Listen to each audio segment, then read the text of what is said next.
From Hollywood, it's time now for Edmund O'Brien as... Johnny Dollar. Are you from Hartford? Hello? What was that? Are you the insurance investigator? Yeah, that's right. You're here about the Alma Scott shooting? Yes, who is this? This is Alan Swain. Is this a gag? No, it isn't a gag. Well, it's about time you gave yourself up, isn't it? No, I won't. Because I didn't kill her. Why did you take a run out? I don't know. I've done everything wrong, but I didn't kill her. I want to talk to you if you'll promise not to go to the police first. All right, I can do that. How can we work it so I'll be sure? Are you still in San Francisco? So I'll be... Yeah. I'll be alone. My word is good.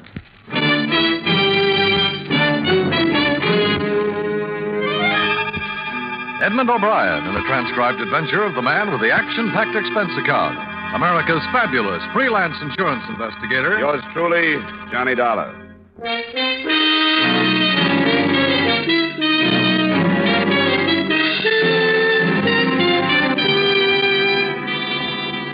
Expense account submitted by Special Investigator Johnny Dollar to Home Office, Columbia All Risk Insurance Company, Hartford, Connecticut. The following is an accounting of expenditures during my investigation of the Alma Scott Matter. Expense account item 1, $219 airfare and incidentals between Hartford and San Francisco. For a day and a half, the investigation had taken the form of a search for the man who called me, Alan Swain. 4 witnesses, tenants in the dead girl's apartment house, had seen him running away in the corridor outside her flat immediately after they'd heard the shots. So when this chief suspect phoned about 8 that second night to say that he was innocent and wanted to see me, I was naturally more than anxious to set the meeting up. Later, I wasn't so happy about it. According to arrangements, I cabbed to the corner of Fulton and 26th Avenue, found a photography shop in front of which I was supposed to be picked up, and stood there for about 5 minutes looking at the pictures of some uninteresting brides.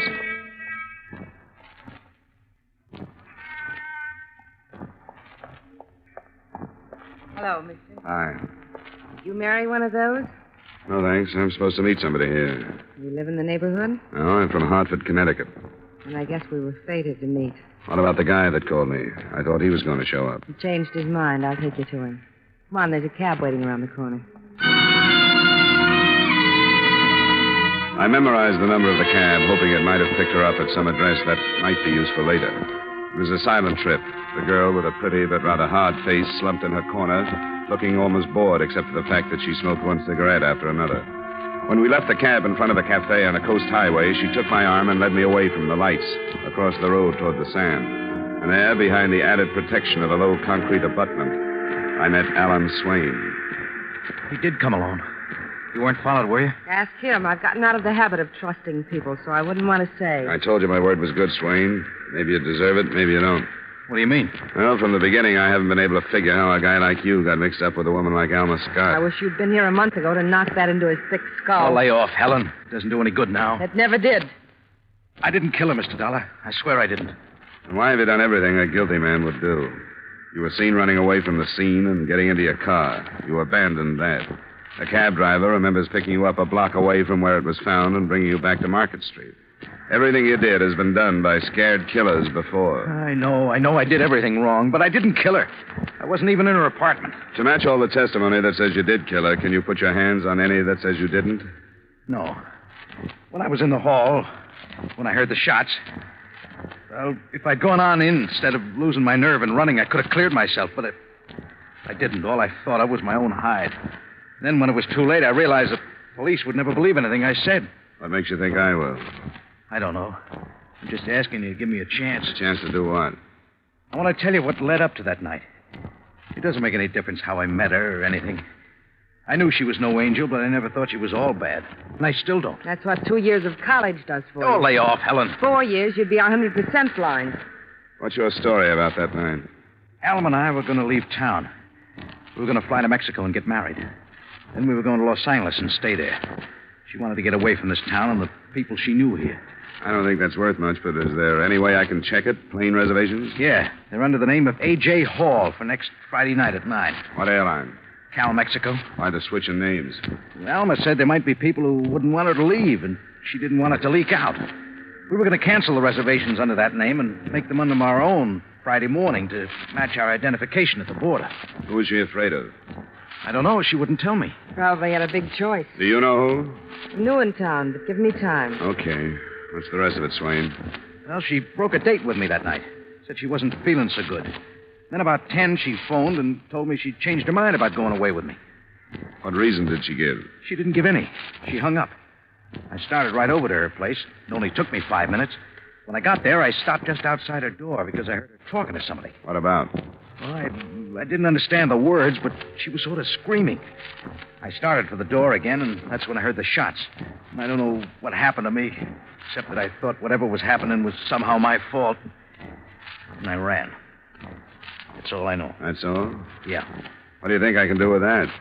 I don't know, but it's the truth. There must be a way you can find out who was in there with her. Don't you have any idea who it was? No. Man or a woman? Why, a man. It must have been a man. Did you hear a man say anything? No, but there must be some way to find out who was there. I don't know what it is, but I'll follow it up. And you won't tell the police? About meeting you? I doubt they'd believe me if I did. You can phone me if you think of anything. All right. You coming with me, Helen? Not cricket to pick a man up and then just drop him. Maybe I can lure him into the bar over there so he won't see you leave. Think you can afford me? Temporarily, yeah. I'm on an expense account.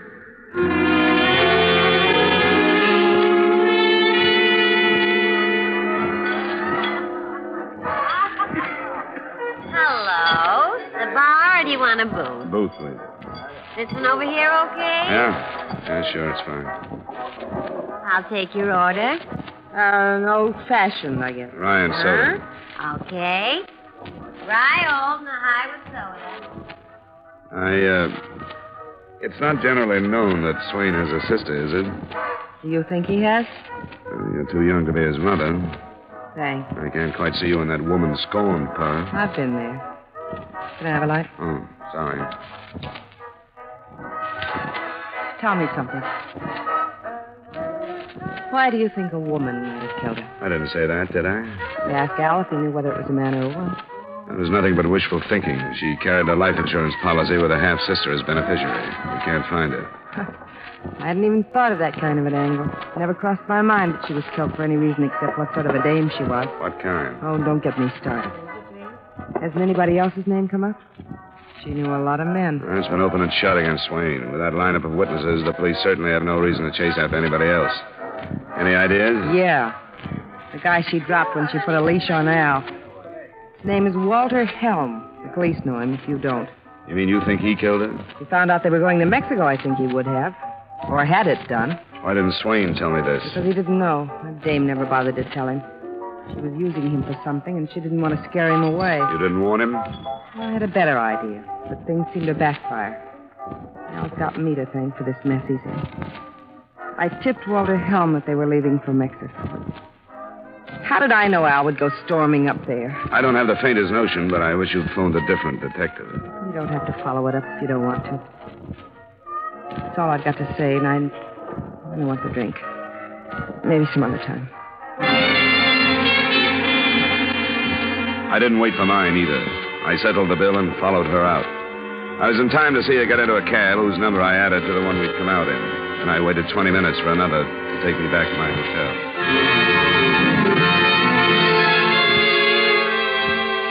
I had no idea of sharing with the police or tossing at Walter Helm the vague hearsay evidence that had been given me. It seemed to me the logical place to go was back to the tenants in Alma Scott's apartment building. And the developments that followed paint a fairly true picture of that hindrance to accurate investigation, the average witness. I won't bother quoting all four at the address, but Mrs. Swinehart will serve as a composite. Why, yes, Mr. Dollar. I'm glad that I can be of service. I'll do anything I can. Thank you, Mrs. Swinehart. I just come from talking with Mr. Robertson down the hall. Oh, yes. Didn't you say that he was already in the corridor the other night when you got there? Yes, he was. Uh-huh. Well, he seems to think now that you were there before he was. Oh, but that's not so. I remember distinctly. I went out, and as you know, the Robinson apartment is across and to the rear of the one that woman lived in. Toward the rear of the building from Miss Scott? Yes. Well, why, when I went out, the first person I saw was Mr. Robertson, standing there. Then I heard the sound of running up toward the front and saw this man. He was running toward the street entrance? Yes, he was. So you looked very briefly toward the rear? And saw Mr. Robertson. And then turned toward the sound? Yes. Uh-huh. Are you absolutely positive that it was Mr. Robertson you saw? Oh, of course I am. Was anything said? No. Nobody said anything for a minute. We were startled, you know. Now, Mr. Robertson remembers that as soon as he came out and saw you, he asked you what had happened. Oh, well, Mr. Robertson was wrong. He was there when I came out. If he said anything, I didn't hear him. Could it be that you expected to see Mr. Robertson standing where you had so often seen him, and after a glance that took maybe a second, your mind automatically said, that is Mr. Robertson? Mr. Dollar, I know what I saw. What's the meaning of this? It's just possible that there was a second man mixed up in this thing the other night. A man who might have come out of Miss Scott's apartment and instead of bolting toward the front entrance, gone quietly to the rear stairway and out the back. Oh, dear. That's why it's so important that you're sure. Could it have been someone else that you glanced at and glanced away from? Someone who left while your attention was on the running man? Oh, I was sure it was Mr. Robertson. The second time you looked, it was. We're all sure of that. For that first glance. I was so sure. It might be that Swain, who looked so guilty, might not be. It could be the difference between life and death to him. Oh, now you have confused me. I was so sure. But I shouldn't like to call Mr. Robertson a liar if he truly believes that I was in the corridor when he came out.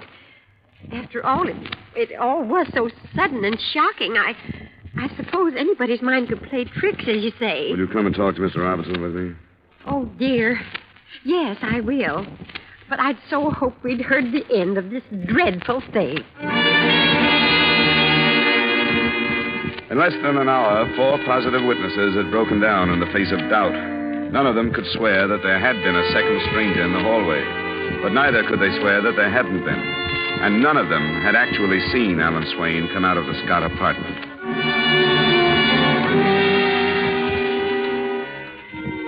I didn't look forward to telling the police what was happening to their open and shut case without at least something constructive to offer. At 3 that afternoon, I still didn't have it, but I got it when I stopped by my hotel to check the phone calls. The clerk told me that a Mr. Walter Helm was waiting for me in the bar, first table to the left.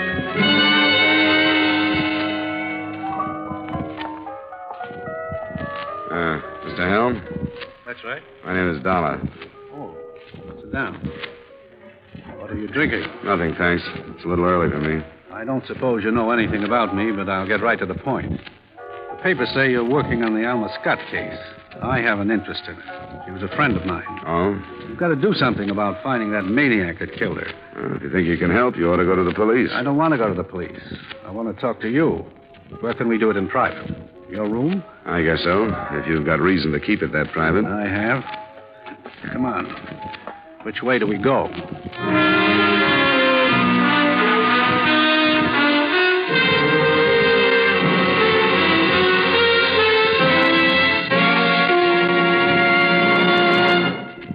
We will return to yours truly, Johnny Dollar, in just a moment. Assets, 1 block of wood. Liabilities, more trouble than the legendary paper hanger with a hide. It sounds as though Edgar Bergen had a pretty bad bank balance, doesn't it? But luckily for all of us, he comes back week after week to CBS Radio with his block of wood named Charlie and lets himself in for more trouble. As for you, you're really in the chips when you take in the Edgar Bergen Charlie McCarthy Show, heard over most of these stations every Sunday.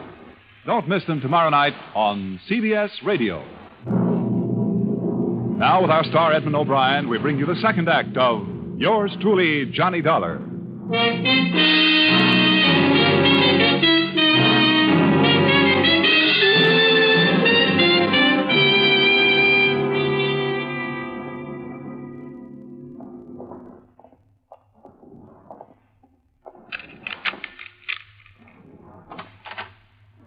Go ahead. After you. Thanks. What's the matter, Dollar? I don't get you. Yes, you do. You're acting funny, like you've got certain ideas about me. Your name came up in a conversation last night. What about? The killing you've got an interest in. What else? Who was this conversation with? You don't expect me to tell you. We won't get any place this way. Somewhere along the line, you picked up the wrong idea about me. Let's get it straightened out. I just spent an hour looking you up in a newspaper morgue. That's hardly the way to build towards a fast and strong friendship. That's business. It's got nothing to do with you and me. I came here to talk about Alma. Well, let's get it over with then. I'll level with you. I've been waiting for a call from the police, and it hasn't come. I know they'll pin something on me if they can. They've been trying for years. That's why I want to do something about seeing that Swain maniac picked up. So it can be pinned on him? That's where it belongs. I don't care what you think about me. You can't go along with them letting a crazy killer go free because they want to put me away, can you? I didn't know that's what they were doing. They will if they get the chance. What did they do with that check? Burn it up? What are you talking about? What check? A cashier's check for $15,000. I gave it to Alma. I knew her well enough to know I didn't have to kill her to keep her from going to Mexico with that scum. She got tired of me before, but not so tired a small gift wouldn't bring her back. I knew I was a sucker, but if that was the only way I could keep her, it was all right with me. That doesn't set so well. That's the way it was. Maybe this time money wouldn't keep her. You're wrong.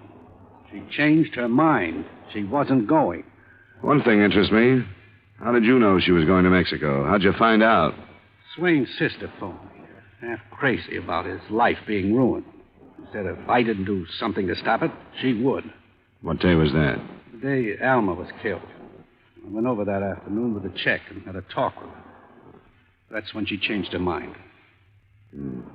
I've been on this thing pretty much from the beginning, and there wasn't a check. And they got rid of it. They're trying to pin this thing on me.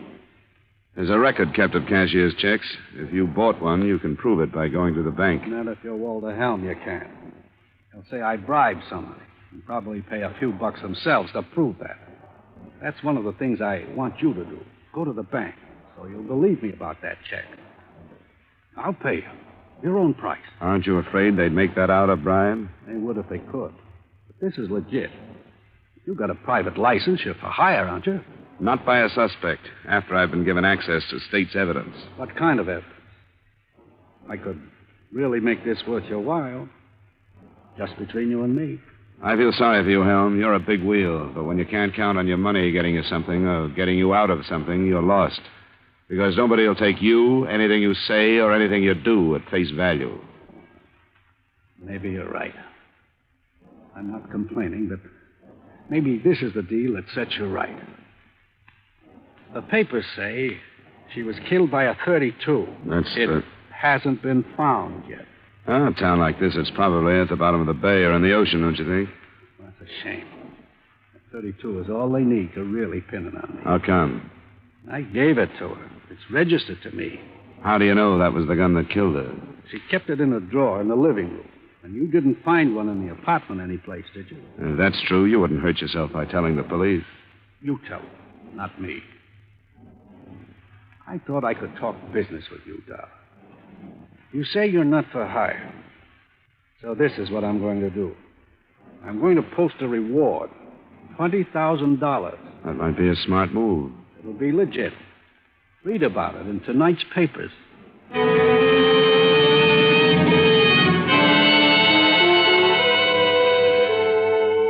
The notice made the front page of the paper I got under the caption, Cooling Murder Sparked by Reward. And strangely enough, it sounded sincere, not slanted toward Swain as I'd halfway expected, but offering $20,000 for any information leading to the arrest and conviction of the person or persons who murdered Miss Alma Scott. I didn't know how the police fared, but as far as I was concerned, reaction set in almost immediately.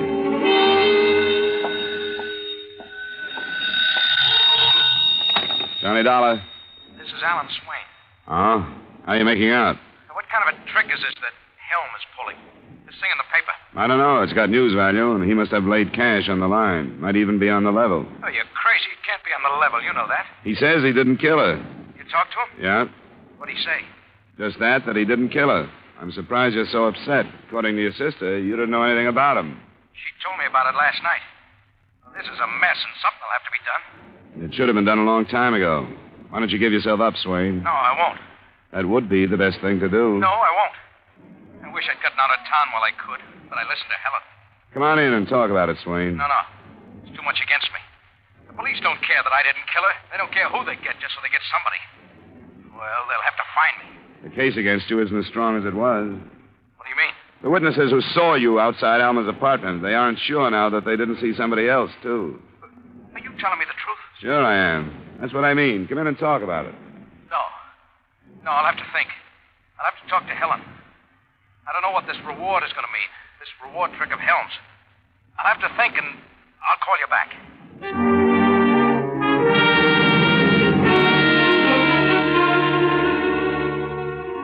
The phone rang again about an hour and a half later. I thought it was Swain, but it wasn't. It was Lieutenant Halloran at police headquarters. He had a confession to Alma Scott's murder that he wanted to talk to me about. It was made, he said, by a woman who claimed she was Alan Swain's sister. This dame says she knows you, that she met you last night. I guess she did. She says you met Swain and her at the beach. This guy phoned me, Lieutenant. It could have been a crank. It could have been anything. I met them, and nothing they said would have done you any good, so I didn't bother with it. Bother me with it? With what we haven't had, did you think I'd mind picking up the suspect? You know my racket. Sometimes I have to give my word. If I get out of the habit of keeping it, I'm going to miss a lot of bets. Sometimes I wish I was still a private cop and could get away with that stuff again. You are one? Yeah, Seattle until 49. Well, then you understand. I'm not supposed to. I tell you, what they gave me just broke down the case you were building. Now it looks like there's nothing to it. What'd she say? Last night, did she question you as to why you thought a woman might have killed Alma Scott? Yeah. A beneficiary, the only possible insurance angle in the case, by the way. She said that when you mentioned that, she figured you had something on her. When the reward was posted, she decided to give herself up. You sound like you don't quite believe her, Lieutenant.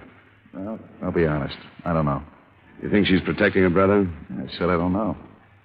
You want to talk to her? If it'll help. I'll send you.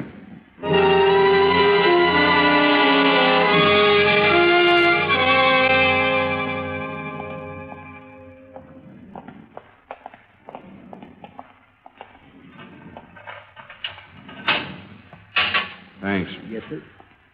I hope I didn't put you on the spot by talking about last night. That's not important. Well, I was going to ask you to sit down before you. Move over. I was surprised to hear about this. I'm surprised, too. What do you mean? Oh, it's the whole thing. I never thought I'd go this far. Get rid of people who were hurting me. Murder is pretty far. You think it was worth it?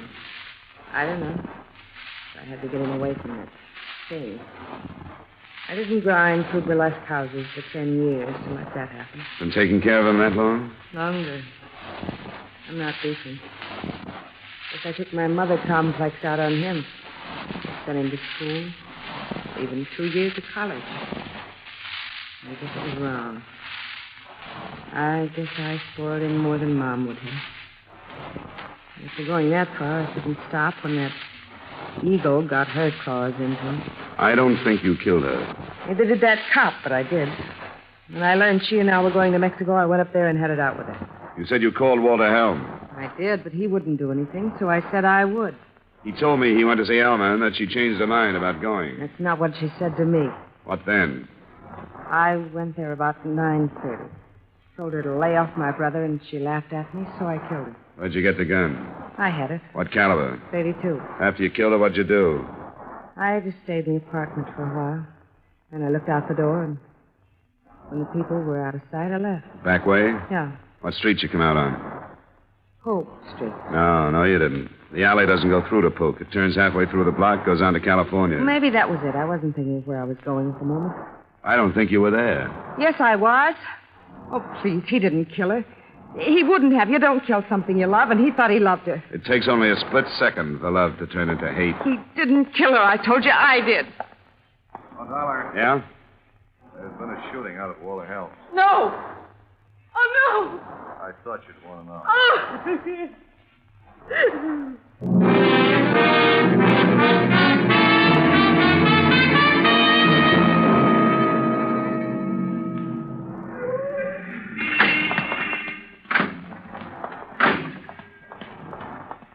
Hey, Lieutenant. Sergeant, things under control? I think so, sir. He shot his way in. The butler was hit. Helen was waiting for him. We managed to shoot each other. How are they? Both still alive, sir.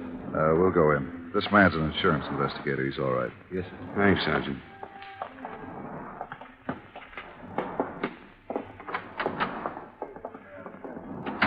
Where's Swain? Right over there, sir. Thanks. Swain. Swain? Swain? Remember me? Yeah. Did I kill him? We don't know yet. I hope I did. He took her away from me. He took her away from me. How, Swain? He said he gave her a check and she changed her mind about going with you. He took her away from me. We better leave him alone. He's in pretty bad shape. A long shot, I think. Helm is over there. Hello, Helm. Never thought this would happen over some dame, did you, Copper? Take it easy. What happened, Helm? I heard the shots at the door. And there he was. Why'd he come here? I don't know. There's only one reason, Helm. You know it, and we know it. Doesn't make any difference, does it? Sure. I killed her. She was going to leave. I couldn't buy her back. So I stopped her the only way I knew. No scum like he was going to take her away. Nobody was going to take her away.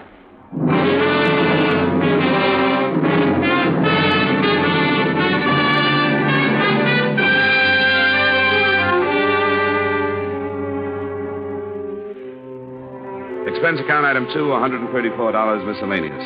Item 3, same as item 1, transportation back to Hartford.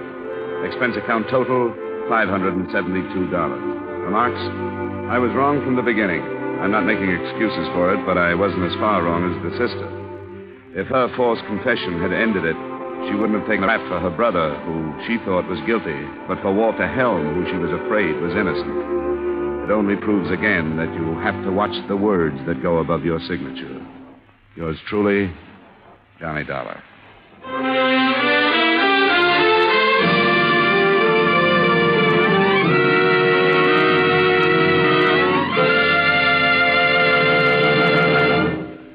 Yours truly, Johnny Dollar, stars Edmund O'Brien in the title role and is written by Gil Dowd with music by Wilbur Hatch. Edmund O'Brien can now be seen starring in the Paramount Pictures Technicolor production, Silver City. Featured in tonight's cast were Jack Moyles, Virginia Gregg, Jeanette Nolan, Herb Butterfield, Hy Everback, and Harry Long. Yours truly, Johnny Dollar, is transcribed in Hollywood by Jaime Del Valle.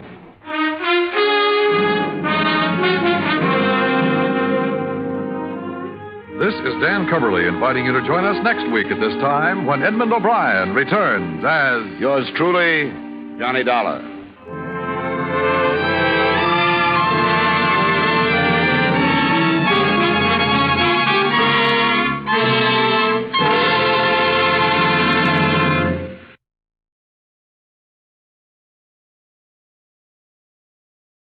From Hollywood, it's time now for Edmund O'Brien as Johnny Dollar. This is Carl Bush, Johnny. Yeah, Carl, what's new? We've currently got a marine insurance headache down here. I don't know if you're interested, but your commission would be fat. I called you because I had a feeling you know Singapore. Is that right? Yeah, I've been there on a case, and it'll have to be a fat commission to get me back there. The policy is for $300,000.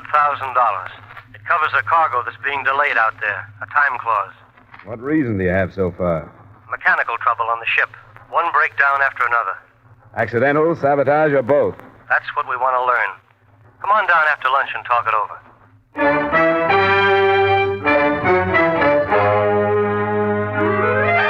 Edmund O'Brien in another adventure of the man with the action-packed expense account. America's fabulous freelance insurance investigator. Yours truly, Johnny Dollar.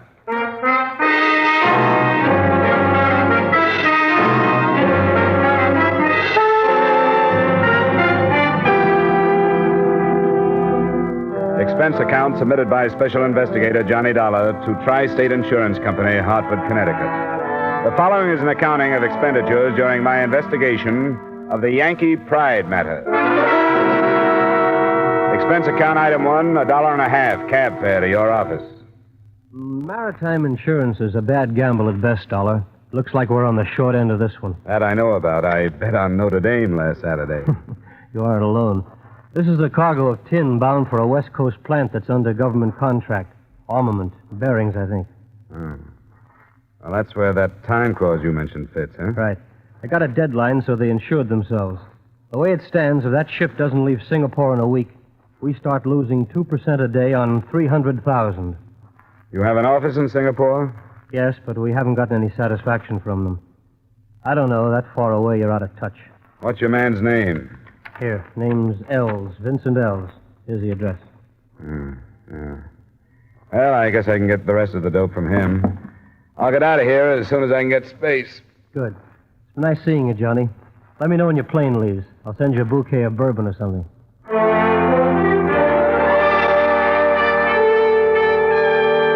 Expense account item 2, $1,280 airfare and incidental expenses between Hartford and Singapore.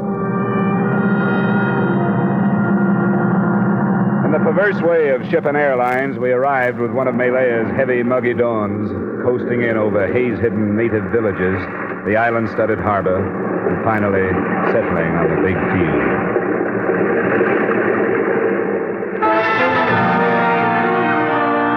I finished customs by 9, napped in my room at the Hotel Europe till 10, and I was in Tri-State's office by 1 p.m. I'm happy to meet you, Mr. Dollar. Sit down. I trust you had a pleasant trip out. Well, it's a little too long to be pleasant, Mr. Ells, but those airline people do everything they can. Yes, you've been in the East before? A few times. Now... Then you know that the unexpected is more or less commonplace here. Say, what are you driving at? It's possible that you've come on an extremely dangerous mission, sir. Oh? On the other hand, perhaps it's only coincidence. One of my adjusters has been killed. He was working on this case? Yes, I'm afraid he was. What have you done about it? I've turned the matter over to the police. Did you mention the situation, the delayed cargo? I did, but I rather think that they categorized him as an individual rather than as an insurance adjuster. Who was he? A young Chinese, Kufo Sun, an intelligent chap. I discussed the matter with him the morning previous to his death. That was 2 days ago. He told me he was going to visit the ship in question, the Yankee Pride. The men on board said he never arrived. You don't think his death was a coincidence, do you? Instinctively, no, but it's true that death isn't rare in some quarters here. So I've heard. Hey, did this boy of yours leave a family? Anyone I can talk to? His parents were killed in the last unpleasantness, but there's a brother. They shared quarters. I'd like to have the address. Of course. It's in Van Coolen Street. Here you are. I won't bother directing you. Any rickshaw fellow will know where it is. But I believe he's employed by a Dutch concern. Wouldn't be at home till evening. That'll work out. I want to go talk to the chief engineer of that ship first anyway. Yes, I suppose you'll have to go. I only beg of you to proceed with great caution. The ship is down at the east docks.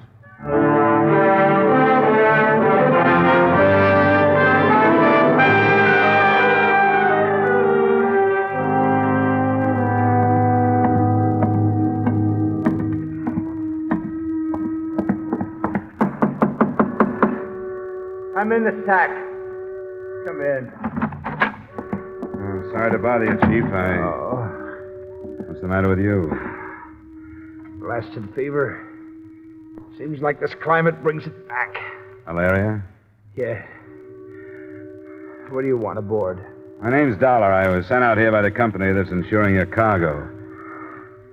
What about it? Well, they're going to start losing money if this ship doesn't get started home in a few days. Well, there's nothing they can do and nothing I can do.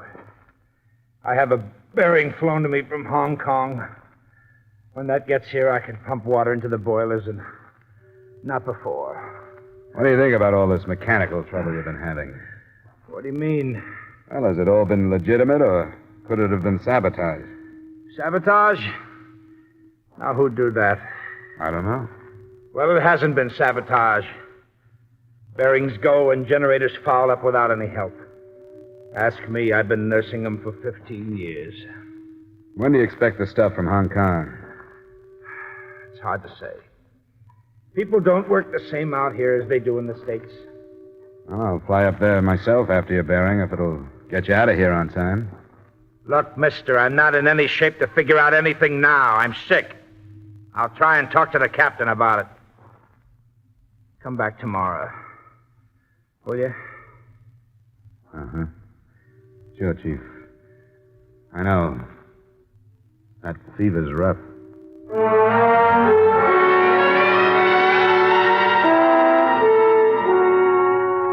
After dinner that night, I rickshawed towards the address of the dead Chinese adjuster.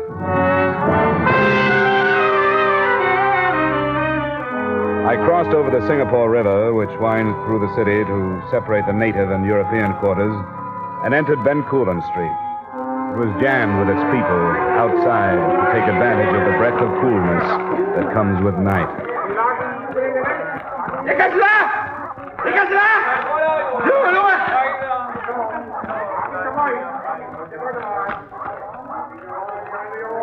We're here, Twan. Good. Which store? I point. Good. You go some other place, Twan. I wait. All right, you wait.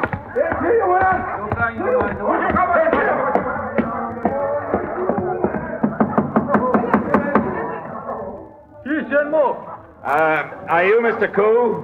Who asked? I'm an American. I want to talk to you about your brother. I will not talk. Why do you come here? I'm working for the company where your brother worked. I came all the way from America. Why won't you talk to me? You speak the truth? Yes, I have no reason to lie. You come then. You heard in America about my brother? No, but I'm here in Singapore to do the same job he was doing when he was killed. I wondered if there was some connection. Connection? Was he killed because of what he was doing or for some other reason? I do not know. I did not know what he was doing. Are you telling the truth? Yes. What are you afraid of? Why did you tell me you wouldn't talk about your brother? I do not want to die. Why would you die? Did someone tell you that you would if you talked about it? Yes. I cannot tell anything because I know nothing. That he will not believe. Who? Come on, you can trust me. I promise you I won't mention a word of this. He who came here before the police. I told him that my brother and I speak of other things, not work. But he made promise that I die if I speak to police. Who was this man? Did you know him? No, I have never seen him. Was he Oriental or Occidental? English. He would do low work, I think. The work of frightening people for some other. Ah. And you're sure your brother didn't say anything about his work the night or day before he was killed, huh? Anything about a ship named the Yankee Pride? Nothing. I have spent many hours remembering his last words to me. He spoke only of one new thing. A woman. With Forsoon, there was always new woman. With this one, he was filled with pride and excitement. She was Malayan. Perhaps she brought him death. The man that threatened you, did he ask you about her? He asked me everything that had been talked of, but I was frightened and did not mention her. Do you know her name or where I can find her?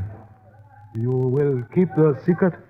I won't even mention that I've met you. What will you say? Well, I'll lie about when I got here. I'll tell her I talked to your brother that night before he died. Her name is Randi. There's a place of an Arab in Malabar Street. It is called Billy Parker. That is where he spoke of finding her. All right. I'll see if I can. Please.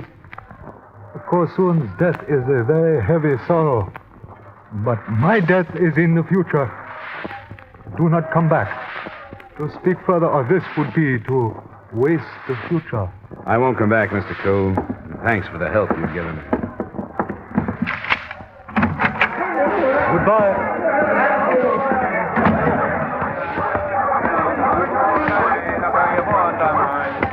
I wait one. You go other place now. Yeah, I go other place. Malabar Street. Billy Parker. You know that? I know, all right.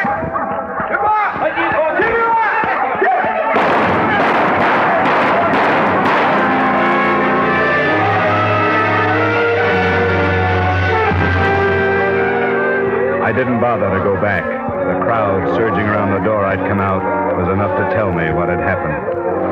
The future that Mr. Koo had been so anxious to protect had just ceased to exist.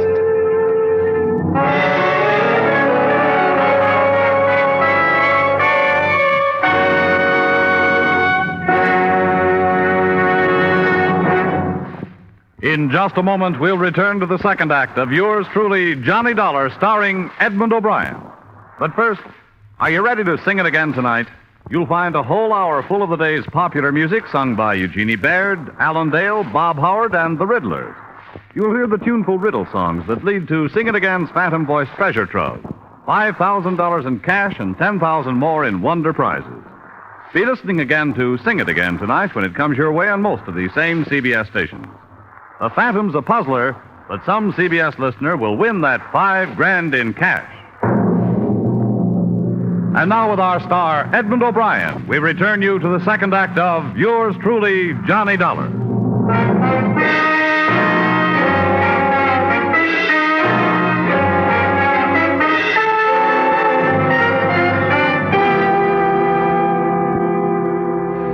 Telephones are still at a premium in the native quarters of Singapore. I wanted to report what had happened to Vincent Els and tell him where I was going and why. So I tried to find one, but couldn't. The joint called the Beeley Parker was a mixture of nationalities, languages, and tobacco smoke. I spotted two Occidentals as I went in. They ignored me, so I ignored them and elbowed a place at the bar. Hello, boss. What do you drink? Any scotch? Oh, yes, sir. Got good scotch. I'll take one. Don't mix it. I'm looking for a girl named Rondi. She here tonight? Rondi? You go table. She serve you, boss. You pay her. Right. Rondi! Rondi, you come quick.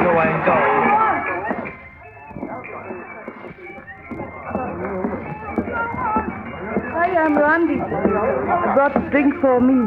Is all right? I'm glad you did. Sit down. Why did you ask for me? Well, a friend told me about you. You sound American, are you? That's right. I know some Americans. Did one teach you to speak English? You speak very well. No, they do not teach me that. I learned from missionary school in Penang. You are surprised? I didn't know it showed. Everybody is surprised that Randy went to school. Some American friend told you about me? No, he was Chinese. His name was Kufo Soon. Kufo Soon? He is no friend of mine. He's poor clerk. He told you about me? A couple of afternoons ago. Said he was coming here to meet you. He wanted to meet me, all right, but I did not want to meet him. He made fool of himself. That would be easy. What did he say about me? Oh, that you were beautiful. That he was looking forward to seeing you. He said that because he was lonely. I know about men. Is that why you think of me tonight? Because you are lonely? As a matter of fact, I am. What is your name? Dollar, Johnny Dollar. You tease me. I'll admit it has a ring to it. No. I tease you. I know the name. In Penang, my father worked for a steamship line with that name. Are you in shipping business? No relation. Shall we get rid of the scotch? How do you say? Bottoms up. Okay. I think I like Kufo better now. What do you mean? Because he told you about me. I got tired of these people. I like to talk to you. Randy, you come work. Oh, work. Will you wait for me? Wait for you? Only a little while, then I stop work. You come to my house. We can talk some more. Please, you wait.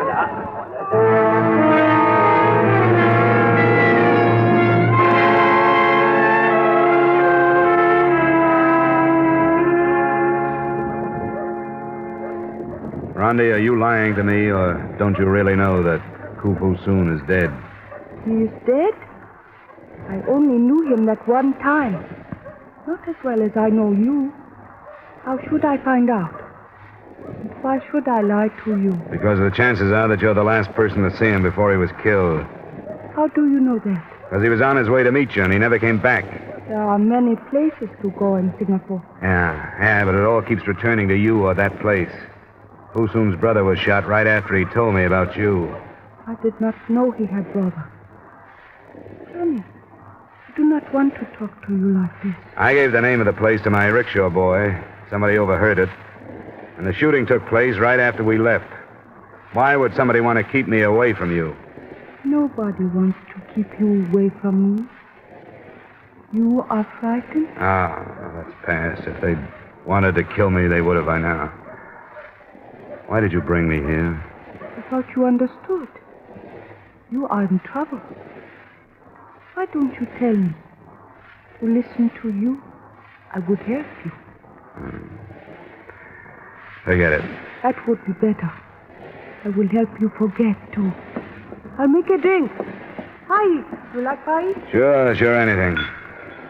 Do not think about your dead friends, John. You cannot help them now. You think of me. What else?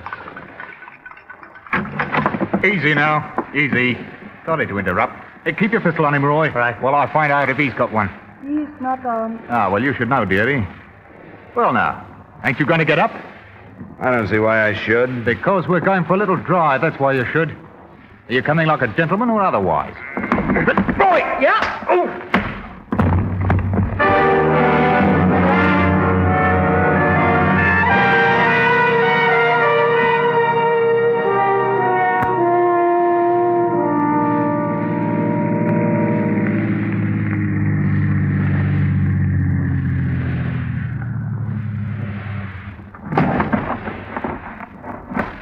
Well, Dollar, what do you make of this? You go to sleep in a river shack? You're not careful now. Stay on your feet. And you wake up on the threshold of a blasted mansion. Here, give me a hand, Roy. He can't hold his feet yet. All right. You know, you're an important man, Dollar. But don't get big-headed. There's them that's more important. Major, here we are. I'm in the library. Come along. Right you are. Go on, straight ahead. What on earth have you done to him? He was quite violent, sir. Here, help him to the chair. I'd hoped this wouldn't happen, Mr. Dollar. Let me look at you. Don't bother. You'll get a foot in the face if you get close enough. I promise you that. Oh, I see. It's obvious that you fancy yourself a difficult man to deal with. But let me share a simple truth. You will accomplish nothing here until I allow you to. Those are strong words. I have the power to support them. I know all about you, why you're here. My chief engineer will see that the Yankee Pride does not move until I give the word. And when will that be? When I am ready to leave for Mexico. Oh, you're crazy. That ship isn't going to Mexico. Oh, yes, it is, Mr. Dollar.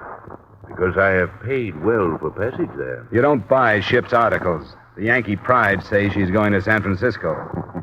One can buy anything with sufficient funds. The simplest are the petty official signatures needed to make these changes. You'd be amazed at how easily eyes are blinded and ears deafened. You don't agree with me? Up to a point. I understand.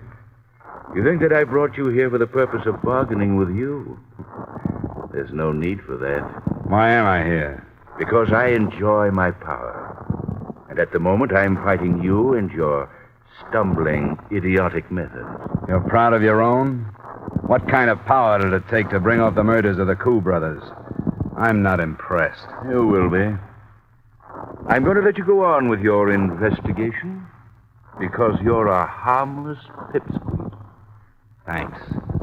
How much money will your company lose by further delay? 2% of $300,000 for each day over schedule. Well, please convey to them my thanks. And tell them I shall cover their loss. They won't attempt to prosecute. You may go. Earl and Roy will drive you wherever you wish them to.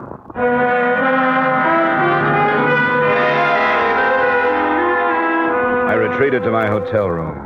But I knew one thing about him and thought I knew something else. His name, as spotted on an envelope on the way out, seemed to be Major Ralph Dixon, and I had a strong feeling that his weakness was his strength and vice versa. The man was power mad. In spite of my exhaustion, frustration didn't let me sleep too well through the rest of the night.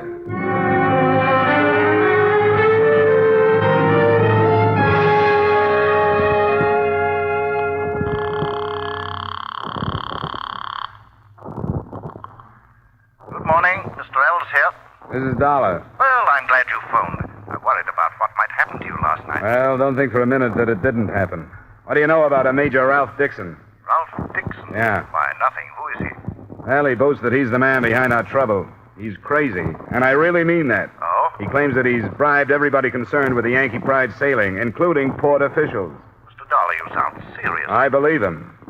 Look, you have better entree here than I have. Would you see that you can learn something about the ship's papers being changed to include a Mexican port? Oh, there was no Mexican port. I know that. Well, he says there is. And see what you can learn about his visas and passport. And you might even check customs. He's holding the sailing up for something. I say, what are you going to be doing? Well, I'll start at the other end. I know my way around the bottom.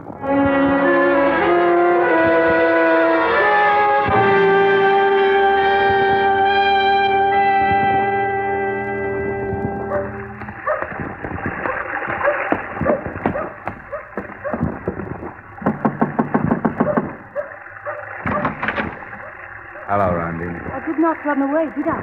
I knew you would come back here. You aren't afraid of me, but you will be. Right now, you're afraid of the Major, and I don't blame you. 2 men were killed to keep you and the rest of us pawns afraid. Yes, I'm afraid of him. Many people are. You and 1 or 2 others are going to have to protect him by taking the blame for those 2 murders. You know that, don't you? Said there would be no trouble. That was before I came to town. I say there is going to be trouble. Because I'm going to turn you in. And the Major is so powerful that nobody will believe you when you tell the truth. You will pay for it all. Yes. I believe that. Well, don't you want to help yourself if you can? Why? You know his power? Not like you do, and I don't want to. I think he's crazy. And if I have to, I'll kill him. What can I do? Tell me what's behind it. Gold. From an inland sultanate who is afraid of invasion. They send their gold out when they can. The Major is making the arrangements. How much, do you know? I've only heard. Almost 100 million. American standard? Yes, American. It's been delayed in its journey here. What can you do against power like that, Johnny? If we can get high enough, we'll break him. The man I'm working with on this is checking every official the Major claims to have paid off. How do you know that? What do you mean by that? You are speaking of Mr. L? That's right. He is only a human being. He is as greedy as any of us. I do not think he is asking questions. He's been bought, too, huh? Yes. You, the captain, the engineer, officials, elves. You too, Johnny. If you were wise. Did they tell you to say that? It does not matter. Yes, they did. They told me to warn you. I'm glad to hear that. Why should you be glad? Because it means he's afraid of me. What else were you supposed to tell me? Only about Mr. Els. Yeah. Mr. Els is as good a place to start as any.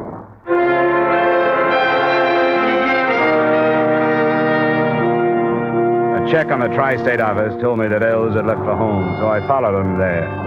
It was a cottage set back from the street.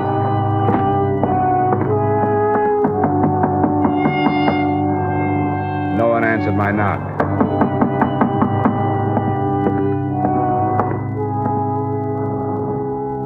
Through the veranda window, I could see why.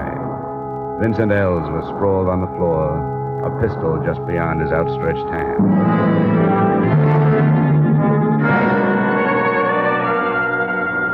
On the way to Major Dixon's, I stopped at my hotel long enough to get an automatic out of my luggage.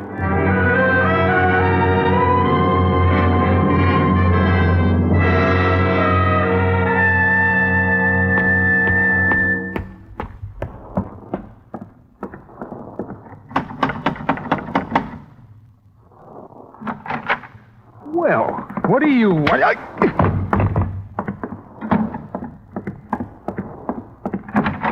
What's the meaning of this? I just left Vincent Els' house. Oh, yes. I've been advised that the poor man took his own life. Perhaps you can profit from his act. I think I can. What happened? Did he turn on you? Let us say that he didn't appreciate his position with me. He miscalculated my strength.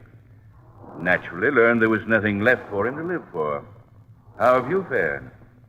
I've done all right. I've finally realized that there's only one way to stop you. Oh? And, what is that? To kill you. Have you thought of that? See here, I'm a man of influence. You'd not be rewarded, you'd be prosecuted. I think you're a man of influence only in your own mind. Your influence is due partially to money, but more to fear. Els turned on you and you killed him. The girl Rondi would if she weren't afraid. Ah, but she is. She wouldn't be if you were dead. I want you to come with me. And where would we go? Down to the police commissioner, where I want you to list every bribe and killing you've been involved in. Ridiculous. I have an appointment at the club. You'll pardon me, I'm sure. I know about the gold, Major. Oh, you do you? What do you propose doing about it? I'm going to stop it. You? Don't try to leave, Major. Major! You fool. Stupid little fool.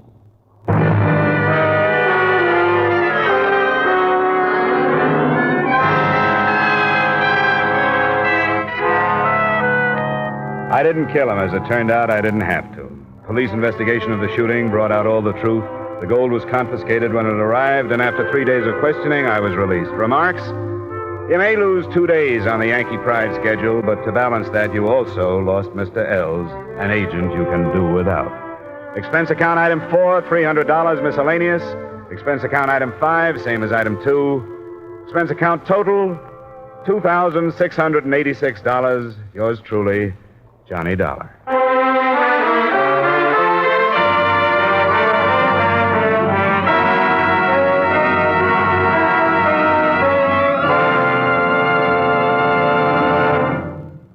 Yours truly, Johnny Dollar, stars Edmund O'Brien in the title role and is written by Gil Dowd with music conducted by Alexander Courage. Edmund O'Brien may soon be seen in the Paramount Pictures production Warpath. Featured in tonight's cast were Virginia Gregg, Bob Sweeney, Tudor Owen, Bill Johnstone, Wally Mayer, Jack Crucian, and Ben Wright. Yours truly, Johnny Dollar, is produced and directed by Jaime Del Valle.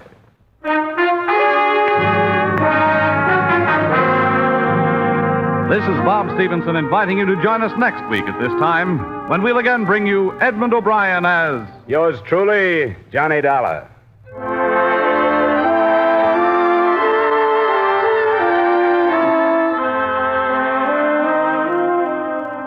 There's Saturday night fun with the younger married set when Lucille Ball and her favorite husband come along later this evening on most of these same Columbia stations. Now stay tuned for Vaughn Monroe's Caravan, which follows immediately on most of these same CBS stations. This is CBS, where Hopalong Cassidy rides every Saturday night on the Columbia Broadcasting System.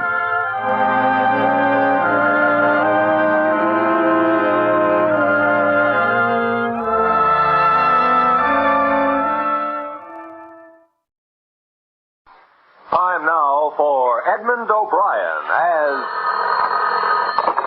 Johnny Dollar. Johnny, how soon can you get out to High Bridge, North Dakota? North Dakota, huh? In the winter, you guys send me to North Dakota, in the summer to Miami, Florida. All right, what's your problem? We got two old duffers insured for a total of $80,000. What's the matter? Somebody threatening to kill them? No, they're threatening to kill themselves.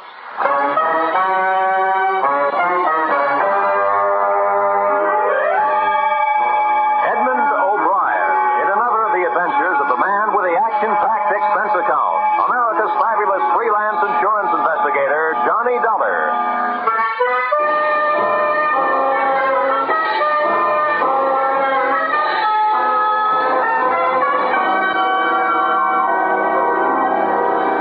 Expense account submitted by Special Investigator Johnny Dollar to Home Office, National Fidelity Life Insurance Company, Hartford, Connecticut. The following is an accounting of my expenditures during investigation of your policyholders, Mr. and Mrs. Arbuthnel Trump, or how the Gravediggers' Spades came near being Trumps. Expense account item 1, $113.52 railroad fare, Hartford, Connecticut to High Bridge, North Dakota.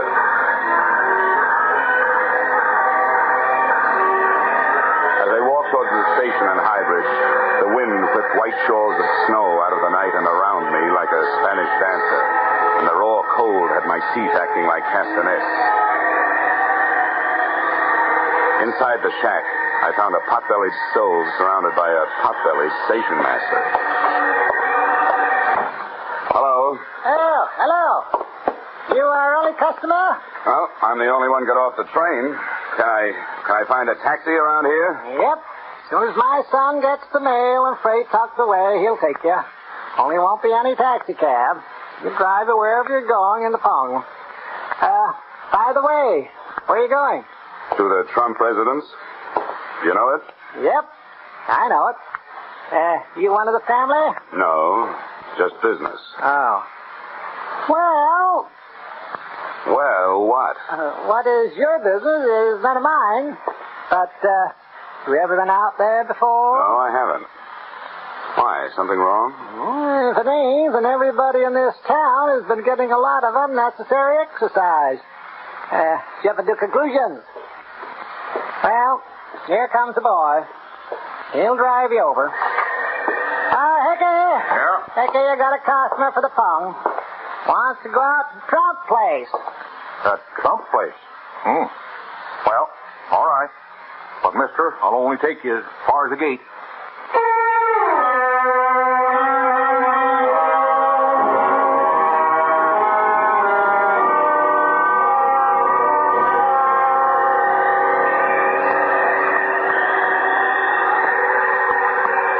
You say this your first visit, huh? That right, Mr. Dollar? Yep, that's right. Hey, how much more we got to go? Oh, about another mile. You cold? Cold? Ooh, I'm freezing. Well, slap your arms around. Keep up circulation. Hey, does it always get this cold around here? Nope. Only in the winter. Oh. Say, Hickey. Yeah? You mind answering a few more questions? No, many answers. You're welcome to those. Well, what about this Trump place? Why is everybody around here scared of it? What is it, a haunted house? Nope. As far as I know, everybody out there's alive, all right. Matter of fact, I'd feel better if some of the things out there was dead. What do you mean? Well, past year or so, I've been delivering some packages out there. Boxes coming express on a train. Some of them come all the way from Africa. Quite a few from India, too. All marked danger. And all marked do not open. Deadly. Whatever comes in those boxes is alive. What about the people, the Trumps themselves? Oh, they look nice enough. Sort of on the old side. Old man Trump looks like a deacon. His wife looks like a deacon's wife. But they never seem to come to town, let alone church. Hey, that's funny. What's so funny? Well, look, they're on the road. Fresh auto tracks. Only one place to go out this way. Same place we're going. To the Trump house. I don't see anything wrong with that. Those folks never have no visitors. Now, it looks like they're having a lot. Hey, maybe they're having guests for dinner. That's right. Maybe they are having guests in for dinner. I didn't say in for dinner. I said maybe they're having guests for dinner. Oh, that's some funny joke, that is. Yeah. Well, here we are, right around the next bend. Good. I'll tell you what, Hickey. When I get ready for you to drive me back, I'll give you a call on the telephone, huh? Well, that'll be a good trick if you can do it. What do you mean? They don't have no telephone.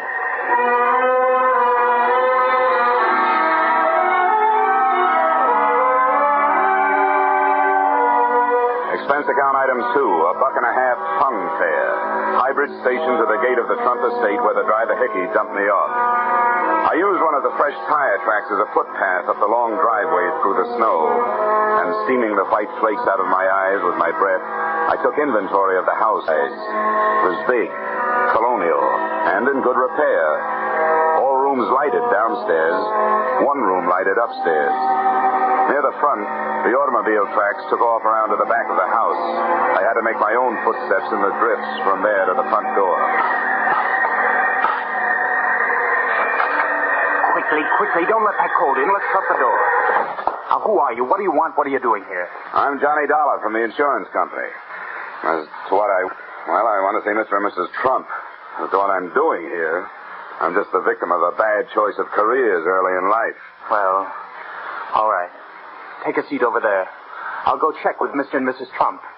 But don't bother taking your coat off yet. So this is Northern hospitality.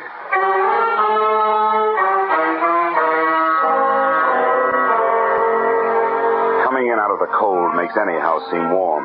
But my overcoat started to steam about 10 seconds after I got inside this one. So did I. And looking around, I saw the reason. There were potted orchids growing all over the hallway, and orchids grow only in tropical warmth. Despite the invitation not to, I took off my overcoat and waited. After 10 more minutes, I felt like slipping out of my suit, a decision I didn't have time to make. They're just finishing dinner, Mr. Dollar. They suggest you join them for coffee. Follow me. Thanks.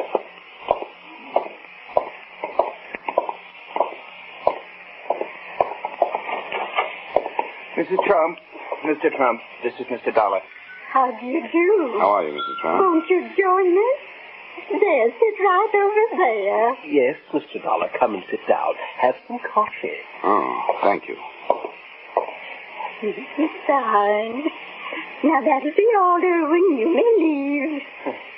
Well. Fine. Now, sugar and cream, Mr. Dollar? No, thank you, Mrs. Trump. This will be all right, just the way it is. Well, Mr. Dollar, I assume you brought the necessary papers? Yes, I did. They're in my pocket, all ready for your signature. Good. We'll sign them right away. Well, I was hoping you wouldn't sign them, at least until I've had a chance to talk to you about it.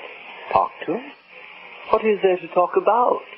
I hope you understand that, well, it isn't every day that an insurance company gets a letter from a pair of policyholders calmly stating that they are both planning to commit suicide. Oh, no? No. Well, I suppose it is a bit out of the usual run of things, but there's nothing we can do about it. My goodness, we checked with our lawyer. And he said we were perfectly within our rights. Well, granted, you've had the policy a long, long time, and the suicide clause is no longer in effect. However, frankly, the company did send me out here in the hope that while I was arranging the change of beneficiary you requested, I could also talk you into changing your mind. Mr. Dollar, you might just as well save your breath. Our minds are made up. Mrs. Trump is right, Mr. Dollar. As soon as we get those change of beneficiary papers signed, we intend to dispose of ourselves. Well, And furthermore, young man, within the past 48 hours, we have had ourselves thoroughly examined by a board of extremely well-thought-of alienists who signed documentary proof that we are both perfectly safe. So there is nothing you can do to stop us in that direction. But why? Why do you want to do this? Now, you don't look unhappy. Well, we're not. We've had an extremely happy life, haven't we, Mr. Trump? Indeed, we have, Mrs. Trump. And that's just it. You see, Mr. Dollar, we both feel that having enjoyed such a beautiful life, we owe the world something. And finally, we have evolved a method of paying our debt. In doing what we intend to do, we shall leave to the world the beginnings of a new humanity. What's the matter with the old one? Nothing. But it is doomed to extinction. Mr. Dollar, just think for yourself. Atom bombs, hydrogen bombs, biological warfare. And don't forget the flying saucers, Mr. Trump. Don't forget, indeed. Unknown objects hurtling through space, interplanetary traffic. Dear. A prelude to invasion and destruction. Now, wait a minute. How do you know? Who told you? Mr. Dollar, Mr. Trump knows these things. He was a professor for many years, and he reads all the time. He knows all that. Would you mind pouring me some of that coffee, Mrs. Trump? Not at all. There. Thank you. Mr. Trump, granted we're all doomed for extinction, how's knocking yourself off going to help? If you just stick it out, you'll not only enjoy a bit more time alive, but you'll also be around to see the fireworks. You will notice, Mr. Dollar, that we are changing the beneficiary in our policies from our niece, Miss Hope Selden, to the young man who let you in here tonight, Mr. Irwin Harper. Yes, I noticed that. And I also noticed that this young man isn't even related to you. Now, what's that all about? Well, Hope is a frivolous girl. She laughed at us when we tried to tell her what's happening. Irwin is a serious-minded young man who will use the money brought to this household by our passing to make the down payment on a new human race. Mrs. Trump, do you happen to have any brandy around? Later, Mr. Dollar, later. You want to know why and how. Well, come along. We'll show you.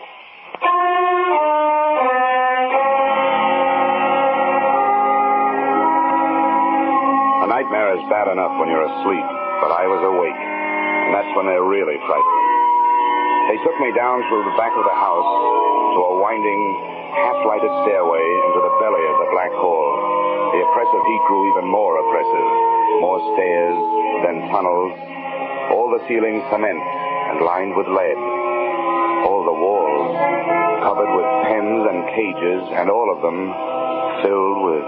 Snakes, Mr. Dollar. Reptiles, hundreds of them. Every species, every variety known to modern man. Look at them. Look at them and look at them well, for here is the new beginning. When life, as we know it, is blasted off the face of this earth, either by man himself or by his planetary cousins. When that happens, then these shall be the inheritors of this global sphere, as they were in the beginning, according to the Meston theory as set down in 1903. Yes, Mr. Dollar, Mr. Trump knows these things, don't you see? No, I've got to admit I don't quite see. You will. There. Look. Every pen, every cage is equipped with an automatic feeding device. Stored above the cages is enough scientifically developed food to keep these reptiles alive for 100 years if need be. Until the Holocaust, they will be cared for by young Harper. I could use some old Harper myself. When the Holocaust comes, Erwin Harper shall survive as long as possible. Then the machines will take over. The reptiles will be fed, and when the recording devices up on top say that the radioactivity and magnetic forces have been dissipated, the doors of the cages leading to the earth above shall be automatically projected outdoors, and the cycle shall be complete.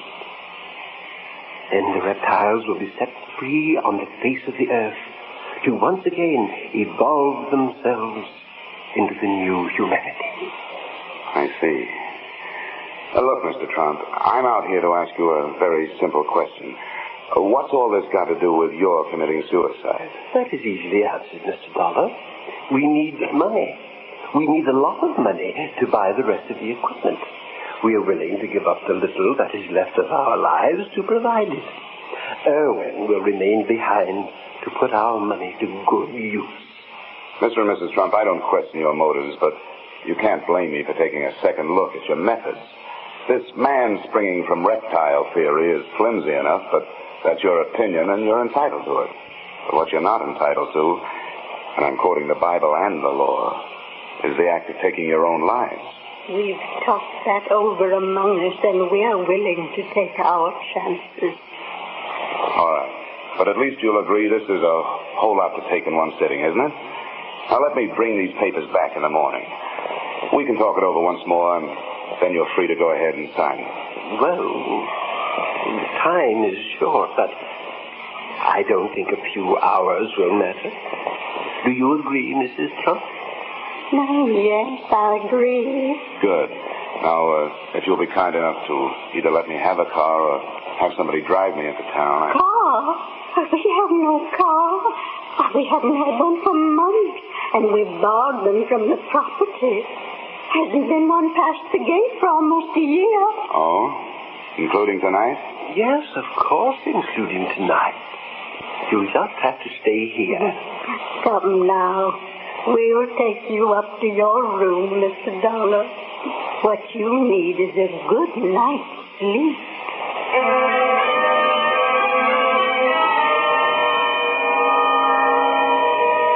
I'd have had a better night's sleep on a tightrope. My room had the same sticky, hot air that filled the rest of the house. It may be great for snakes and orchids, but I'll take my steamings at a Turkish bath. I stretched out on the bed, turned off the lamp, and closed my eyes. But for 20 straight minutes, I could still see ghost automobiles and snakes and more snakes. I kept my eyes closed as much as I could because when they were open, I could see on the wall the serpentine shadows of the tree branches outside. At least, I hoped that's what they were. Then, just as I was hoping the hardest that the realest of them all wasn't what it looked like, out of the blackness from across the room I I reached down under the bed for a shoe. Not much of a weapon, but all I could think of at the moment. Then I snapped on the lamp and saw it. It had plenty of coils, all right, but it was strictly non-venomous. The steam radiator standing there hissing my performance. But my nerve ends didn't even have a chance to lie down. They were still standing straight up when it happened. I was out of bed, across the room, and out into the hall in slightly more time than it takes to tell. The ray of light from my open door fell across a jumbled pile of beautiful young women. I bent over her and...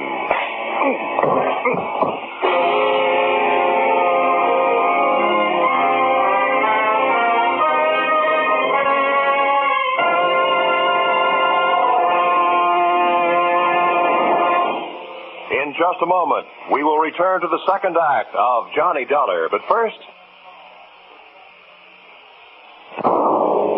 Now, with our star, Edmund O'Brien, we return to the second act of yours truly, Johnny Dollar.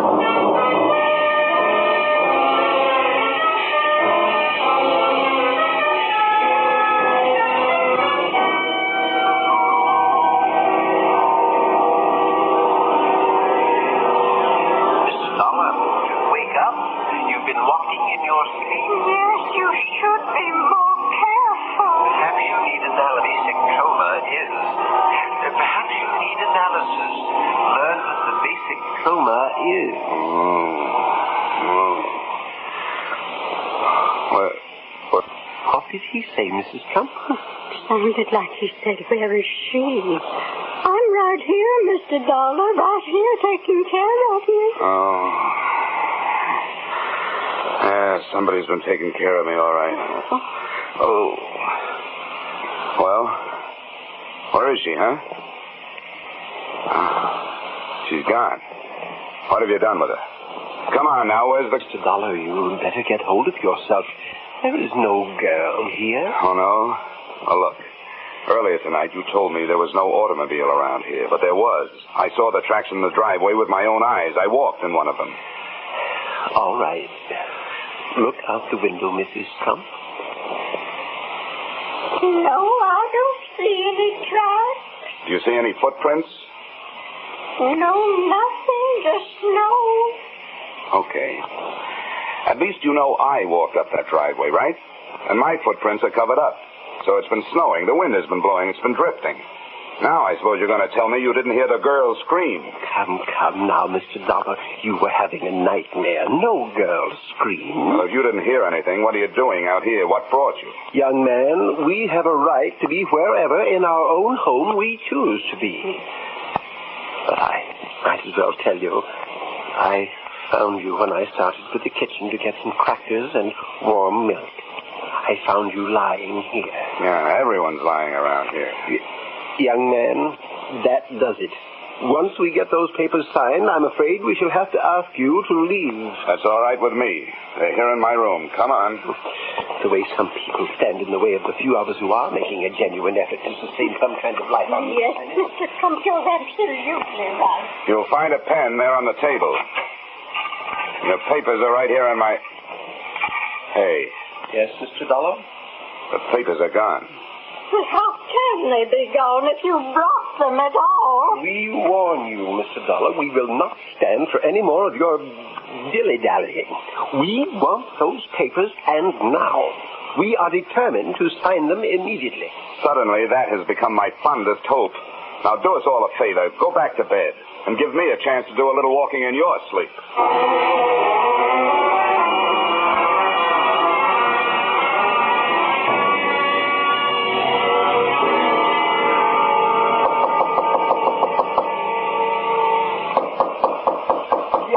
Who is it? Dollar, what do you mean, barging in here? I'm looking for a girl, and I'll admit this is a very unlikely place to find her. I'll thank you to get out of my bedroom. You realize how suspicious you look just lying there in bed? What do you mean? Well, I mean that about 15 minutes ago, a woman screamed at the top of her lungs not 20 feet from here. Now, what's your story? That you didn't hear it? Or does it happen around here all the time? You're crazy. I didn't hear any woman scream, and I don't think you did. Okay, have it your way. I'm hearing things. But one thing I know, I'm not feeling things. See here? There's a lump on my head? That's for real. That doesn't interest me a bit. If I find out you put it there, it'll interest you. I'll not only put an egg on your skull, I'll make a whole omelet. In case you don't know it, you're looking at a citizen who's burned up. M-A-D. Mad.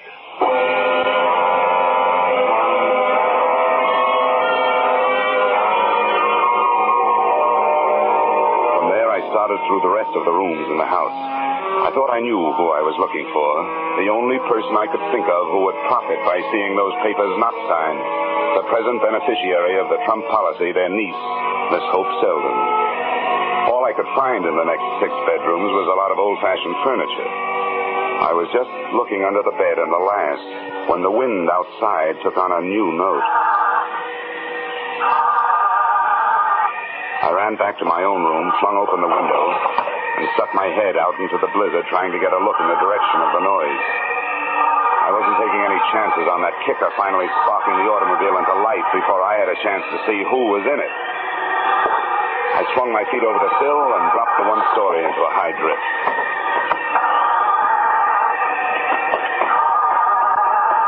Come on. Come on. Oh, darn it. You're wasting your time. Around here, people only go for sleigh rides. What do you want? Who are you? You should know. You had your hand in my coat pocket earlier tonight. Of course, unfortunately, I wasn't in the coat, but something else was. And I want it back. If I took anything out of your pocket, I had plenty of reason and plenty of right to do it. The only one I want taking things out of my pocket is the cleaner when he's spilling out the tobacco crumbs. Now, come on, give me those papers. No, just let me talk to you first. I want you to hear my side of things. Look, I'm freezing. If it takes more than 5 seconds for you to say what you gotta say, no dice. Well, then let's go back in the house. I know you'll believe me.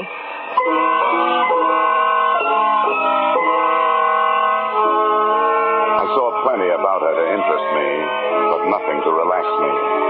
She looked like a big-time operator. A gal who would be as dangerous kissing you as killing you. As I closed the door behind us, she walked across the room and made a perfectly natural movement as though to throw open her coat. When she turned, she had a gun in her hand.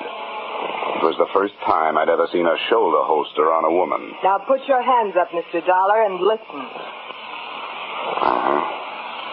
If you'll just unwrap your finger from around that trigger, I'll be more likely to keep my mind on what you're saying. Go ahead. I'm listening. You've got to help me. Help you? Yes, help me prevent my aunt and uncle from making fools of themselves. We can't let them leave their money to Irwin Harper. Well, it's their money. They're attempting to do what they believe is right. That money is mine, and I'll kill anyone to get it. Irwin Harper won't stick around 5 minutes after my aunt and uncle have killed themselves. He isn't planning on taking care of their filthy snakes. I was in his room tonight after he went to sleep. In his pocket, I found a ticket for South America. His plans were all made.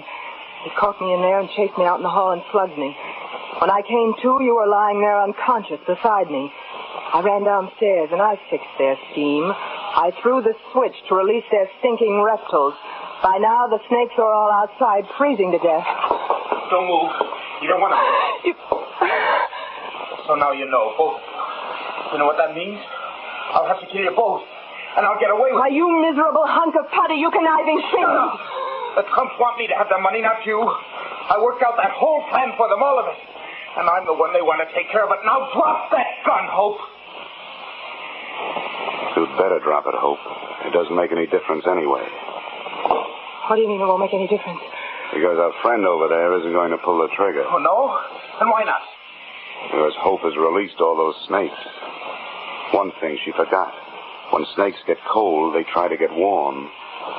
And one of them just joined the party. He's right behind you, Irwin. I don't believe you. You're bluffing.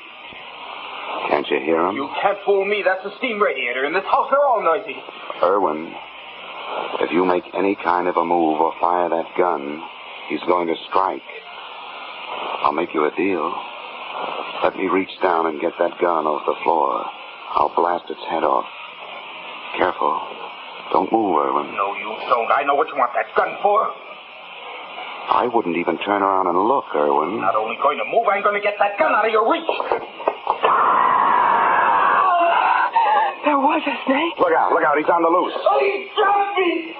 The bushmaster! The worst of them all! Well, you've got the gun. Go on. Shoot him, Howard, shoot him! All right, That's for him. But you're not staying behind me to get your... This is for you!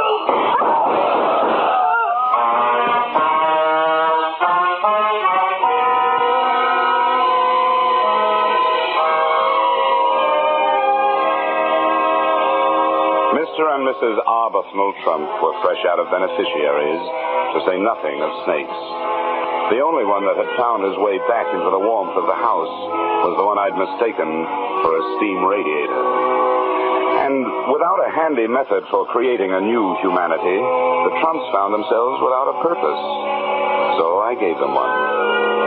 At my suggestion, and at the moment, Mr. T is hard at work in his home laboratory, attempting to develop a machine with which mankind will fight the flying saucer. Mr. Trump's invention will be known as the Flying Cup and will be secretly dedicated to a waitress I once knew. Expense account, item 3, $113.52 railroad fare, High Bridge, North Dakota to Hartford, Connecticut. Expense account total, $763.90. You may say this doesn't add up, but neither does anything else about this case. Signed, yours, truly, Johnny Dollar.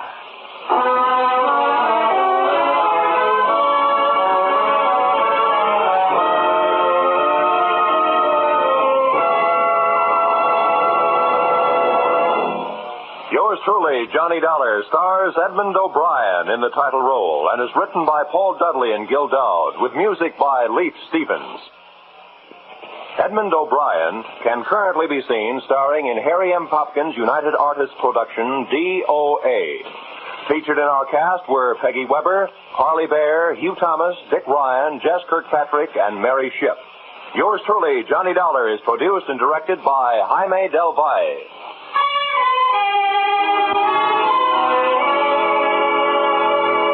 Join us again next week when Edmund O'Brien returns in another adventure of yours truly, Johnny Dollar.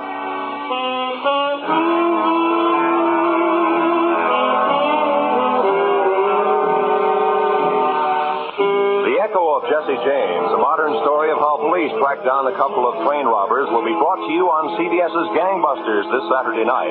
The narrator will be the Superintendent of Metropolitan Police, Washington, D.C., and another Gangbusters wonderful cast will reenact this true story for you. Join us this Saturday night on most of these same CBS stations for Gangbusters drama, The Echo of Jesse James. This is Roy Rowan speaking. This is CBS, where yours truly, Johnny Dollar, meets adventure every Friday night. The Columbia Broadcasting System.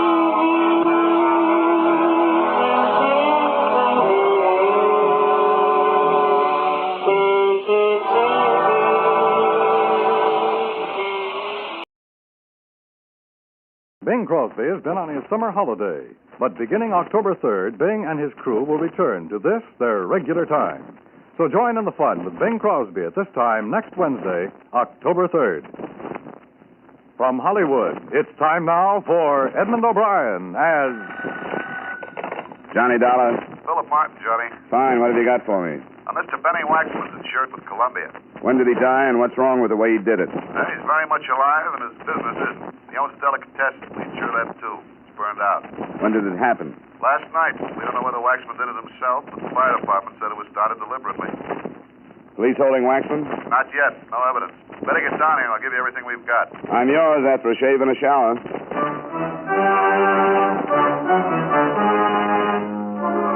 Edmund O'Brien in a transcribed adventure of the man with the action-packed expense account. America's fabulous freelance insurance investigator. Yours truly, Johnny Dollar.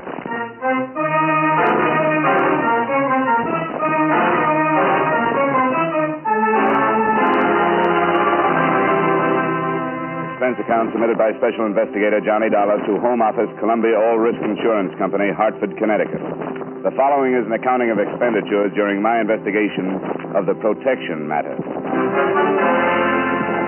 Expense account item 1, $32.56, train fare and incidentals between Hartford and New York City, after I received from you the necessary information concerning Benny Waxman. I arrived in New York at 3:30 in the afternoon and made my way through a heavy rain to 1078 East 105th, where I found Benny Waxman in a small apartment. Lieutenant Parkinson of the 15th Precinct was there also. Yeah, Mr. Waxman's in. What do you want him for? Johnny Dollar, I represent Columbia All Risk. Insurance? On Waxman's store. Who is it? Guy named Dollar from the insurance company. Come on in, Dollar. The insurance company? Yeah, you know, the reason you started the fire. I had nothing to do with it. I keep telling you. Over and over he keeps telling me, and over I keep telling him he's a liar. A liar I'm not. My name's Johnny Dollar, Mr. Waxman. How do you do? We can't pin it on him yet. Some kind of a bomb. I ain't got no store anymore. Yeah, sure he ain't. Like the stuff they used in the war. Not a big explosion. Nobody heard an explosion. When it went off, it burned good. Incendiary? Yeah. Don't know how he got it, but we'll trace it. Incendiary? Of course you don't know how I got it. I didn't get it. How much was the place insured? $20,000. You're not going to get it, Waxman. Look, Lieutenant, I don't care no more. I don't care. Do you hear me? You will. I'll make you care. I didn't start it. There was a man killed in that fire. What? I didn't start it. I didn't kill nobody. I wouldn't. People lived over the store, 3 apartments. An old man didn't get out. Your company won't have to pay a red cent, Dollar, because I'm going to prove Waxman started it. Why would I burn down my store? I make a good living. Tell Mr. Dollar how much money you've got in the bank. You hear me, Waxman? $600. That's not much for a guy who makes a good living, is it, Mr. Dollar? I told you a dozen times. He told me he gave $5,000 to his daughter. It's the truth. You checked the daughter? That's a little tough. We can't find her. Used to live here with her papa, but she's just disappeared, and Papa doesn't know where she went. Do you, Papa? She went on a trip, Mr. Dollar. A vacation? Yeah, I gave her the $5,000 for a vacation. And he doesn't have any idea where she... I don't know where she went. He just gave her $5,000 for a little vacation. It broke him, but his daughter needed a little vacation. Don't care anymore. I tell you, I don't care. Mr. Dollar, tell your company I don't want the insurance money. You don't get out that easy. I don't want out for nothing. Look, you're on a spot. You figured it was a cinch. So many guys like you, Waxman, figure it's a cinch and forget about guys like me. I want you for a fire and a killing, and I'm going to get you. I'll say it forever. I did not do it. I'll say it till they take me to my grave. That doesn't give you much time. Well, I've got to be going. I'd like to look at that report, Lieutenant. Yeah, sure. Come along. No, I'll check with you later. I want to talk to Waxman. Sure, 15th Precinct. I'll be around until they find out where he got that bomb. Right. You're loose till I get something, Waxman, but do me a favor, huh? What is it? Try and leave town. I'd love it. See you later. Yeah. Mr. Dollar, go back and tell your company to forget it. I don't want the insurance money. If you didn't have anything to do with the fire, you're entitled to it. I'm going to leave this town when I can. Open a business somewhere else. Another city if I'm lucky. If you're not guilty, why not take the money? Because I cannot prove I am innocent. What are you afraid of? What? I said, what are you afraid of? It's pretty obvious you're afraid of something. I'm not afraid. I'm nervous. Policemen, the fire, and everything. That $5,000 for a vacation is pretty weak. Oh, please, Mr. Dollar, I let your company out of all the claims. They don't have to pay me nothing. Now, please, don't ask me any more questions. That cop's out to get you. Look, the law I believe in. If they convict me of something I did not do, then perhaps it is in payment for something I did to break the law. What? I can't explain. Now, please, Mr. Dollar. Okay. Look, Mr. Waxman. Good day, Mr. Dollar. I hadn't noticed.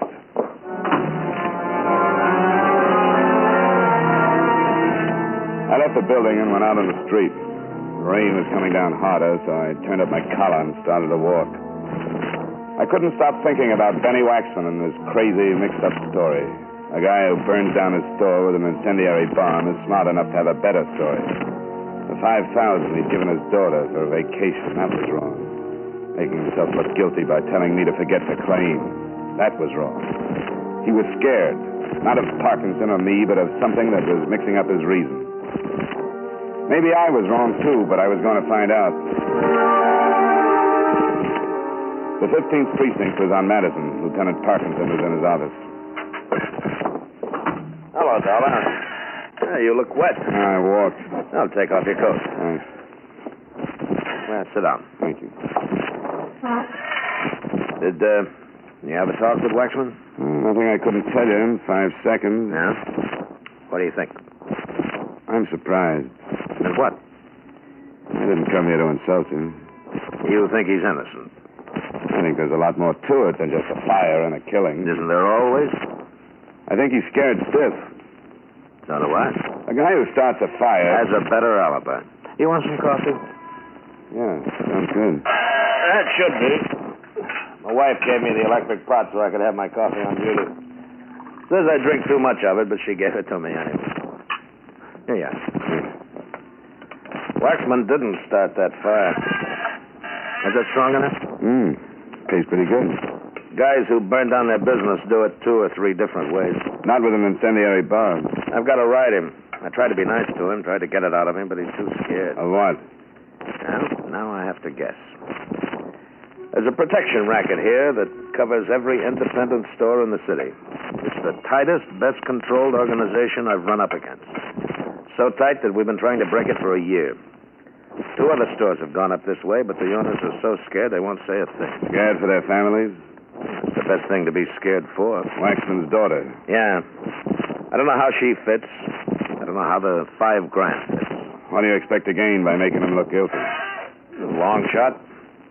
He won't say anything, but maybe one of his friends will. Maybe they'll say something. If they've been scared this long, He's got one friend, a very close friend, Angelino Giuseppe. Business? Yeah, delicatessen like Waxman. Angelino hasn't got a family, but he got beat up last year. Wouldn't make a complaint. He's scared, too. But he's only got himself to worry about. Maybe if he thinks his best friend is in line for a murder rap, he'll give us something to go on. Why don't you arrest Waxman? Make it look like he's really in trouble. And I'll do that when I have to. I think his daughter is mixed up in it some way. Most of her clothes are still in the apartment.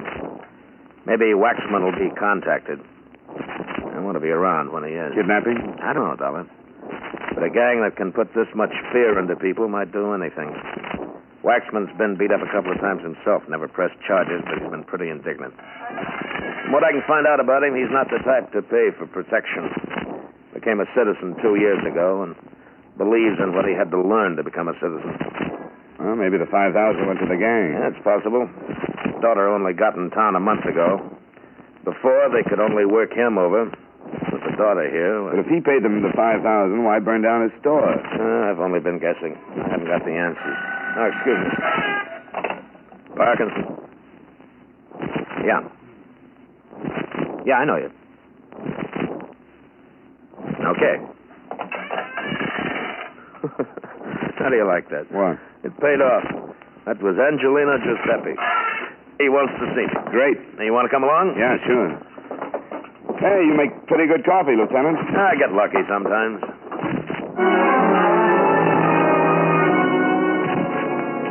We left the precinct and grabbed a cab. Parkinson didn't want an official car in case somebody should be watching Angelino. We cut across town, and 20 minutes later, we were walking through the front door of Angelino's delicatessen. A small, broad little man with a bald head moved around the counter and walked up to see us. Hello, Lieutenant. Hello, Angie. New man? Johnny Dollar, insurance investigator. Mr. Dollar? Hello, Mr. Giuseppe. What do you want to see me for, Angie? Well, it's about Benny. Oh, what about Benny? You're gonna arrest him? That's right. You think he burned down his own store? I know he did. What about you, Mr. Dollar? Do you think Benny burned down his store and killed that man upstairs? I've seen the evidence, Mr. Giuseppe. I think so. You'll bring me all the way over to ask me that, Angie? No, Lieutenant. Look, if I tell you something that maybe shows you that Benny don't burn down his store... What? Well, it's maybe going to make a lot of trouble for a lot of nice people. They'll get protection. I could get killed. Not while I'm around, Angie. Well, Come on, Angie. If you got something, give it to me. I was on my way over to pick up Benny. Now, if you've got anything that can save him, let's have it. Well, I can't prove that Benny did not burn down his place, but I think I can tell you who did. Who? Them guys. Them guys who come around once a week and collect the dough. Tell me about them. Well, you remember when I got beat up last year? Yeah. Them guys have done it. They make us all pay them protection. And if we don't, we get beat up or our families... Who are they, Angie? Well, I don't know their names. What's the matter? You better get out. 2 guys crossing the street. Yeah, that's them. You better get out. They got the guns. Those are the guys who beat you up? Yes, please. So look, you better get out. All right, now listen to me, Angie. Act like we're customers. But they got the guns. Do what I tell you. Dollar. I'm all right. Okay, here they come. Now try to act like nothing's wrong, Angie. Okay. I try, only... And give me about 8 slices of the Swiss there, will you? All right. Angie. Oh, yeah, I'll be right with you. Just the envelope. We don't want no cold cuts. Hello, Red. Stop! Look out! No. Parkinson. What about Angie? I told you. Shut up. Get an ambulance. Ambulance? The phone, you idiot. Step on it. Come on. All right. How is it? Is it bad? Parkinson, is it bad? I can't feel much. Must be. Let me look. What about the 2? Hello. They've had it. Give me an ambulance. Listen. Hurry up. One with red hair. Yeah? Name's Dillon. Used to work for Dutch Fisher. Hello. Dutch Fisher. Listen, I got Help to have send an him ambulance. up. 87 He isn't the... 95th Street. And... Yes. Yeah? 87 Got to get hurry up. whoever... No. It was a Send. Parkinson. The ambulance is he... Yeah. It sure is.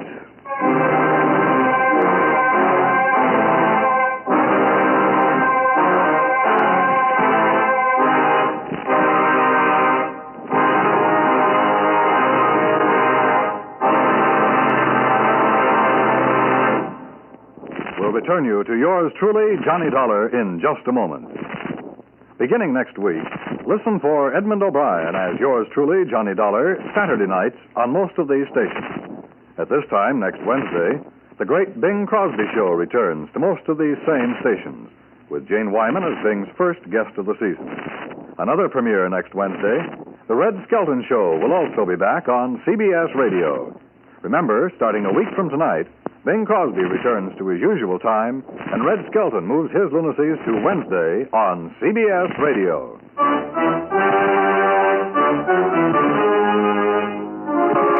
Now, with our star Edmund O'Brien, we bring you the second act of yours truly, Johnny Dollar.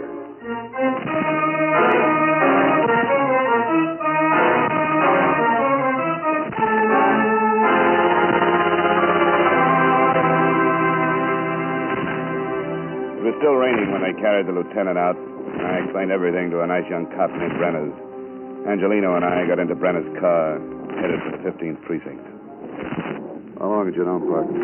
I just met him a few hours ago. Yeah, we've been trying to crack this protection racket for a year.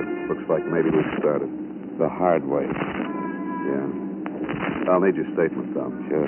I'm scared. I'm really scared. Nothing to worry about, Mr. Giuseppe. We'll give you all the protection. Protection? Yeah, I guarantee it. For me? Sure. Well, what about all the other people? All of my friends? Well, what about the Benny? Parkinson didn't think Benny started that fire. I know. I was assigned to check on the bomb. Now, why do you think we ain't said nothing before, huh? Because they threaten us. They threaten my friends. They tell them if they say anything, they're going to hurt their families. What about the bomb? Nothing. Didn't have much to go on in the first place. You lied. The lieutenant lied. He told me Benny wasn't going to be arrested. That's why I was going to tell him about those guys that beat me up. Somebody had to talk, Andy. Oh, sure. I talk, and look what happened. What do you think is going to happen to Benny now because I talked, huh? They got his dog.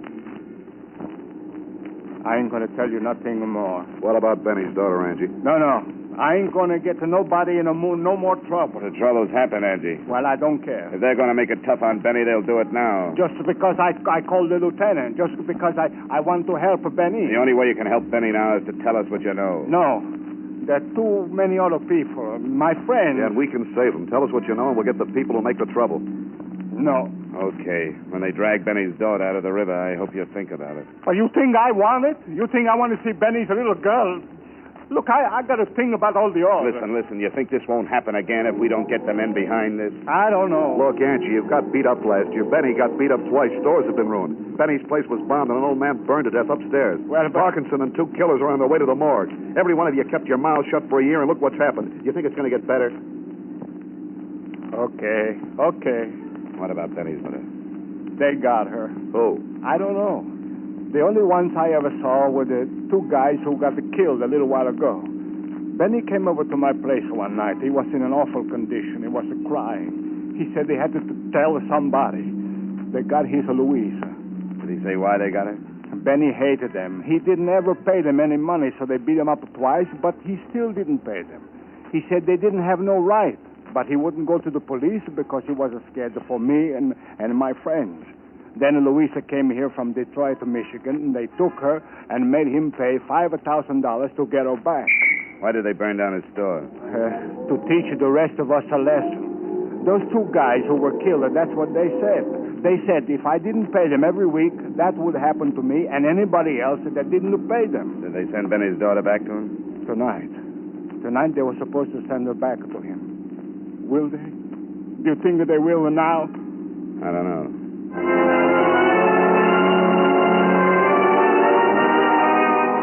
We drove our way over the wet pavements that reflected the sun as it sank into the river behind us.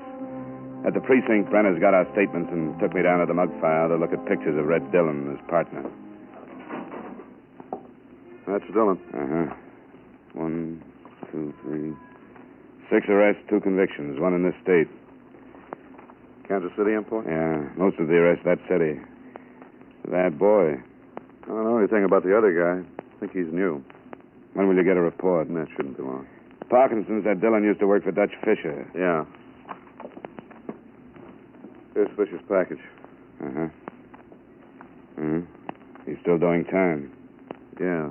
Convicted June 1943. Sentenced to state prison July same year, 10 to 20, armed robbery. That's him out. Branners. Yeah. Blue Flashman? Oh, okay. FBI kickback, Thanks. That's the other one. Lou Fleischman. That name's on Fisher's card. Yeah? Convicted with Lou Fleischman. Wait a minute. I remember that rat Fisher got sent up on his big payroll job. Here it is. Lou Fleischman. Convicted 1943, 5 to 10. Released July 26, 1951. No wonder I thought he was a new boy. Looks like the gang stuck together. There was somebody else in that holdup. Had an alibi, if I remember. Never pinned it on him. Might be our boy. I can't remember him. It should be easy to check. Yeah, let's find out. It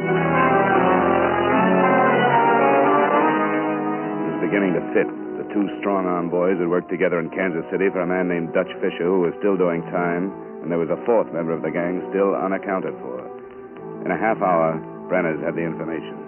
His name's Biolotti. I remember now. George Biolotti. We took the information down to the mug file and dug out the package on George Biolotti, the 4th member of the Dutch Fisher gang. Brenner's took one look at his picture, and his mouth fell open. Well, I'll be... What's wrong? George Biolotti. What about him? He's in this city. I know him. Well, let's go talk to him. No. Now, look. Benny's daughter is still missing. That remark I made about the river could become a fact. George Biolotti is George Bivens. That's the name I know him by. Came to this town about 7 years ago. Runs a respectable nightclub. Then pick him up. On what? Suspicion. He's clean in this town. Well, you've certainly got enough in this record to have a talk to him. There isn't much time. If we pick him up, that girl won't live 5 minutes. Yeah. Where's his nightclub? 52nd Street, the Yellow Parrot. Why? Well, somebody's got to talk to him. And in your official capacity, you'd never get the answers you wanted. What makes you think he'll give them to you? Because I kind of liked Lieutenant Parkinson.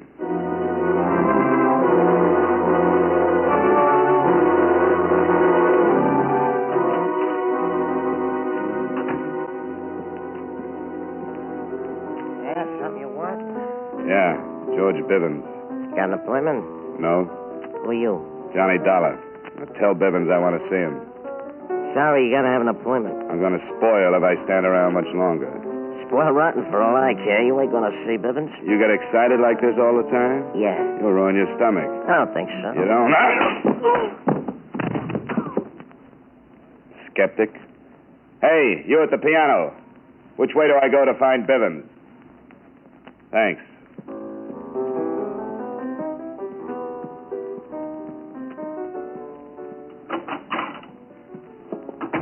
Who are you? Name's Dollar. What do you want? How'd you get by Ziggy? He's tied up with a stomach ache. Oh? Swallowed a fist. Okay, you get rough. What else do you do? Find out things? Cop? I'll make this quick, Bivens, because I have to. Red Dillon and Lou Fleischman are pretty dead. Yeah?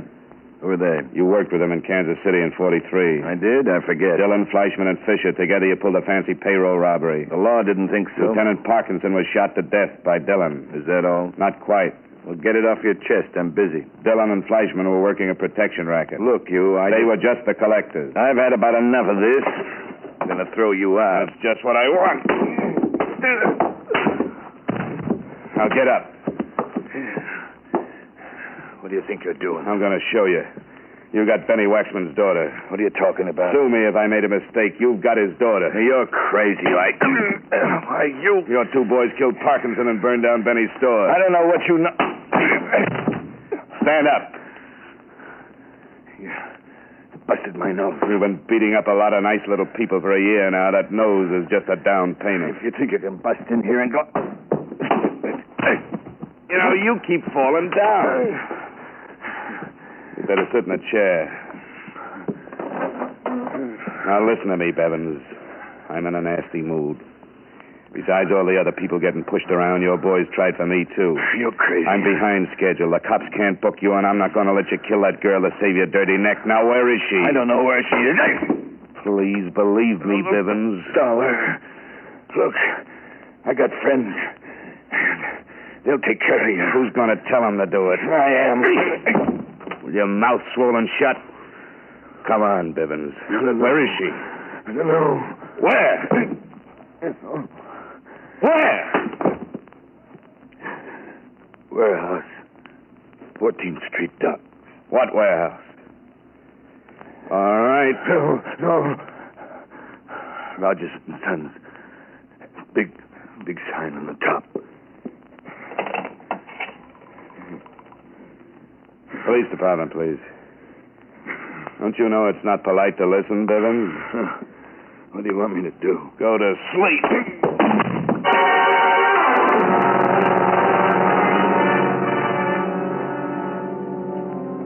I gave Sergeant Brenners what I had, and he told me he'd meet me at the warehouse. But in the meantime, he'd sent over for Bivens. He was as good as his word, for in less than 3 minutes, radio patrolmen were taking charge of Bivens and his entourage. The place looked like a police lineup when I left and headed for the warehouse. It was getting late when my cab pulled up near the river, and a cold wind was moving in from the Atlantic. Brenners got there a few minutes later, and he staked out his men. If the girl isn't there, I'd hate to go in the front door. Let's go in a window. I'm a second story man at heart anyway. How'd you ever get Bivens to talk? He'll tell you about it. He's bound to. He'd make a lousy cop.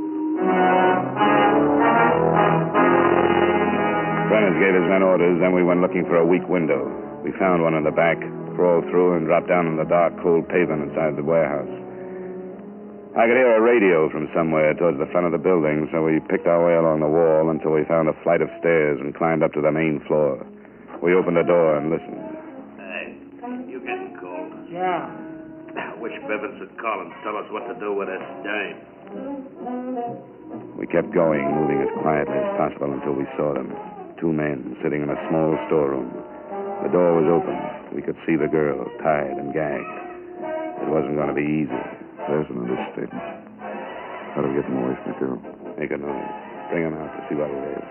Okay. We better separate. You get on that side so we get them between us. I want to shoot into that office. Right. Give it about 10 seconds and then push one of those crates over.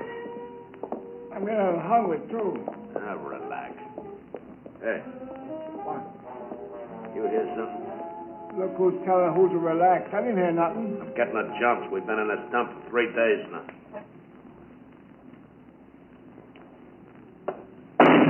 What was that? You gonna tell me I'm hearing things now? Somebody's out there. Yeah, kill her, like. What do we do? Shut up. With this dang kidnapping, that's... Shut up. Yeah, maybe it's nothing.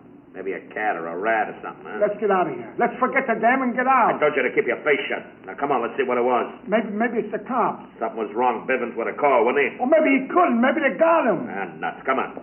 I don't see nothing. It's too dark. And there's the crate. Drop 'em, boys. Come on!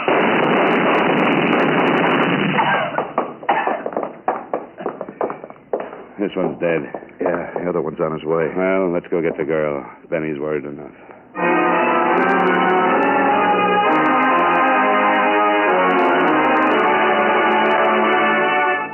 We took Benny's daughter back to her father, and he confirmed the story that Angie had told us.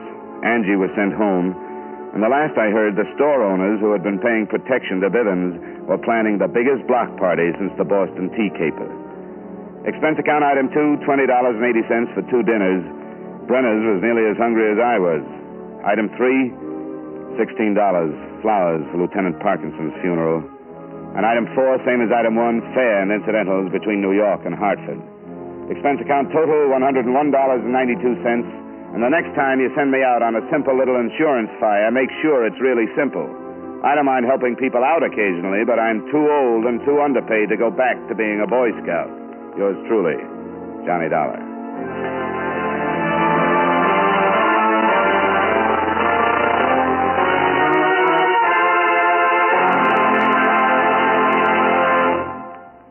Yours truly, Johnny Dollar, stars Edmund O'Brien in the title role and was written by Blake Edwards with music by Eddie Dunstetter. Edmund O'Brien can now be seen starring in the Paramount Pictures production Warpath. Featured in tonight's cast were Joel Samuels, Bill Conrad, Sidney Miller, Jay Novello, and Ray Hartman. Yours truly, Johnny Dollar, is transcribed in Hollywood by Jaime Del Valle.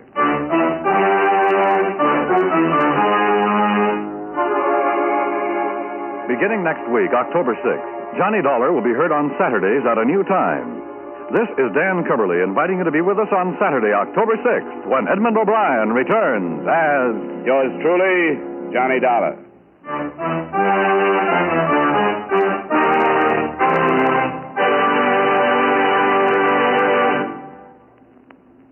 Our country needs the help of every citizen. Defense bonds provide that help. They help to make America strong financially. They help to curb inflation. They make the individual family more secure. Defense bonds strengthen the military front, the production front, and the economic front. And just as important, buying United States defense bonds helps you by providing you with a safe, sound, profitable investment. Don't forget, defense is your job, too. Buy United States defense bonds today.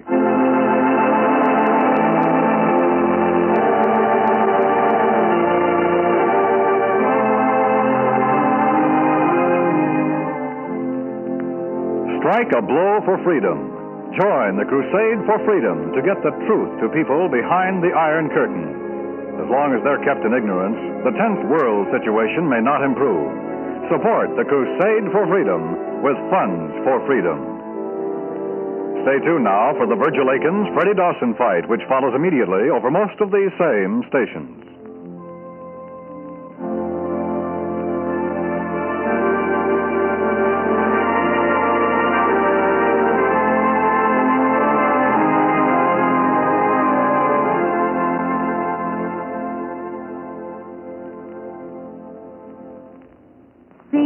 CBS, B for the best.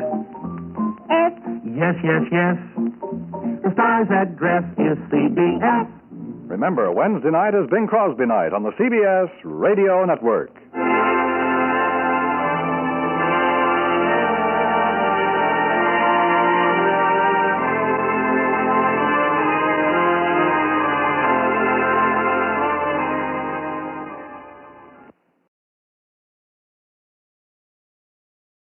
From Hollywood, it's time now for Edmund O'Brien as...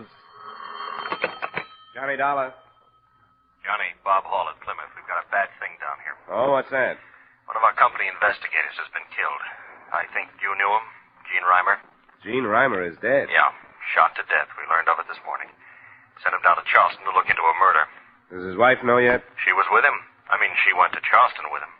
We want to put somebody right on it, Johnny. That's why I called. Oh, sure, Bob. I'll come right over and get the rest of the story from you.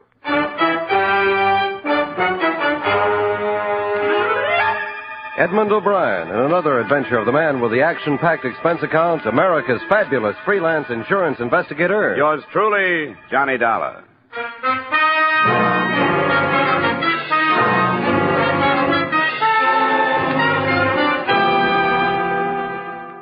Expense account submitted by Special Investigator Johnny Dollar to Home Office, Plymouth Insurance Company, Hartford, Connecticut. The following is an accounting of expenditures during my investigation of the Leland Blackburn Matter. Expense account item 1, $250, cab fare from my apartment to the Plymouth building. Hey, Johnny. Yeah? Oh, hi, Merle. What are you doing down here? The Gene Reimer shooting. I wondered if it heard. He talked a lot about you. You were good friends. We learned the business together in the Pinkerton agency. Almost opened our own office. It didn't pan out. I wish it had. We're going to miss him around here. He was a great guy. Yeah. Well, Bob Hall's waiting for me, Merle. I'd better get in there. Sure. Good luck, Johnny. Mr. Dollar, he's waiting for you. You can go right in. Thanks. How are you, Bob? Thanks for coming right over, Johnny. Wouldn't have blamed you if you turned it down. Forget it. I feel pretty awful about it. I gave the case to Gene myself. He wasn't up for one, but there would have been some extra money for him. I knew he needed it. He didn't have to take the case. He didn't have to earn a living this way. It's a funny thing for you to say. Well, there's no other way to look at it. You can't hunt trouble forever without finally running into some. I got the idea that you were his friend. I was. But you aren't hiring a friend, Bob. You're hiring an investigator. If you want me to go to work on this, I'd better get some facts. I don't understand you. What about the case he was on? You said it was murder? A policyholder named Leland Blackburn was bludgeoned to death in his home.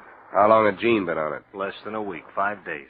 Had he sent in any report on what he'd learned? No, he hadn't. Is that all? That's all I know. He was staying at the Hotel Lee. His wife is still there. As I said, she'd been with him. I suggest you talk to her first. I will.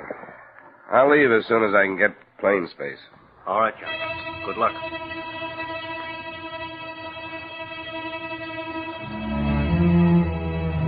Expense account item 2, $85 transportation between Hartford and the Hotel Lee in Charleston. It was 8:30 p.m. by the time I checked in, and my first move was to the phone. Yes? This is Johnny, Barbara. Johnny, where are you? The floor above you. The Plymouth Company sent me down to look into Gene's death. Oh, I'm glad you're here, Johnny. When will I see you? As soon as possible. Well, give me just 15 minutes to put a face on it. Come on down.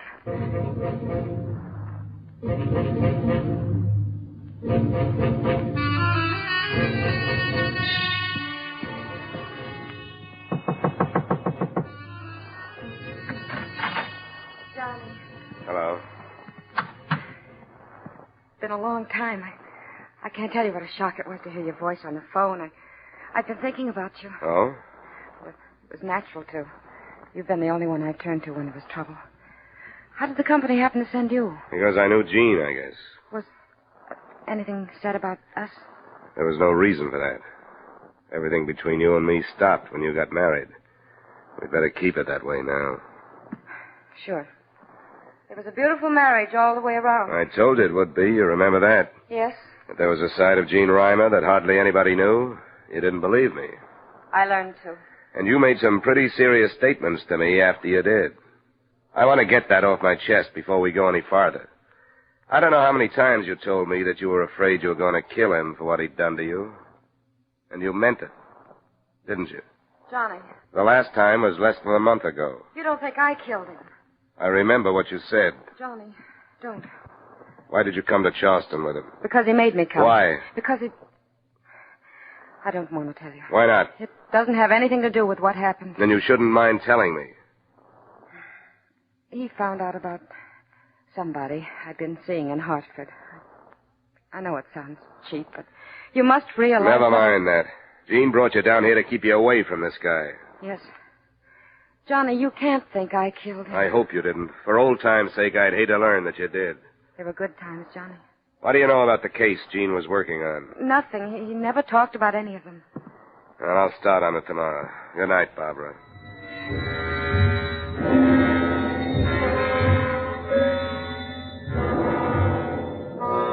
Expense account item 3, $2 cab fare the next morning to police headquarters where I met Lieutenant Sims, the officer in charge of both killings. Well, looks to me like they piled a load of work on your shoulders, Dollar. You assigned to both murders? Chances are that they go together, don't you think? Hard to figure that far yet. Well, what have you got on this Leland Blackburn? The file isn't complete on him. The widow and son refused to authorize an autopsy. Took a few days to force it through, so we got no report. Who was he? An old codger, a pillar of the old South, so to speak. He was a broker, him and his son Rollin, pretty wealthy folks. What do you think was the motive? Well, we're thinking it was robbery. Nobody knows how much, but old Leland's wallet was empty when they found it. He just told the phone operator he wanted the police when he was hit. The phone was still in his hand. Well, I'll have to go and talk to the family. Help yourself. This other Hartford man, a likable kind of fella, you know him? Yeah, I knew Gene for quite a few years. Makes it bad when it's a friend, don't it? Well, it doesn't help. Do you have anything on his death? No, absolutely nothing. He was shot 3 times at close range with a .32 caliber gun. All 3 slugs went through him and smashed up on a brick wall behind him. Spoiled him for ballistics. Where did it happen? In an alley off Magazine Street. And that's why we can't figure any connection between that shooting and the Blackburn killing. You know this town? No. Why, no Blackburn had set foot in that Magazine Street section. They live at the other end of the town, south of Broad Street. That's a whole lot closer to heaven, I can tell you that. Yeah. Well, thanks a lot, Lieutenant. Looks like I've got a lot of cold trail to follow, so I'd better get moving.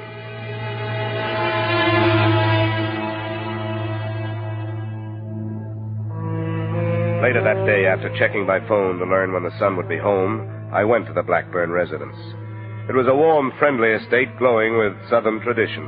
The same thing could have been said about the widow, Mrs. Blackburn, but son Rollin must have taken after his father. What I resent most of all is that you are here simply because you suspect either Mother or me or both of us of nefarious plot. Now, Rollin. Isn't that right? Murder is a hard thing to ignore, Mr. Blackburn. I am not ignoring it, but I believe our local police are quite able to do what must be done. I should think you'd be interested in having as many people as possible working to clear it up. Naturally, I want to see my father's killers brought to justice. But I don't think Father would appreciate the importation of investigators from Hartford. Rollin, please. I came here primarily to investigate the death of the first Hartford man. I'm afraid you'll have to put up with me until I satisfy myself that there's no connection between your father and what that. What possible connection could there be? I don't know. There isn't any. And if I hear of you dragging the Blackburn name into a sordid murder in that part of town, I will personally thrash you to within an inch of your life. Rollin, I must insist. I think perhaps that if you left, Mr. Dollar and I could conclude this meeting much more rapidly. Don't you have an appointment someplace? Don't you forget what I said, Dollar. I won't.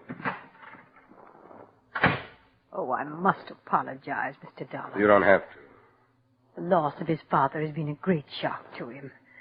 And I must say that other young man who was here, as pleasant as he tried to be, did leave us with the impression that he suspected us. One doesn't say things like that about the Blackburns. It is an extremely proud and moral family. I understand.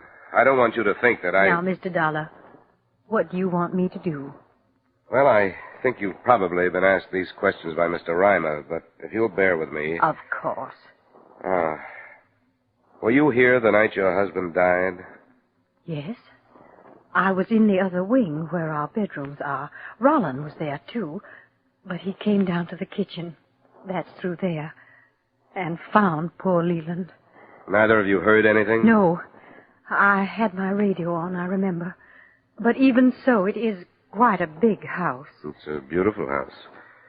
Mrs. Blackburn, do you have any idea who could have done this thing? Any enemies of your husband's? I knew of nobody who disliked Leland. He was a charitable, honest man, and a pious one. I'm sorry, Mrs. Blackburn. I won't bother you any longer. My only hope is that I may join him soon.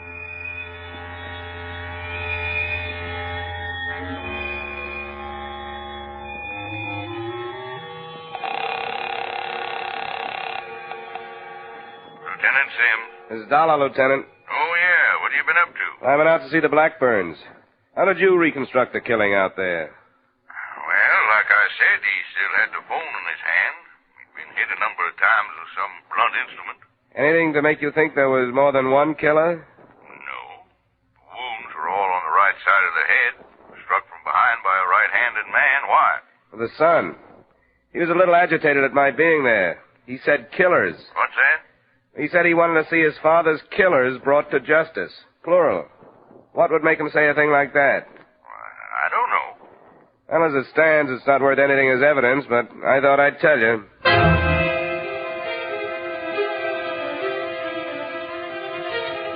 To me, at that moment, it meant there was a possibility that Rollin Blackburn knew more than he was saying. I spent another 2 hours trying to find something to strengthen that possibility. The financial condition of both the family and their brokerage firm. I got no place with it, but I returned to my hotel with the feeling that that one slip was going to develop into the link to connect Jean's death with the Blackburn investigation.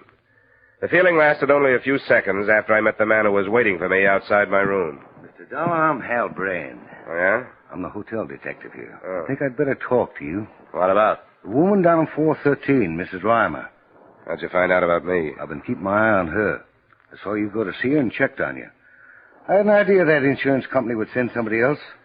Why have you been watching her? Her husband paid me to. I guess there was something wrong between them. Yeah.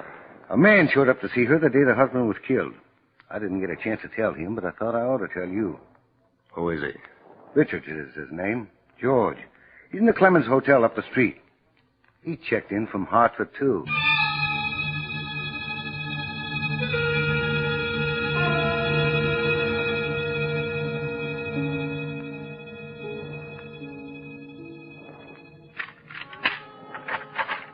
Come on in the room, Brian. I want to hear the rest of it. Sure. There isn't much more. This Richard showed up at the Reimer room about 1 in the afternoon. Reimer was out, so I didn't get to him. And then he was shot that night about 10. Maybe it don't mean anything. You know where Richards is now? He checked out this afternoon, took the 540 plane to New York. Let me pour you a drink, Brian? Sure. You know, a man's a fool to marry a woman as beautiful as that. It always means trouble.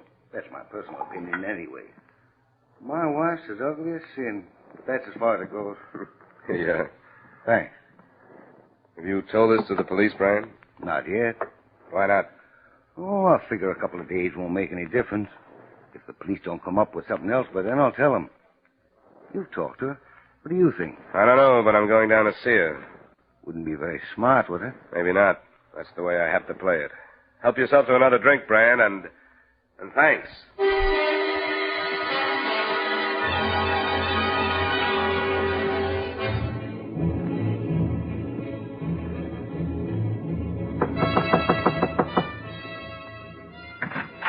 I've got to see you. Sure, Johnny. Come in. What's the matter? Why'd you lie to me last night? I didn't. I don't understand. George Richards. Why didn't you tell me he was here?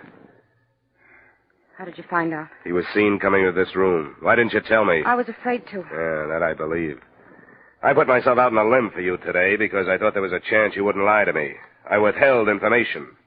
They want a motive for Jean's murder, and I didn't mention you. I didn't kill him. That doesn't mean anything now that there's Richards. I didn't know he was here until I opened that door. He stayed here 10 minutes, and I made him leave. I told him to go back home or there'd be real trouble. He didn't leave until this afternoon. I didn't know that. Johnny, I know I should have told you last night. I've always trusted you, but I knew how bad the situation would look, and I just prayed that nobody would know George was here. You weren't covering up for him? No. I didn't know, Johnny. I didn't know he was still here. Quit it, will you? Come on, sit down and get a hold of yourself. Look, I want to believe you, Barbara. You know that. But it doesn't make any difference now whether I do or not. The police are going to learn about Richards. Are you going to tell them? I imagine they'll tell me. But I can't hold back anymore. And with the answers I'll have to give them, they can probably indict you for murder, or at least accessory with Richards. I didn't kill him. I don't know anything about it. Stop it. I don't need hysterics. I need proof. How can you prove to me that you knew nothing about it? I don't know. Would Richards have done it alone? No. How can you prove that? It's a thing I know. I can't use things you know. I need people and statements. People who will swear that they saw you at the time Jean Reimer was killed. People who will swear they saw Richards. It was 9 o'clock. I was here. I can check that. That's all I know. Johnny, stop. Please stop. I can't stand any more. All right, Angel. I'll stop.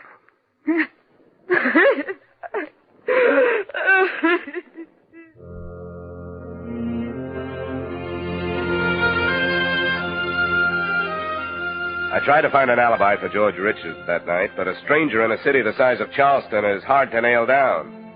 I went to the Clemens Hotel and questioned bellboys, clerks, maids, and bartenders, but those who remembered him hadn't seen him during the evening in question. Then I tried cab drivers with no better success. It was after midnight when I went to bed, and 9 the next morning when I was awakened by a summons from the police, accompanied by official transportation.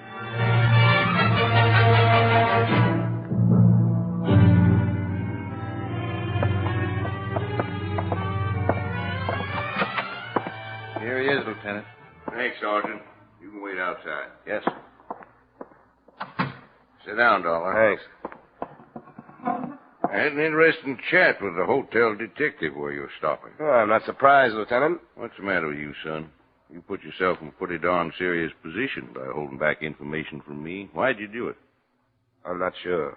You admitted knowing that Gene Reimer. Why didn't you tell me then that you knew about trouble between him and his wife? Well, I wanted to check the other angles first, the Blackburn investigation. How bad was this trouble? Pretty bad. Reimer had a mean streak that didn't show except to his closest friends and intimates. You'd say he did her bodily harm? Yep, lots of it. How'd you find out? From her? How well did you know her? I knew her before they were married. In love with her by any chance? If I had been, I would have married her. I know what you're driving at, Lieutenant, the possibility that I came down here to protect her from a murder charge. Well, that's half true. What's that? She's been my friend. I didn't want to see her pulled in if she wasn't mixed up in it.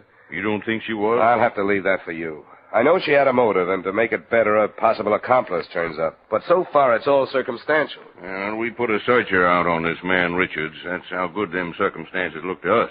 Sure. And I'll bet I can reconstruct your reconstruction. A phony tip to Reimer on how to crack the Blackburn thing, an appointment on Magazine Street, and the payoff. Huh? You break that down? No, and I tried. Barbara has an alibi, but Richards hasn't. Well, I gotta have somebody for that killing, Dollar. I'm going to bring her in. I'm surprised you haven't already. I want to talk to you first. I want you to stay here while I talk to her. Why? Why, you think she'll break down because of me? What's the matter with that board? I'll be right back. I gotta go get a man to pick her up.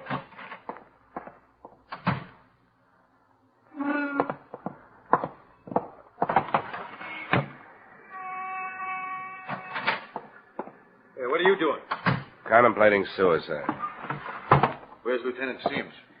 Just went out the other door. I'll be right back. Hey, you finally got the autopsy report on old man Blackburn. You sound as if you really didn't believe he was dead. Oh, no, he's dead all right. What is it, Sergeant? The Blackburn autopsy report. Yeah, look here.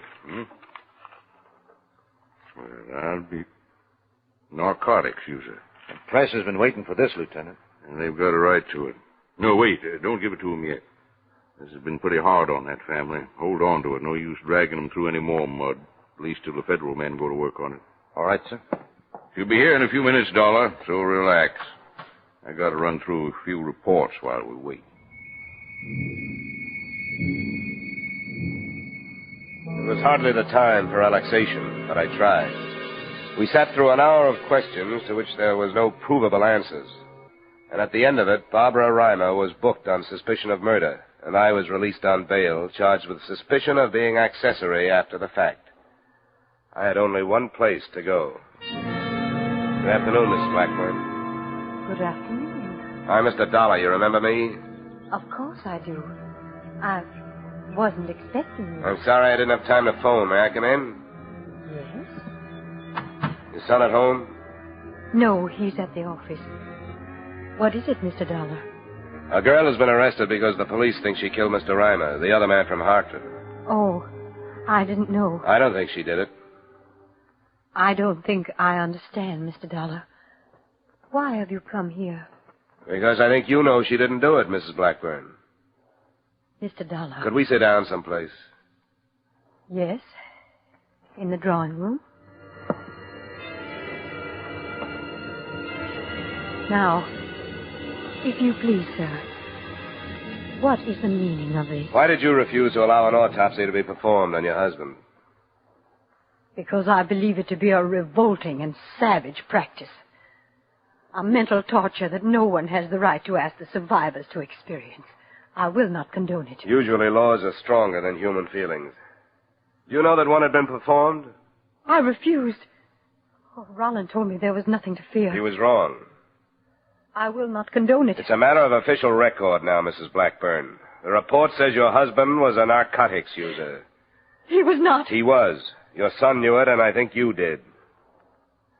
I shall have to ask you to leave, Mr. Dollar. Please, Mrs. Blackburn, that wouldn't do any good. When I was here before, maybe you remember, your son said something he didn't intend to say. He told me that more than one man killed your husband. He said killers. He was upset. Both murders had something to do with the narcotics your husband used, didn't they? No. The police haven't been able to find a link between the Blackburn name and the Magazine Street section. The narcotics made that link, isn't that right? No. Gene Reimer must have found out. He was killed. Now a woman is charged with a murder she had nothing to do with. What else do you want? Oh. We thought we were doing the right thing. Why did you think that? We hoped to save Leland that shame. And Rollin, his son, and his widow. Gene Reimer must have learned from you. No. No one was to be told. Mr. Reimer discovered it himself. When he faced us, we begged him to say nothing. But when he threatened us, we told him their names. The names of the people who supplied your husband? Yes, and made a hell of our lives. They've extorted money from us for almost 10 years. We, of the inviolate family. They killed your husband. They came that night to force him to buy more. And when he refused and tried to telephone the police, they killed him. I want you to tell me who these people are. We told Mr. Reimer. And he... I won't go alone. It will be finished then. This farce we live. It would be finished anyway. Oh, yes. We go no further. There are two. One is named Miller. The other Stone. Why do I find him? You won't go alone. We've caused one death. I'll be all right. All right. I'll tell you where to find them.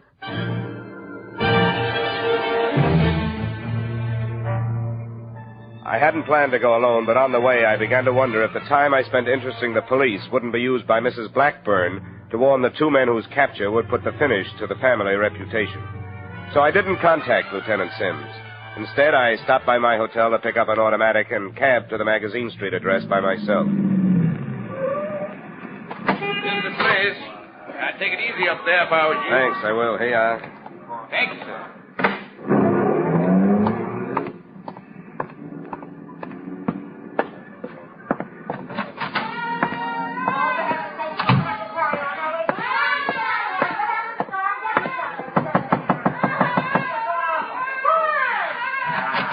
Yeah? Who are you, Miller or Stone?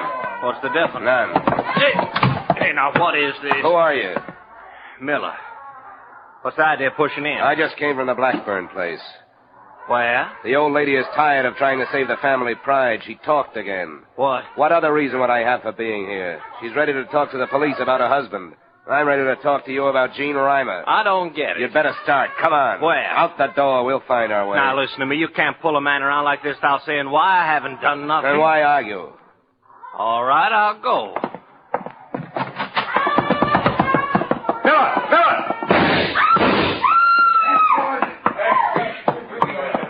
Miller? Get away from me. Find Stone. I gotta talk to Stone.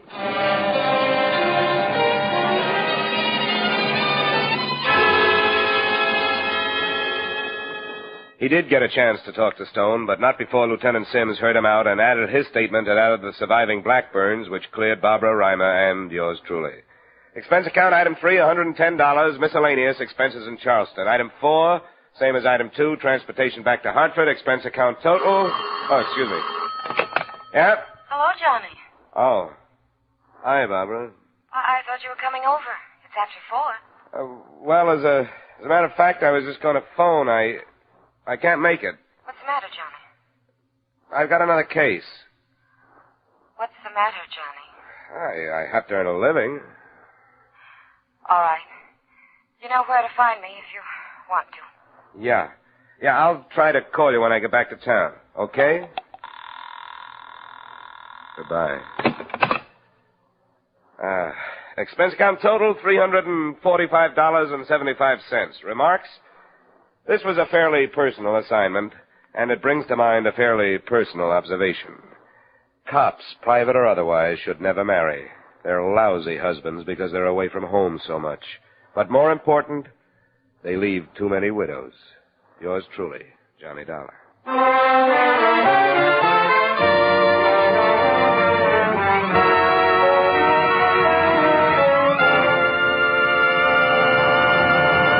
Yours truly, Johnny Dollar, stars Edmund O'Brien in the title role and is written by Gil Dowd with music by Wilbur Hatch.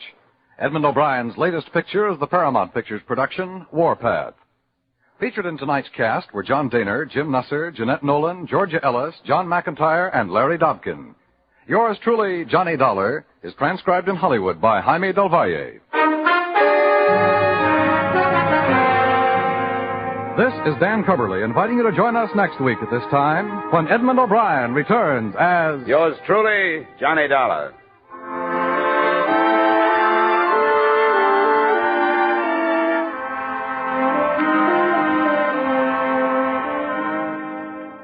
You can sing it again on CBS tonight for a whole hour of fun-packed, music-packed entertainment. And maybe Dan Seymour will be calling you to solve one of the tuneful little riddle songs that lead to a chance at radio's largest cash jackpot, $5,000, plus $10,000 more in wonderful prizes. Alan Dale, Judy Lynn, Bob Howard, the Riddlers, and Ray Block's orchestra are on hand to sing and play the riddle tunes leading up to Dan Seymour's coast-to-coast calls. Be listening again later tonight when Sing It Again comes along on most of these same CBS stations. Now stay tuned for Von Monroe's Caravan, which follows immediately on most of these same CBS stations.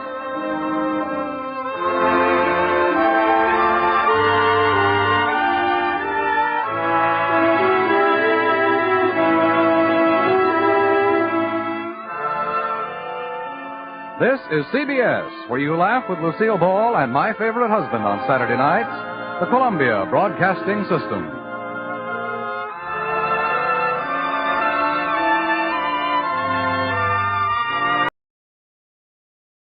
From Hollywood, it's time now for Edmund O'Brien as...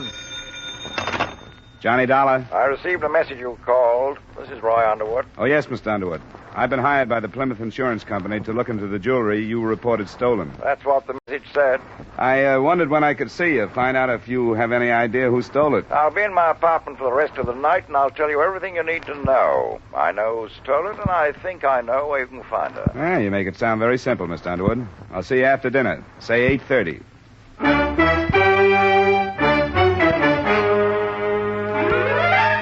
Edmund O'Brien in the transcribed adventure of the man with the action-packed expense account, America's fabulous freelance insurance investigator. Yours truly, Johnny Dollar.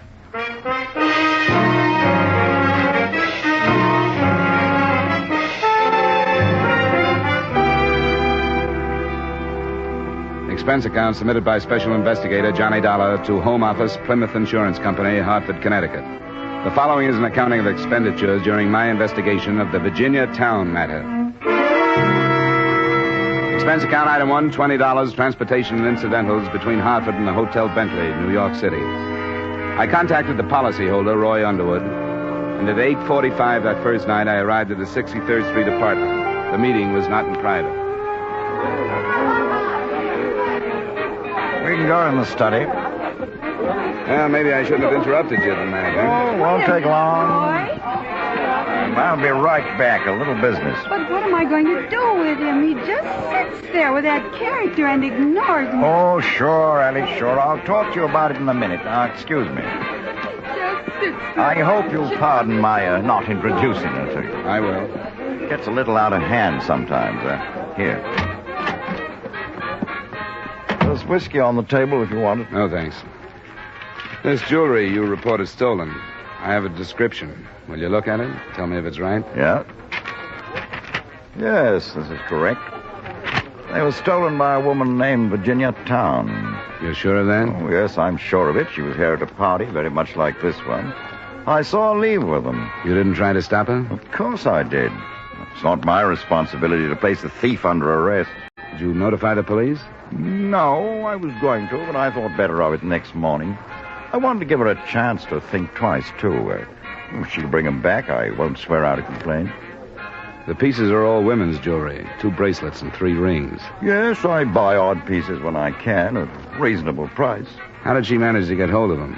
They were in my dresser drawer. She put them on. I told her to take them off. She refused and left. You mentioned on the phone that you thought you knew where I could find this Virginia Towne. Well, I'm not sure, you understand. I tried to phone her at her apartment, but she'd moved out.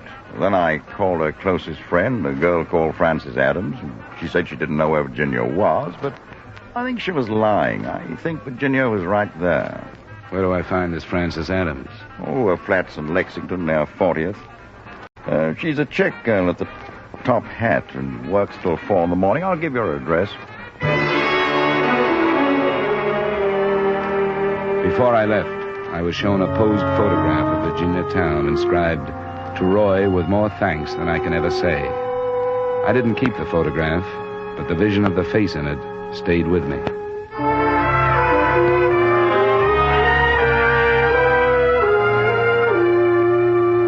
On Roy Underwood's hunch where Virginia Towne might be, I cabbed to the address of a friend on Lexington.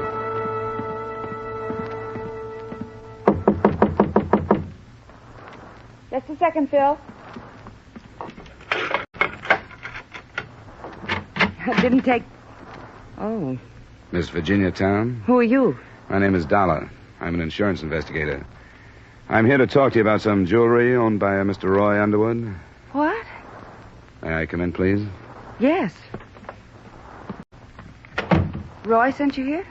I'm working for the insurance company. Roy said he thought you might be found here. And he said the jewelry was his. That's right. He said you stole it. But that's not true. He gave it to me. One of the bracelets for Christmas last year, the other for my birthday, and the rings at other times. You have proof of that? Proof? He knows he gave them to me. I said proof. My instinct was that something like this might be the case. But the people who hired me can't consider the personal angles. I should have expected something like this. Underwood has proof of ownership. He insured the pieces to himself, and he undoubtedly has bills of sale. You'll have to give it all back, or he'll go to the police. I can't give it all back. I sold one of the bracelets.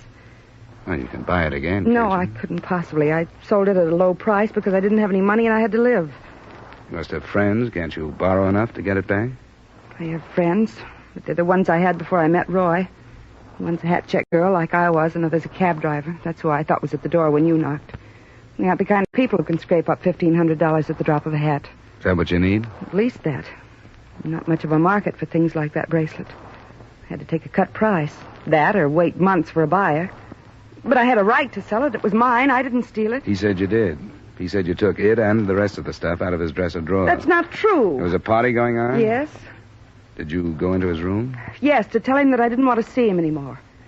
He laughed at me and said I'd come back to him any time he wanted me to. I guess this is what he meant.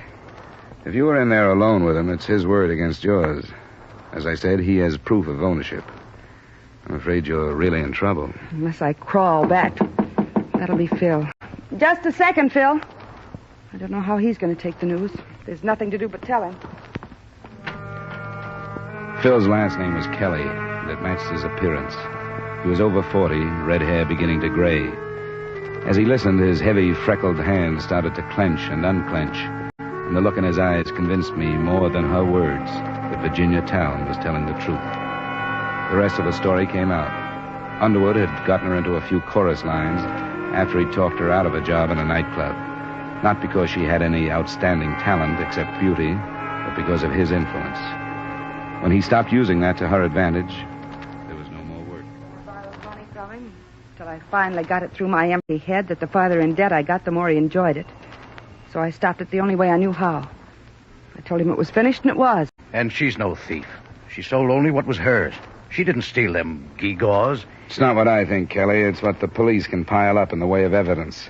Well, then, the truth of it is, I sold the bracelet. I stole it from her. I stole it from her, and that's why she can't give it back. Tell him that and see what he can pile up against me. Now, wait a minute, Kelly. Phil, now you're being ridiculous. No, I'm not. There's no reason to bother Mr. Dollar with all this. It's his job to return the jewelry if he can, and that's all. But you're not going to see Virginia arrested because of the personal feelings of this scum now, are you? No, I'm not, if I can help it. Well, it's better. What are you going to do, Mr. Dollar? Well, I'm going to give you some time to try to raise some money. I'm overstepping my bounds, but I think you deserve a break. I'll stall Underwood for 2 days. Tell him I haven't found you. That's tomorrow and the next day. That's the best I can do. That'll be time enough. And I'll deliver his blasted gewgaws myself, with a slug in the teeth to boot. I don't know how to thank you, Mr. Dollar. Forget it. I'll check back with you tomorrow.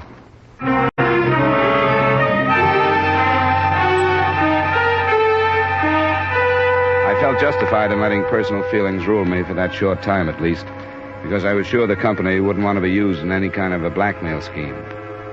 I met Frances Adams, the girl with whom Virginia was sharing the apartment, when I checked the progress the following afternoon. When I went back that evening, a couple of $100 had come in, and Kelly was out trying to raise more. I stayed there alone with Virginia, waiting for him to come back. And I caught myself thinking less about my part of it, and more about the way she was facing what could be in her future. She was uncomplaining and almost naively brave about accepting the possible results of the mistake she had made. I returned to my hotel and called Underwood. I knew I was on thin ice when I stalled him one more day, but it had to end that third night when she calmly gave me the latest development. We couldn't buy the bracelet if we had $5,000, Johnny. I don't get it. It's been cut up. Even one of the larger diamonds has been cut. When did this come out? This afternoon, about 4. Why didn't you call me then? Because I didn't want anybody else to be here when I told you about it. Well, that doesn't seem to make my next move any easier. I'll have to go to Underwood tomorrow morning. I know you will. That's why I wanted to tell you this way. Because the next time I see you, you won't be my friend. You'll be just another man with some evidence. I've grown used to you as a friend, Johnny. I'm sorry it had to happen this way. No matter how it happened, I'm glad it did. You think we could forget all of it? I wish you'd take me someplace. We can try. Where do you want to go? Any place. Just have a couple of drinks. I don't care. I just want to go someplace with you. Come on, get up. Sure. Hey. What, Johnny?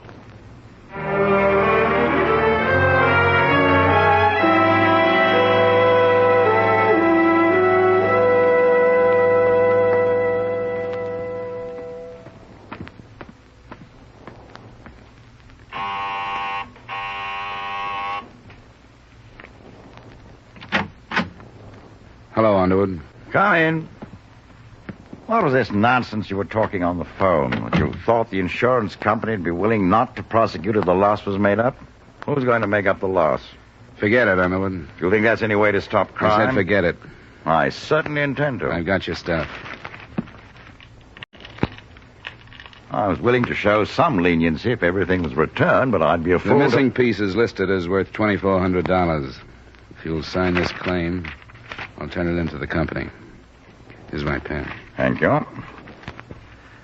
Can't afford to be taken advantage of by every beautiful young thing that happens along. Here you are. Thanks. I want to thank you for what you've done. It's nothing but a job, Underwood. Nothing but a job.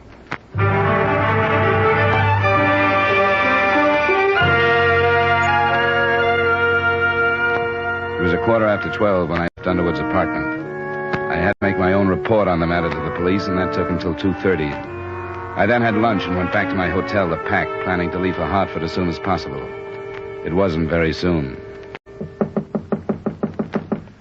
Come. Mr. Dollar? Yeah? Lieutenant Brinker, homicide. What's up, Lieutenant? You made a report earlier this afternoon on some jewelry owned by one Roy Underwood that had been stolen and then partially returned. I did. I guess we need another statement from you. Stuff is missing again, and Roy Underwood has been shot to death. Come on.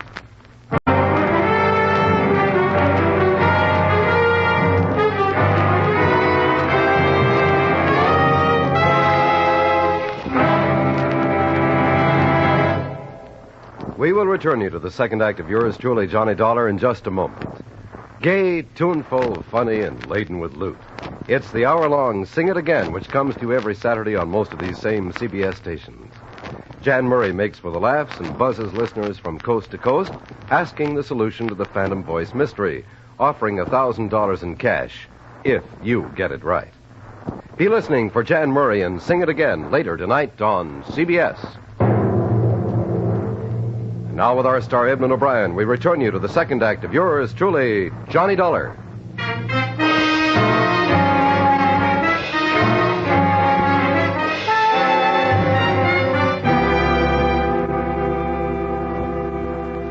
On the way to headquarters, the Lieutenant Brinker, I learned that Underwood had been killed in his apartment.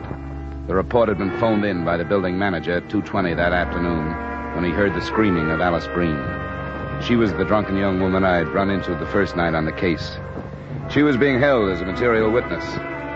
In spite of the fact that the jewelry was again missing, the police took a dim view of her story that she'd entered the apartment and found Underwood dead.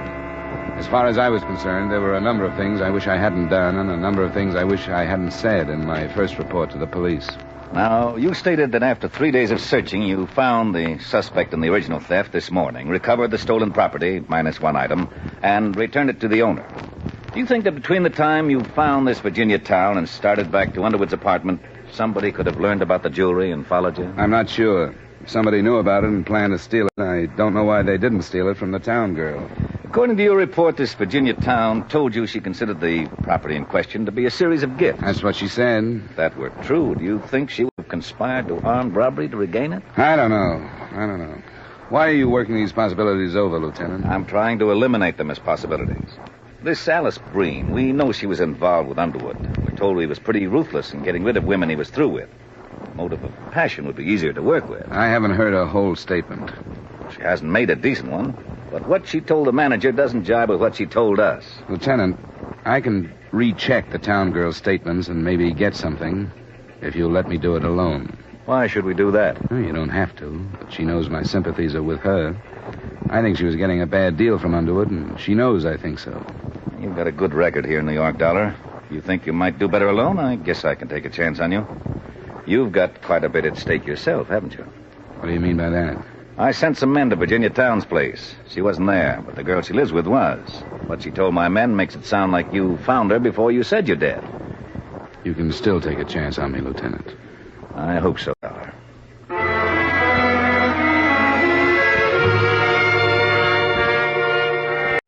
By the time I got to the Lexington Avenue apartment, the roommate, Francis Adams, was gone, too. But through his cab company, I did locate Phil Kelly. I swear I didn't even know about it.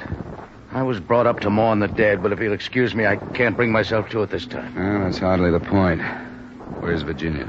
I don't know. Where's Francis Adams? I don't know that either. This is a work day. I've been on the go since morning. Where would Virginia go? You must have an idea.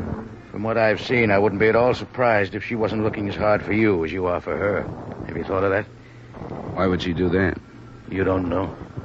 Well, come. She has the strongest motive for the killing so far. If I can't find her, I'll have to tell the police that's why she's hiding. Now, that isn't so at all. What other reason would she have? They'll ask me that, and I'll have to answer them. She's no murderess. Well, she's acting mighty like one. Get into the cab. I'll take you to her.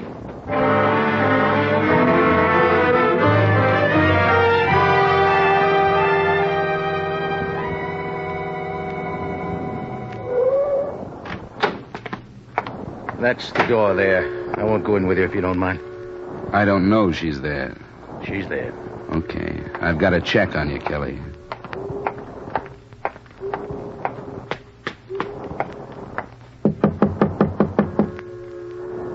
Who is it, Phil? It's Dollar. Let me in. Why did you come here? Who told you where I was? What are you doing here? It's none of your business. You did your job, didn't you? You told me last night that no matter what your personal feelings were, you had to do your job. Well, you did it. Why can't you leave me alone now? If he was still alive, I could. Still alive? The police have been looking for you. Roy Underwood's dead? You didn't know? Of course I didn't know. Johnny. Why are you hiding? Because I didn't want to be arrested. You told me Roy was going to swear out a complaint. He didn't have a chance to.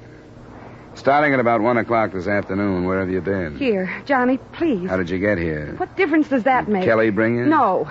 And how did he know where you were? Johnny, I came here because you said Roy could swear out a complaint, and it was his word against mine, and that somebody in my spot didn't have much of a chance. I wish you'd been as truthful with me. What do you mean? You've lied to me. No, I haven't. Yes, you have. Now I realize they were stupid, obvious lies.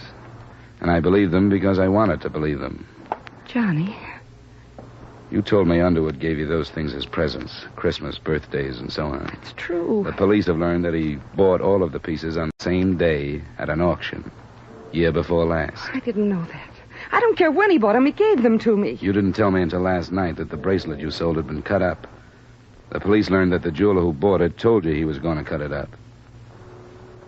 All right, I did lie. You offered me 2 days to try and think of something to do. I gave you 3, and I'm in trouble because of them. Is that all they mean? Yeah. Now that's all they mean. Johnny, how can you say that? Because your lies have made you a lot less beautiful than I thought you were. Johnny. I have to clear myself with the police. Not only about robbery, but about murder now. The only way I can do that is to take you in. Let you clear up your lies, if you can. I'm sorry, Johnny. About what? That it had to be this way. I'm sorry. If you're ready to go, there's a cab waiting.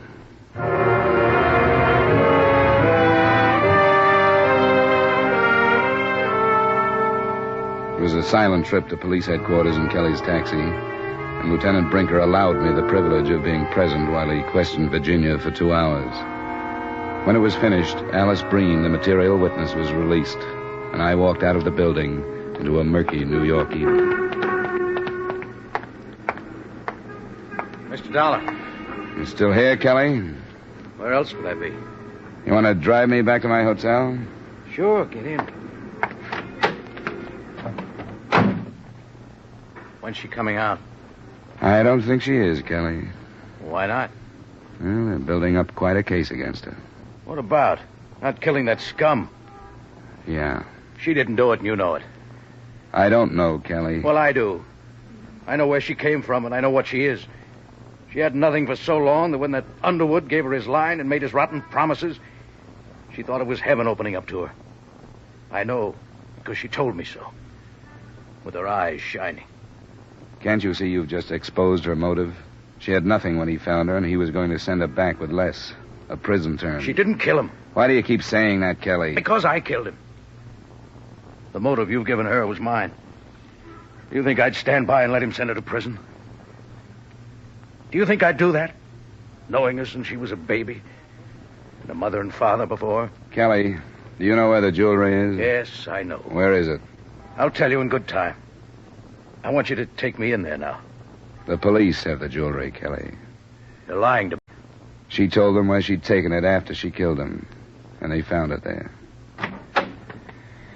Maybe I'd better get another cab, huh?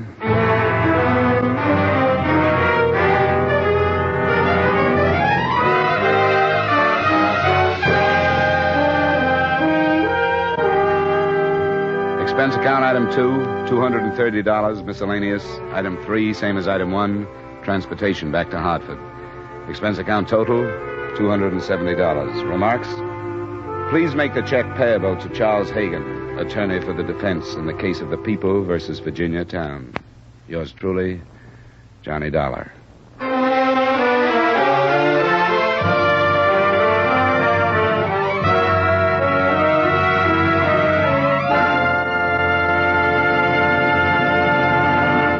Yours truly, Johnny Dollar, stars Edmund O'Brien in the title role and is written by Gil Dodd with music by Wilbur Hatch.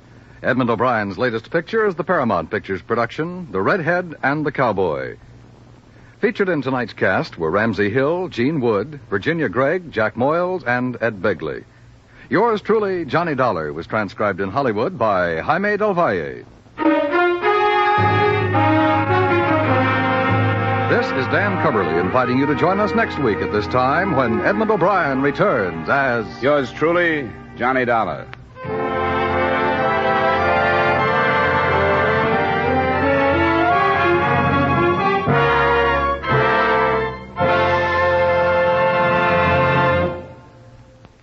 If words alone could stem the tide of rampaging communism, it'd be fine, for talk is cheap. But no amount of sidewalk gossip, intellectual discussion, or silver-tongued oratory has any effect on the ever-surging threat of red aggression. But there are things a communist does respect. He respects atom bombs. He respects wide-winged, globe-circling bombers. He respects steel-girded ships of the line. He respects well-conditioned, well-equipped fighting men. Yes, this makes sense to him. So, let's make him respect us by providing these things in great numbers. To do this takes money, and we can help provide that money by buying United States defense bonds. The month of May has been proclaimed Defense Bond Month, and every American citizen is being asked to get on the bond wagon. Sign up for the regular purchase of bonds at your bank or place of employment. If you're already doing that, try to buy an extra bond. This has to be, for remember, only talk is cheap. Just 10 years ago this month, our government started the sale of savings bonds. A few short months later, these same bonds were known as war bonds. Today, with the world suspended in a state of raw nerve existence, we are asked to buy defense bonds. Let's buy them all we can and now. Help provide the weapons of defense and security so that in a few short months they will still be known as defense bonds, not war bonds.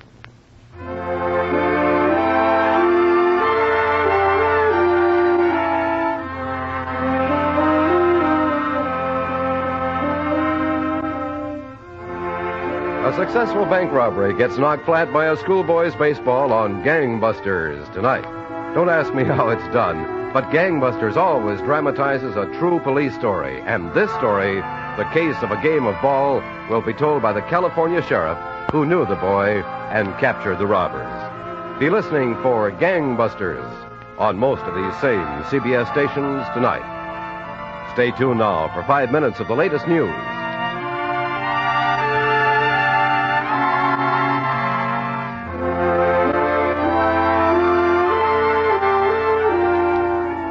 This is CBS, where you laugh at Jack Benny every Sunday night, the Columbia Broadcasting System.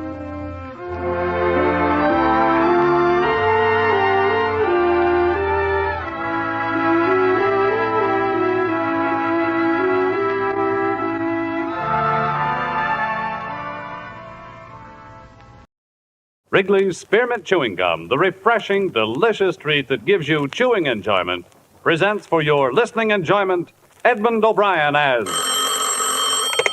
Johnny Dollar. Are you the insurance detective? That's right. Who's this? Johnny Doe for now. Do you want to crack the Calgary job? What? Calgary Products down in Camden. 300,000 payroll robbery on the first of the month. This isn't my kind of a gag. Try it on somebody else, Wait a minute. This is no gag. Check the Alliance Bonding Company in New York. They've kept it out of the papers. If you're interested, be at this same phone tomorrow night at 10. I'll call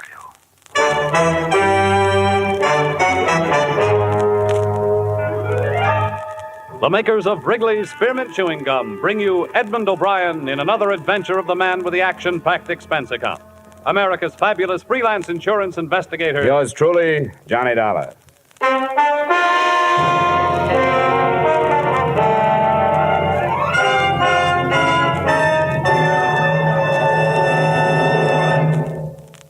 To make every day more enjoyable, treat yourself often to refreshing, delicious Wrigley's Spearmint Chewing Gum. Here's a taste treat you can enjoy indoors, outdoors, at work, or at play. The cool, long-lasting mint flavor refreshes you. The smooth, steady chewing helps keep you fresh and alert. Adds enjoyment to whatever you're doing. Wrigley's Spearmint Chewing Gum. Healthful, refreshing, delicious.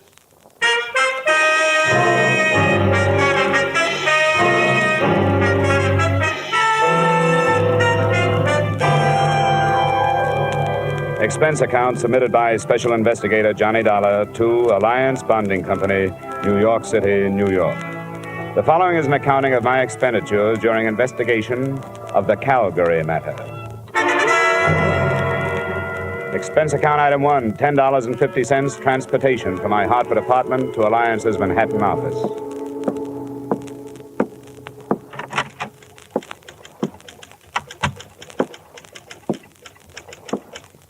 Good afternoon, sir. Hello. I think Mr. Matthews is expecting me. The name is Dollar? Oh, yes, Mr. Dollar. That door. Just go right in. Thank you. Yes. All right, Al, that'll be fine. The first bout starts at 8, but we don't care if we miss that. All right, I'll see you then. Sorry, but you can't hurry a son, you know. That's all right. I'm Johnny Dollar, Mr. Matthews. Yes, so I thought. Sit down, won't you? Yes, sir. I don't want to be interrupted for the next hour, Miss Mills. Yes, sir. Mr. Dollar, do you put any stock in that telephone call? Oh, I haven't any idea. I don't know anything about it. I've done a lot of thinking since you phoned me about it, and of course there's nothing for us to do except to follow it up. But I can't help wondering if this man isn't a crank of some kind. Well, that's what I thought, too, until you bore him out by telling me there'd been a robbery that had been held from the press. Why has it been kept a secret? Well, all concerned thought it was the best idea, and there's a possibility that the group involved is the same one that carried off the Brink robbery. But any publicity would only give away our hunch that the same gang pulled both jobs. What makes you think the Brink crowd might have pulled this one? Because of the way it was executed. Simple perfection. The knowledge the criminals had of our operations. You see, one of our armored cars was to deliver a cash deposit to the Barton Bank in Camden to cover the Calgary Products payroll. The truck simply didn't arrive. It was found later, wrecked and empty. The driver and the guards? They were found 3 miles away, bound and gagged. Their descriptions matched those at Brink's, masks and so on. Yes, it was perfection. They knew exactly when and where. What do you want me to do? I've talked it over with the rest of the Alliance executives. We want you to follow that call through, but we must insist that you make every effort to maintain the security we have established. Here are the details.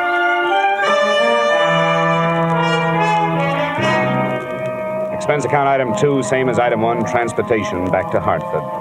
At 9:45 that night, I was in my apartment waiting for the promised call from John Doe. At 10:05, my phone rang. Johnny Dollar. Stanley, 3469. Yes? 1 moment, please. Philadelphia's calling. Philadelphia. Your call to Hartford is ready. Go ahead, please. Mr. Dollar, Yeah? what did you decide about the Calgary job? Well, what happened to the man I talked with last night? He didn't dare phone you tonight. He was afraid you'd be set up with the police to trace the call. I haven't talked to the police. Don't. If you do, it's all off. He doesn't want to be arrested. He wants to surrender to the New Jersey District Attorney's men. The guy I talked with last night? No, he wasn't involved with Calgary. It was a friend of his. Do you want to talk it over with him? Where? There's a room reserved in the name of Charles Randall at the Brantford Hotel in Bridgeport. Check into it between 7 and 8 tomorrow night. Sign the register, Charles Randall, 7458 Walnut Drive, Boston. Look, why doesn't he just take my address and come over here? He can't. Why not? Brantford Hotel, Bridgeport. If you're interested, be there.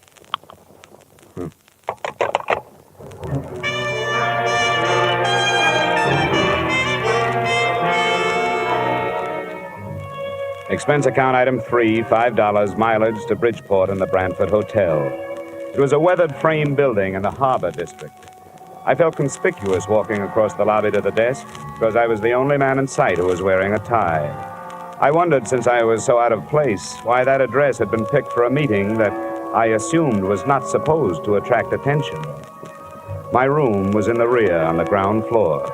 I'd no more than opened a single window to air the room of the traces left by its previous tenant when I was signaled to the door.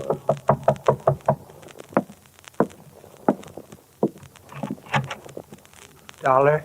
Yeah. Let me come in.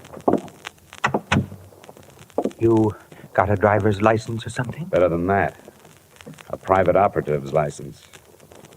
Here you are. Thanks. I recognized your voice, but I thought I'd better make sure.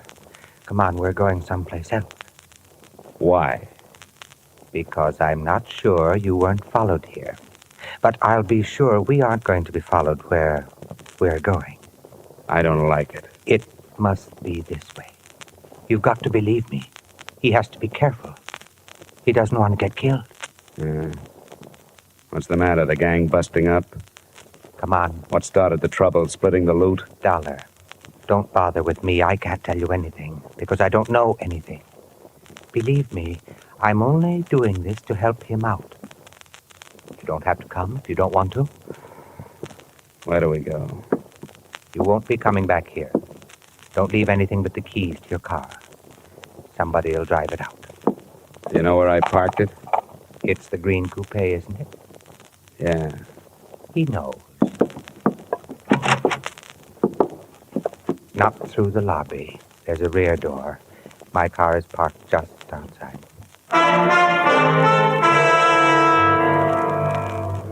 We drove without speaking, crisscrossing town and backtracking until he was satisfied there were no followers, and then out of town in roughly an easterly direction, following the shore of Long Island Sound.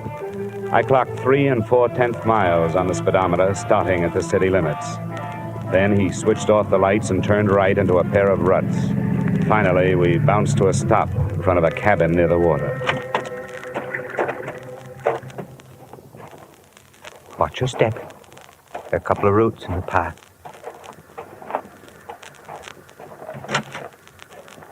Did he come? He's here. Good. You wait in the car, will you? I don't think it'll take long. The first thing that impressed me as I walked past her into the single room was her youth. She didn't look much over 20. In spite of rather nondescript short brown hair and a band of freckles across an Irish nose, she was attractive. She was very small, and her violet eyes were very frightened.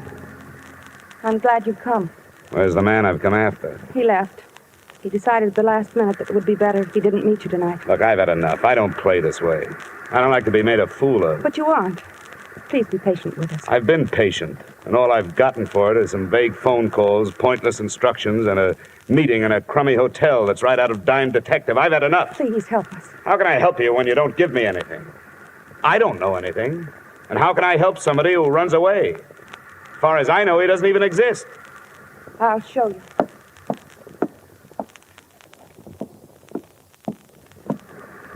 Open it. His share of the Calgary money's in it. If you can take the wrappers off. I can take this with me? Yes.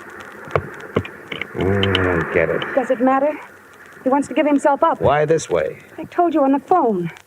He doesn't want to be arrested in this state. He wants to go directly to the district attorney's office in New Jersey where the robbery was committed. He'll turn state's witness? Yes. But he has a demand. Promise of immunity. It won't work. Any promise like that destroys the value of testimony. Might even bar it from the trial. It's been done. It's never promised. You'll have to take his chances on that. It doesn't have to be public. You can try, can't you? Sure, I can try it, but I won't get it. Anything else? Yes. He wants to be placed in protective custody until after the trial. How many other men were in on the job? He wouldn't tell me. I can't tell you anymore. Will you go to New Jersey? I'll have to have 2 days. I may not be able to see anybody tomorrow. All right. You'll call your Hartford number both nights at 10. You'll have to go now. Please do your best.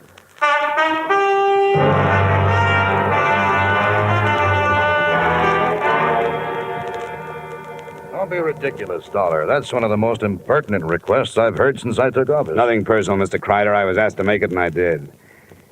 Well, would you see that he's placed under protective custody until after the trial? Why should I grant this criminal any favors? Well, if it means breaking the Calgary matter, it seems to me a favor or two would be worthwhile. We'll break it in due time.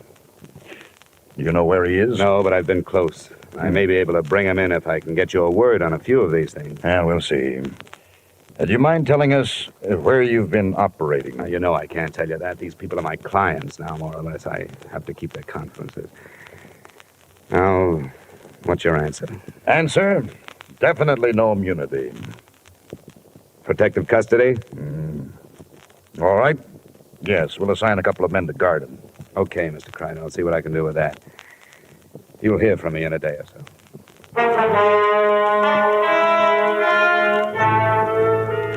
Expense account items 4 and 5, $40 traveled from New Haven to Trenton, New Jersey, and from Trenton back to Hartford. I reached home too late for the phone call that first night, but it came the next, promptly at 10, from Boston this time.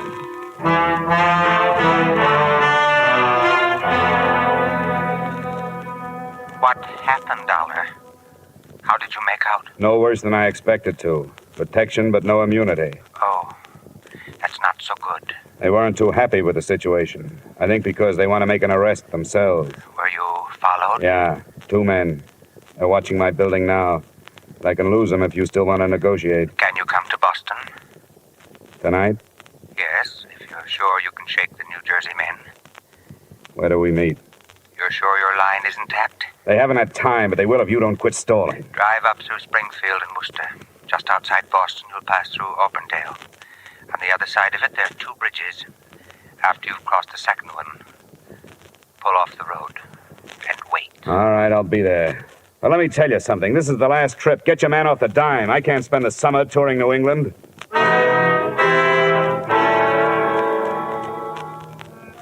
I slipped out of Hartford, found the second bridge beyond Auburndale, pulled off the road, and sat there, listening to the night. I sat there for an hour before anything happened.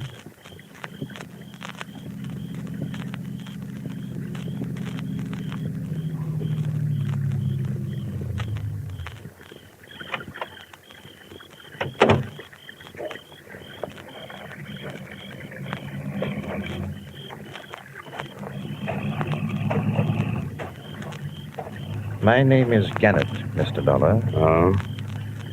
Are you the one? Yes, I'm the one. Get in.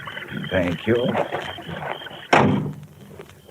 Well, you caused quite a stir, Gannett. Yes, so I understand. I've heard that crime pays only those who write about it and those who investigate.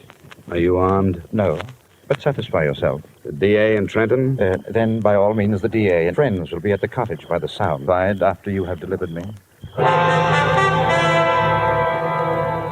It wasn't a silent trip, but the subject of our scattered conversation was always far removed from the Calgary Matter. Gannett's only typically criminal attitude was one of fear. He was never satisfied that we weren't being followed. We weren't. I learned that at 9:30 the next morning when we pulled up in front of the State Building in Trenton. We hadn't been followed. They were waiting for him.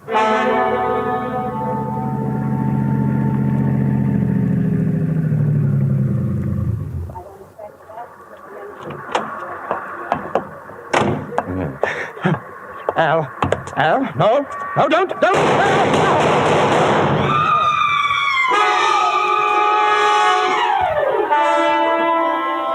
Someone in the crowd, it was impossible to know who, shot Gannett to death and disappeared in the confusion.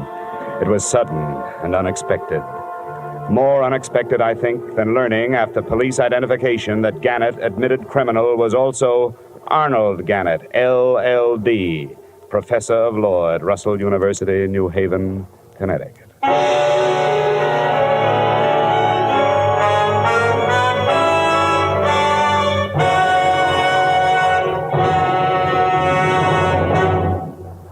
To make every day more enjoyable, treat yourself often to refreshing, delicious Wrigley's Spearmint Chewing Gum. The lively, full-bodied, real mint flavor cools your mouth, moistens your throat, freshens your taste. And the chewing itself gives you a little lift, helps you keep going at your best. So for real chewing enjoyment that's refreshing and long-lasting, always keep Wrigley's Spearmint Chewing Gum handy. Healthful, delicious Wrigley's Spearmint Gum will make every day more enjoyable. And now, with our star, Edmund O'Brien, we return you to the second act of yours truly, Johnny Dollar.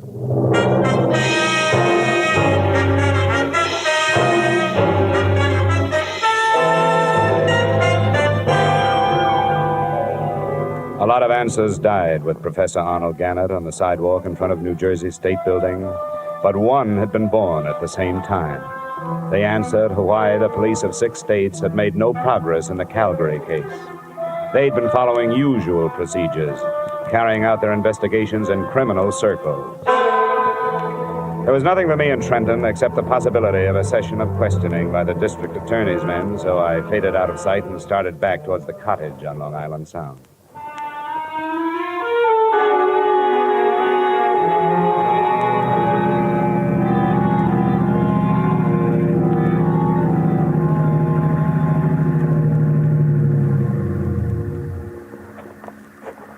Hello? Hi. Did it go all right? No, it didn't. It blew up. Somebody was waiting for us in Trenton. He killed Gannett as he got out of the car. I thought we were careful enough. You were careful here and in Boston, but nobody was following you. They knew where he was going and waited for him. How did they find out? I don't know. He never told me anything about it. Where's the girl? She's asleep. She stayed awake all night. I don't know what this is going to do to her. She's his wife. She'll have to know. You're right. It'll be in the papers tomorrow, won't it? She was going back to New Haven in the morning. But I can't do it. I don't want to go in. I think you'd better. I don't know who you are, and so I don't want to lose track of you. Come on in with me. Very well.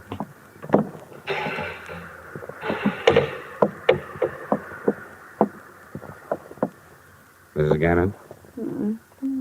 Mrs. Gannett? Oh, what is it? There's been trouble. Yes, there has. Where's Arnold? He's dead, Mrs. Gannett. No, He was killed before he could surrender. I want you to tell me who did it. I don't know. I don't know. I don't know.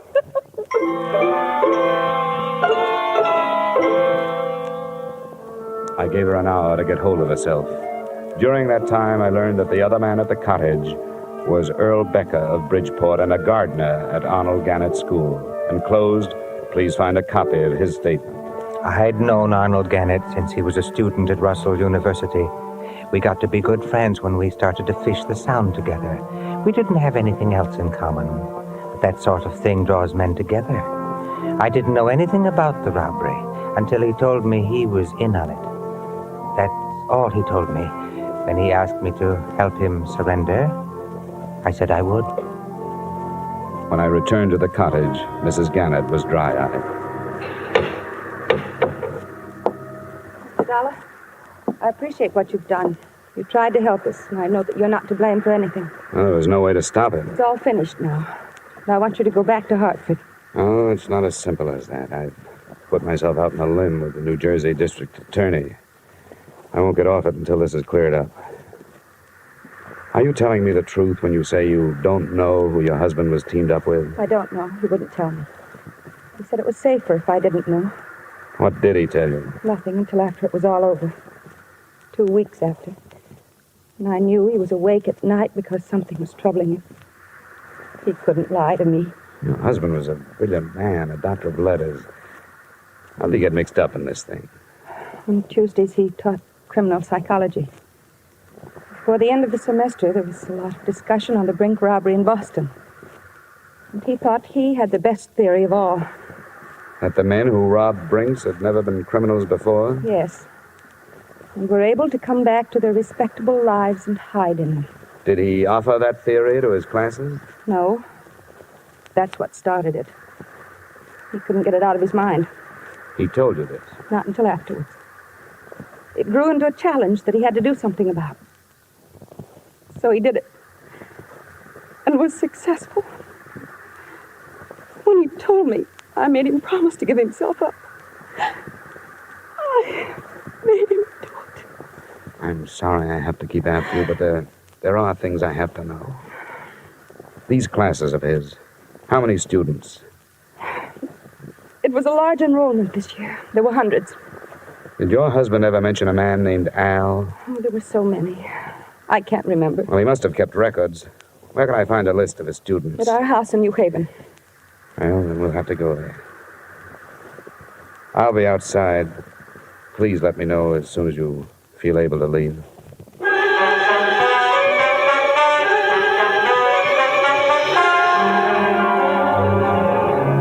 By now, the time element had become important. I knew that before long, the police would be swarming into Gannett's house and make my search impossible. I also knew I'd be dragged back to New Jersey for questioning. On the way into town, I tried to get some more information from Mrs. Gannett, but no luck. She apparently knew nothing of her husband's actions. It was 6 p.m. when she opened the door of Professor Gannett's office. Across one wall stretched a row of file cabinets, his records and lists of students.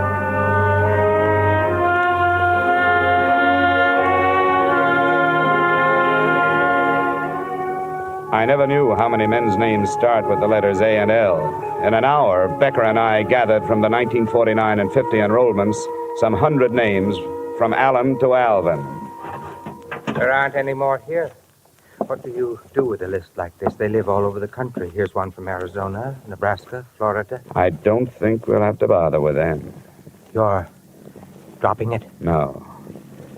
I think I found it. Which one? Hey, that car. Check the window, will you? See if it's police. Yes, it is. I can't talk to them now. Show me the back way out of here, will you? This leads to the hall. What shall we tell them? Well, don't lie yourself into a trap. Tell them I just left. You don't know where I was going.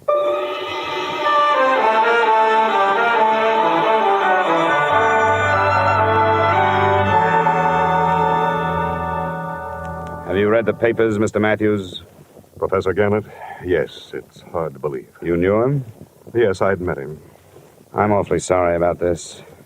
But now you know how the robbery was carried off with such perfection, don't you? What do you mean? You mentioned it yourself. They knew exactly where the armored truck would be and when. Your son Albert was a student of Professor Gannett's. What are you intimating? Well, there are thousands of students at Russell. I don't know of any other who has connections with the company that was robbed. I won't stand for this. The crime was committed because of a fixation Professor Gannett had about the Brink robbery. He felt he had to prove that respectable people could commit a crime and get away with it. He did it. But he couldn't have without knowing where your truck was going and approximately when it left New York. Where is your son? Strangely enough, this possibility had crossed my mind, too, but I just can't believe Where it. is he?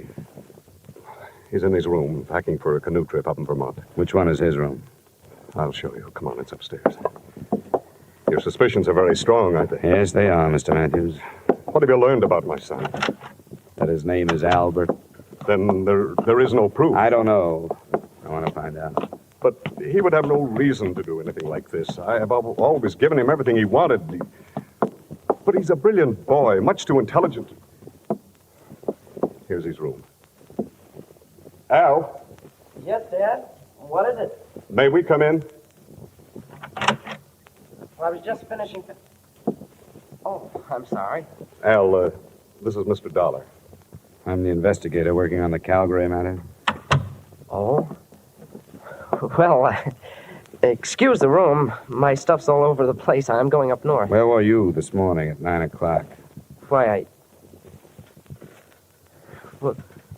What is this? Where were you? I don't see that it makes any difference. It does. Because I was with Professor Arnold Gannett at 9 o'clock. Before he was killed, he called to somebody named Al. What does he mean, Dad? I don't understand. Mind if I look over your room? For what? For a gun. A .38 from the sound of it. The police will be able to check the slugs that killed Gannett. Dad. Yes, Albert? Dad, I did it. I don't know why. I don't... What'll I do? I don't know. Dad, it wasn't supposed to end like this. Dad. I can't help you now, son.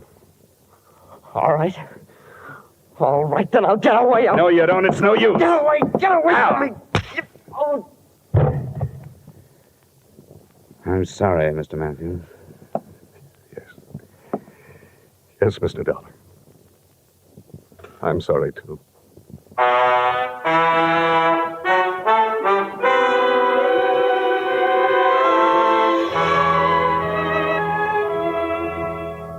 Albert Matthews' statement, by the time he had finished, involved two other law students. They, too, were from families that should have not included criminals. And I wonder if Professor Gannett's unsuccessful experiment doesn't mean that the Brink robbery, $2 million, wasn't committed by persons now hiding behind respectable lives. Expense account total, $1,180. Yours truly, Johnny Dollar.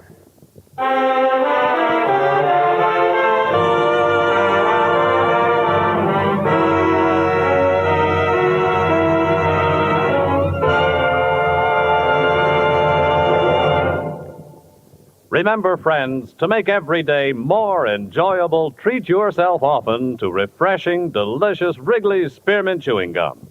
There's lots of cooling, real mint flavor in every stick. And chewing Wrigley's Spearmint helps keep you feeling fresh and alert. You feel better, work better, get more fun out of doing things. So indoors, outdoors, wherever you go, keep some healthful, refreshing Wrigley's Spearmint Chewing Gum handy. To make every day more enjoyable, treat yourself often to delicious Wrigley's Spearmint Chewing Gum.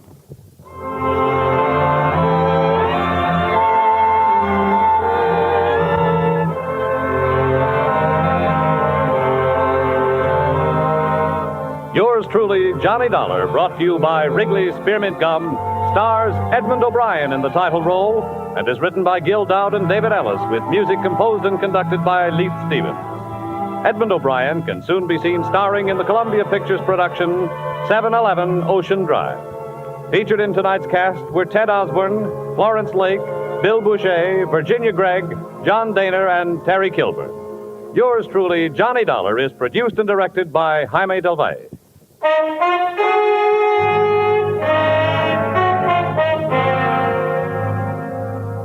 The makers of Wrigley's Spearmint Chewing Gum hope you've enjoyed tonight's story of Johnny Dollar and that you're enjoying delicious Wrigley's Spearmint Chewing Gum every day. We invite you to join us again next week at this same time when, from Hollywood, Edmund O'Brien returns in another adventure of Yours truly, Johnny Dollar.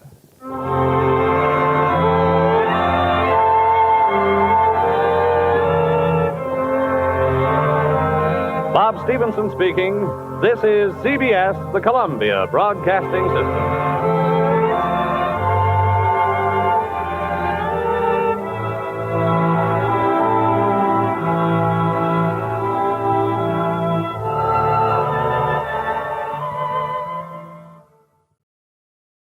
From Hollywood, it's time now for Edmund O'Brien as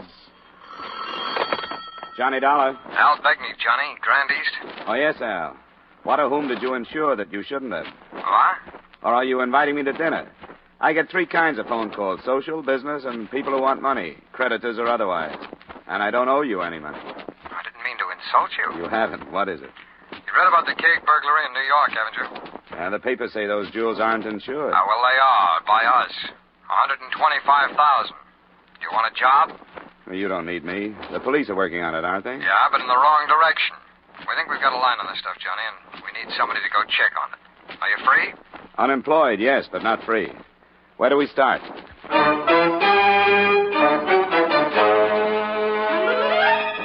Edmund O'Brien in another adventure of the man with the action-packed expense account. America's fabulous freelance insurance investigator. Yours truly, Johnny Dollar.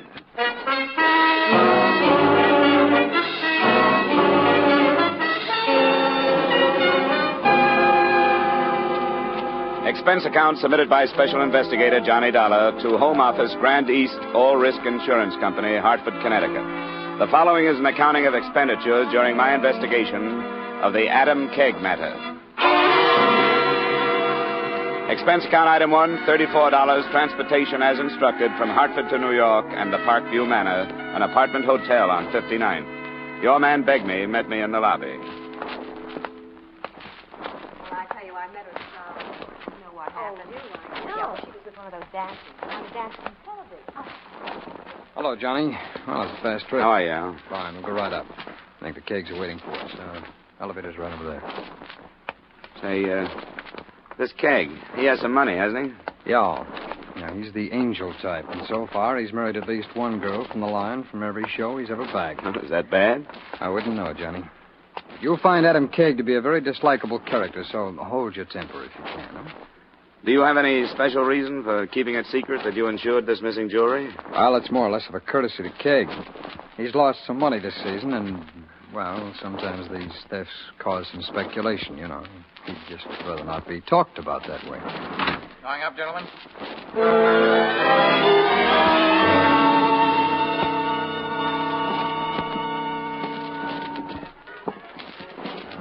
642. This is it.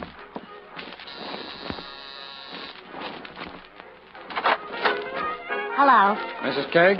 Currently, yes. I'm Mr. Begney from the insurance company. This is Mr. Dollar, our investigator. How do you do? Well, come on in. Thank you. Is your husband at home? Yeah, he's here. He's taking a nap. Sit down. I'll wake him up. Wake me up? These men want to talk to you, Addie. If you'll take that corn off the phonograph, maybe we can talk. Sure. I didn't know it bothered you. Which one of you is Begney? I am. This is Mr. Dollar, the investigator we hired. Are you one of these New York private detectives? I've heard the majority of you are willing to play both ends against the middle. I've heard that a lot of clients like it that way. What do you mean by that? Anything you want. Gentlemen, please. Mr. Kegg, I understand there was a message of some kind this morning. Who is this man? I'm from Hartford. There's not as much chance in a small city for two-end dealing, so I haven't had much practice. But I'm willing. Mr. Kegg, Dollar here has worked for my company a number of times. We wouldn't have hired him if we didn't trust him. Now, please, will you tell us about this message? Go get the papers, Sylvia. It's right next to you. Right there, in the magazine rack. I didn't put it there. Here it is. Is anybody going to explain it? Let me, Addie, if you don't feel like it. I don't. I'm bored with the whole thing. The paper was left in front of our door the same as usual this morning.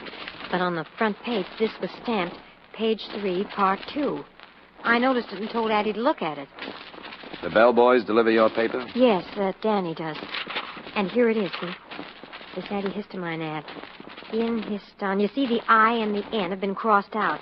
And these other words, so it reads, Histon stops that sign of your cold cash. Stamped in. Only Histon makes this startling offer. Insist on Histon. Look at it. You can figure it. The rest of the message was drawn from the advertising copy the same way. The price of the product was changed from 98 cents to read $98,000, the price for the return of the jewels. The home of the firm, Montclair, New Jersey, was circled, and rubber-stamped beneath that were the words, phone booth, Maple and 7th, 10:30 p.m. tomorrow. What do you make of it, Dollar? Well, I'd like to talk to the bellboy. What'd you say his name was? Danny Stevens. I'll phone down and have him come up. That ad is the work of a crank. Anybody should be able to see that. You're right. You have to be a crank to be a thief. You think there's something to it? Well, demanding ransom for the stuff makes sense. If he gets it, it'll be a lot easier than trying to fence hot jewelry. He's using the name Histon and evidently wants to open negotiations tomorrow night in Montclair. You going to take him up on it, Al? Johnny, the company told me to do anything I wanted to. No questions asked. If you follow this up, you'll be making a fool of yourself. I don't want to have anything to do with it. I'm going to my room. He's a cooperative fellow, isn't he? He'll do. Do you want me to go to Montclair? Yeah, I realize it's unusual, Johnny, but if there's a chance of saving the company the difference between $98,000 and $125,000, I think I ought to take that chance. Not maybe. This would be... Danny wondered if you could talk to him downstairs. He's the only one on duty. Sure, that'll be all right. Before we go, I wonder if you'd give me the details of the theft. It was a story like those you read in the papers every other week or so. She and her husband were out for the evening. Her jewelry was in a locked box in a locked drawer. When they came home, the dresser had been opened. Who might have known where the jewels were? She didn't know, possibly the maid. When we got to the manager's office, we checked on the maid. She lived in Montclair, New Jersey, and she had just resigned. Then Danny Stevens, the bellboy, was shown in. You wanted to talk to me? Yeah. Have you ever been inside the Kegg apartment? Well, sure I have. Guess I've been in every room in the building. How many times have you been there? Oh, I don't know. How would I know anything like that? How well did you know her? Oh, Mrs. Kegg, good enough to talk to. Had a cigarette with her once. You don't think I had anything to do with this, do you? You put the paper in front of the door every morning? Yeah, that's right. How about this morning? Well, when I got up there, paper was there already. I didn't think much about it because I figured maybe the night man had gone up there and left it. Had he? No. As soon as Mr. Kegg called about what was in the paper, I asked, and Jim hadn't been up there at all. That's what he said, anyway. Where do you live? In Queens. Look, mister, the cops asked me all this stuff. I don't know anything about it. You're wasting your time. You'll be around here, won't you? Yeah, sure I will. I live here. I plan to make a career out of hotel work. I won't leave.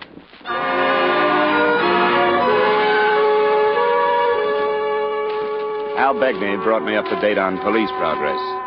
The case was 3 days old, and all they had was some worthless, smudged fingerprints and the assumption that the same implement had been used to pry open the apartment door, the dresser, and the jewel box. They were canvassing the known fences so far without success. Expense account item 2, $25, dinner, drinks, etc., after checking into the Hotel Langley. And expense account item 3, $40 for car rental the next evening and the 15-mile trip to Montclair.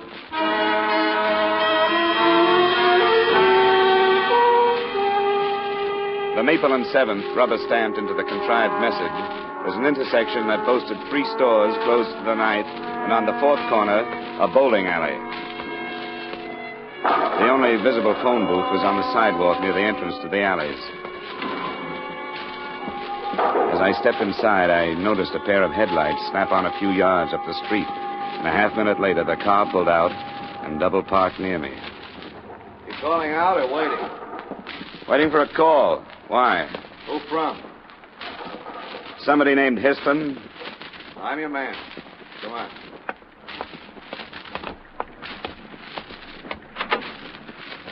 I came alone. You could cause me some trouble, but don't do it. You won't get the stuff back that way. That's the deal. I came to listen to you, not play hero. Yeah. Come on, get in.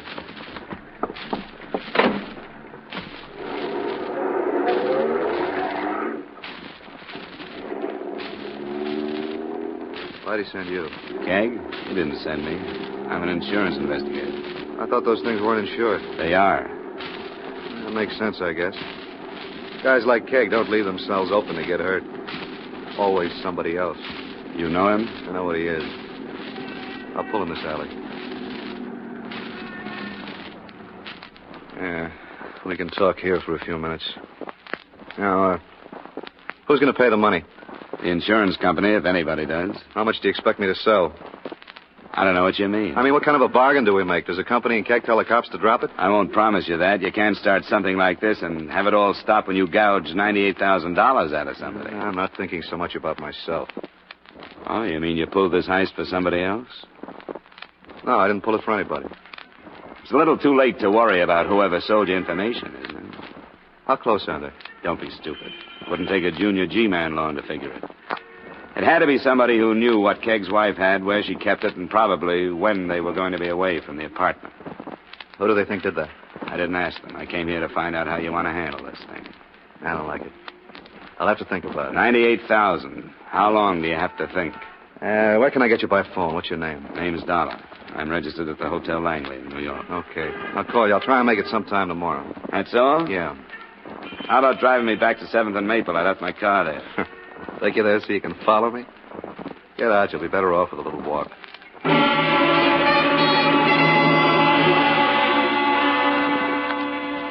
He kept his lights off while he drove out of the alley, so there wasn't a chance to get the license number. But I had memorized his features and a V-shaped scar on his right cheek. It was 10:45 when I got back to my car. Not too late, I hope, to call on Miss Millicent Weaver, the maid who had recently resigned her job at the Keggs Hotel. But I've been through all this with the police. I don't think it's right somebody can be pushed around and nagged like this. Do the police know you quit your job? It's none of their business. They'll be back to you when they find out. They'll want to know why you did. It was entirely personal with me. It didn't have anything to do with the trouble, except that when the police started to insult me, I realized how public my life was in a hotel of that type. Oh, that's not very good. It sounds like you quit to get away from their questions. That isn't so. I won't tell you why, but, well, it has to do with my own personal code of ethics and how hard it was with that pack of linen closet wolves that hunted in that hotel. Do I make myself understood? Yeah, I think so. But you did know where Mrs. Kegg kept her jewels. If that's a crime, it's her fault. So busy impressing me with them. What do you know about a blonde man with a scar on his cheek like an upside-down V? Who? I didn't get his name. Curly blonde hair, nose that might have been broken. He's about my size. I don't remember anybody like that. Who is he? He lives here in Montclair. He says he has the jewelry. What does that have to do with me? Why'd you come here? I just wanted to meet you, Millie. If you run into a blonde man with a scar, let me know. I'm at the Langley.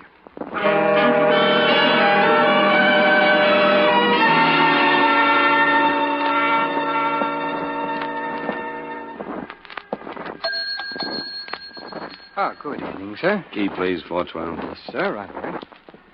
Oh, here's a message for you, Mr. Dollar. Lady said she'd be waiting for you in booth 1 in the bar. Oh, if it's a lady, there must be some mistake. Yes, sir, I know what you mean, but with this one, why, who cares? Well. What do you know about it? I just got back from Montclair. What is it?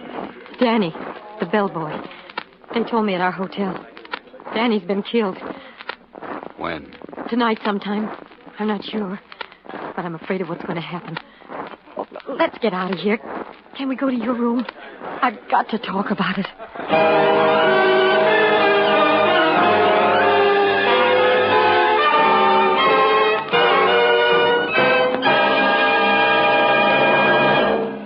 We'll return you to the second act of yours truly, Johnny Dollar, in just a moment. But first, Hopalong Cassidy will come riding up to the door at CBS, the Star's address, again later this evening, with another fascinating Western adventure.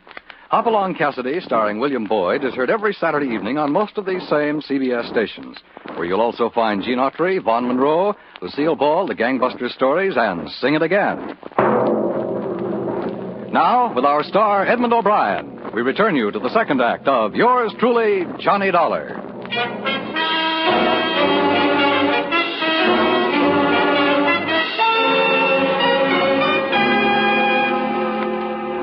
Mrs. Kegg was silent during the elevator trip up to my floor, and until we were in my room and I had closed the door. Then she settled on the edge of the bed and started. I couldn't tell if it was an act or not. Come on, stop it. How much did you have to drink while you were waiting for me? I'm not drunk. Then let's use a little control, shall we? This sounds like a crying jab. Stop feeling sorry for yourself. Oh, I'm not. Look, if you're trying to make me feel sorry for you, drop it. Frightened dames don't touch me anymore until I find out what they're afraid of. Oh, shut up. I couldn't help it.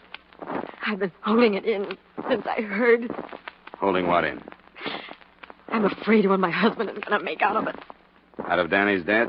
Yeah. How was he killed? He was run down by a car, going home from a movie. They haven't found the driver. You don't think it was an accident? I don't know.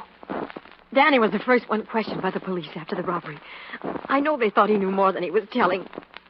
Do you think he was mixed up in it? Well, if he was... Yeah? If he was, my husband is going to accuse me of being in it with him. Stealing your own jewels? How does that work? Oh, they weren't mine. The privilege of wearing them was. That's the way it's been with all his wives. You lose the privilege when you're divorced. You were due for a divorce? Yeah. He got some ideas about Danny and me. It's funny, so did I. Well, there was nothing to it. He was a nice guy. Used to drop up once in a while. That isn't what he told me. What did he tell you? Maybe it isn't important. Danny did know where you kept your jewelry, didn't he? Yes. The dresser and which drawer? Yeah, I'm afraid he knew quite a lot about me. I didn't think he'd use it to do anything like that to me. How much are you holding back? Nothing. I came to you, didn't I? What about that hoked-up offer from Montclair? You know more about that than I do. You went over there. Yeah, I met a guy who decided to renege. He could have been a decoy, or he could have been Danny's killer. Oh, I don't know anything about it. I hoped you'd believe me. That's why I came to you. I was going to ask why. What do you expect me to do? Nothing, I guess. I wanted to tell somebody that I knew what was going to happen, and you were handy. Adam is going to rant and curse and accuse me of every sin that exists. That's his marital privilege, I guess. Yeah. Well, it's late now. You better run along.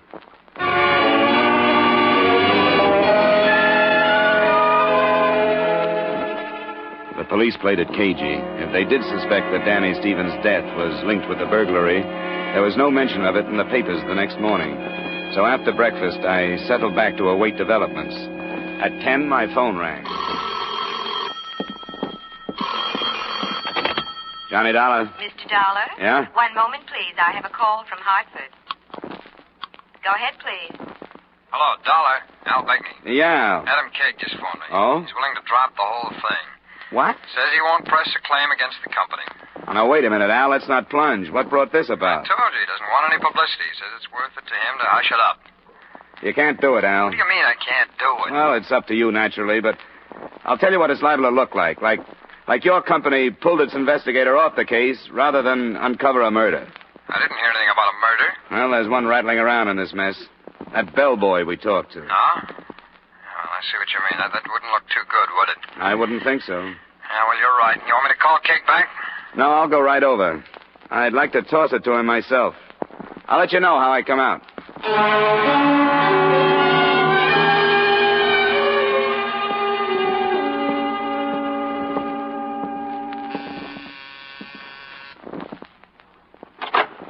Oh, what do you want? I want to see your husband. You can't. He's not here. Well, I'll wait for him then. Listen to me. He's here, but please don't tell him about last night. Please, you mustn't. We'll see. Come on. Announce me. All right. Come on. Sit down. I'll tell him. Thanks. Addie, Mr. Dollar is here to see you. Who? The investigator. I thought I told that confounded company to leave me alone. The devil do you want? I'd like to know why all of a sudden you wanted this investigation dropped. I've been doing things the way I want to for quite a few years. I want it dropped. What's it to you or to your company? I assume you're being paid. They won't lose any money. Are you afraid of what might come to the surface if the police investigate Danny Stevens' killing? I don't want any more publicity on this thing. What would I be afraid of? I take it the publicity you don't want is the guess that you might have faked this job to collect some money. You don't have the only slanderous mind in town. The busybodies enjoy playing with ideas like that, and I don't want it. Because it might occur to one of us that Danny knew the setup and was put out of the way. You idiot. That's an idea that would keep the nightclubs buzzing for months. You're accusing me of killing him. What I'd like are those same words in front of a witness. I'd sue you out of the country. I'm telling you that this thing can't be dropped because you don't like the taste of it anymore. All right, idiot. Go ahead. If you insist on returning my jewelry to me or paying my claim in full, help yourself. What have you done so far? I met a man in Montclair. That was clever, since he said he'd meet you. What did you learn from him? Well, the only thing I can be sure of is that he's my size, has blonde hair, and a scar on his right cheek like an inverted V. I'd know him if I saw him again. Then go find him. Sylvia? Yes, Adam? Show this manhunter to the door. He's on the trail. Tally-ho! I wish you'd drop it. Why can't you? What's the matter with you? Nothing. Everything. I wish I'd never seen him or his filthy jewels. Why don't you open up? Oh, I don't know anything about it. Now, please go. Please, before he comes out again. Sure. There's nothing like expensive gifts to keep a woman happy, is there?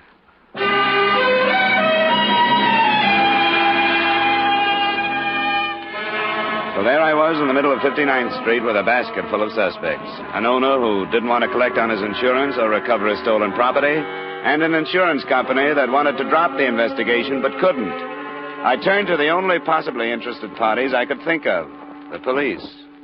That's very interesting.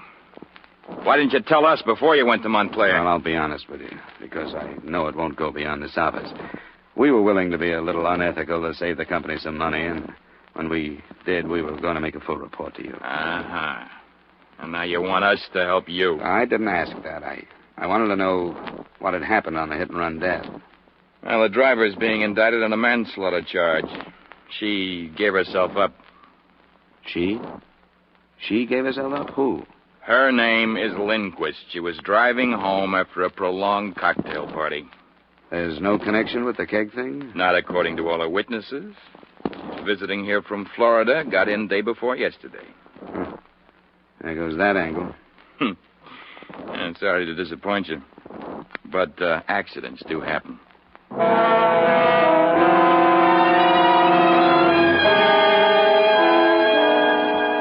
That's when I called the company and agreed that we should give up the case.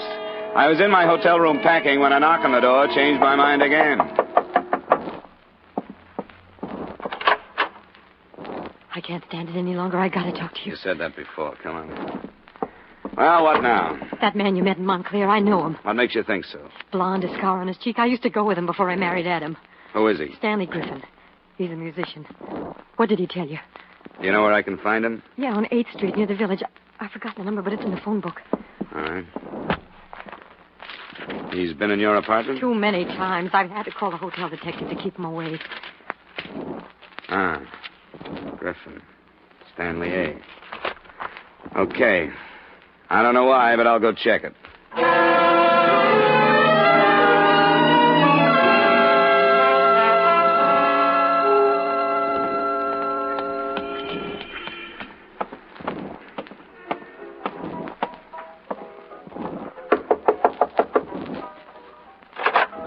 Hey, how'd you get here? Because you're stupid.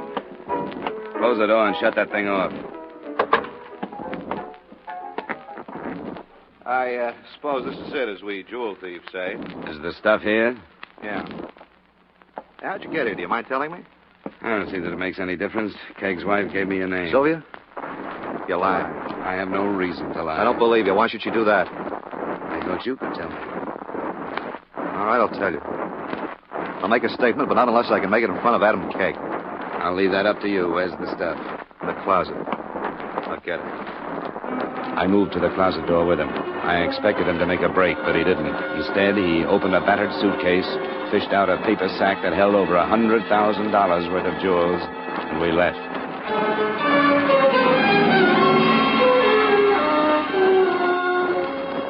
Well, what's this? Your stolen property. This is Stanley Griffin. Here's a statement to make to you. Where's Sylvia? Mrs. Kegg is in her room. I think she'd better come out. Why? She was going to share the profit. Stan! I think she should share the failure. Stan, you're lying. Why are you doing this? Tell him you're lying. How should I tell him that? Because you are. I had nothing to do with it. Oh, stop it. Well, Sylvia? He's lying. Adam, don't listen to him. He's lying. Am I? You tell him, Sylvia. You make him believe that I'm lying. You can't do this! Come on. Hey, quit it. Come on. Let go of me! He's lying! He's lying! He's lying! Calm down. You're a rotten loser, Sylvia. You always have been. You're a beautiful winner, but you're a rotten loser. Adam! Where are you going? I'm going to call the police. Adam! Sit down.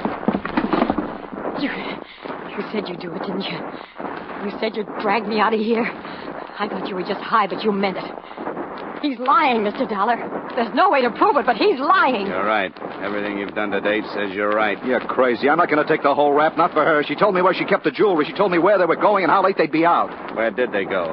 They went to a lot of places. Now, you'll have to do better than that. She'll crack your story if you don't. She told me. I saw them go. But where, Stan? Where could she go so that she could leave all her jewels home for you to pick them up? That must have been part of your plan. Where? Kill him! Get away from me, Dollar. You've got it back. Leave me alone. Stay here. Don't try it. Get away from me. Get up. Why not? Keep him away from me. Yeah. Keep me away while you can, Sylvia. But don't ever forget it. I'll be back.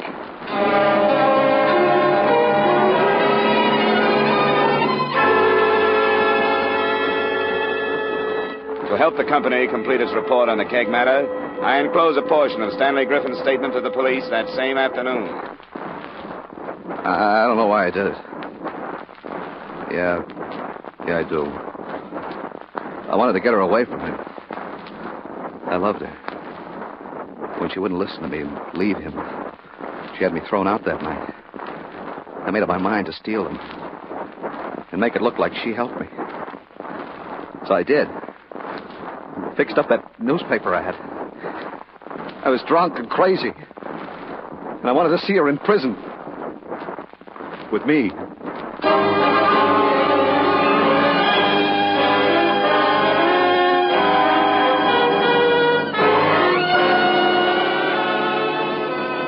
Expense account item 4, miscellaneous, $55. Item 5, same as item 1, transportation back to Hartford. Expense account total, $230.40. Remarks? The whole matter was no more than a cloud of smoke. The bellboy's death was inconvenient but accidental. And the burglary was a rare type committed not for profit but for revenge by a jilted man. The company could have saved the above total, but please remit. Yours truly, Johnny Dollar.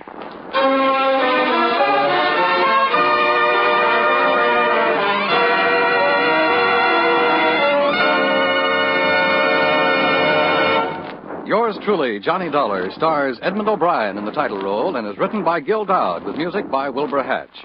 Edmund O'Brien's latest picture is the Paramount Pictures production Warpath. Featured in tonight's cast were Stacey Harris, Lamont Johnson, Jeanette Nolan, Jack Moyles, Hy Everback, Paula Victor, and Raymond Burr. Yours truly, Johnny Dollar, is produced and directed by Jaime Del Valle. This is Dan Coverly inviting you to join us next week at this time when we will again bring you Edmund O'Brien as... Yours truly, Johnny Dollar.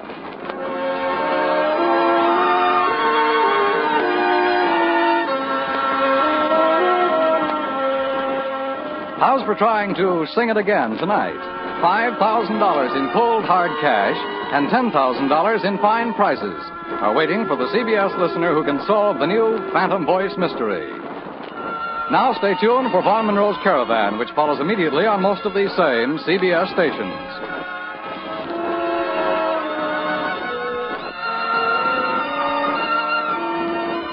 This is CBS, where you laugh with Lucille Ball and my favorite husband on Saturday nights, the Columbia Broadcasting System.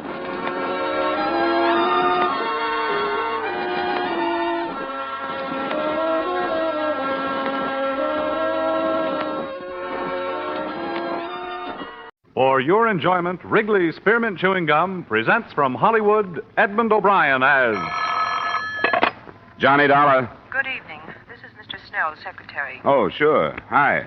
I was unable to reach Mr. Snell before he left for the West Coast, but he asked me to outline the case to you and hoped you'd follow him out there. It's quite serious. Oh? What is it? Our company has been carrying the policies on a line of pleasure boats for a West Coast sales agency, the Arrowcraft cruisers. Within the past 2 weeks, 3 of them have sunk, with no survivors. Bad risks. Yes. There's a liability clause. Next of kin in each case is bringing suit for nearly $1 million.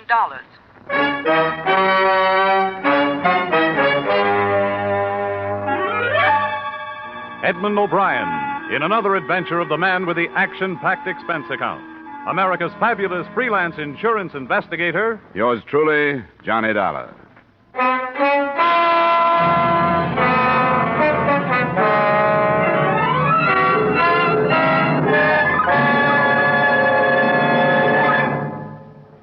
To make every day more enjoyable, treat yourself often to refreshing, delicious Wrigley's Spearmint Chewing Gum. Here's a taste treat you can enjoy indoors, outdoors, at work, or at play.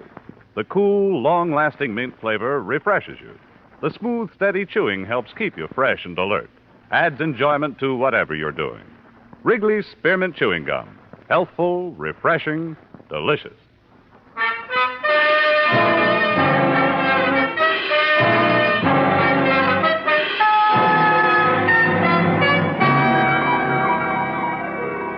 Expense account submitted by Special Investigator Johnny Dollar to Home Office, Grand East Life and Liability Insurance Company, Hartford, Connecticut.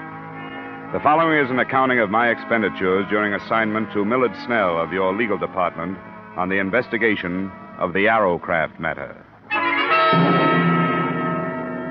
Expense account item 1, $275 air travel Hartford to Los Angeles and rented car travel from Los Angeles to Newport Beach and the heart of the trouble.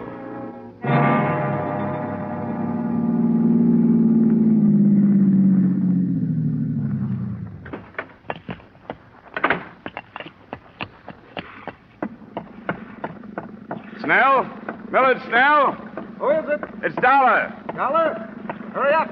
Get aboard. Now watch it. She's wet tonight. Hey, give me your arm. Come on. Thanks. Didn't think you were going to make it. You talked to your secretary? Yes, but that was yesterday from Chicago. Well, I didn't know where you were until I called her from the Los Angeles airport a couple of hours ago. Then when I got here, your hotel told me you just left to charter a boat. What's up? Myers, how long will it be? Robert should be here any minute, Mr. Snell. Couldn't leave without him. All right, if you can hurry him up anyway, do it. Come on in the cabin, Dollar. Out of this foul night air. This fog. I thought it was bad sometimes in Hartford. Another cruise has been reported, Dollar. An Arrowcraft? Yes. Reported by a private plane between here and Catalina Island. That's 30 miles offshore. The Coast Guard been notified? Yes, but candidly, I hope we see it before they do. Find out what we insured, if we can find it in this fog. Find it? You mean this one is still afloat? Before dark, yes, barely afloat. Robert, hurry, get aboard. Ah, there he is, the navigator we've been waiting for. I hope he's sober. Tell me, what have you learned so far? What makes them sink? I don't know. The sales agent, Fred Crocker, you'll meet him, swears by Arrowcraft. Says they're one of the best hulls afloat. Ah, but the fact remains they've been sinking. Uh-huh, and a tragic fact, too. The loss of life so far has been horrible. 3 28-foot boats, 11 fatalities. No trace of the cruisers, even. But a life ring or two. Must have been deep water, then. What about bodies? 7 have been recovered and 4 still missing. Ah, we're getting started.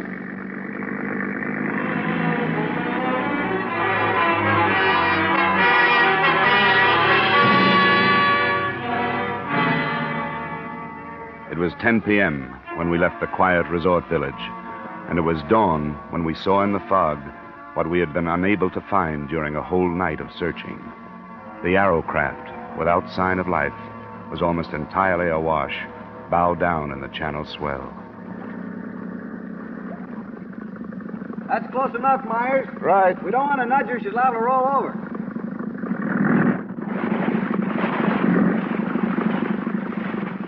Well, here we are, but there's nothing we can do about her. How she stays up is beyond me.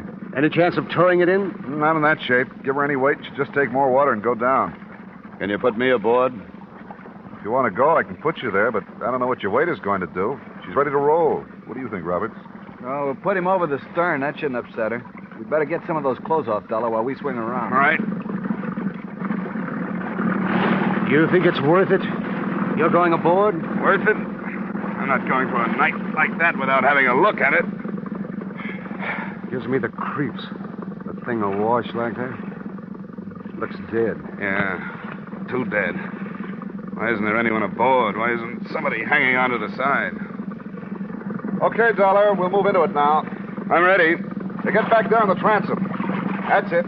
Right there. I'll swing you right into it. Right.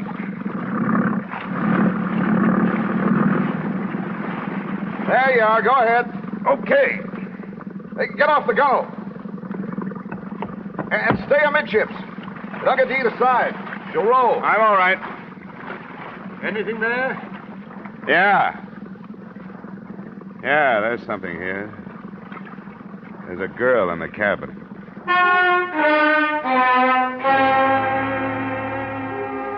Her body floated face down in the flooded cabin, held in there by the narrowness of the passageway.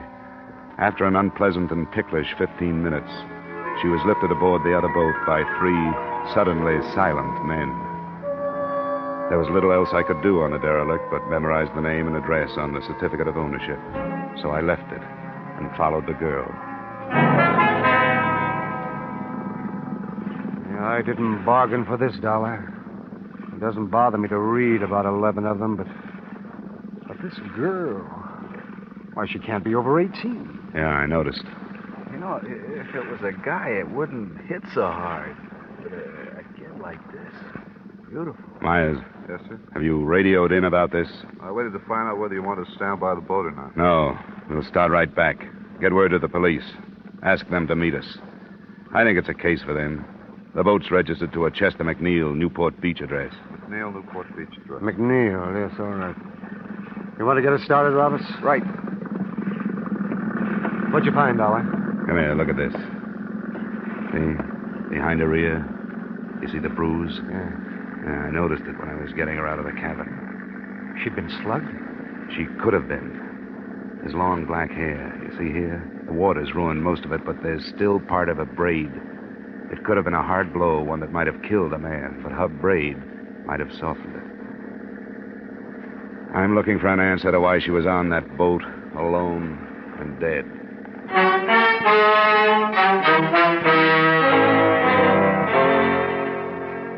It was an answer I never did actually find and prove, because in the final analysis, the death of this beautiful, dark-haired girl was no more important than any of the rest of them. She was taken to the county morgue, and after making my formal statement to the police and giving them my informal theories, I followed her there. Now, I take it that the deceased is not a personal friend of yours. That's right, Dr. Sane. I'm an insurance investigator. I'm in Southern California because a number of people have died in the sinkings of some insured pleasure boats. Oh, yes, the Arrowcraft? Yes. And the death of this girl has become important to me. What's her name? Caruso, Antonia Caruso. She was identified by her mother. Antonia. Are you planning an autopsy? Why do you ask? I wonder if you noticed a bruise behind her right ear. Yes, I reported it. You're an observant fellow. Dr. Sane, you must have examined some of the other bodies from these sinkings. Were there any indications of violence on them? If there were, I was unable to discover them. The period of immersion in other cases, you must understand, was much longer than in the Caruso case. Water makes it difficult. Why do you ask? On the rest of the sinkings, the boats themselves have been blamed. But after today, it seems to me there's a possibility that something else has caused them, at least this one. The contusions? Yes. There were 2 other people on that boat, the owner, Chester McNeil, and his father. But the girl's body was the only one aboard. Why? I didn't know the particulars. I think the girl wore braids, Doctor. If she did, could she have survived a blow that would have killed the 2 men? Protection? Well, location of the wound would bear you out behind the ear. Could she have been knocked unconscious, been thrown overboard, and then recovered enough to get back on? Could this have happened to the girl? Are you suggesting homicide, Mr. Dollar? I'm not sure. Then I'm not sure why perfectly good boats start sinking without survivors, either. We'd have to make autopsy examination to determine the degree of concussion. Well, that's why I asked. Are you going to perform one? In the state of California, Mr. Dollar, except in cases of unquestionable criminal acts, autopsy is allowed upon only permission of the next of kin. Now, this contusion, well, it could have been sustained so many ways. Yes, I know. Matter of fact, arrangements have already been made to move the body into a private establishment. Oh. Could you give me her mother's address? Why, yes, I suppose so. But I'd be doing no more than saving you a search of the phone book.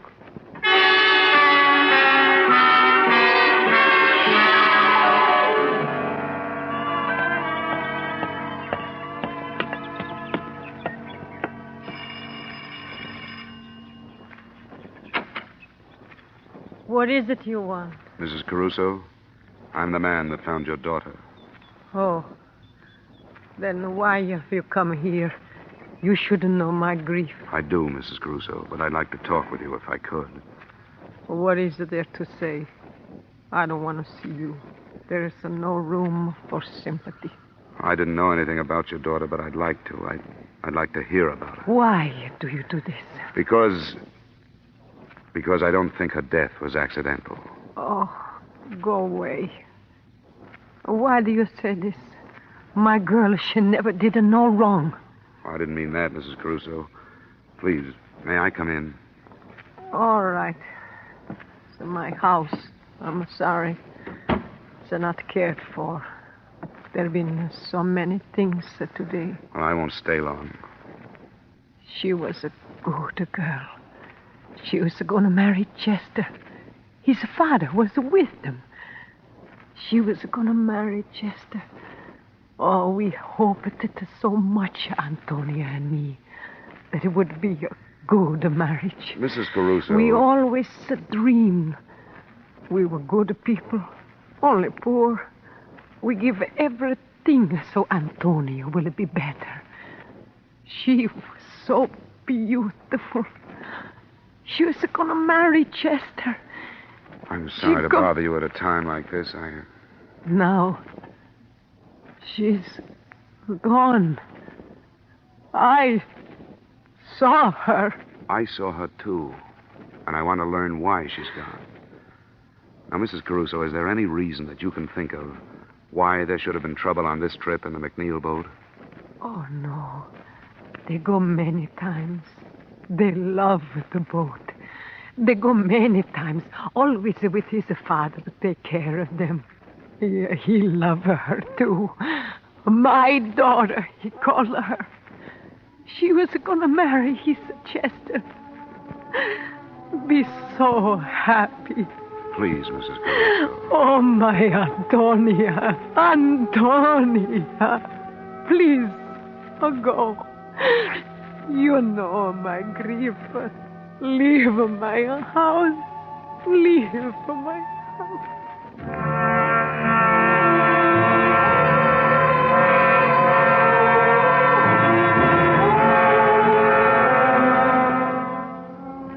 I left her house and drove back to Millard Snell's hotel. It was 7 p.m., and I hoped we could get to Crocker, the West Coast agent for Arrowcraft, before the night was out. But I found Snell white-faced when I opened the door and too anxious to show me the front page of the evening paper. I didn't know where to find you, Dollar. For what? And you haven't heard. Fred Crocker, the Arrowcraft agent. He was killed this afternoon. How? It says traffic, hit-and-run victim. But I don't believe it. Look at this. Violence in another form preceded the tragedy, the story said. Crocker's sales office was entered earlier today in a bold daylight strike.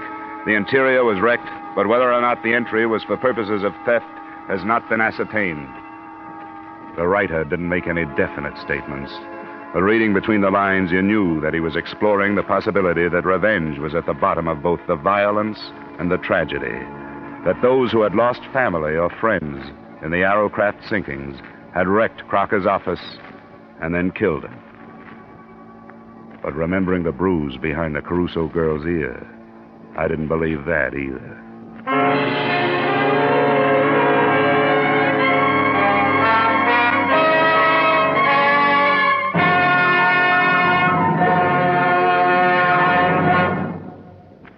To make every day more enjoyable, treat yourself often to refreshing, delicious Wrigley's Spearmint Chewing Gum. The lively, full-bodied, real mint flavor cools your mouth, moistens your throat, freshens your taste. And the chewing itself gives you a little lift, helps you keep going at your best.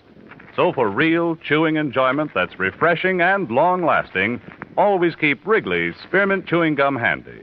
Healthful, delicious, Wrigley's Spearmint Gum will make every day more enjoyable. And now, with our star, Edmund O'Brien, we return you to the second act of yours truly, Johnny Dollar.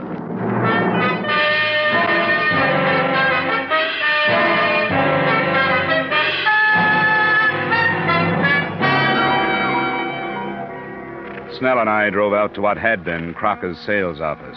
A sheriff's deputy met us outside and took us in. Give you some light if... Oh, there's a switch. Well, not as bad as it could be. At least the drawers aren't dumped. These are from a file cabinet. We'll start here. What are you looking for? Crocker's sales records. Sales records? The names and addresses of all the people who bought Arrowcrafts from him. I don't think we'll find it. I don't get you. We've got a theory. That those boats didn't just sink, that they were boarded, that the people who've been lost were slugged before they were drowned, and that the boats were scuttled. What do you think of it? Why would anybody set out to wreck Arrowcraft? Well, that I don't know. Probably because they're linked to something important. Maybe something or somebody is on an Arrowcraft and somebody else doesn't know which one. Here's the sales folder, Dollar. It's empty, all right. Sure it is. That gives them the location of every Arrowcraft between here and San Diego. Sheriff, nobody has said where Crocker was when this place was entered. They don't know yet. You got a theory? Yeah. That he was here. Yeah, that after the list of names and addresses was taken, he was dragged out of here and killed with a car for the same reason the others have been killed. Because alive, they might have been identifying witnesses. Well, they say everybody's got a right to his own opinion, but that's too crazy for me. Well, I don't blame you. It's too crazy for anybody. Maybe so crazy it'll never be cleared up.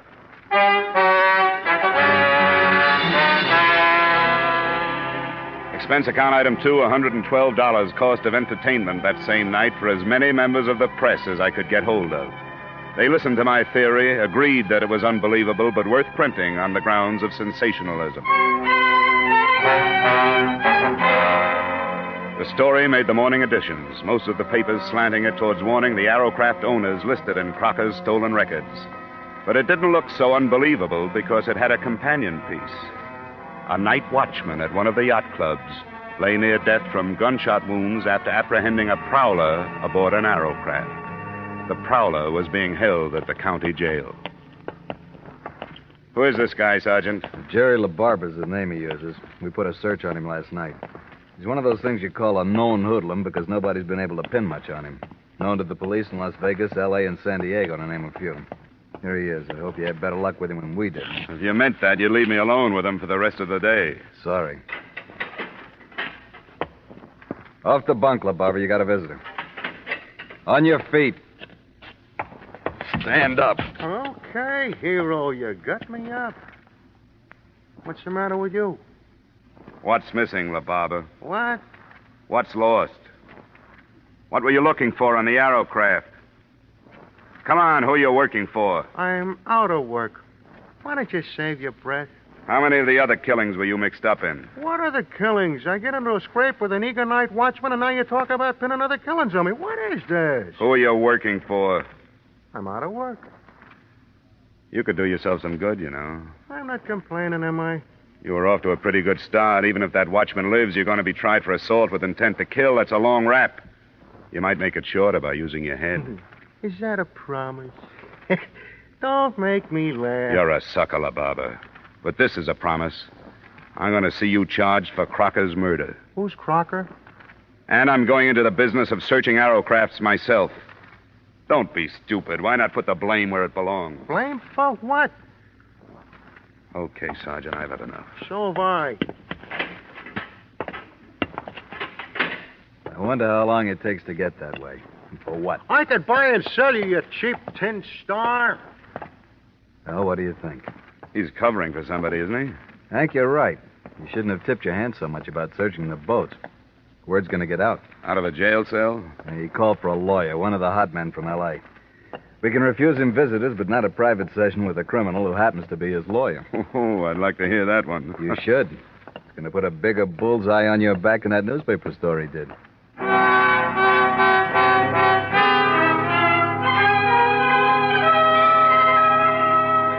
There was no trouble that day and no progress. We had time to contact 2 Arrowcraft owners that afternoon and went aboard their boats. Nothing came of it but a feeling of frustration because we didn't know what we were looking for, how large or small it was, whether to empty fire extinguishers or break and open batteries. That night, the news broke that the night watchman had died of his wounds. Snell and I made an attempt at eating dinner and took a bottle of cognac to my room to see what it could do. The phone call came at 9:30. Hello? Hello? Well, this is Dollar speaking. Who's this? I'm in a phone booth, so don't bother trying to trace this call. It's about the boat trouble. All right. What about it? Not over the phone. You have to come up here. Where do I meet you? I've got to be careful. You'll know why when I talk to you. You have to come alone. What else? There's a place called Leeds Bar. It's on Long Beach Boulevard, 3 blocks up from the beach. You'll see the sign. I'll find it. You can make it in an hour. But you've got to be alone. I will be. All right. 11:15. What was that? Some girl says she wants to talk about the Arrowcrafts. Wants me to meet her in Long Beach. Don't be ridiculous. You're not going. Somebody has to do something. Nothing as foolhardy as this. You've been expecting them to make a move. Here it is. You don't for a minute think she's telling the truth. I won't find out sitting here swilling brandy with you. I wasted 10 minutes in Newport circling through alleys and side streets to shake any tail that might have been put on me. And then I headed up the Coast Highway. At exactly 10:45, I was ordering a drink in Leeds Bar. It arrived simultaneously with a metallic nudge in the ribs from a man who had taken the stool on my right. Drink it, Dollar. We've got to go. I was supposed to get a message from a girl. You've had it.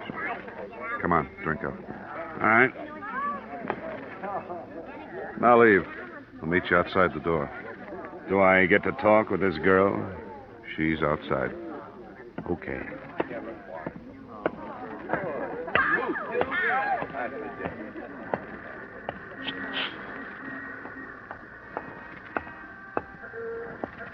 This way. Here's a car. No, you get in the front with her. I'll get in back. Where to now? Just a little way. You weren't followed? I made it a point not to be. Huh? You wanted to talk. Yeah, I do. I don't know what's going to happen to me, but I don't think I care anymore. It's been like I killed all those people who've died. Take it easy, honey. You mean their deaths are your fault? Sort of, yeah. I mean, I could have stopped it, but I was afraid to because one of his men would have killed me. And I thought he'd stop me for this. He? Who do you mean? Hey, watch where you're going. You better stop, Gwen. This is as good a place as any. Yeah.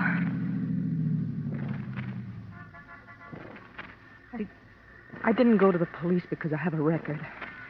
And he's so powerful, he could have made it look like blackmail and it wouldn't have gone any farther. Who is so powerful? George Masterson. George Masterson? Who's he? He seems like a businessman. He owns a line of furniture stores. I've known him for 3 years. It was one of those things where every once in a while I'd learn something about him. Until I finally understood what he really was. And he knew I did. What kind of payment do you expect for what you're telling me? $1. I hadn't thought of money. I swear I hadn't. All right. Go ahead. Masterson's as far outside the law as you can get. Narcotics, jewels and furs, aliens, Mexican gold, anything. He runs the West Coast for a combination that has headquarters in Italy. Who knows this? I do. And I wrote it all down. Ways to prove it. Like the names he uses for all his bank accounts to evade income tax. All of it. That's what he's been looking for on those boats. Well, then he was afraid. Writing it down was the only way I could think of to protect myself. He was afraid of me. Because I knew so much about him. He was going to have me killed. We were in Mexico when I told him, Ensenada. When he didn't believe me, I showed him a copy. I told him I'd hidden the original on a boat I'd visited, and that if he killed me, I had a way of letting the police know which one. Which one is it? I was lying to him. I didn't put it on a boat. I was lying. Arrowcraft was only a name I remembered. When he asked me, I said Arrowcraft. You mean there's nothing on those boats and 16 people have died? I know. I know I was wrong. I should have. Oh, but when you're scared, you only think of yourself. Don't, Gwen, honey. You'll be all right.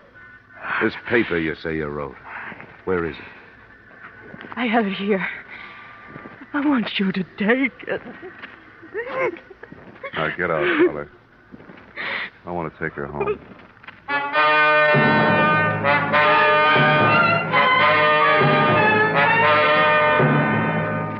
I didn't fully believe her until I had finished reading her denunciation of George Masterson after they'd left me. But by the end of it, I knew that in my hands was the hottest document in California. I knew that hundreds of rotten lives could be crumbled and millions of dollars in criminal traffic could be stopped. And it did away with the possibility of any suit against Arrowcraft or your company. But it wasn't enough. I should have gone to the authorities with it then. Instead, I took a room for the night and mailed it to the FBI in the morning. Then I went after Masterson. I found him in a plush office in one of his furniture stores. Here. Just a moment, sir. You can't go in there. Mrs. Masterson. What's the meaning of this? You're announced before you get in here. Not this morning, Masterson. I'm sorry, sir. Get somebody to throw this man out. What's the matter with you? Who are you? Johnny Dollar, working on the Arrowcraft sinkings. Gwen Thomas. I've read her statement. I don't know what you're talking about. About 16 deaths. The FBI can have you for the rest. But I want you for those 16 deaths. Get away from me. Get away from you! Stay away from me. Get up! Listen to me.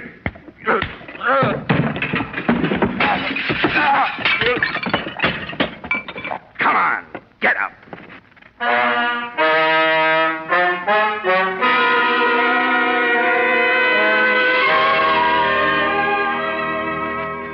As far as I was concerned, that was it.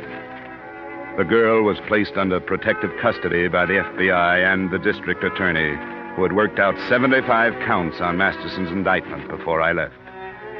It's too bad that all of the next of kin of the 16 dead can't sit in the jury box. Expense account item 3, same as item 1. Expense account total, $940.20. Yours truly, Johnny Dollar.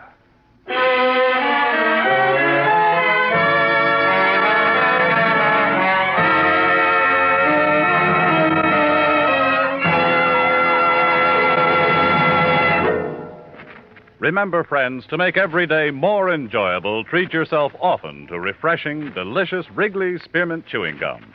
There's lots of cooling, real mint flavor in every stick. And chewing Wrigley Spearmint helps keep you feeling fresh and alert. You feel better, work better, get more fun out of doing things.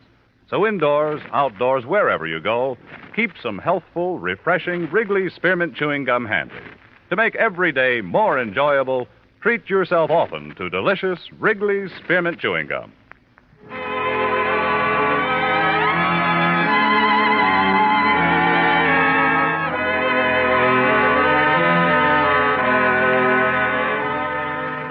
Yours truly, Johnny Dollar, stars Edmund O'Brien in the title role and is written by Gil Dowd and David Ellis, with music composed and conducted by Leith Stevens.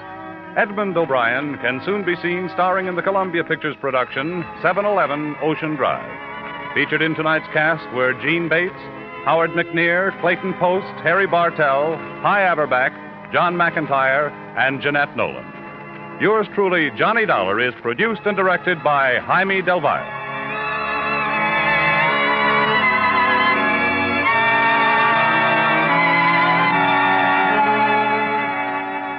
The makers of Wrigley Spearmint Chewing Gum invite you to join us next week at this same time when, from Hollywood, Edmund O'Brien returns in another adventure of Yours truly, Johnny Dollar.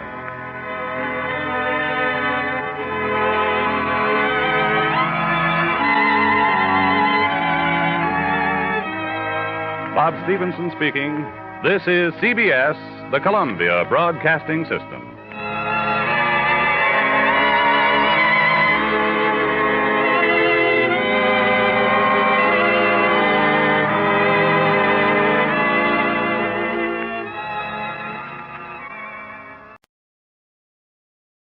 the Hallmark Playhouse, which is heard during most of the year at this time on Thursdays, has nearly finished its summer vacation. So be with us when Hallmark Playhouse returns to CBS 3 weeks from tonight on September 7th. Now, from Hollywood, it's time for Edmund O'Brien as... Johnny Dollar. Mickey McQueen, Johnny. How are you? Oh, Mickey, I tried to phone you a couple of times. I never reached you. I'm out a lot these days, Johnny. Hey, I heard about your protection of Sergeant, Mickey. Nice going. Well, it isn't good. They're taking my beat away from me, putting me behind a desk. I've got to talk to a friend about it. Will you be home tonight? You really sound worried, Mickey. What is it? Oh, nothing yet, Johnny, but there'll be murder before it's finished. My mind's made up. I want to talk to you about it. Well, sure, Mickey. I'll be here anytime you want to come up.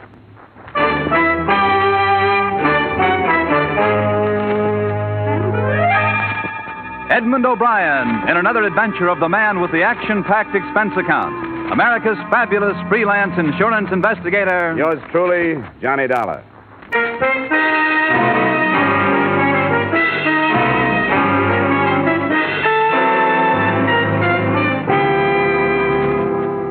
Expense account submitted by Special Investigator Johnny Dollar, to whom it may concern, Hartford Police Headquarters, Hartford, Connecticut.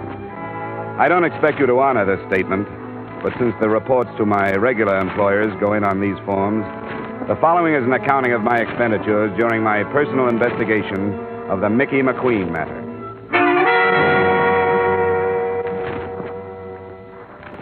It's been my privilege to have worked a number of cases with Mickey McQueen here in Hartford, and through the years a friendship developed between us. So when he phoned Tuesday night to say he wanted to talk to me, I was glad to ask him over. But when it got to be 1:30 in the morning and he still hadn't arrived, I wasn't so glad. He arrived at 2. I'm sorry I'm late, Johnny. Yeah. Oh, what held you up? I was about to drop off.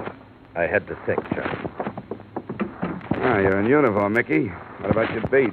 My beat? My beat won't miss me. After 20 years of walking it from dark to dawn, checking its doors and passing the time of night with its people, drunk and sober. Yeah. Oh, is it too late for a drink, Mick? I got your brand, some Irish. Yes, that was good of you. I've been a good policeman, Johnny. I can say that without sounding like I'm stuck on myself, can't I now? Well, I've never heard anybody say anything else, Mickey. Well, I've got more friends to my credit than I have arrests, I'll say that. But I've got a quiet beat. Well, I think there are quieter beats in town. Maybe you're lucky. Here's to it. All right. But be careful what it is. There's murder being done and planned right this minute, Johnny. Them that could stop it don't have the heart, right or wrong. What are you talking about, Mickey? I know what I'm talking about. Are you feeling all right? Feeling all right? I'm as healthy as I was yesterday, ain't I now? I didn't see you yesterday. If they're taking my job, putting me behind a desk, a degrading end for a man that's been active for 20 years. After 20 years on your feet, you should take a rest. You've earned one. The very words of commission, Johnny. But, Johnny, Yeah, Mickey? Never mind. The devil take them all. I've used up enough of your time. Wait a minute. You came over to talk about something more than your new job. What's this stuff about murder being planned and being done? I shouldn't have said it. I wish you'd forget it. What's the matter with you? You know me well enough to tell me, and you know me well enough to know I'll keep any confidence you want me to keep. You're a good friend, Johnny. Maybe that's why I changed my mind about telling you. Then why'd you come over? Because I thought I was going to talk to you. But I'm not. All right, it's your business. But you're acting like a kid, Mickey. Now, if you don't have anything to say to me, it's after 2. I may have a job in the morning. All right, Johnny. I'm sorry I bothered you. I'll say good night.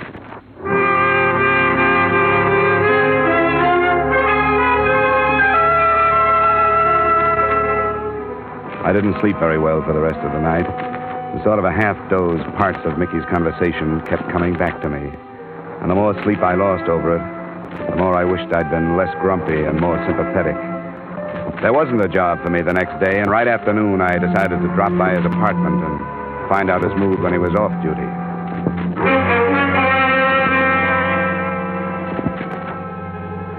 Mickey's apartment occupied the ground floor of a house not far from mine. I could hear a woman crying somewhere inside. I smelled domestic trouble, but I pushed the buzzer anyway. Are you the... Yeah, I'm Johnny Dollar, friend of Mr. McQueen. Oh, yes. Johnny Dollar. He said to phone you if I ever needed... Is he home? In there. She pointed in the direction of a door smaller than the outside door, the door to either a bathroom or a closet. It was a closet.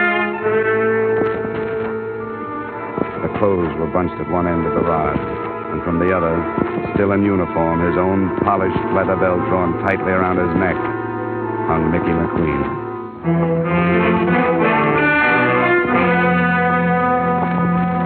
I walked back into the lace-curtained living room. The girl who had let me in didn't go with the furnishings. She was young, attractive, and her shoulder-length white blonde hair might have been natural. She had stopped crying, and she acted as if she were waiting for me to start something. Well, what about it? Do you explain yourself, or do I get 3 guesses? Never mind that look. I only live here. Ah. Well, I didn't know Mickey had a daughter. Thanks for the compliment, but I'm his wife.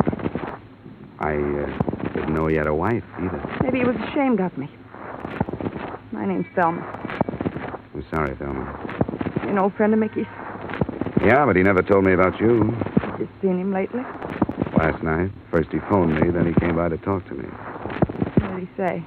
I'm not sure. He was pretty handy with double talk. Maybe I was supposed to understand it, but I didn't. What was it about? About his job, the change he was making. Something about murders being planned and done, and nobody doing anything to stop them. Then he didn't tell you. What? That I was leaving him.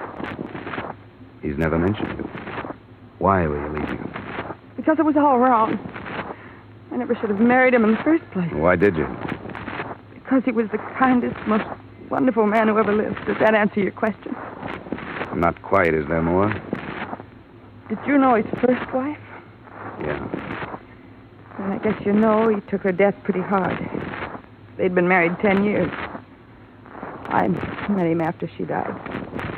He was lonely, and I was... Well, he was pretty wonderful to me. I thought I could help him. It wasn't because of him I was leaving. It was me. But I never thought he'd do this. I don't think he did. What do you mean? I think he was murdered. But why? When did you find him? I came home about a half an hour before you got here. Have you phoned the police? No, not yet. I didn't know what to do. Well, where had you been? I told you I was leaving him. I've been living in a hotel. Does it matter? Why'd you come back? To get some things I'd left. Why are you asking me these things? When it's murder, there's bound to be a lot of questions. I don't think it was. Everybody loved him. He didn't have an enemy in the world. Why would anybody want to kill a man like Mickey McQueen?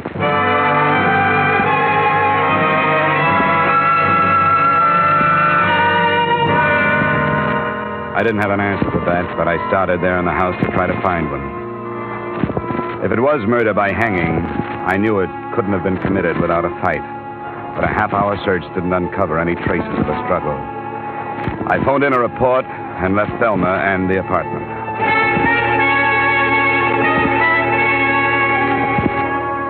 For the rest of the day, I tried to talk myself into leaving the matter in the hands of the police where it belonged. But I couldn't do it. That night, I started making the rounds of Mickey's beat. I talked to a corner magazine vendor who had sold him a dime mystery, a woman in a cigar store who had talked with him, and a cabbie who had borrowed $5 from him. None of them gave me anything helpful. My next stop was the Cedric Hotel, where I looked up the house detective, Ned Martin. Oh, Dollar, what are you doing in this end of town? Looking for work? How are you, Martin? Oh, I got a night off. I'm taking a postman's holiday. Did you hear about Mickey? His promotion? Yeah, he deserved it. I didn't mean that. He's dead. No. What happened? He was found hanging in his own clothes closet. What the devil? Come on in the office where we can talk. Sit down. Oh, Mickey, I'll miss him. So will I. Did you see him last night? Yeah, he dropped in. He always did once or twice a night, just to shoot the breeze, you know. Why'd he do it? Did he leave a note or anything? I think he was murdered. What makes you say that? He came over to see me about 2:30 this morning. There was something on his mind. He wanted to talk, but he wouldn't. That figures. What do you mean? I noticed something about him last night. He was real low. I asked him what was the matter. He said it was because it was his last night on his beat. He was supposed to check into his new job today, but that didn't sound right to me. Did you know he had a wife? Yeah, I heard about it, and then I hounded him till he showed me her picture. Platinum blonde? Yeah, looked like it. And young. I didn't want to embarrass him by asking, but I wondered about her. What makes you think it was murder, Dollar? So you think Mickey was the type to kill himself? Well, no, but how can you tell? I guess you can't. All you can do is try to find out. Well, if you don't have anything more, I'll be on my way. Wait a minute. I guess it was a dirty trick, and I wish I hadn't done it, but I snooped that marriage. I found out who she was. Her name was Thelma Weaver. She did a couple of years in Joliet. Where'd you get that? Well, things like that don't stay hidden. I'd drop it if I were you. I really would. What are you holding out on me? It's for your own good, Johnny. I'll shake it out of you if I have to. Okay, hero. You know Fred Koo, the Calcutta Club over on Bartlett? I know of him. He's a police informer, isn't he? Part-time. If you won't take my advice and forget it, go talk to him. And don't tell him who sent you.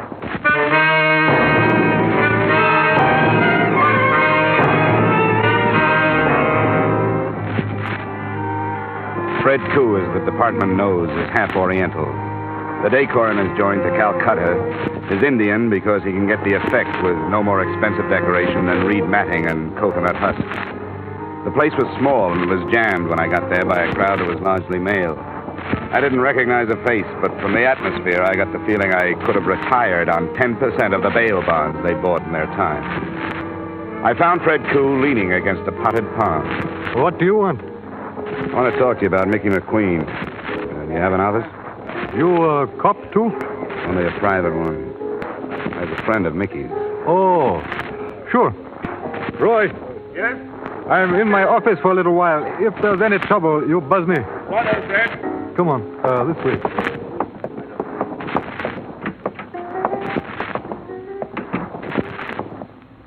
You got quite a crowd tonight, Fred. Oh, sure. Sometimes I get a lot of out-of-town trade. Did you see Mickey last night? No, I didn't. I get along fine with Mickey. He won't take any payoff, but he doesn't push me around. How is he? You know his wife? His wife? I didn't even know he was married. Her name was Thelma Weaver before Mickey married her. She did some time in Joliet. Oh? Why'd you bother me with this? I got work to do. You knew Mickey was dead? No, I did not know that. I don't see how it would be enough, but it struck me that if somebody knew he was married to an ex-con, they might try to use the information. I suppose you're right.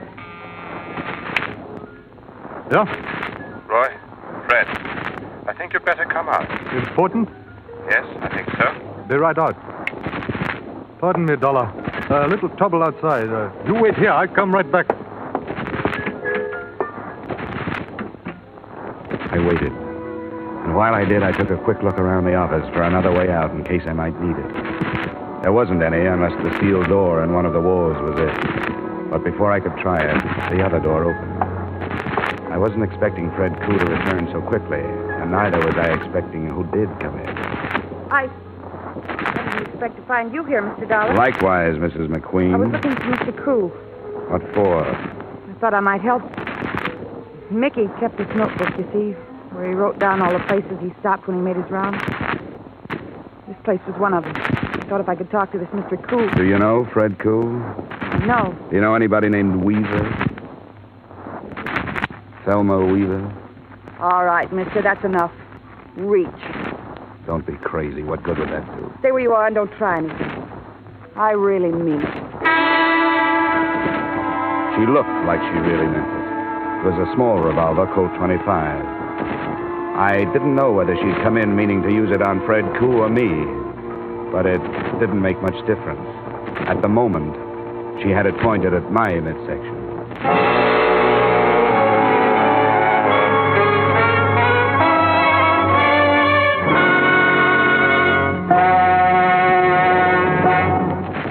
One of your longtime mystery favorites, Philip Marlowe, is now to be heard on CBS on Friday nights.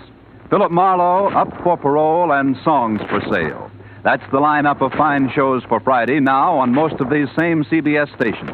Hear them this Friday, hear them every Friday on CBS. The Adventures of Philip Marlowe, Up for Parole, and Songs for Sale. And now back to our star, Edmund O'Brien, in the second act of Yours Truly, Johnny Dollar.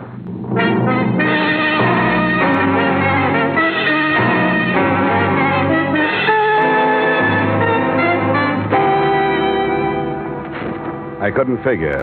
She held her little revolver as if she was used to the feel of it, but there had been something actressy about the way she said reach. I couldn't figure her, but I decided not to take a chance. I grabbed up the inkwell from the desk and threw not it, but the contents at her. Hey, what's the... Okay. Drop it. No. Drop it. Drop it. Now sit down. All right, what do you want? Depends on what you want. I told you. I want to find out who killed Mickey. At the apartment earlier today, you didn't think anybody had. What about it? All right, Johnny. How much do you know? That your name was Thelma Weaver, that you spent 2 years in Joliet. That's right. After 2 years in that place, I didn't want to go back to that life and start all over again. I gave the bunch in Chicago the slip and came here. That's how I met Mickey. He arrested me. Vagrancy. What a laugh. He showed up in court the next morning and got me released from his custody. I really felt for the first time like I could start life over again. I know it sounds corny. But good. You make it sound real good. You don't believe me, do you? Sure. I believe you as far as you've gone. I even believe the part about starting a new life. You saw that Mickey had a heart as big as the city, and you didn't lose any time moving into it. That was smart. It was about the safest hiding place you could have found. For you, but not for Mickey. How did I know about Fred Koo or the kind of man he is? Somebody spotted me and told me. I didn't waste any time getting in touch with Chicago. Those men out there, they all from Chicago? Most of them. Just about the tall one. Talks with an English accent. Yeah, I remember him. Roy. That's him. He came first. He checked the possibilities on Mickey's beat. He found out about Mickey's being moved over to a new job. Where was he being moved? Some desk job. Where? At the police arsenal. The arsenal? How'd he find that out?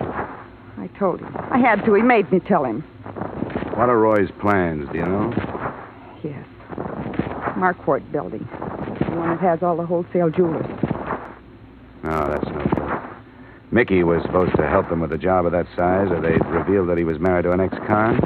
That's not enough. They must have more than that. I might as well tell you.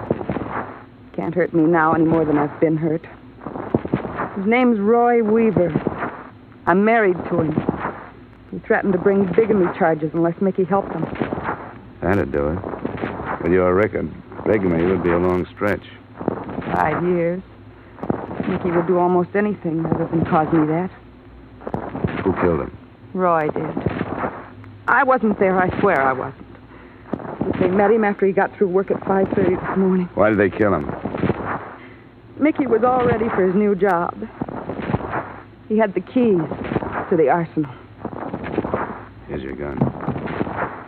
If you're on the level, you may need this, and the caliber's too small to do me any good. What are you going to do? I'm going to the police. Why not use the phone? It'll be tapped. That bunch would be in here before I got started. I wouldn't try it if I were you.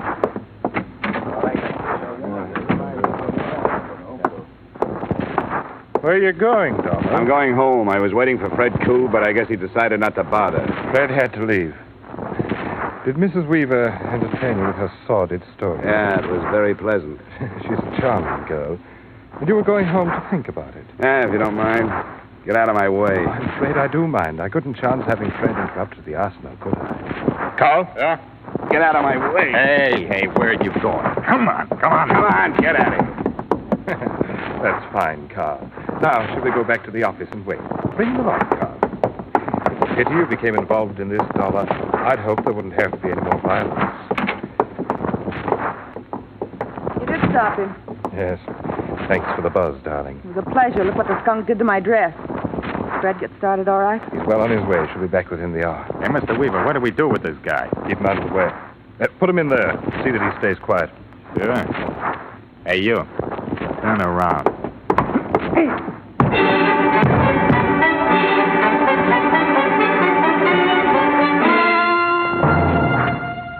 At least I found out what was behind the steel door I'd noticed earlier in the evening. When my eyes opened and I got accustomed to the light from a single dust-covered bulb, I realized that I was in a sort of wine cellar. There were some bottles, but most of the storage space was taken up by a large and varied assortment of burglar tools. And there were a few weapons, too, but I knew that they were nothing compared to what Fred would bring back if the raid on the arsenal was successful. I glanced at my watch at 11:15, and right after that, I heard the heavy latch on the door being turned. I got back into my position on the floor, closed my eyes, and listened. Don't forget the bars, Carl. We'll need them for the inside doors. Yeah, I got you. Hey, Benson, you take these and I'll bring the rest. You want the guns in there, Mr. Weaver? We won't need them. Crocker? Yeah. Listen closely now. We're behind schedule. Both cars are in back. In the Buick, you'll find the things from the arsenal. Yeah. I want you to move half of them over into the Cadillac. What about the grenades, Fred? They're in a case marked CN-DM. Irritant gas, M6. You heard that? I got it. Open the case and put half in the Buick. Most important is the cordite powder for the vaults. There are 2 boxes. Put one in the trunk of each car. Right. Be careful with the touchy stuff. I know. I've handled it before. All right, get along then. Hurry. It won't take long. Now, Fred, you'll be in charge of one car. I'll be in the other. That's all right. We're agreed that we'll meet at the north entrance at midnight, both to approach the building from the east on Lincoln. Oh, that's the best. We'll have dropped 2 men to guard the south entrance. 2 of my men will subdue the guard at the north. They better. They'll spring the alarm in big hurry. You can trust me. They're just Thompsons. Thelma, Yes, sir? where are you going? Don't be so snoopy. I'm going to powder my nose. You're coming with us. Sure, or if you want me to. I don't need you, but I don't think I should feel safe without you with me. Don't be long. I'll be right back. I think everything's ready for men here, Mr. Weaver. Good. Go to the cars then, Carl. What about the Seamus? Oh, we'll lock him up again. We'll decide what to do when we come back. Well, I guess he can't cause no harm in this.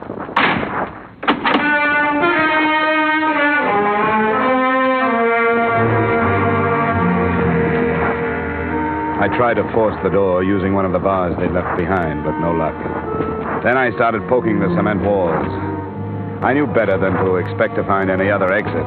But with the biggest burglary in the history of Hartford underway, I had to do something. I kept a check on the time, and it was 20 minutes before they were due to arrive at the Marquardt building when a sound stopped me. The steel door was being opened. I moved behind it, still holding the bar.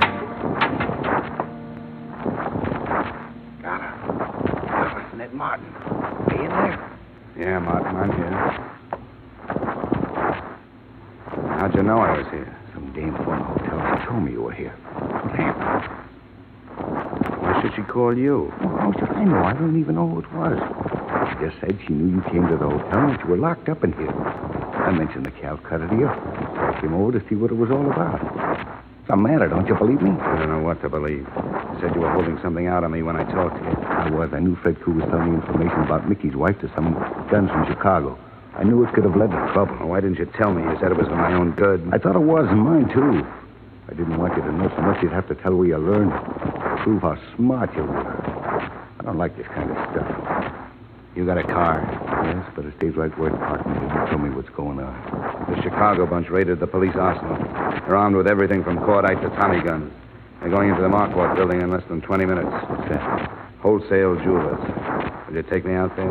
Take this part way if you're crazy enough to want to go. That's good enough. Let's get back into the office.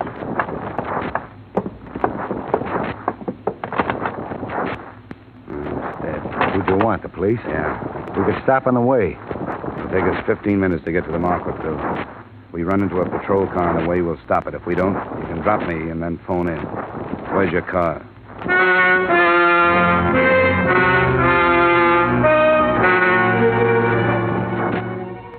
At the speed we traveled, we should have at least picked up a traffic cop, but we didn't. Martin wouldn't take me any further than the corner of Atlantic and Milton, and we reached there at 12 minutes after 12. That gave me 2 minutes to get to the Marquardt building. I didn't make it before they arrived, but it didn't make any difference. Both cars had pulled up and were unloading men. From a doorway about 50 yards down, I spotted Fred Koo and Roy Weaver. Then I saw Thelma. She got out of the Buick and started toward me. Thelma, where you going? Weaver shouted at her, but she didn't answer. Instead, she stopped, and I saw the little gun glitter in her hand as she turned back to them. Then I saw what she was aiming at. The trunk of the Buick, where the cordite powder was. Thelma, stop it!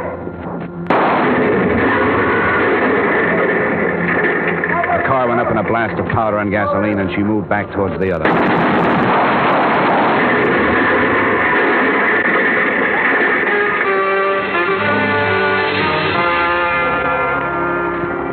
Someone who had survived the first explosion opened fire on her. I saw her fall, but after she was down, she raised herself, and her last shot connected with the cordite from the second car.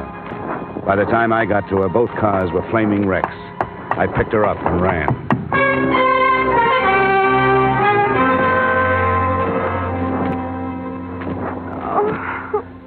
You're all right now, Thelma. Who is it, Johnny? Yeah. Where are we? We're still near the market building. We're going to get you to a hospital. I killed him.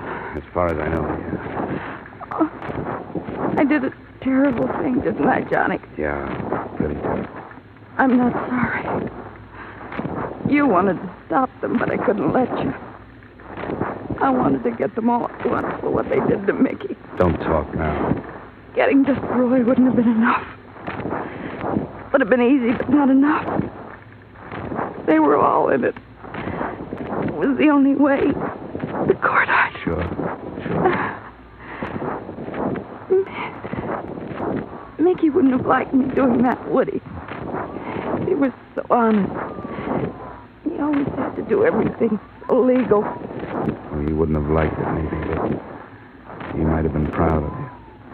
I am. Are you, Johnny? And you think he would have been? You really do? Yeah, I do. I really do. He was the best man that ever lived. Too bad I wasn't. Oh. Anyway, I took care of the bigamy. They can't send me back to Joliet.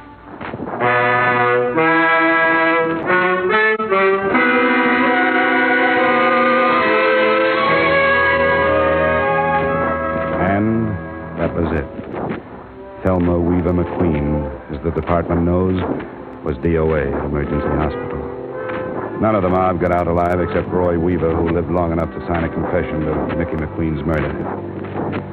I want you to know that I may have lost a good friend, but you have lost a better policeman. I hope to see those early news accounts that called him a suicide corrected. Expense account total, $0, 0 cents. Yours truly, Johnny Dollar.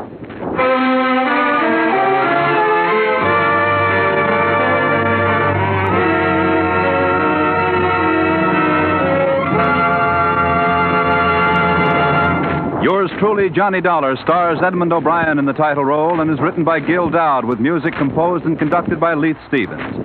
Edmund O'Brien can currently be seen starring in the Columbia Pictures production 711 Ocean Drive. Featured in tonight's cast were Bill Conrad, Virginia Gregg, Ben Wright, Jim Nesser, and Dan O'Herlihy. Yours truly, Johnny Dollar, was produced and directed in Hollywood by Jaime Del Valle.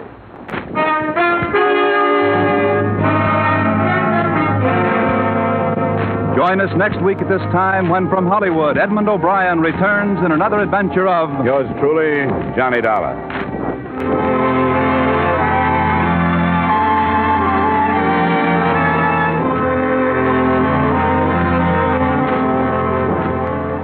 Every Thursday night, CBS brings you a top Hollywood star in a new radio play on the Hollywood Theater.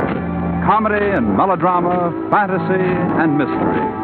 Stay tuned now for the Hollywood Theater, which follows over many of these same CBS stations. This is CBS, where Philip Marlowe takes the case every Friday night.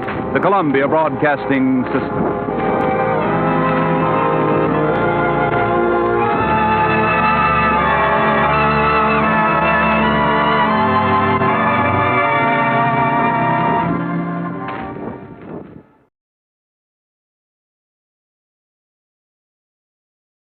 From Hollywood, it's time now for Edmund O'Brien as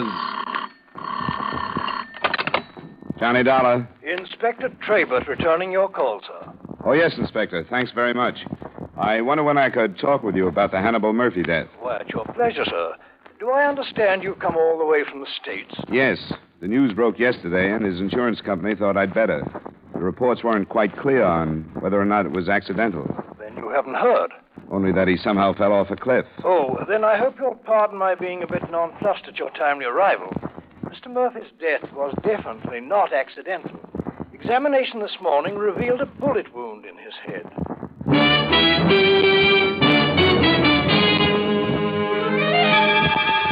Edmund O'Brien in a transcribed adventure of the man with the action-packed expense account, America's fabulous freelance insurance investigator. Yours truly, Johnny Dollar.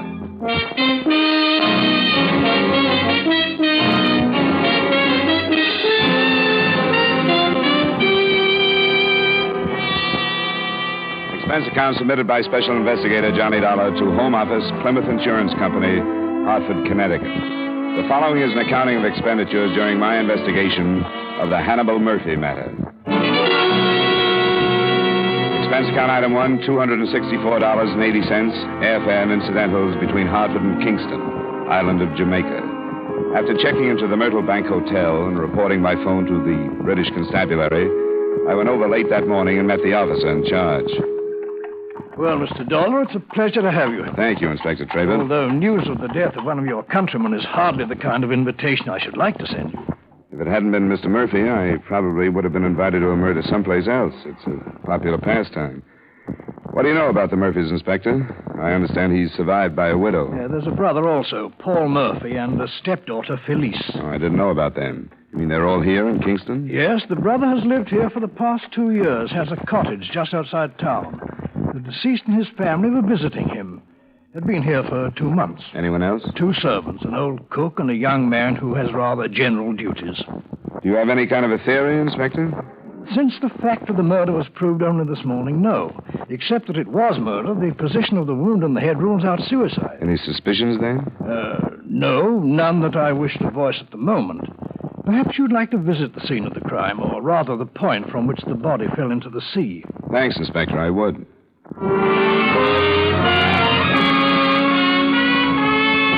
Like most British police officers, he was playing it close to the vest. But on the way, he did let me know that he considered the Murphys, including the surviving brother, to be people who had been spoiled by too much money, were completely selfish, and quite possibly could be hated by a number of people. After a drive of a few minutes, we left the car and crossed through a strip of shaded parkway to a bridle path that paralleled the cliff some 100 feet in height. At the bottom, breakers piled in against a jumble of coral and rocks. Here we are. We wrote the section off in case we might learn something from the marks, though I doubt we will. There, you see, on the edge, the torn earth and the broken branches. Yeah. His body was found below. Huh? Yes, it was discovered by a young islander who was searching for shellfish at an early morning low tide. You said the Murphy cottage wasn't far away. Can you see it from here? No, it's beyond the trees there. The path turns inland before it reaches the grove. Does this cliff run near their place? Yes. I believe, sir, that you and I share a common bewilderment. Well, if his killer met him here, why shoot him if he could have been pushed over the cliff and killed that way, huh? Precisely. We should have had a devil of a time proving it was murder at all. Unless the killer wasn't strong enough to get him over while he was alive. Like a woman. A possibility that does present itself, doesn't it? Yet, if he'd been shot and fallen here, then dragged to the edge, there would have been signs. But there are none. No bloodstains, nothing. Yeah. So, unless he was shot somewhere else and carried here, we must visualize the victim and the killer standing side by side on the sheer edge of the precipice, gazing out to sea a moment before the shot was fired. Can we go to the house now? I had planned to wait until I had a more complete report from ballistics, but please feel free to pay them a visit if you wish to. Thanks, Inspector. I should let them know I'm here. Very good. Come along. I'll drop you by.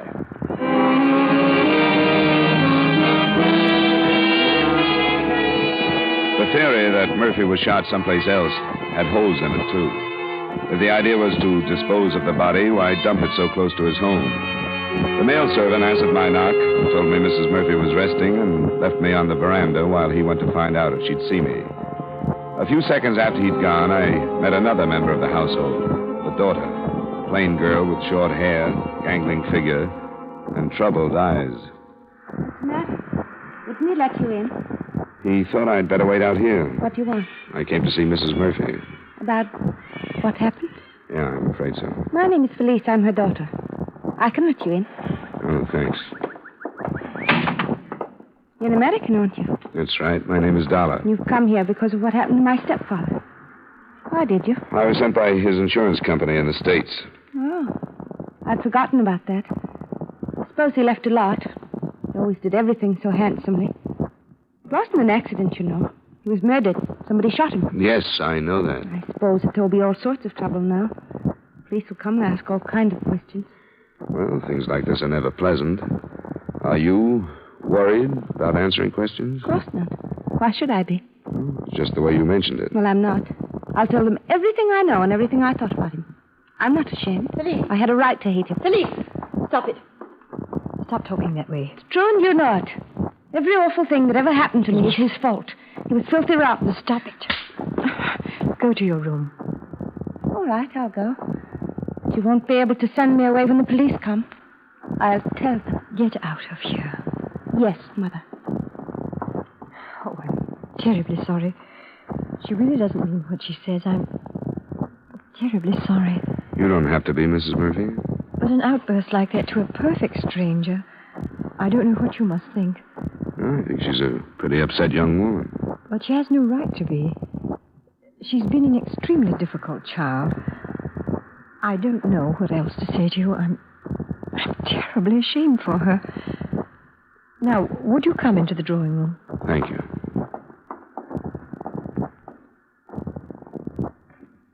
Please, sit down. You are an insurance investigator, Mr. Dollar. Yes, and if you feel up to it, I'd like to get as clear a picture as I can of what happened the night your husband was killed. I imagine that I shall have to put up with it, shan't I? Sooner or later, yes. It probably would have been easier if your husband's brother were here to take part of the responsibility. Oh, he went to make arrangements for flying my husband home. I'm not sure when he'll be back, but I'll help all I can. All right. First, Mrs. Murphy, do you have any idea who could have killed your husband? Not the faintest idea, Mr. Dollar. You'd been here in Kingston for 2 months. Is that right? Yes. Could your husband have made any enemies during that time? Did he mention anything like that? No, he mentioned nothing. We've been about very little. We only met a few people. Some of Paul's friends. But he couldn't have made any enemies. Who was here the other night? No one but Hannibal and Paul and Felice and I. And the servants, of course. Did your husband leave the house? Yes, of course he did. It's quite a strange question, Mr. Dollar, considering where he was found. I'm sorry. Why did he leave? Paul said he was going to take a walk. He was in the house when I went to my room. What time was that? A little past 10. Paul retired a short time later, and he remembered that Hannibal said he wasn't sleepy. Perhaps he would take a walk. And I take it your daughter had gone to bed, too. Yes. Do you mind if I talk to her now? Oh, I'd rather you didn't. Why? Do you suspect her? I didn't say that. Do you? Of course not. Mother would hardly suspect her own daughter. Why don't you want me to talk to her? Because she's a poor, unbalanced girl who's filled with warped hates and misunderstandings. She'll say dreadful things about Hannibal. And about me. Things that are absolutely not true. She'll have to be questioned, Mrs. Murphy. Of course, I realize that. Well, there's nothing more I can say. I'll show you to her room. But Felice wasn't in her room. I found her waiting for me on the bridle trail along the cliff. She'd been crying. I heard you say you were an investigator, and I wanted to talk to you again. I knew I couldn't, and so I waited here. Oh, glad you did. I don't know what's the matter with me. I shouldn't have said what I did. I meant it when I said it. No, I don't. I don't think I know quite what you mean. I'm awfully mixed up. The doctor tried to explain it to me. When my real father died, my mother was all I had. And when he came along. I thought he was stealing her from me. I thought I didn't have anything anymore. How long ago was that? It's been 3 years. I was 14 when they wed. But he did take her away. They chucked me into an old school and went off on a trip. I know he didn't do it just to hurt me. But at night it would seem to me that he did. I tried to get over it, but I never could. That's why I'm glad he's dead. It's not a very wise thing to say, Felice. I can't help it. Do you have anything else you wanted to tell me? No. I wanted to explain why I acted the way I did in the house. I don't suppose you understand. Part of it, I think I do. Quite a few children have to adjust themselves to step-parents these days. It's tough, and some do it better than others. I haven't done it well at all. Now I won't have to try anymore. I am sorry for the way I acted. I want to help you every way I can. How do you think you can help me? I'm not sure yet. But when I am, I'll let you know. All right, Felice. I'll be talking to you again.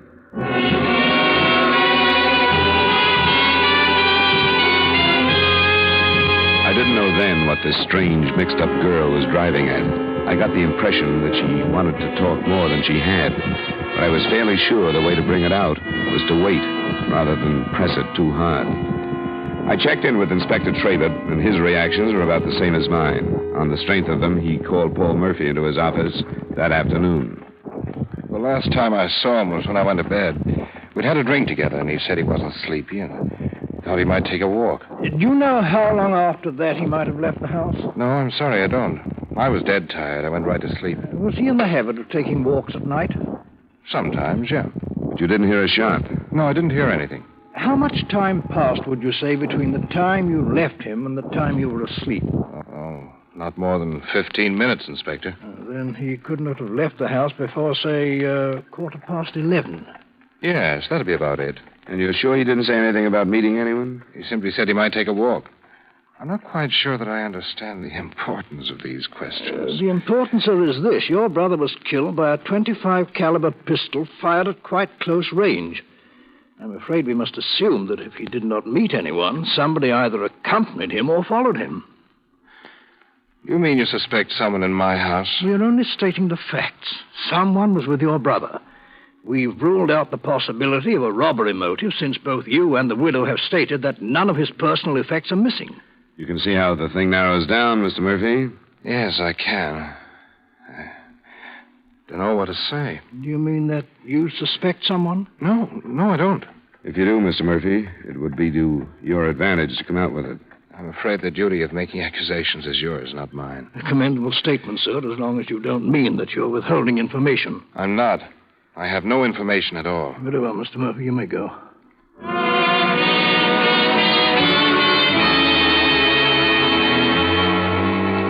When Paul Murphy left, we both felt that he, too, was holding back, that it would be a long time before he offered any information. But we were only half right. He phoned the office a few minutes after he had reached home. Yes? Have you called in your own doctor? Dr. Drummond. Yes, I know him. We'll send one immediately and come out ourselves. Yes, thank you very much, Mr. Murphy. Well, the stepdaughter attempted suicide. How serious? Mr. Murphy was quite beside himself, and it was hard to know. What did she do? Slashed her wrists, a method that is really successful. But the question is, why did she do it?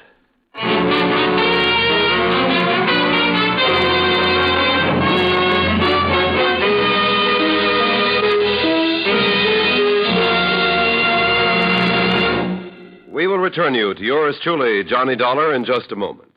Later this evening, the gangbusters give a graphic illustration of what happens when the police hunt a criminal who is a perfectionist. When a gang leader leaves no stone unturned to commit the perfect crime, there's a rough manhunt ahead for the police. Here are the exciting developments when you tune in Gangbusters later this evening on most of these same CBS radio stations. Now, with our star Edmund O'Brien, we bring you the second act of yours truly, Johnny Dollar.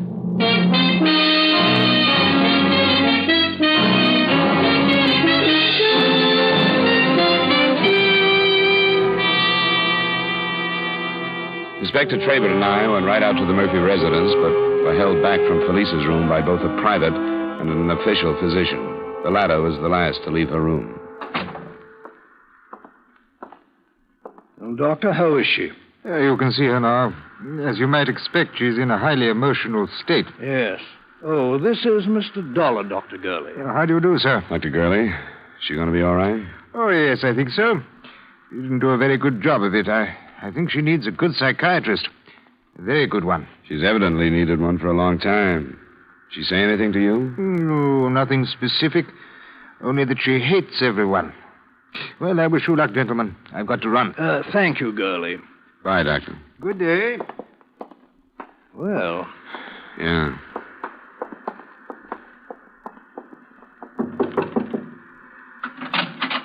Miss Murphy, we've been told we could see you. Don't call me Miss Murphy. That's not my name, and it never has been.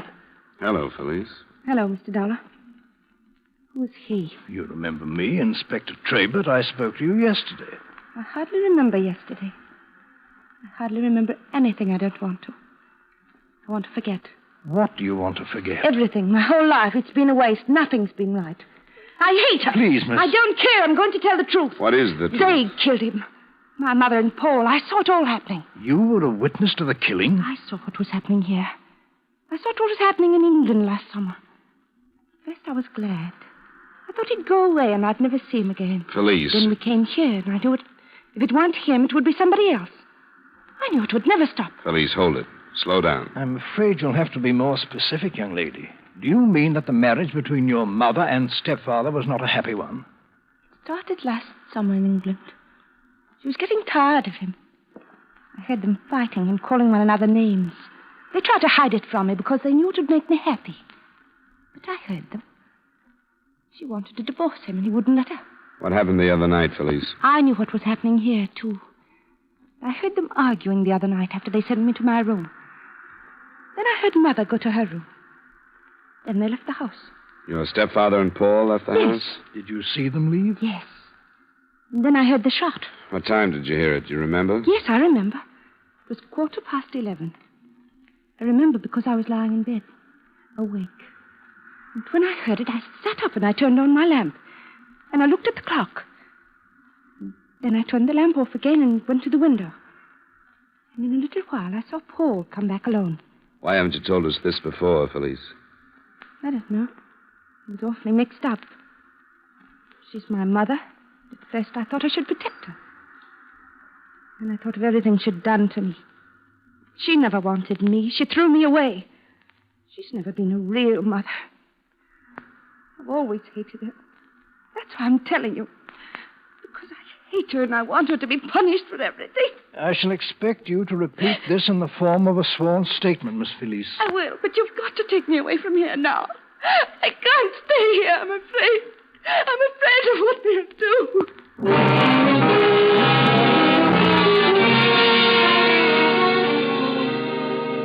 The girl was moved to the police hospital and later that day repeated her statement under oath.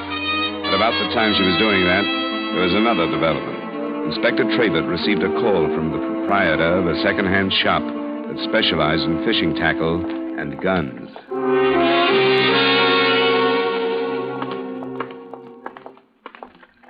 After you, sir. Good afternoon. Are you Mr. Innes? I am. Inspector Trabert. Oh, I thought you were police when you came in. This is Mr. Dollar, an American investigator. How'd you do, sir? I'm glad to meet you, Mr. Innes. We want to thank you for phoning about the gun. Well, I thought it was my duty. I've been reading about the murder, and when this chap came in here to sell me a pistol what was the same caliber as the missing weapon, I said to myself, you up to the phone and tell the police. Could we see the pistol, please? I've got it right here behind the case. Here we are. Wait a moment. Have you handled it much? Handled it? Of course I've handled it. I had to look it over before I paid him for it. If this is the murder weapon, I'd like to protect any fingerprints that might remain. Let me pick it up. A Webley, Mr. Dollar. But it's been in England. Would you recognize the man who brought it in, Mr. Innes? I think so. There's not much trade in guns here, you know. Fishing gear, mostly. I think this is the first gun I've bought in 6 months. Yes, I'd remember him. Would you describe him, Mr. Innes? I'll try. He was about my size, I'd say. A little heavier. He had what you'd call brown hair. He was tan. Is he English or American? He was English as I am. Oh, thank you, Mr. Ennis. It's possible you may be called upon for identification. Happy to oblige, Inspector. But what about the money? I paid £4 for that pistol.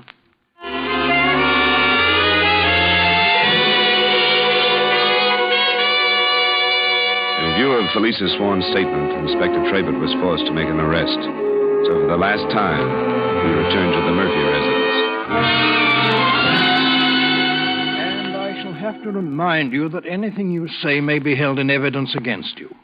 You mean that you're arresting us for Hannibal's murder? There's nothing else I can do, sir. I have a statement given under oath to the effect that you and the deceased left this house together the night of the murder. That's not true. That the sound of a shot was heard and that you were then seen returning to this house alone. That isn't true. There's not one word of truth in it. I didn't leave the house with him. Can you prove that, Mr. Murphy? Why, Alice, you know I didn't leave, don't you? Of course he didn't. Can you prove it, Mrs. Murphy? I understood you to say you were in your room, that you went to sleep immediately and heard nothing. My daughter made that statement, didn't she? Under oath and before witnesses. But she lied. I told you she would, Mr. Dollar. She'd do anything to hurt me. You've got to believe that. Alice, wait. What did she say was my reason for killing my own brother? Because of your love for his wife. Oh, she's insane. How can you believe these things? You're men of intelligence. We're men who are used to working with evidence. A sworn statement is admissible evidence unless it can be proved false. Neither one of you seem to be able to do that. Paul! I don't think we better say any more until we've legal counsel. No, I won't let her do this to me. We can't, Paul. I think she killed him. She hated him. She's the only one in the house that had reason to kill him. No good, Alice. What are you going to do with us, Inspector? I shall have to take you to jail. I'm sorry. Oh, you can't. Will you give us a few minutes to get ready? Of course. Come on, Alice. Go get your things. Everything will be all right. What do you think, Inspector? Well, to be quite honest, I'm not sure, but I know my duty as a policeman. The strength of that statement and their innocence or guilt are up to the courts to decide. Less formally, though, it's a pretty frightening thing to think of. If that girl, in her mental frame of mind, could suddenly decide that she was a witness, make a sworn statement, and bring all this down on two innocent people. Yes, I know, but the fact remains that they have absolutely nothing to say in their own defense. I've got to arrest them.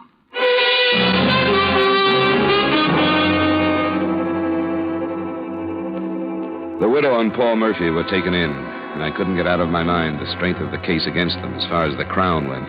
A strength built on the fact that there was no evidence and were no witnesses to refute Felice's statement. I suppose that as far as the insurance angle went, my job was done. But after I left Inspector Trabert, I went to the hospital to see the girl again.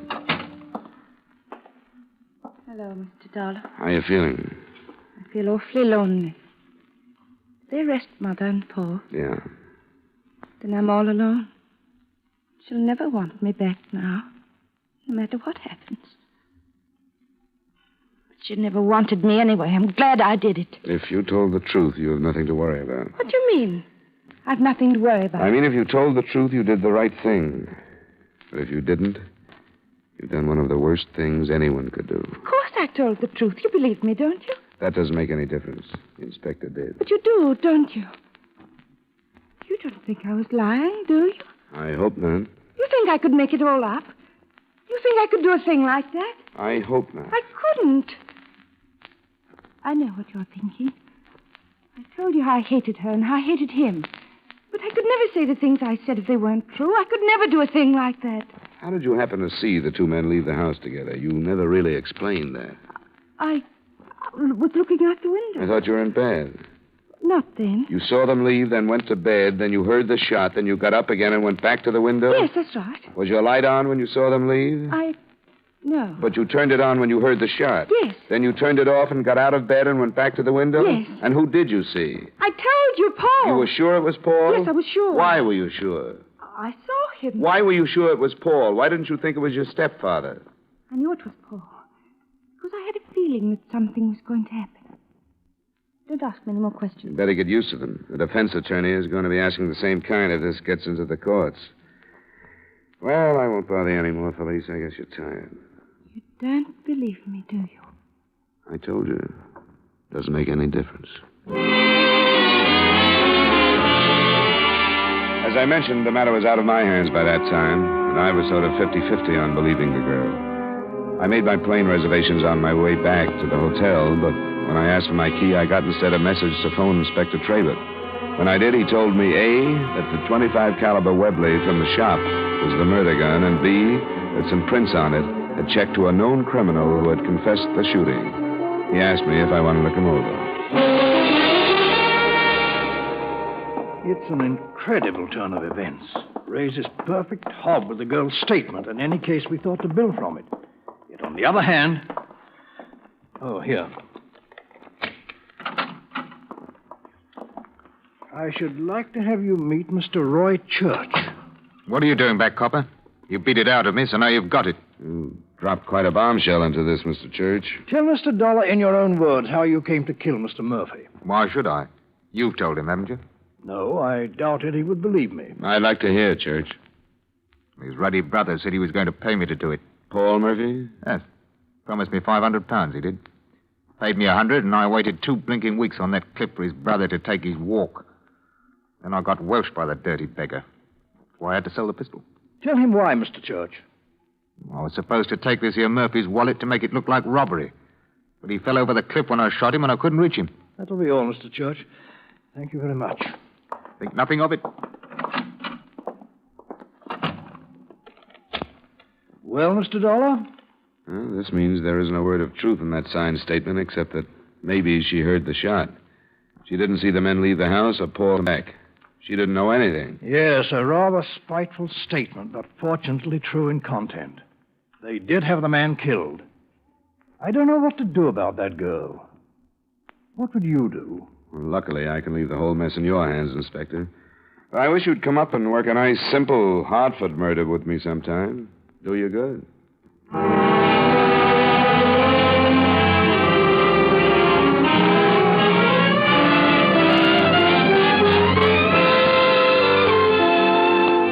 Expense account item 2, same as item 1, transportation back to Hartford. Item 3, miscellaneous expenses, $204.80. Expense account total, $734.40. Remarks?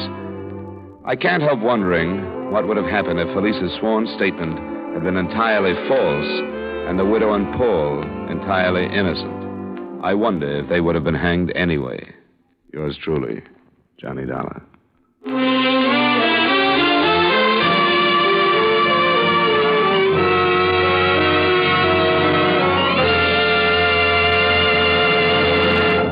Yours truly, Johnny Dollar, stars Edmund O'Brien in the title role and is written by Gil Dowd with music by Wilbur Hatch. Edmund O'Brien can soon be seen starring in the Paramount Pictures Technicolor production, Silver City. Featured in tonight's cast were Eric Snowden, Virginia Gregg, Jeanette Nolan, Ben Wright, Charles Davis, and Dan O'Hurley. Yours truly, Johnny Dollar, is transcribed in Hollywood by Jaime Del Valle.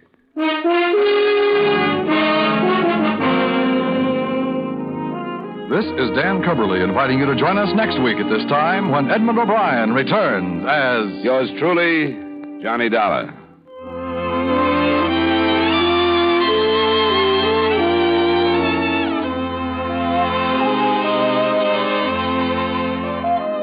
Lovers of fine music are already familiar with the strong, melodious voices of the Choraleers on CBS Radio. This is to remind our many Sunday night Choraleers listeners that this excellent choral group will be heard at a new, earlier time on most of these stations starting tomorrow. Stay tuned now for the Vaughn Monroe Show, which follows immediately on most of these same stations.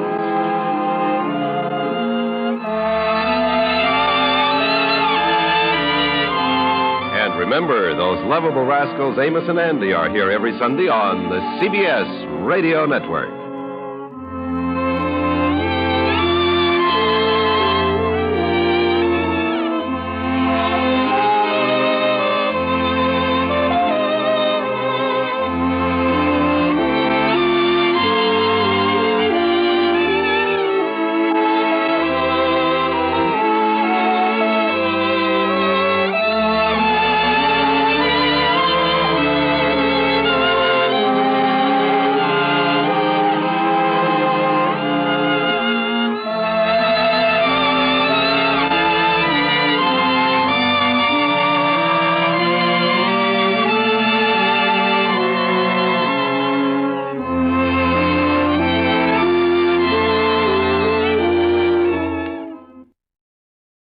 from Hollywood, it's time now for Edmund O'Brien as...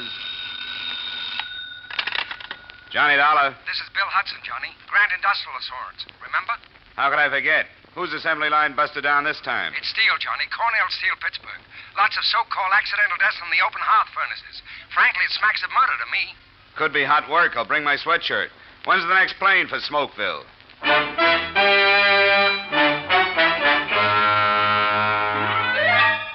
Edmund O'Brien in another transcribed adventure of the man with the action-packed expense account. America's fabulous freelance insurance investigator. Yours truly, Johnny Dollar.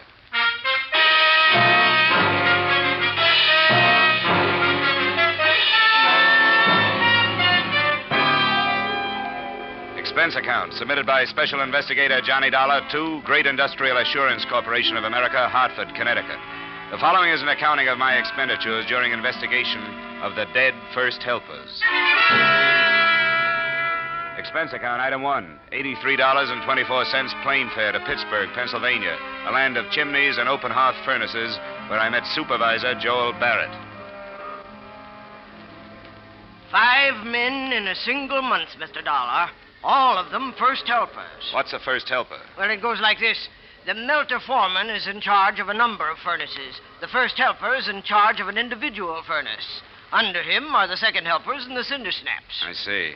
Well, how did the deaths occur? In a number of ways. One man tumbled down a flight of stairs. 2 were killed by a crane magnet. Another one fell from the pouring platform. And just last week, one of our best men was killed in an explosion of a hot-capped bowl. You better explain that one.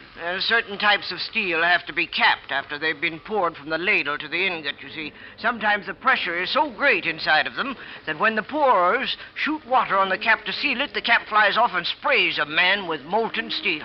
I've seen it happen only once, Mr. Dollar. That's enough for me. Any connection between these deaths? How do you mean? I mean any common denominator, anything that could provide a motive for murder. None that I know of, except for the fact that all the men had been with us for a long time, 15 or 20 years. Just the boys who know their way around, eh? That's what's so strange, Mr. Dollar. None of them have ever been found to ignore safety regulations. Uh-huh. How do you plan on proceeding? Well, it's been my experience that plant investigation from the outside is pretty often a waste of time. The men are on their guard. You want to go right to work in the shop? What did you say they call the lowest man on the open hearth furnace? Cinder snap. Well, you break out the overalls, Mr. Barrett. We'll see how good I am at snapping cinders.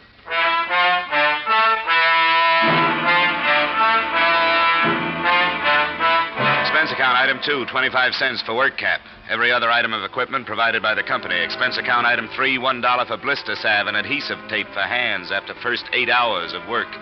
Expense account, item 4, 75 cents for liniment for back after second 8 hours of work. Expense account, item 5, $10 first union fees, United Steelworkers CIO. Footnote, the 4th day on the job is the hardest. Dollar! Yeah! Silicon! What? Silicon! Wheelbarrow, come on! Right! Move! Dollar! Yeah? Get on the rod. They're tapping 12. Rod? Get on the rod. Right! Dollar! Yeah! Where's the silicon? Well, I gotta get on the rod! Well, get to the rod, the silicon, and we're banging it. You're what? Hurry up! Dollar, get on the rod! Get on the rod!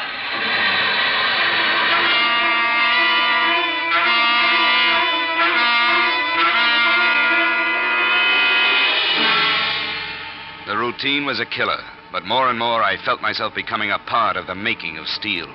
It's really something to watch the straight white-hot steam pound into the ingot molds from the ladles. And I began to know these men whom you never hear about, the men with the big backs and the soaking red bandanas around their waists, like Andre with a funny last name, who got a kick out of helping me along. It's all right, Dollar. You get the swing of it. It's not half so hard like you think. After a while, you get strong, get tough like nails. Oh, my aching back. Bet you never eat so good, huh? Bet you never sleep so good. Oh, I dream about lime-silicon ratios. You on seat turn tomorrow? Yeah, if you mean the midnight shift, yeah. Good, you be with me. I show you lots of things. Well, I don't mind the work, but frankly, I'm scared. You work good. They no fire you. It's not that, Andre. I mean cranes and scrap cars and ladles of steel 3,000 degrees hot. You learn how to go around. You have no trouble. You remember the rule. You have no trouble. You'll be fine. Maybe. But some of the boys were saying that 5 men died in the last month. And boys that should know how to get around. Right, Andre? Accident always happen. Fools, the old ones, they are the careless ones. They think they know so well the rule, and they slip and poof. Yeah, you said it. Poof. But sometimes it isn't so easy to make friends in a steel mill. Sometimes, no matter how hard you try, you know that you've lived too soft a life to ever get information from a steel man like Joe Poland. I found him in the company cafeteria. Where you come? Chicago. You no look Chicago. What do I look? You look from office building. Where you work before? Office building.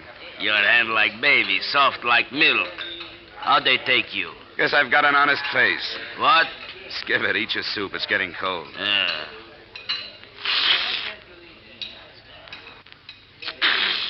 Kirk Brody.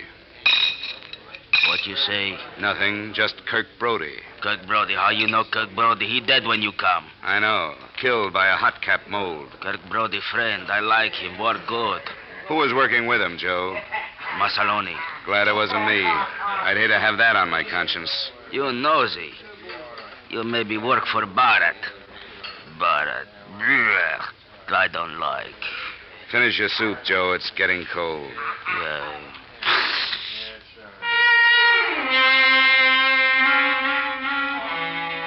But then there was Fred, another first helper, who helped me understand the general feeling about Mr. Barrett. You'll learn what it's like, Dollar. You married? Not yet. Well, if you were married and maybe had a couple of kids, you'd find out. You'd lie awake at night and you'd wonder, will it be me? Will I get that blue slip tomorrow? What if something happened to me? Would she get anything from the insurance? Things like that. How long you been here? 5 years. And tomorrow they can say, that's all, friend. And where are you? You sound like you know your way around, Fred. What's your idea on these accidents? Accidents? There's no such thing as an accident, Dollar. People who want to live cross the street with delight. It's the same way in steel. Like Kirk Brody, killed last week.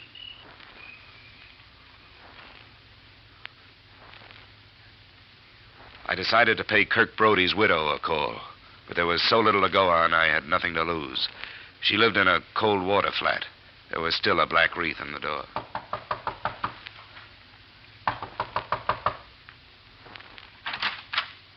Yes? Mrs. Brody? That's right. I wonder if I could see you for a moment. I'm with Cornell Steel. Come in. Won't you sit down? Thanks. My name is Dollar. I'm investigating the accidents that occurred in the open hearths, Mrs. Brody.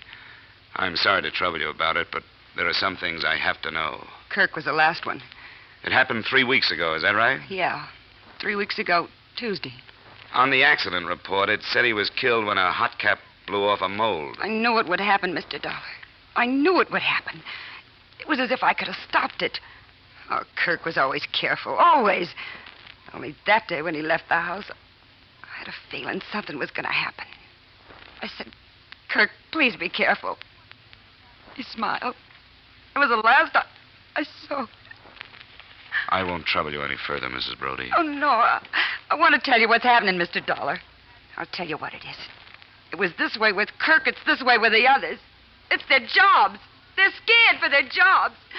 If you want to investigate, you want to investigate Barrett. He's the one to investigate.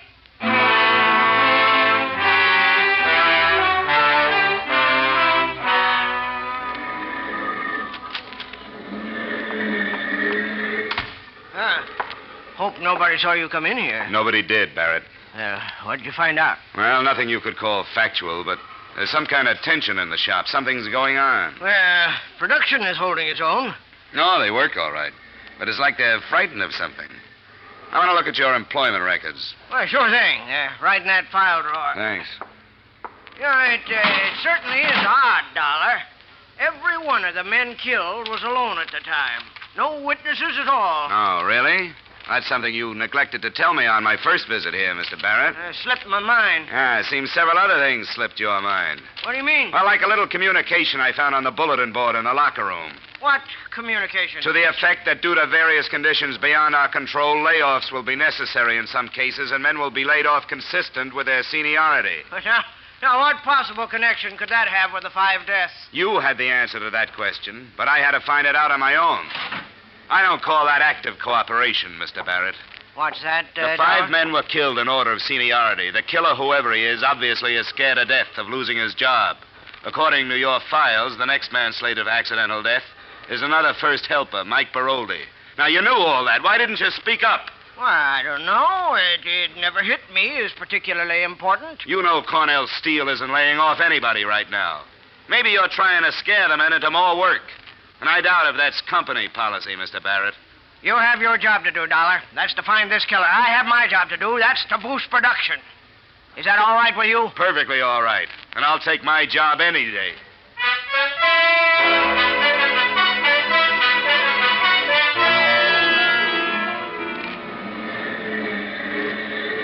Mike! Yeah? Come here. What? The delay clerk shanty. Okay. I just block it with manganese for the tap, Dollar. I can't waste no time. Look, this won't take long. Mike, you're on somebody's death list. You know that? What are you talking about? I'm with the Plan Insurance Company investigating the 5 deaths that occurred here in the last month. According to my figures, you're next. Cut it out. It's not just a matter of accident, Mike. It's murder. You're the highest man in the shop in seniority outside of the melter foreman.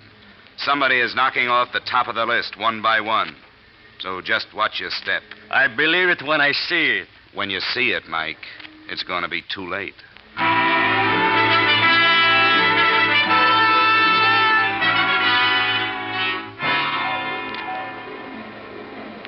That night, toward the end of the shift, must have been about 6 in the morning, Mike was cleaning cinders from the furnace floor on the tap hole side. I was making it my business to keep an eye on him. He was sweeping the cinders off the platform down into the empty ladle pit 30 feet below. As a first helper, it wasn't his job, but Mike was like that. Suddenly, from the other side of the furnace came the huge figure of a man in an asbestos cloak and hood over his head and body. Mike turned, and a look of terror came into his face. I started for him, but too late. Whoever it was picked Mike up, held him aloft for a split second, and hurled him to his death.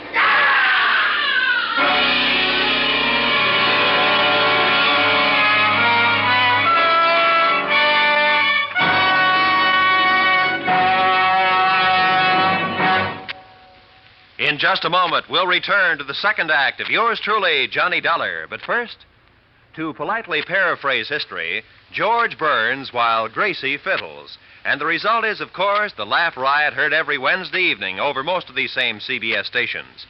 George and Gracie are 2 of America's best purveyors of nonsense, and 2 neighbors everyone enjoys visiting. You can never tell what Gracie has up her sleeve, but you can always bet it'll get George into trouble. Be sure not to miss the Burns and Allen Show this Wednesday and every Wednesday at that spot on your dial marked CBS. And now with our star, Edmund O'Brien, we return to the second act of yours truly, Johnny Dollar.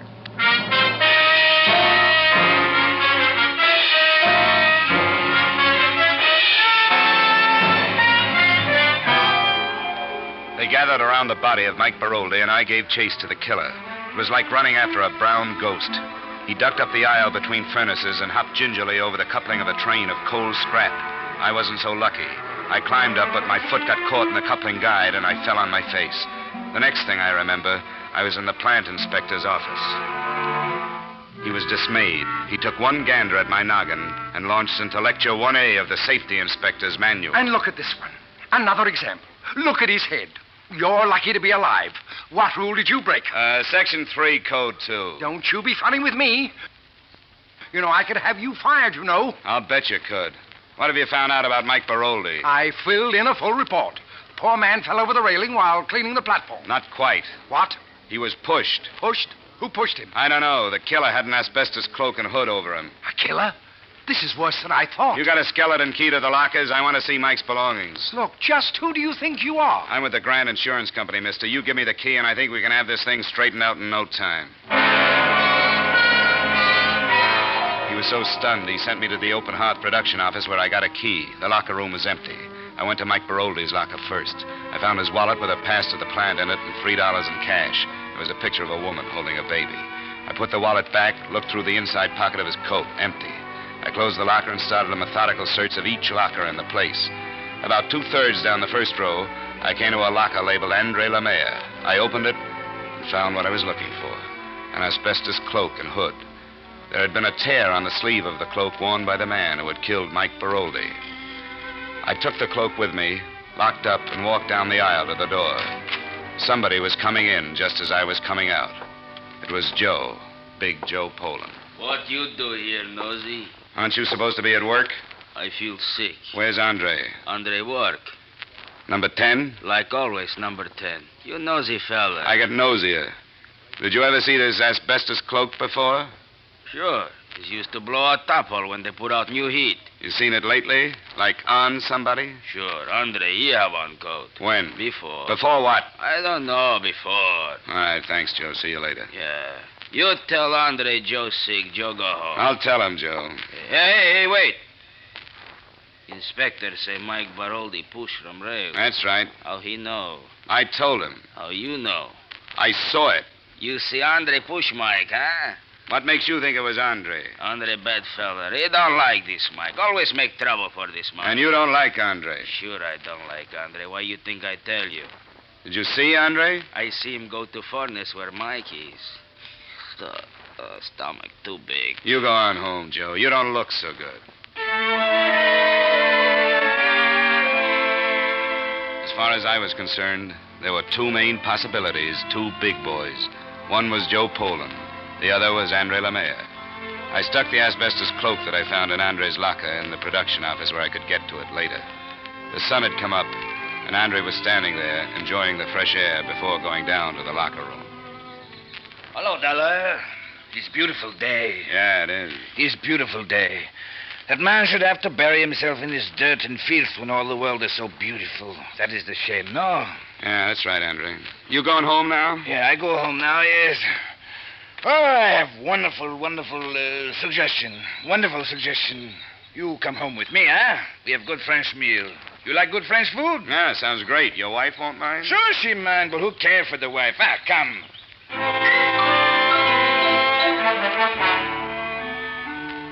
What's your name, monsieur? Johnny Dollar.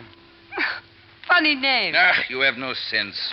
Woman, you do not tell a man he has funny name. Oh, I'm sorry, monsieur. Oh, think nothing of it. You work at mill? That's right. He will make a wonderful worker, a very good man, because he use his head. Oh, I forget Marie. The most terrible thing has happened. What? You know Mike Baroldi. Mike, tall, long, thin, little hair. Well, Mike is pushed from rail and killed. Oh, no. Kill. Oh, terrible, terrible. You see it, no, Dollar? Yeah, I saw it. Somebody do it. Somebody.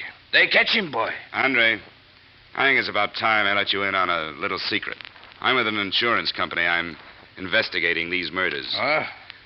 I found an asbestos cloak in your locker today. I have no asbestos cloak. I saw him. I killed Andre. The killer wore this cloak. The cloak was in your locker. Maybe you'd better take it from there. You say I killed Mike? You tell me this? I take you to my house. You say terrible things to me like this. You lie to me. You say you are friends of mine. You leave. You leave. Leave. Well, there goes some nice French cooking.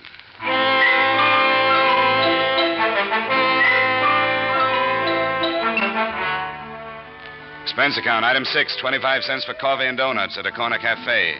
I kicked myself a couple of times for breaking out the evidence before I should have. Then I went back to the Open Hearth office. Barrett had just arrived. He greeted me with a frown that reminded me of the last conversation we'd had. Well, Dollar, have you found anything else? You heard what happened early this morning? About Mike, yes. I thought you had it all figured out. Well, I still haven't. I chased the killer across the shop, but he got away. I see. No, you don't see. He had an asbestos cloak and hood over him. Pretty clever fella. Yeah, and pretty big. I've got it narrowed down, but that doesn't help much. I suppose you've come to look through the files again, just so you can tell who's going to be killed next? Maybe it'll be different this time, Mr. Barrett. I think I'll just take that seniority list with me, if I may. I'm going to go home and get some sleep. How do you like the night shift? It's anything but dull, Mr. Barrett. I'll see you later. Expense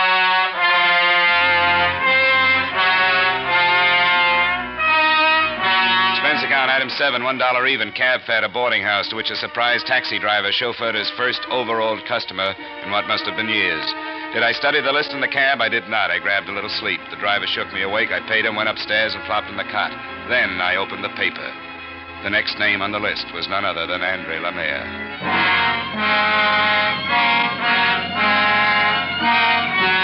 Expense account, item 8, 75 cents taxi fare. I got to Andre's in 10 minutes. I was 20 minutes too late. The police were out front.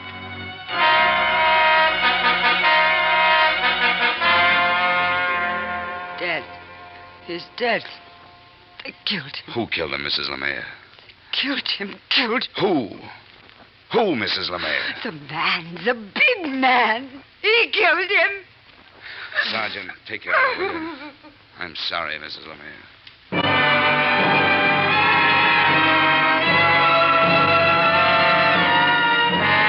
Expense account, item 8, cab fare to plant.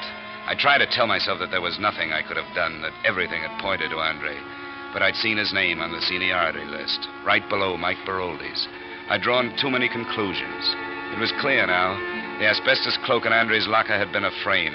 Maybe insurance investigators shouldn't make mistakes, but they do. And sometimes fatal ones.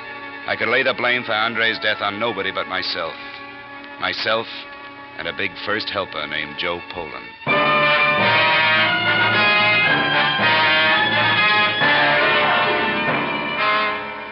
Where's Poland, Barrett? I don't know. He got sick. We sent him home. What's his address? I have it right here in my book. Well, bring it with you. You and I are paying a visit to Joe Poland.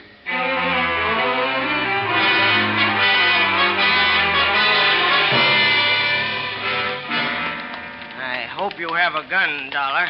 Just in case. Knock. You better stand back.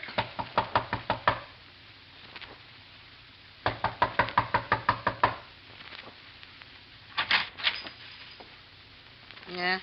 Mrs. Poland? Yeah? Is your husband home? No. We're from the mills. This is Mr. Barrett. Huh? Where can we find your husband, Mrs. Poland? He's not home. Mind if we come in and see? He's not home. Go away. He's not I'm home. sorry, Mrs. Poland. We'll have to make sure. You stop. You try that door, Barrett. I think you'd better try it. You Dollar. go. Right. You go. I call police. He's not here, Barrett. He's not home. I told you he's not home. Mrs. Poland, you may not know it, but your husband is wanted for murder. Murders. Yeah. Now, come on. Tell us where he is. You from Mills? I tell you nothing. Look, Mrs. Poland, be reasonable. Reasonable. You be reasonable. 5 kids. Be reasonable. This place be reasonable. Mills be reasonable. Barrett. You go. I call police. Come on, Barrett.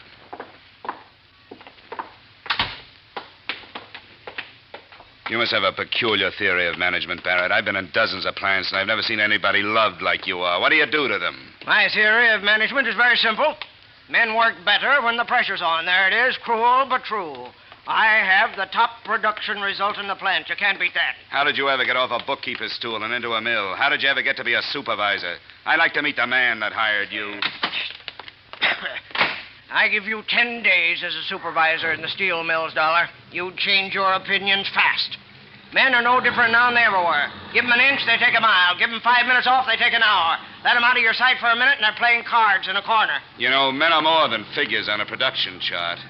Could that be why you lost a lot of good first helpers, Barrett? One maniac runs loose, and you condemn the whole method.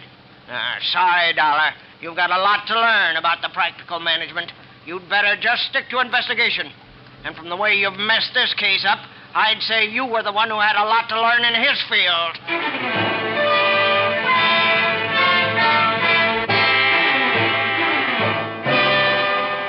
We rode back to the plant without a word. It wasn't just anger. There was so much difference between us, there was just nothing to say. Barrett got off and said he'd call the police if I had proof that Joe Poland was the killer. I said I didn't have any proof and for him to call the police anyhow. I took the stairs to the furnace floor. I knew Poland would be there. I don't know how I knew, I just knew. I wandered from furnace shanty to furnace shanty. I found him at number 12. He was cleaning out the clay of the tap hole before the pour. Joe? Yeah? Take off the hood. What? Come on, Joe. It's all over. Dollar. No good, Dollar. Nobody take job away from Joe. You see the list? I on top of list now, Dollar. I top of list. Now nobody take job away. My kids, my wife, they be good now. No live bad. I get big raise now. I top of list. But no fire me, huh? Stay away, Joe. Joe, I'll shoot. The second had stopped him, then he came at me again, as steady as before. The small trickles of blood started down his chest. Stop, Joe! His leg this time. He gripped it once, then let go. There was no expression of pain on his face, just determination. I was the last man in his way. After I was gone, he had a clear road to security. You don't stop then me, he was Dollar. on me, his huge hands gripping my throat.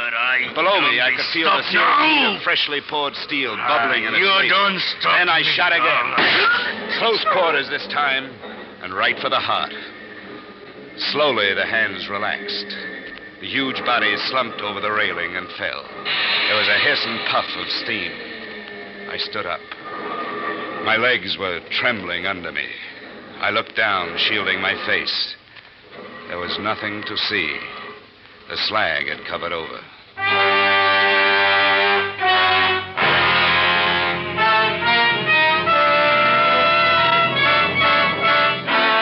Expense account, item 9, $20.53. Flowers for Joe Poland's funeral. They buried a block of steel in place of his body. Barrett was standing there, standing to one side, and Mrs. Poland and Mrs. Brody and Mrs. Lemaire. When the minister finished his little speech, Mrs. Poland turned to Barrett. I've never seen hate like that in anyone's eyes. Murderer. You killed him. You killed him, Barrett. You killed them all. You still kill them. They'll all die of you. Come on, Mrs. someday, Poland, come murderer. on. That isn't going to Murderer! happen. Come on now. Oh, Murderer! Hi, Marie Lemire. Let me take you home.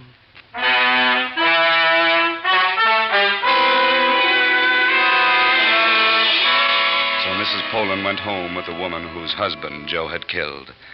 And I wondered, who are the murderers, and where does murder start? Though I don't like to see anyone lose his job, I like petty Simon Legree's even less. So I'm pleased to report that Joel Barrett has been replaced as supervisor. I finally concluded that if you trace a murder far enough, you get right back to every one of us. Expense account total $500.25. Yours truly, Johnny Dollar.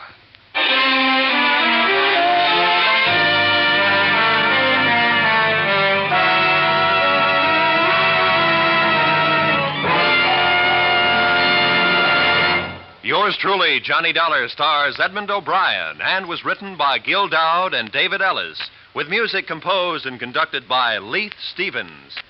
Edmund O'Brien can currently be seen starring in the Harry M. Popkin United Artists production, DOA. Featured in our cast were Joe Forte, Junius Matthews, Jack Petruzzi, Raymond Burr, Jack Crucian, Kay Stewart, and Peggy Weber. Yours truly, Johnny Dollar, is produced and directed by Jaime Del Valle. Join us again next week when, from Hollywood, Edmund O'Brien will return in another transcribed adventure of Yours truly, Johnny Dollar.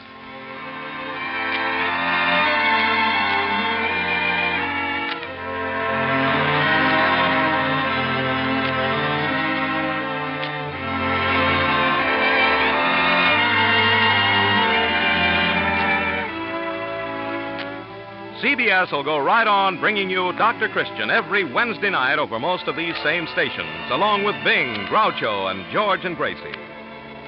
Stay tuned now for The Adventures of Philip Marlowe, which follows immediately over most of these same CBS stations.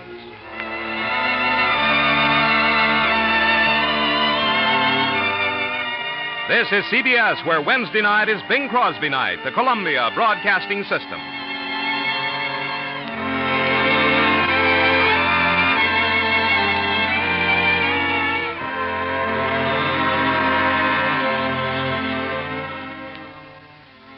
From Hollywood, it's time now for Edmund O'Brien as Johnny Dollar.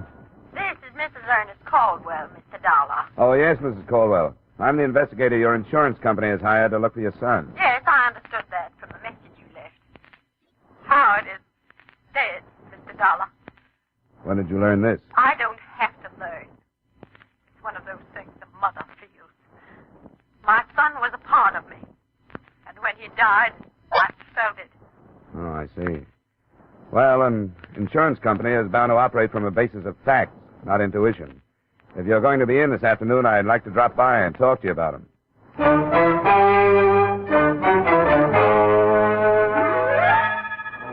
Edmund O'Brien in another adventure of the man with the action-packed expense account. America's fabulous freelance insurance investigator. Yours truly, Johnny Dollar.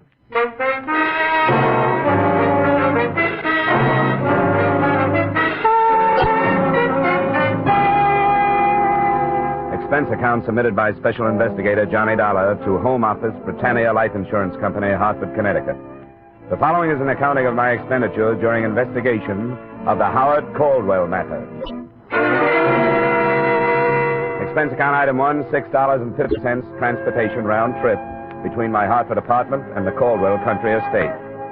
From every angle, inside and out, the place looked more like a museum than a dwelling. And Mrs. Caldwell struck me as the mother of all the answers as to why boys leave home. I don't know why Howard left. I simply can't understand it.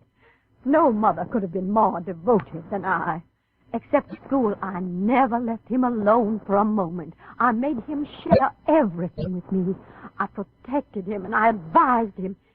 And yet... Yeah. Well, now let's get these facts in order. Name, Howard. Age 23. Left here for San Francisco, California about a year ago.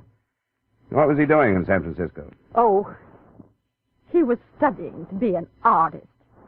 In a rather deceitful way. He knew I didn't approve. He told me he wanted to go to the coast to see a football game. Then he wired me that it had been delayed. And the next thing I knew, this letter arrived, saying that he'd met some people out there, that he didn't need any money, and that he'd enrolled in this art school. I didn't believe it. I knew he was in trouble then. What's the name of the school? The Orlando School of Art. I wrote and begged him to come back, and he answered that he thought it would be better if he didn't, as if he were being threatened. Why would anybody threaten him? Well, I don't know. He told me very little of what he was doing. That's why I knew he was in trouble, because we always shared everything.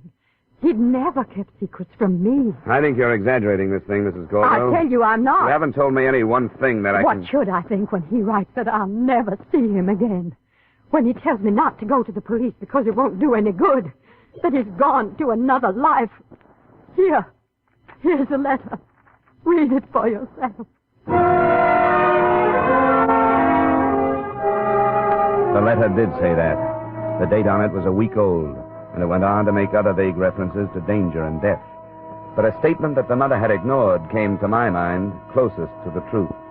Howard Caldwell had written, "If I had been mentally equipped for life as other people are, this wouldn't have happened, and I could have lived."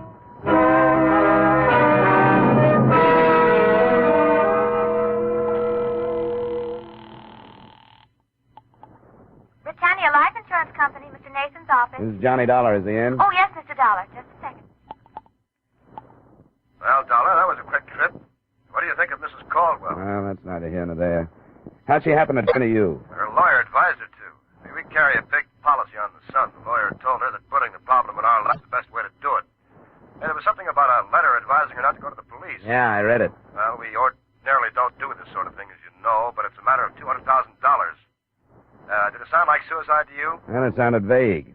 He's been writing his mother a lot of double talk that she's been interpreting in her own motherly way. Uh-huh. He was supposed to come home this summer and didn't. I don't know what to make of it. If you want to find out anything, you won't get it from her. Could you go out to San Francisco? Oh, sure, but let's not share this with Mrs. C. She'd probably beat me out there.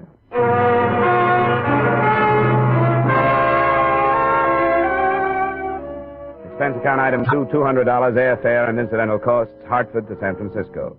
Expense account item 3, $170 cab fare from my hotel, the Bellevue, to the last known address of Howard Caldwell.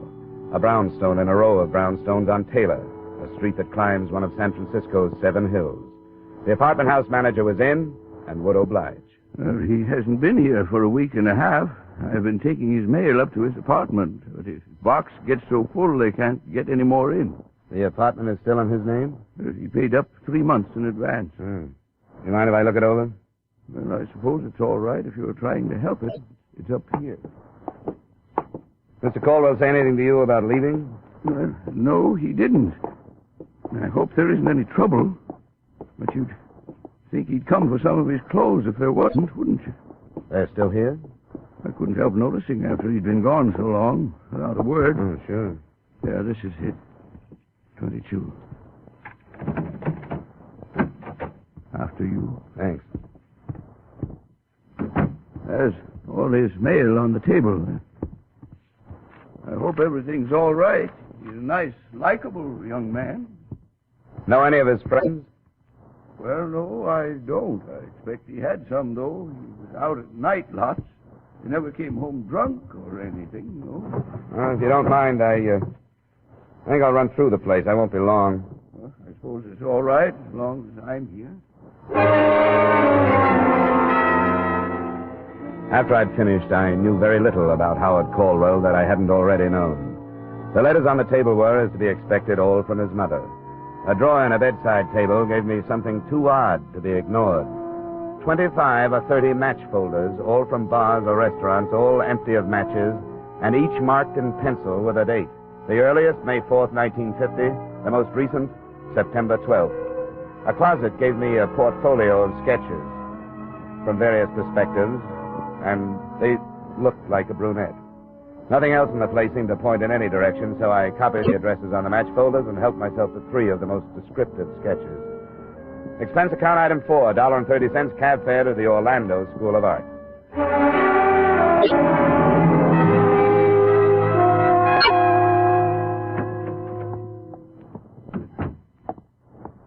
How do you do?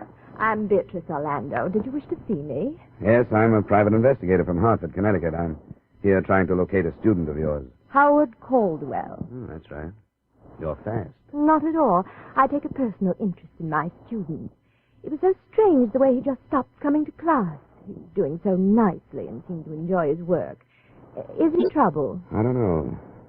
I wonder if you could tell me which of his classmates were personal friends of his. Well, I don't think any of them were. Here. Look at these. Oh. Yes, that's Howard's work. Excellent, don't you think? And that model, she must be a gorgeous girl. Isn't she one of your models? I only wish she were. Remarkable, the lines and planes. Yeah. Do you think she's real? Drawn from life, of course. No wonder he didn't bother to make friends here.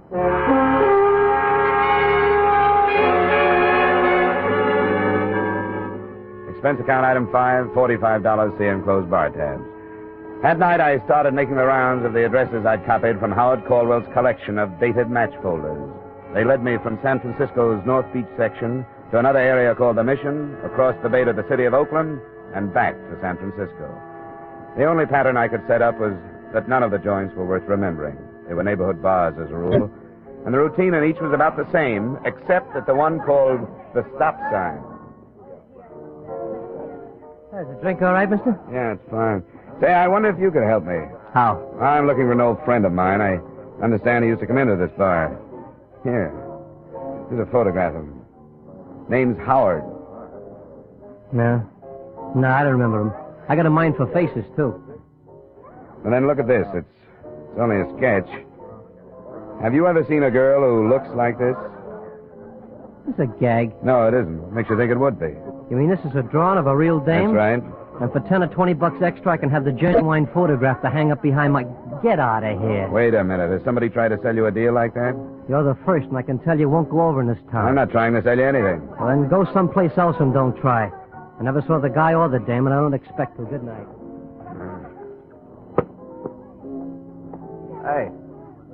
Hey, let me see a picture, will you? Sorry, Mac, it's private. Wait a minute. Maybe I know who she is. Why should you? Because I know everybody that comes to this bar. If her boyfriend's name is Howard, I bet I know him. That's what I said it was. Did you say it was Caldwell? Where can we talk? Come on, outside.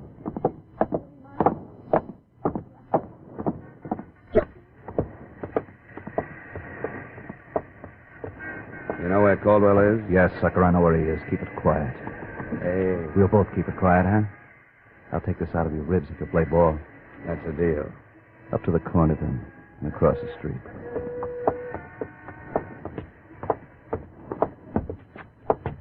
Now across that parking lot. The yellow club coupe. Don't bother memorizing the license number. It's phony. Here he is. How are you? I'm fine. Thanks for asking. Get in the back. We could drive out toward the beach, J.B. What do you think? That's better than here. I'll swing over to Fulton and take that out.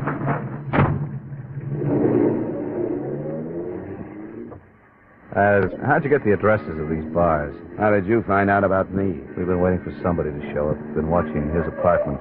We saw you go in and then tailed you to that school. Is Caldwell alive? Yeah, but he won't stay that way if people start prying. Why not?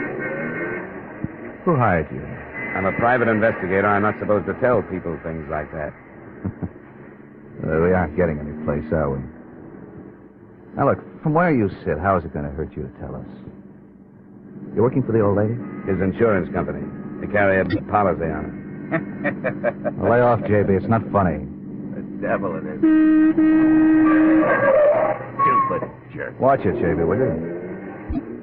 I've only got one thing to say, Dollar. Stop looking for him. Leave things the way they are. I'm giving you the best advice anybody could. Drop it. Go on home. Can't do it. I'm stuck. You ought to understand that. It's my business. If I give up on one job, I'll never get another. Yeah, I guess you got a point at that. Drive him back to his hotel, J.B. It's Bellevue, isn't it?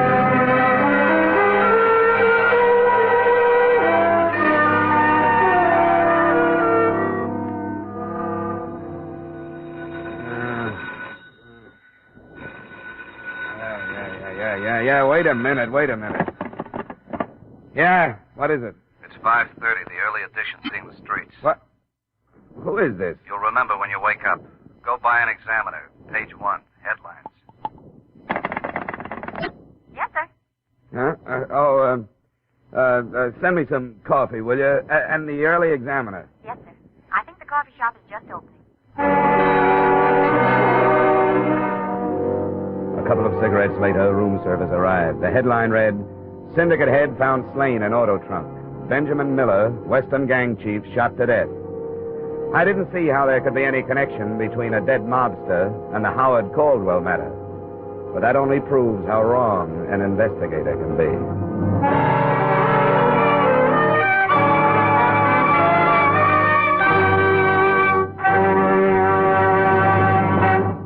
In just a moment, we will return to the second act of yours truly, Johnny Dollar, starring Edmund O'Brien. But first, some more of radio's greatest stars check in at CBS The Stars address this Sunday night. The first you'll hear are Amos and Andy. Then a little later this Sunday, we'll welcome Red Skelton back from summer vacation. With Joey Adams, Eve Arden, Jack Benny, and Corliss Archer already on hand to bring you great comedy, be sure you add Amos and Andy and Red Skelton to your Sunday night listening dates, starting this Sunday over most of these same CBS stations. And now back to our star, Edmund O'Brien, and the second act of yours truly, Johnny Dollar.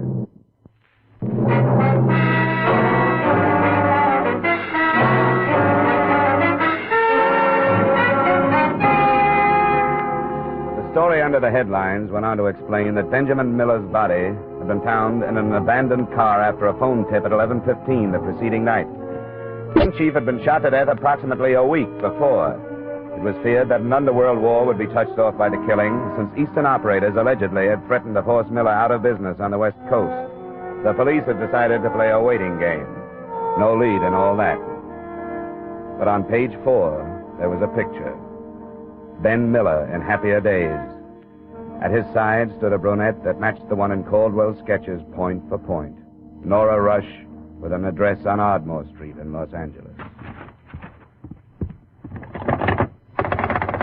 Yes, sir. Does this hotel have a travel agency? It's only 6, sir, and they haven't opened, but maybe I could help. Well, I want to leave for Los Angeles as quickly as I can. What plane is there? Oh, I can tell you that. Just a moment, please. Sir, Yeah. United Airlines have a flight leaving in 45 minutes. Can I make it? It'll be close, sir. I could phone for you and get space if possible. Oh, I'll thank you later, Angel. Just one more thing. If I get any calls, you don't know where I am, huh? Yes, sir.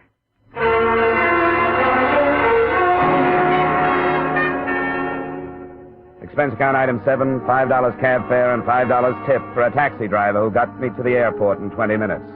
Item 8, $20, United Airlines to Los Angeles. And item 9, same as 7, taxi trip to Nora Rush's Ardmore Street address. I arrived there at 9:15. She was still in a robe when she answered the door, but the trace of makeup, which was all she needed for her face, and the soft hairdo made me wonder if she was expecting me. There's certainly no reason to be anything but truthful. Yes, I've been expecting you. Won't you come in, Mr. Dollar? Thanks.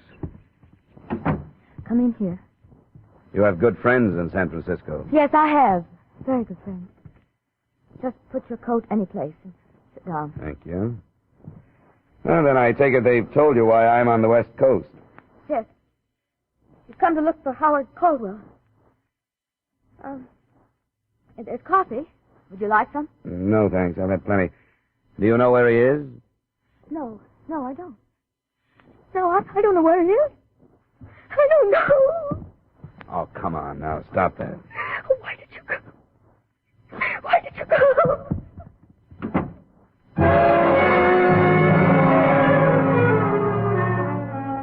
That was the end of the test run. I rattled around the rest of the place for almost an hour while I waited for her to come out of the bedroom. I didn't feel like snooping, but I couldn't help seeing a framed photograph that had been hastily hidden under a mat on the piano. It was young Caldwell, but not the subdued, dead-faced kid in the picture I'd gotten at his Connecticut estate. Instead, a guy with some enthusiasm in his friendly eyes. I was in the kitchen drinking the coffee when she came out. What are you doing? Waiting for you? Why don't you leave? Well, if I did, somebody else just like me would show up. Maybe he'd make you unhappier than I do. That kind of a racket. I sympathize with you. You should. You put me on the defensive. I hadn't noticed. How did I do that? You started by posing for some sketches. And you're stronger in person. You saw them? Yeah. They're in the hotel room in San Francisco. Or at least, that's where I left them. Who else saw them? A few bartenders and his art teacher. Oh, that little fool. Told me he destroyed them. Did you say bartenders? Yeah. He had a match folder collection all dated from a series of nondescript hideaway-type bars. Oh, how could he have been so stupid? Could he have been in love? Well, he didn't have to go out of his mind. He lied to me. He told me there was nothing to link us together. What's the difference if there is? Because Howard killed Ben Miller. And nobody will believe it now. Why won't they believe it? It was my gun. Registered? Yes. Where is it? Howard has it hidden.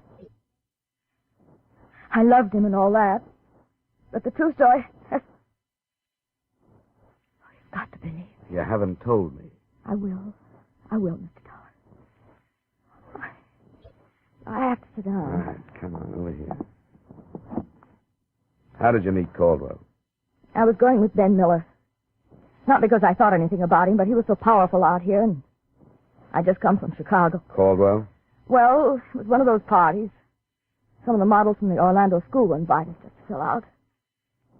It was Howard's school, and one of the girls had talked him into coming. That's when we met.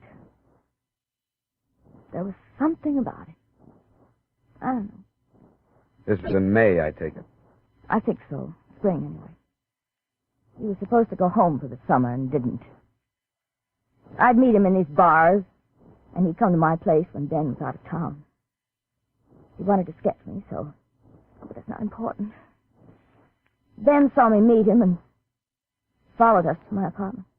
This was at your place? You had an apartment in San Francisco? Yes. Ben hit me, and Howard went for the gun and killed him. He knew where you kept the gun? Yes. Why? How did he know? In case he ever needed it. Miller's body was found stuffed into the trunk of a car. You don't believe me, do you? Well, there are little things like how did he manage to get the body into the trunk of that car, and how did he manage to steal the car? I'll tell you. He had help. Everybody knew that combination from the east was moving in on Ben and would kill him if they had to. So they've been trying to help Howard. And it was all right till you came out here. Oh, that's a pretty good setup. Ben Miller would be checked off as a gang killing, the kind they so seldom get around to solving. When it cooled off, you could take up where you dropped him. I didn't kill him. A plural you. You're all in it. But I can't quite figure it. What? Why those two friends of yours who picked me up last night would go to bat for a worthless Eastern aristocrat. They want to help him. Why? Well, because he's my friend. Why should anybody take a rap for killing a man like Ben Miller? You don't want him to die for it, do you? Do you? Of course not. We're trying to help him. What are you going to do? Well, the Frisco police are combing the city for leads on the scene of the murder weapon, and a definite link between dead man and killer. I seem to be sitting on all three. You aren't going to the police. That depends on how fast you tell me where Caldwell is. I want to hear his version of the story. I don't know where he is. I told you that. Yeah, I know you did. Wait now, please. Wait just a minute. Please. For just a minute, please. Oh, will you stop it? Just listen to me. I know what you think of me, and I know you don't believe me. But I wish you would, just for a little while. How long? An hour or so. My brothers are flying down. They'll be here by noon. Brothers? The men you met last night. I wish them before you do anything. It won't be a mistake. I wish you had hit me over the head with something. That's a funny thing to say. Well, what I mean is that kind of trouble makes me mad enough to fight.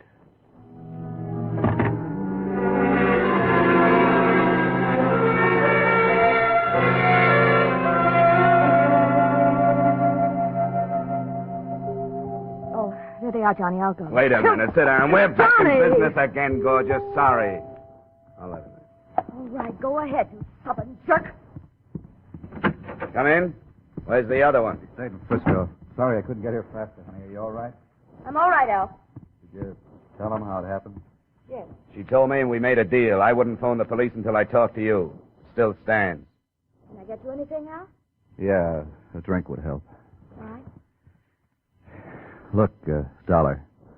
For some reason, my sister fell for this kid. I guess it was the first time in her life that something decent came along for her.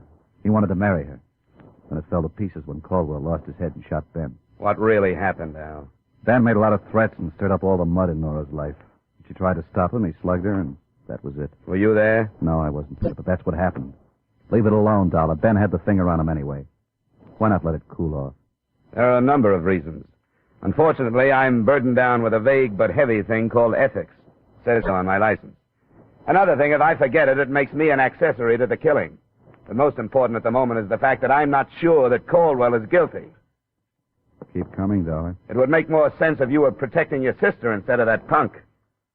Would you agree? It's not true. Stay out of it, honey. Isn't that why all of you have been working so hard to keep me away from Caldwell? Because you don't want me to hear his pitch? Okay, I'll take you to him. He's here in Los Angeles. Al. For the drinks. I'm giving ground, Dollar. What do I get from you? You've already gotten it. I didn't call the police. Somebody is going to blow your head off one of these times, Dollar. There's a car in the garage, honey.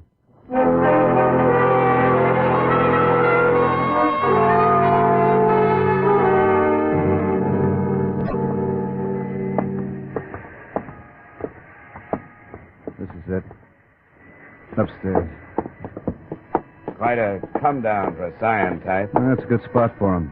You could live in this part of town for 100 years, and nobody would know who you were or what you were unless you wanted them to. Up front here. Howard. Howard. It's Al, Howard. Howard. What about it, Al? What's this? They told him not to leave. No clothes. This is an empty room, Al. This is where he was. You can check downstairs. He used the name Harris. Save it, Al. There's only one place he'll go, to Nora's. I'll try the rest of this without you. You've got nothing but a mouthful of lies. I don't want any more of them. Come on, get out of my way.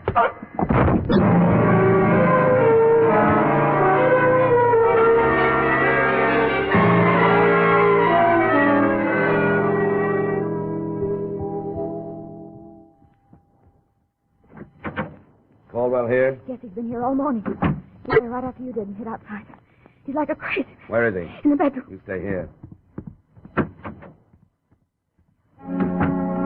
My first sight of the all-important Howard Caldwell was not a pleasant one.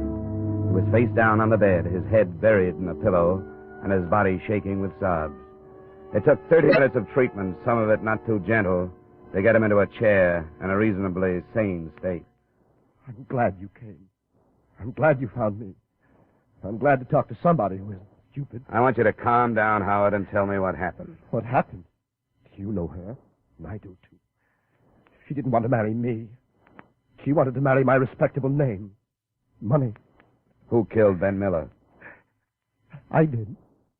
I killed him because I didn't know what else to do. Because I lived with these people, these low-class people, and I began to think like them. Because I've never thought for myself all my life. I've never done anything before. Anything. I killed Ben Miller, and it's the only thing I've ever done all by myself.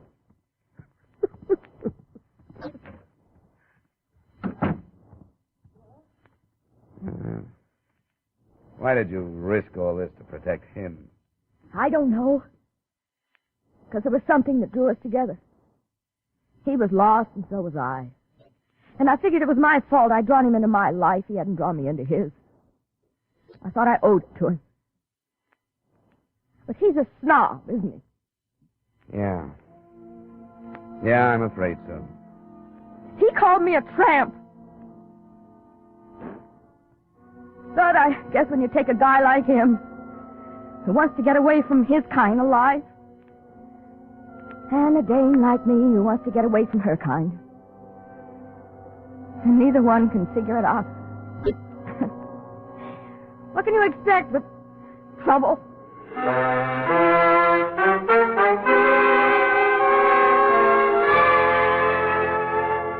I guess she summed it up as well as anybody could. I turned him in for murder, and those who try to help him as accessories. It's for the legal brains to decide whether the policyholder will live or the executed. Expense account item 10, $200, miscellaneous. Item 11 is item 2, transportation back to Hartford. Account total $1,050. Yours truly, Johnny Dollar.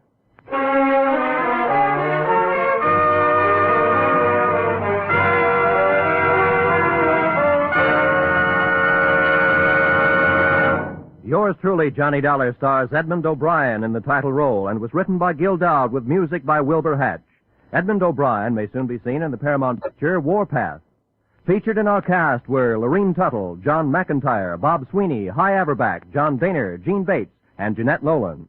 Yours truly, Johnny Dollar, is produced and directed by Jaime Del Valle.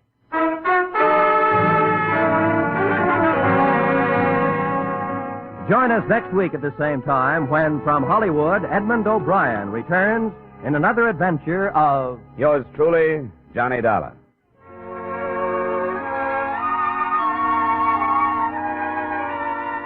This is Roy Rowan speaking. Stay tuned now for Vaughn Monroe's Caravan, which follows immediately over most of these same CBS stations. This is CBS, the Columbia Broadcasting System.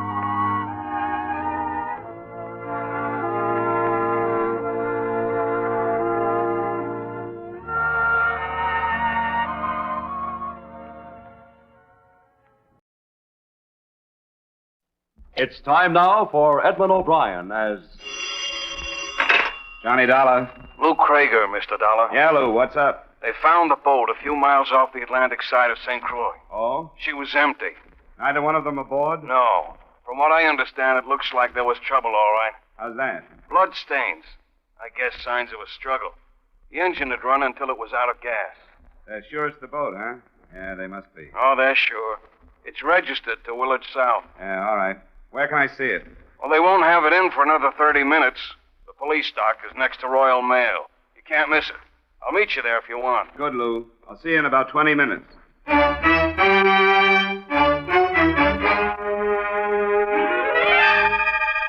Edmund O'Brien and the transcribed adventure of the man with the action-packed expense account, America's fabulous freelance insurance investigator. Yours truly, Johnny Dollar.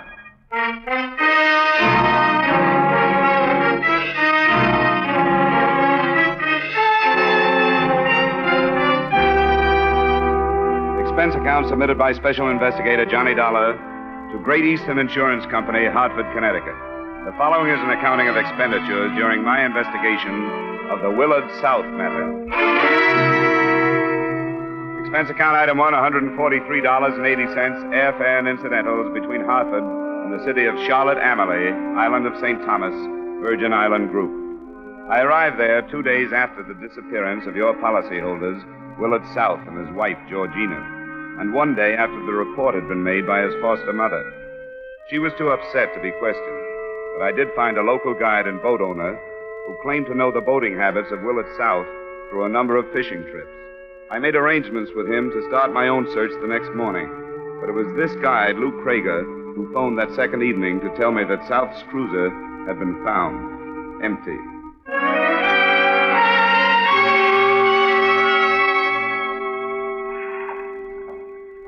Oh, Dollar, over here. Yeah, Lou. I didn't know if you'd spotted me or not. I hadn't. You could do better on light down here. Oh, that is part of the romance of the island. This is the boat, huh? Police officer still aboard. A native by the name of Shoy. I told him you were coming. We can go aboard now. In the cabin. Officer Shoy? Yes? Mr. Dollar is here. Oh, come inside then. Thanks for letting me aboard, officer. Glad to meet you, Mr. Dollar. I was sent to your University of Iowa to learn to be a policeman. It's a good school.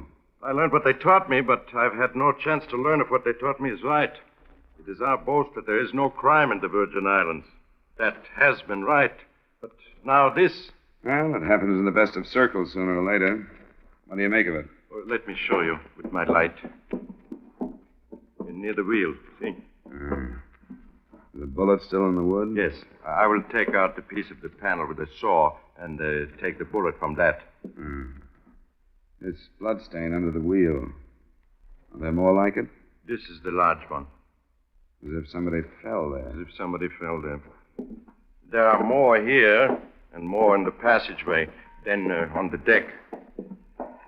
There on the rail, as if somebody climbed over the side or was pushed over. Yeah. There's one other thing back here. This piece of line. Look. It's been cut. Mr. Krager says a small boat was usually tied to the stern. You sure of that, Lou? Oh, yeah, I'm sure. Willard always trailed a dinghy. You know, like a skiff, unless he was trolling. Then he hoisted it aboard. But where is it now? You're searching for it, aren't you? Yes. So is the Coast Guard boat. I wish you luck. A little skiff will be a lot harder to find than a cruiser like this. Well, I'll be anxious to learn of any developments, Officer Shoy. I'm staying at the Grand.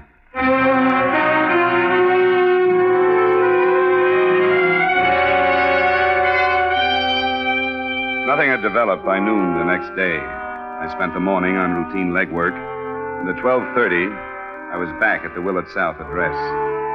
It was an old building with enough elevation to give its windows a view of Charlotte Amalie's pleasant harbor. I'd known Willard South's foster mother lived there, but I hadn't known about the man who met me at the door. I'm Willard's brother. I was told you'd called yesterday. Mr. Dollar, come in.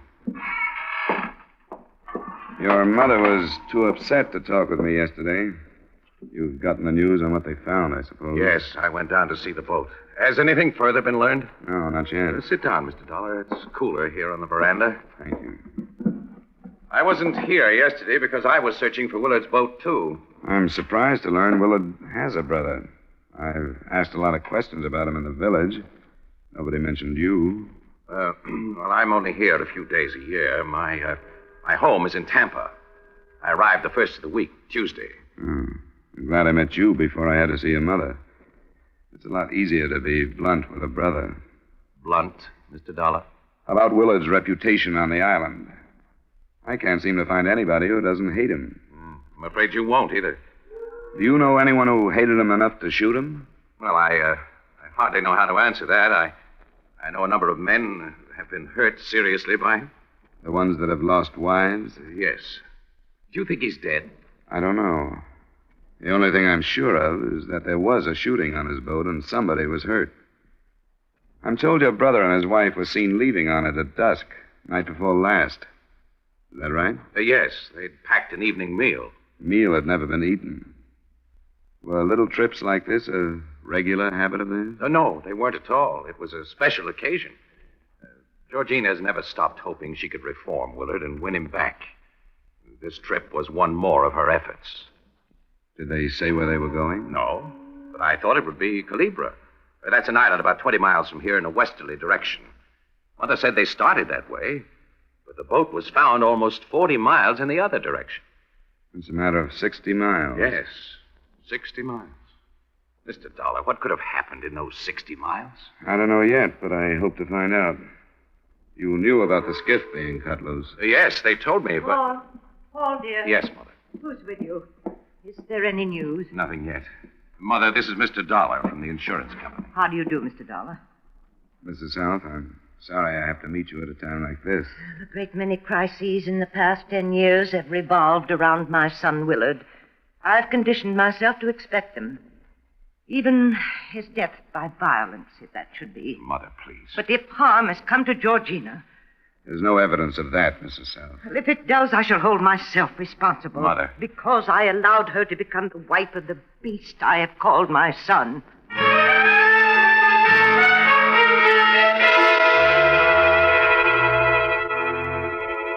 It was a rare situation.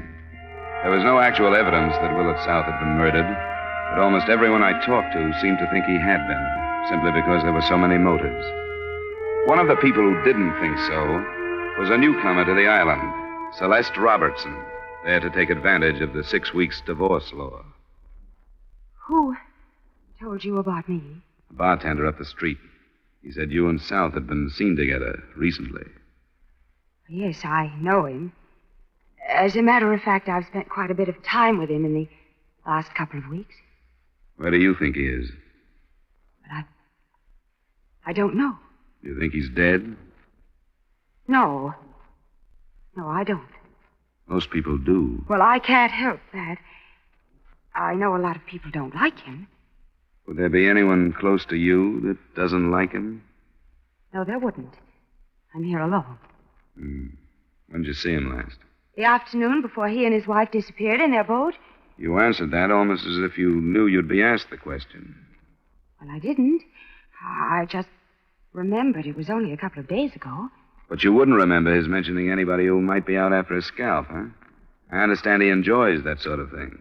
He never mentioned anybody. What are you holding back, Mrs. Robertson? Nothing. I don't have anything to hold back. Did he ever say anything to you about getting rid of his wife? I don't know what you mean. Look, all we have to work with is a bullet hole in the boat and some bloodstains that could have come from her or from him. He never said anything. And what are you afraid of? I'm not. Look, Mr. Dollar, please, I don't want to get my name mixed up in this if I can help it. I'm here sort of on good behavior. I know I was wrong to see him because he was married, but... But what? Just because I did see him, I don't think I have to get mixed up in things like shooting. Something I don't know about at all. I guess you can't be blamed for that. You don't have to get mixed up in it. Unless you already are.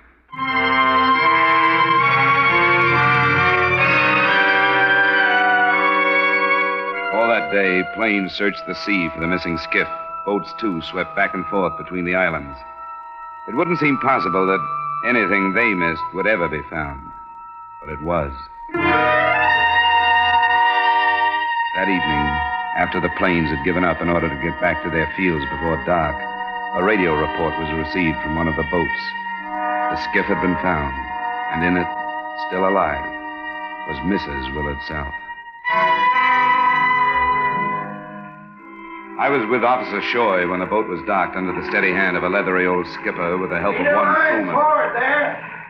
Get some fenders over, Gerald. What's the matter with you? All right. Take a strain now. We can go aboard now, Mr. Dollar. All right. Hello, Captain Bracken. Hello yourself, Officer Shoy. Your luck is good. Ain't used these eyes for 72 years for nothing, Officer Shoy. How's Mrs. South? Can she talk to us? She cannot. She's been put through a hard time. She gets turned over to Dr. Garr before she talks to anybody else. What about her husband? Did she say what happened? Yes, she did. She seen him shot down before her very eyes. And his dead body heaved to the sharks. And then somebody go fetch Dr. Gore. She needs some work, else she'll die.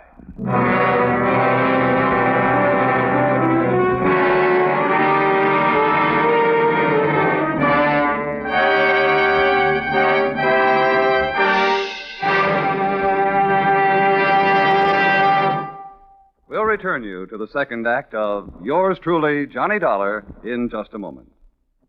Have you heard the new Sing It Again? The new comedy of Jan Murray, your host, on that coast-to-coast phone? The new cash prizes for cracking the mystery of Sing It Again's phantom voice? The new speed and color of the tuneful little riddle songs that make Sing It Again a Saturday night must for radio listening? You'll like the new Sing It Again. Be listening for it tonight on most of these same CBS stations. Now with our star, Edmund O'Brien, we return you to the second act of Yours Truly, Johnny Dollar.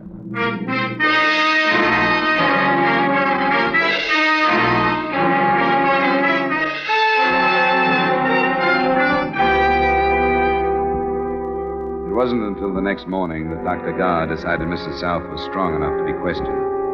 He'd taken her to the single small hospital in Charlotte Amalie, and at 10, he beckoned from the door to her room. I think it'll be all right, but please don't tire her. Mr. Dollar. Yeah?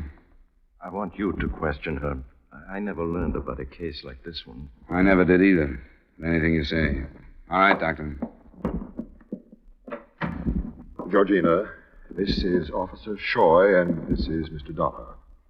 Yes? Mr. Dollar is here to ask you some questions, but I don't want you to let him tire you. I'll try not to, Mrs. South.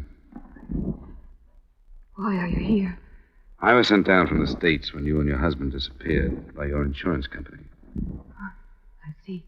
Now, I know it's pretty horrible to go back over it, but we've got to find out just what happened on that boat. The quicker we do it, the quicker we can get to the bottom of it.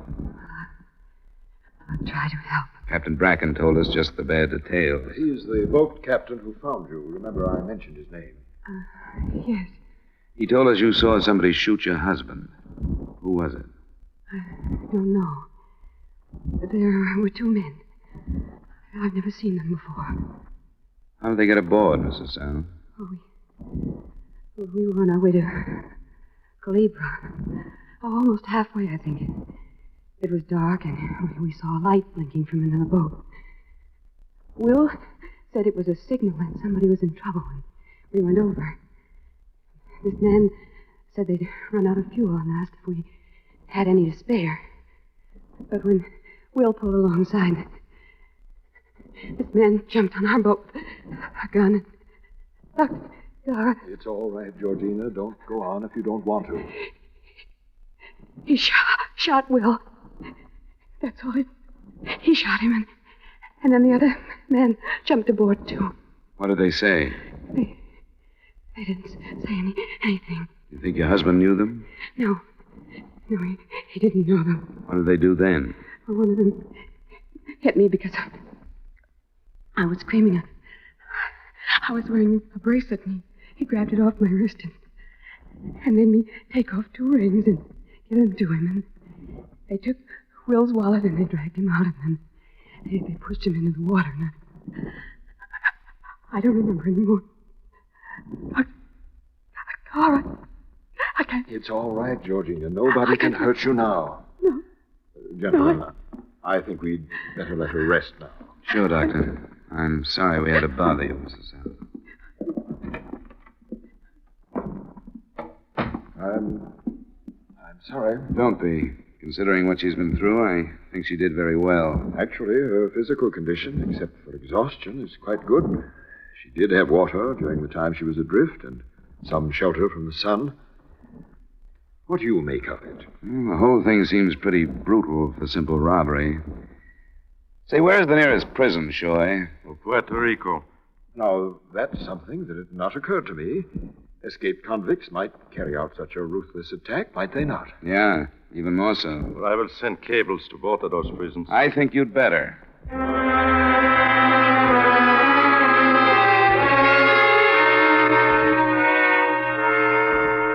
It was little enough to go on, but it was obviously useless to try to get any more information from Mrs. South then. Dr. Garr had every right to insist that we leave his patient alone. Officer Shore went to his headquarters to cable his questions, and I went back to the waterfront. The skiff was still on the dock, but before I even got to it, I was hailed. Hey, you there. Whatever your name is. How are you, Captain Bracken? Oh, how's the invalid? Have you heard? Yeah, I just left her. She'll be okay. Yeah, lots of spunk, that one. What are your figures behind it? Well, she wasn't strong enough to tell us much. But Officer Shaw is checking the possibility that those two men she talks about might be escaped convicts. Say, they might have been. Well, I can't see anybody like that leaving her alive to talk about it. Yeah, no matter how low they get, there's them that can't kill a woman, I suppose. What are you doing down here? I want to take a look at that skiff by daylight. The escaped prisoner theory is too long a chance to rest on. It still may have been a local job. No, I hate to see it turn out that way somehow. Why do you say that? Oh, this wants to be a peaceful island. It's the truth. Nobody wasted any affection on Willard. But if it'd been downright fitting if two escaped convicts done that devil in.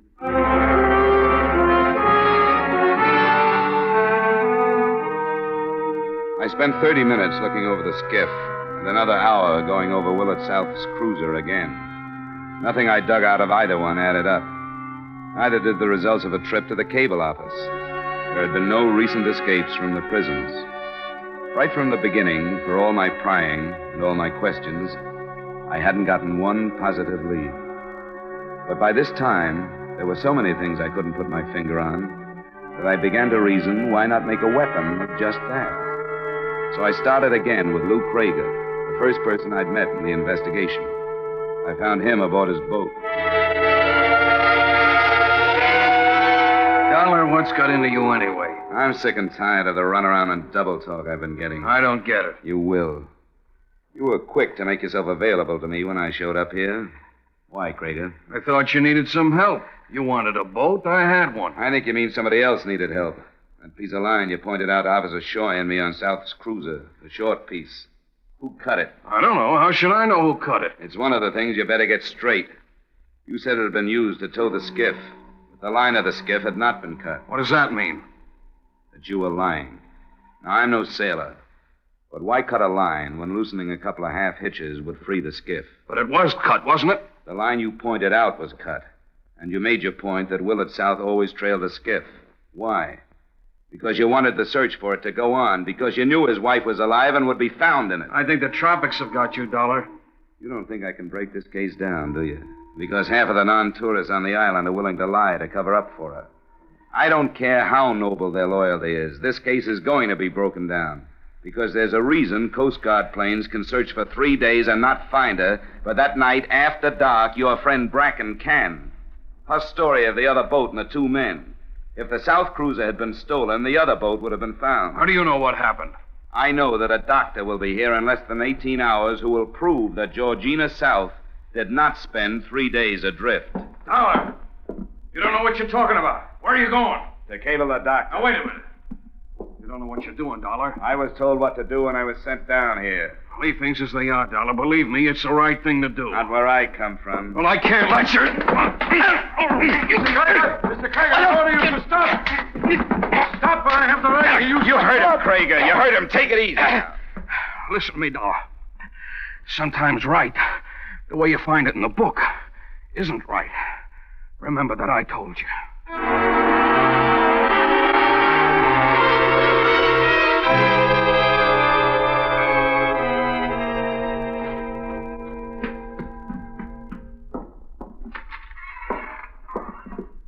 Dollar. Oh, well, I'm sorry, Mrs. South. I didn't see you in the swing. I wouldn't have barged in. You startled me. I must have been dozing. There's been so little sleep. Yes, I know. I went to the hospital first. They told me that Georgina had come home. Yes, she did. I'll have to see her, please. Why must you see her, Mr. Dollar? I think you know. You know. Willard's brother knows. Captain Bracken and his crewmen know. Luke Krieger, Dr. Garr. I'm not sure how many others. Well, I'm afraid Please, what's the use? You shouldn't have tried it, no matter how you felt. You should have realized that it wouldn't work. Even way down here in the Virgin Islands, A murderer is hard to protect. Where is she? Who told you this? There were too many mistakes. Lou Krager made the biggest one. You two are making one, Mr. Dollar. I'm sorry, Mrs. South. Murder is murder. They speak of heredity and environment. Many say that heredity will never be overcome. Others say that environment will win out. But both are right and both are wrong. Mrs. South. My husband and I took our boys from the poorest foundling home we could find. Paul is one of the best. But Willard didn't deserve to live. He became more bestial every day. He couldn't live any longer. Mother, No more don't. secrets, Georgina, my dear. I must tell Mr. Dollar the truth. It's I who've been hiding behind my friends. I'm the murderer. I killed Willard. I had to before he destroyed us all.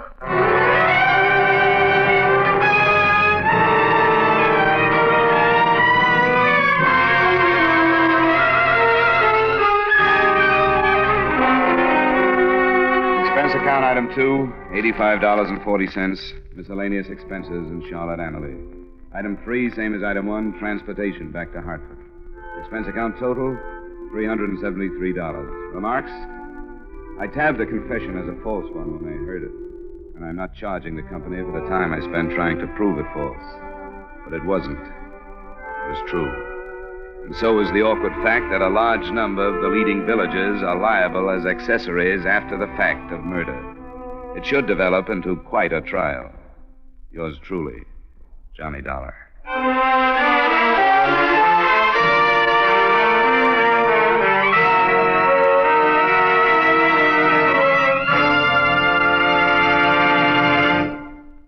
Yours truly, Johnny Dollar, stars Edmund O'Brien in the title role and is written by Gil Dowd with music by Wilbur Hatch. Edmund O'Brien's latest picture is the Paramount Pictures production, The Redhead and the Cowboy.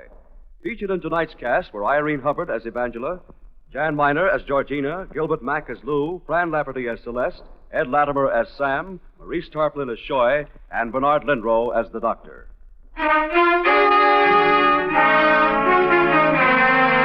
This is Olin Tice inviting you to join us next week at this time when Edmund O'Brien returns in another transcribed adventure of Yours truly, Johnny Dollar.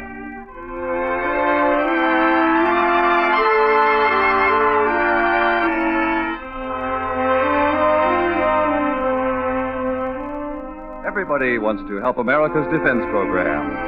And part of everybody's duty is to be extremely careful with the handling of fire.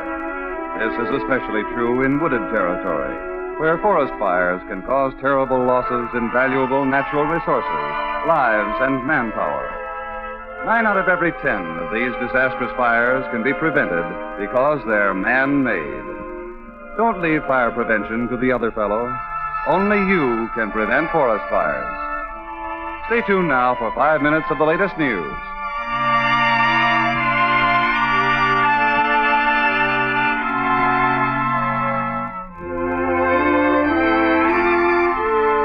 This is CBS, where you laugh at Jack Benny every Sunday night, the Columbia Broadcasting System.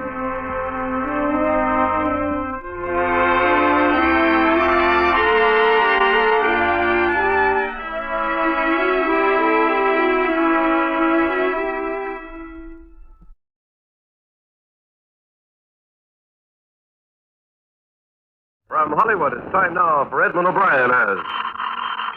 Johnny Dollar. This is Lieutenant Shark. Did you leave a message for me to call? Yes, I did, Lieutenant. I want you... It was all bundled up by the time I got it. Snyder got your name and what hotel, but I never did find out who you are and what you wanted with me. It's about the Alonzo Chapman killing. Oh. Well, what's your interest in that? I'm an insurance investigator. I was sent out here from Hartford, Connecticut to see what I could learn. Oh, you were? Well, how'd you get out here so fast? We got the news at about 8 last night. I was on a plane by midnight and in Los Angeles by noon today. Must be tired. I don't have any more than I had last night. I suppose you want to talk to me, though. Yeah, I'd like to. All right. Come on over. But give me an hour so I can get some lunch.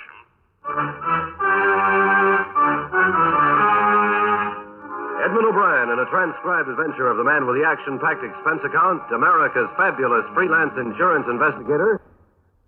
Dollar.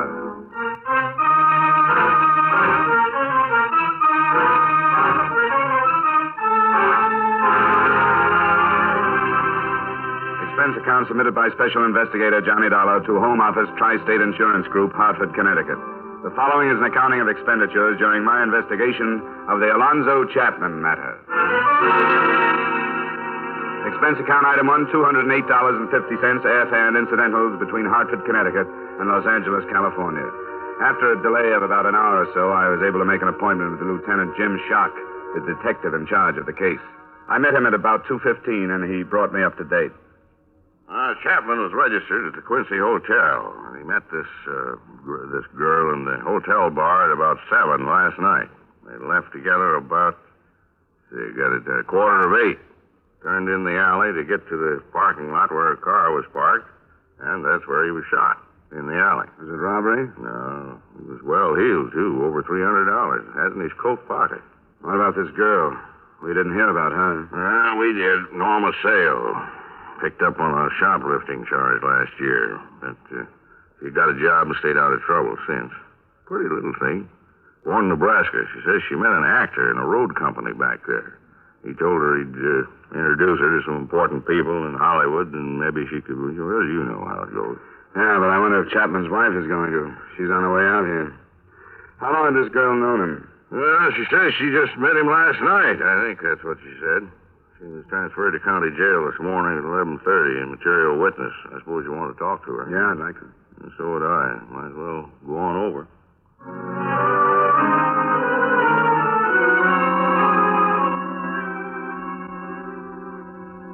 Because it's growing too fast. That's why. We got too many people. We got too many cars. Too much of everything but streets. It's a mess. Of course, I don't know anything about Hartford. I've never been there. Well, it's a little slower paced than Los Angeles, but it's got its problems. I suppose every place has something. Yes, he is, Lieutenant. Oh. We just called Cassidy when they want to send her back to herself. Yeah, all right. I'll do that. Thanks. Oh, come along here, Norma. This man is Mr. Dollar. He's an insurance investigator from back east. How do you do, Miss Ann? Hello. You can just sit down. How you feeling today? Not very good. I tried to talk to you last night after Mr. Chapman was shot. You remember? I sort of half remember. I went to pieces, I guess. Yeah, you did. Couldn't get anything that even sounded like a statement from you. That's why I had you held, so we could talk it over today. Sure. I don't know anything. We left and then it happened. How long had you known Mr. Chapman? I just met him last night. He made regular visits to Los Angeles. Are you sure you didn't meet him before? Of course I'm sure. Why would I lie about that? We just struck up a friendship last night. How did that happen? Well, I dropped into the bar at the Quincy for a drink, and he started to talk to me. What all did he say? It was just one of those things that happens all the time. I knew it was a pitch, but he seemed like a nice guy. He just didn't want to be alone. He asked me if I knew any good places to eat, and I told him about a place I like out towards Hollywood, so he asked me if I'd show him. You ought to be more careful who you get friendly with. Maybe I'd better turn that around and say you ought to be more careful about who knows you're getting friendly with somebody. I guess I don't get you. We're looking for a reason somebody would want to kill Chapman. Maybe a man friend of yours? Well, it couldn't be anything like that. I don't have any steady boyfriends. No, that's not saying there isn't somebody who wants to be one, is it? There isn't anybody, and that's the truth. If it had been somebody I knew, I would have recognized him, wouldn't I? And it's possible that you might want to protect him if you did know him. I didn't know him. There isn't anybody who'd do anything like that. No, I can't hold with that, Norma. You're young, you're pretty. Why, I should think there'd be a bunch of young bucks after you. Boys from that store where you work, maybe. I tell you, there isn't. It's the truth. There isn't. If there was, I'd tell you. Well, maybe you would. We've got to find a reason that Chapman was killed. I don't know. It wasn't because he was with me. All right, now, Norma, don't get all upset again. You've got to remember some other things. I hope you aren't holding anything back, Norma. You know that we can learn the truth from other people. Sure I do. Ask the girls I work with. Ask Jeannie Stevens. She ought to know. She's lived with me for almost a year. All right, Norma. Now, when you and this Chapman decided on a place to go for dinner, you left the hotel. You started for your car in the parking lot, huh? Yes. You turned into the alley, which was a shorter trip than going around the corner, and this gunman was waiting there. It wasn't dark, was it? No, not quite. How far down the alley was this man? Well, it was not very good at measuring, but must have been about halfway to the parking lot. There's a big trash box there, behind one of the buildings. This man was waiting behind the box, and when you came by, he stepped out, fired 3 shots, and ran away. And it was light enough so that you could get a good look at him? Yes, it was darker in the alley, but I'd have recognized anybody I knew. Would you remember if you saw him again? I'm not sure. Maybe I would. Now, Norma, it's up to us to figure out how come this killer was waiting there, where he was. It beats me how he knew Chapman was going to pass by that box. I don't know. You can see how odd it looks, Norma. If he didn't know Chapman was coming that way, he must have known that you were. I don't know how it happened. I'm telling the truth. Maybe somebody heard us talking in the bar. Heard enough to know you and Chapman would go through the alley? Maybe somebody could have. I don't remember exactly how it went, but I told him where my car was parked. Yes, I said just down the alley, I remember. And then did you leave? Oh, not right away. We had another drink. Well, that'd take about 10 or 15 minutes, I suppose. Well, how about it, Dollar? I don't think I have anything more. Thanks, Norma. All right. I'll get Cassidy to take you down. I'd like to send you home, Norma. Maybe tomorrow. You know how it goes.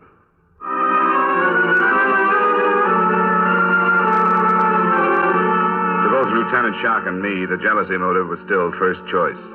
As a matter of fact, at that point, it was the only choice. Nothing in Alonzo Chapman's room or among his effects gave a hint of a murder motive. The Cleveland police had been requested to send anything they had on him, and local men were at work checking his Los Angeles business associates and his movements. Shock left to question Norma Sale's roommate, and I went back to satisfy myself on the beginning of it all. I waited for the evening bartender at the Quincy Hotel. No, I'm not busy. We won't get crowded for another hour. How about last night? Were you crowded about 7:30? Oh, yes. Well, if you'd asked me about anybody else in the place, I couldn't tell you a thing. But I remember this little blonde dame and this guy Chapman. I'm glad to hear that. Usually doesn't happen this way. Yeah, I suppose not, but I'll tell you how it was. You see, Chapman had been in a hotel for a few days, you know. Yeah, I got in Friday last week. Well, I'm not sure when I first met him, but he'd drop in for an early drink, like, 5:45, 5 o'clock. Yeah, we talk a little bit, then he'd go up to his room and come back around 7 and stay for another hour or so. I tell you, it was bound to happen. What do you mean? Oh, not his getting killed, not that part of it. I mean a little blonde. I didn't snoop what he was saying to her or anything, but when she came in, the bar stools were all taken. Chapman spots her and gives her his place. How long had he been there? Just a couple of minutes. I hadn't gotten around to taking his order yet, but when I did, he ordered for the both of them.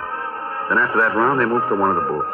Did you happen to notice another man who could have been interested in them and could have been close enough to overhear them? Oh, no, gee, the place was full. I didn't notice. Or maybe the bar girl did, Grace Curcio. She'll be in at 5:30 if you want to talk to her. I'll have to come back later. Chapman's widow is due to arrive in about 20 minutes. That masher had a wife? Yeah, how about that? Oh, I'm no stuffed shirt, but if that guy acted this way in all the towns he hit, she's better off without him. Now, I'll ask Grace if you want. What's your hotel? The Larkin. If she does remember something about it, I'd appreciate a call. Huh? Sure. My name is Howard. Thanks a lot, Howard. See you later.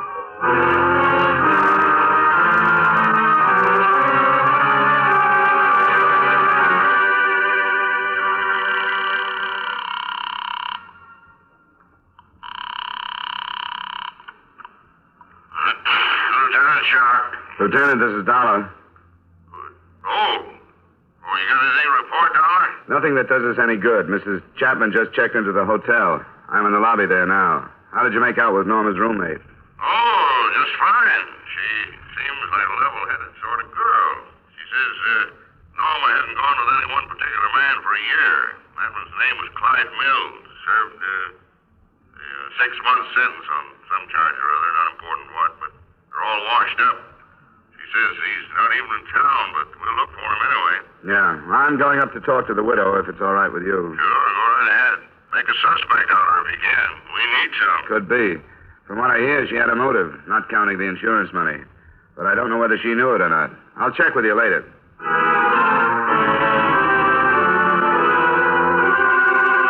Meeting Mrs. Chapman was quite a surprise to me. I naturally expected to find the widow approximately the same age as the dead man, something near 50. But she wasn't. She looked to be only a few years over 30, if that. Don't feel like you have to try and make things easy for me, Mr. Dollar. You don't. All right, Mrs. Chapman. Did he suffer much? No, he died almost instantly. If it had to happen, I'm glad it went that way, then. I hope you understand. I'm trying to. I take it you weren't too fond of your husband. I wasn't. And it would be stupid for me to tell you anything else or to act any other way than I am acting. We're still looking for the reason your husband was killed. You said he was taking this girl someplace. He was, but we haven't been able to make anything out of that yet. She says there's nobody who would kill out of jealousy. I saw her picture in the paper. We doubted her, too, but our closest friend wouldn't have any reason to protect someone who had tried to kill Miss Sale. She said there was nobody. Well, there are other men who'd have good reason to kill him. You didn't know him, did you? No, I'd never seen him. He was good looking. Not tall, but he sort of looked it. He took care of himself. The iron gray hair. He was better looking when he passed 45 than he ever was when he was young. I was surprised that you were so young, Mrs. Chapman. That's why. He was attractive to women. My bad luck was leaving Cleveland and letting myself get roped into a marriage. I found out about one of these girls, and then he started bragging about all the others. You mean it's possible that a man followed him to Los Angeles from someplace else and killed him? I don't know, but I do know that he must have hurt a lot of people. Well, he's through hurting me. I've stuck it out because I knew this was going to happen someday. Every time I've read about a murder like this, I knew it would happen to him. Now it has. Now I own a house. I have a bank account. Insurance money. I'm finally getting something from my marriage.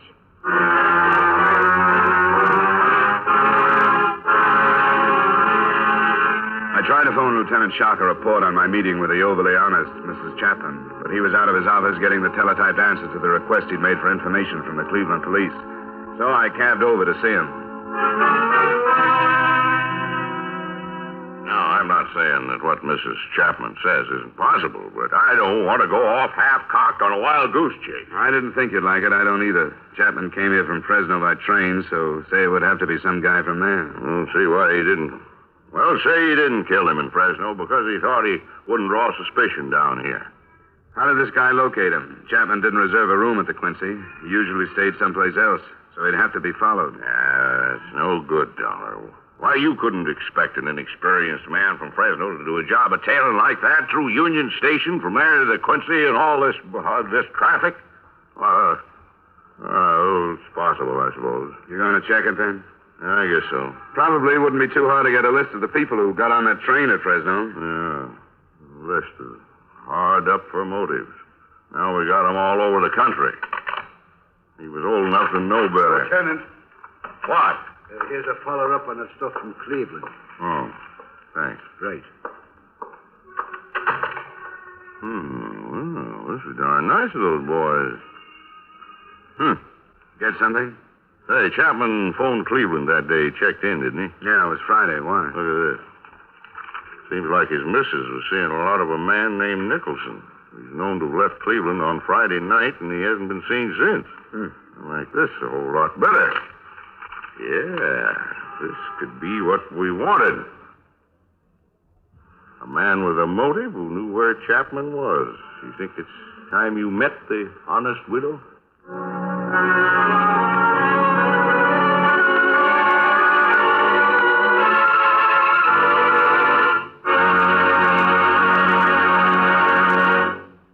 We will return you to the second act of yours truly, Johnny Dollar, in just a moment. Melody knows no boundary, neither does joy, as Russ Emery and Judy Lynn sing their hearts into yours. And Ray Bloch's orchestra and chorus offer the music that's great from the 48. It's the full-hour Ray Bloch music party every Friday night over most of these same CBS stations. Listen for it this Friday, a whole hour of the songs America loves, the music the nation dances to and lives by, on Ray Bloch's Music Party.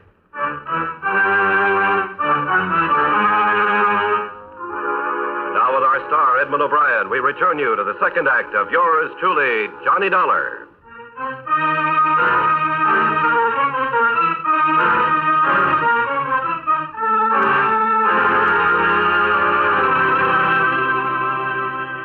Mrs. Chapman, this is Lieutenant Shock investigating your husband's murder. How do you do? Glad to meet you, Miss Chapman. Well, I'm sorry about the circumstances. It's not very pleasant. Mrs. Chapman, we never did get around to talking about your friend, Carl Nicholson, did we? What do you mean? Well, you told me about some of the improvements your husband's death was going to bring you, but you didn't mention Carl Nicholson. Please. I know I sounded hard when I talked to you. I shouldn't have said some of the things. I thought you were being honest. I was. too honest, I'm afraid. I don't think so. Mrs. Chapman, I've been in touch with the police back in your hometown. They found out somehow about this Carl Nicholson. First, they said you'd been seeing quite a lot of him, especially when your husband was out of town. Is that right? Yes, it's true. Yeah. What were your feelings toward Nicholson at that time? That is, prior to your husband's death. I'm fond of Carl. I never made any secret of that. He's my age. We have a lot of things in common. You know where he is? Why, in Cleveland. Oh, well, that's funny. The police told me he was out of town. I don't know what this means. I don't understand. You didn't know he left town? No, I didn't. Now, if you were fond of each other and you had all these things in common, it seems to me you deserve to be told if he was just going to up and leave town. When did you see him last, Mrs. Chapman? It was last week. Friday, by any chance? No. It was before then. It was Wednesday or Thursday. Why are you asking me these things? The police back there went on to tell me that this Nicholson left town on Friday. The Cleveland police? Why should they even care about Carl? Because I told them that on Friday your husband had telephoned you from the hotel where he was staying here in Los Angeles. Isn't that right? Yes, but I don't know what you mean. Didn't you see Nicholson on Friday after you talked to your husband? No. Do you mean that you think I told him where Al was staying and that he came out here to... Now, Mrs. Chapman, we didn't say we thought anything, but it's our job to solve this murder. We aren't saying we think you and him planned the whole thing and that he hopped out of here the first thing after he learned where your husband was staying. But there are a lot of things that aren't clear in our minds. The theory you gave me about all these wronged men around the country didn't hold up too well, Mrs. Chapman. It wasn't a theory. I just told you what I'd been thinking. You said you'd been waiting for it to happen. But the way we see it, the way your husband was killed, where he was killed, makes a jealous out-of-town man seem too far-fetched. But we're looking into it. Don't you worry about that.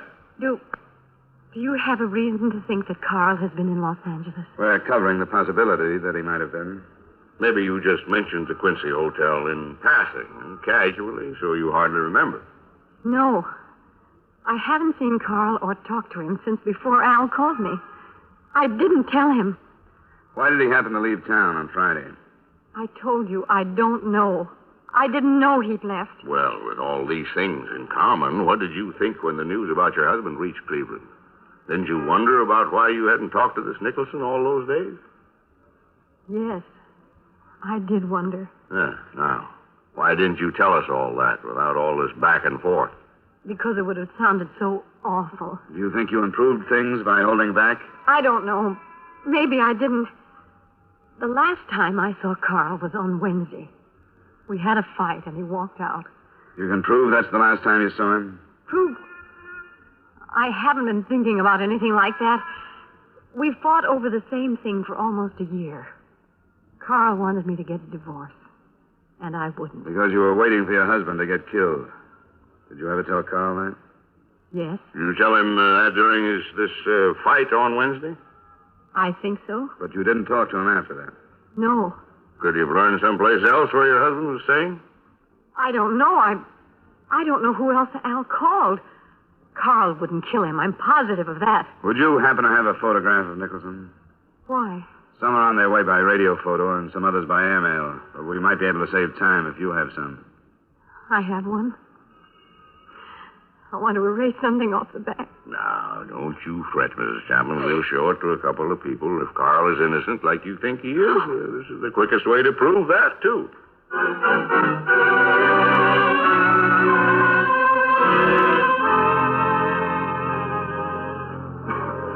Gee, I'd sure like to help you. You know, if I'd seen a snap before... Sure. Don't say anything you're unsure.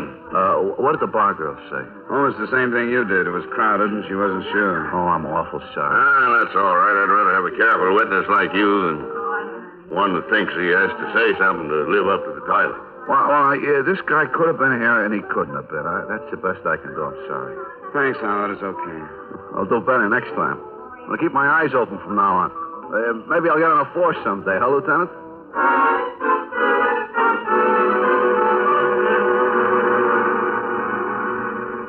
You know how it goes. They say a boat is so expensive to keep up that before long you don't own it. It owns you. So we sold it, and there went my fishing trips.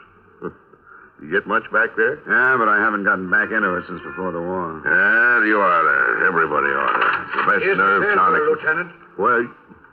Oh, thanks. We won't be long. Take it down when you're through. Hello, Norma. Oh, We've got a picture of a man we want you to look at, Norma. why? Well, you look at it. Come on, get a good, bright light on it here. Who is he? You ever seen this man? I couldn't swear, but I think he could be the one that shot Mr. Girk. I hate to say for sure because Mr. Chapman was on that side. Look at it again, Norma. What is there that you think you recognize? Maybe I'm wrong, but the way his hair, right here, the way some of it hangs down across his forehead. This man's about Dollar's height. Well, I'm not sure of that. He was kind of crouched. But you think you saw the hair? I don't even know why I think that, but when I close my eyes, it seems like I can see his face. Yeah, well, now you take a long look at it. Study it. We'll have some more pictures of this man tomorrow. And if you can be sure, why, then maybe we can let you look at him flesh and blood. What happened so fast? Just take your time and forget the lieutenant and me. If I could, I'd leave it so you could study it all night, but it's a piece of evidence, and therefore belongs to the state, so I can't leave it.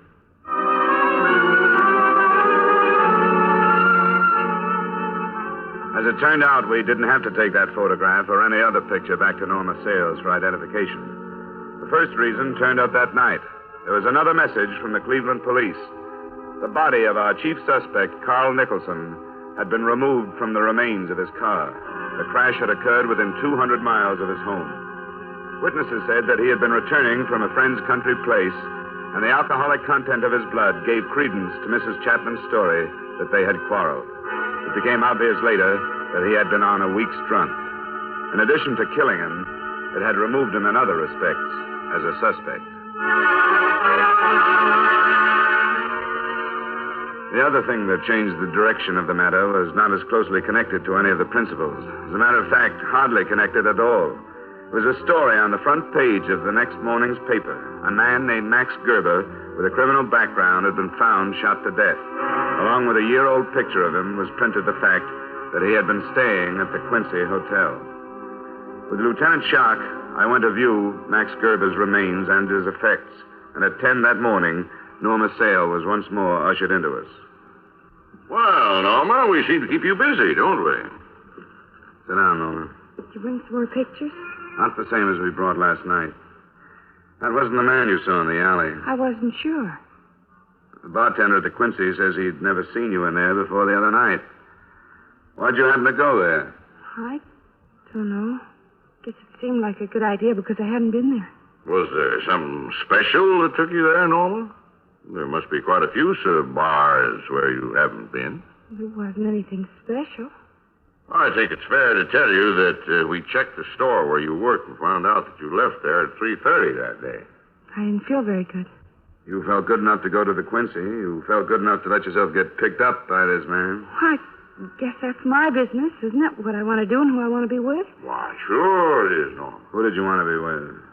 What do you mean? A man named Alonzo Chapman or a man named Max Gerber? I just went in, that's all, and I met this guy. You didn't go into that bar expecting to meet some special man, did you? No. Not even if you were paid to meet him? No, I don't know what you're talking about. That man that was killed. I mean, the one you were with. Did you know what he did for a living? He said he was a salesman.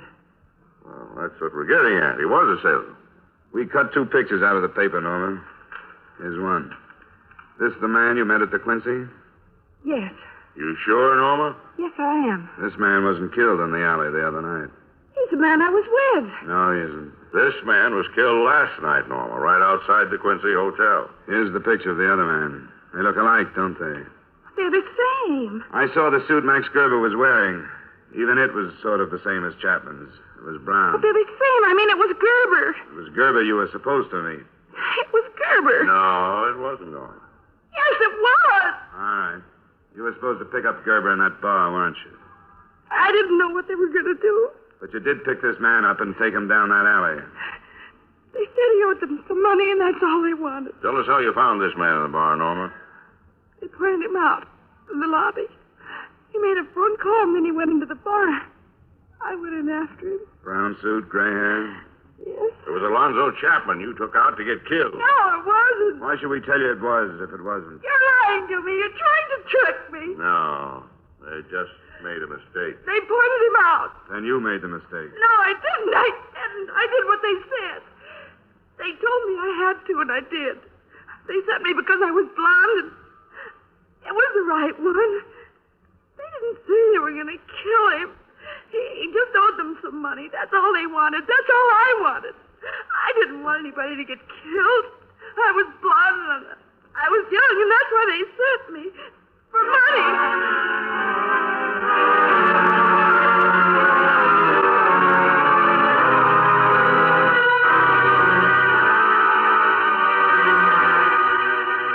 Expense account item 2, miscellaneous, while in Los Angeles, $255.08. Item 3, same as item 1, transportation back to Hartford. Expense account total, $672.08. Remarks? The second murder, Max Gerber's, was a gangland rub-out, planned with the aid of a young blonde as bait. The first murder was only a mistake. The apparent moral is that companies shouldn't hire salesmen. Women shouldn't marry them. Young blondes should stay away from them, but confidentially, some of my best friends are insurance salesmen. Yours truly, Johnny Dollar.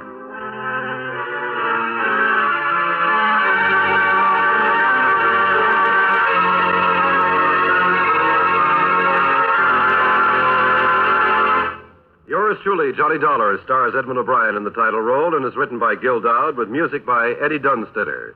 Edmund O'Brien can soon be seen in the Paramount Pictures production, Warpath. Featured in tonight's cast were Hy Everback, John McIntyre, Harry Lang, Jeanette Nolan, and Virginia Gregg. Yours truly, Johnny Dollar, is transcribed in Hollywood by Jaime Del Valle.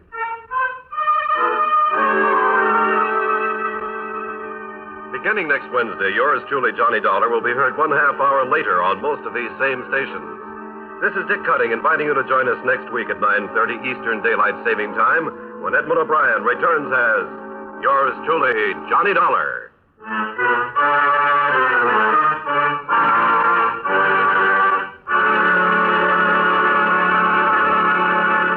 Every time you buy a United States defense bond, you help in our defense effort and you help build your personal security. Yes, defense bonds are good for you and good for your country. Remember, defense is your job. Buy United States defense bonds.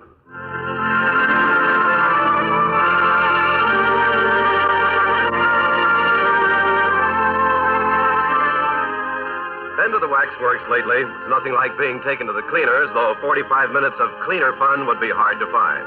You'll enjoy this evening's session of songs and stuff featuring Robert Q. Lewis, his guests, flatters, chatter, and assorted pleasantries. It's the Robert Q. Lewis Waxworks, open for business 5 evenings a week, Monday through Friday, on most of these same CBS stations. Today, the United States is celebrating the 175th anniversary of the signing of the Declaration of Independence.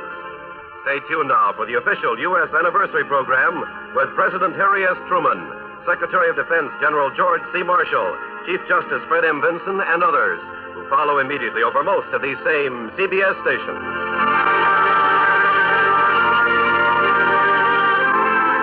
This is CBS, the Columbia Broadcasting System.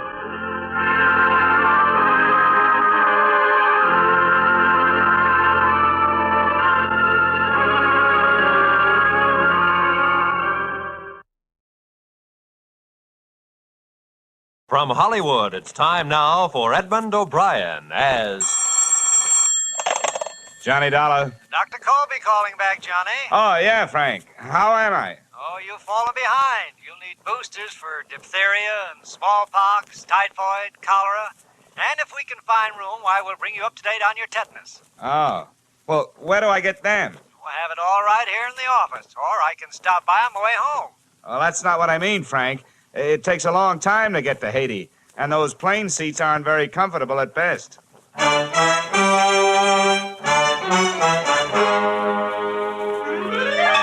Edmund O'Brien, in another transcribed adventure of the man with the action-packed expense account, America's fabulous freelance insurance investigator. Yours truly, Johnny Dollar.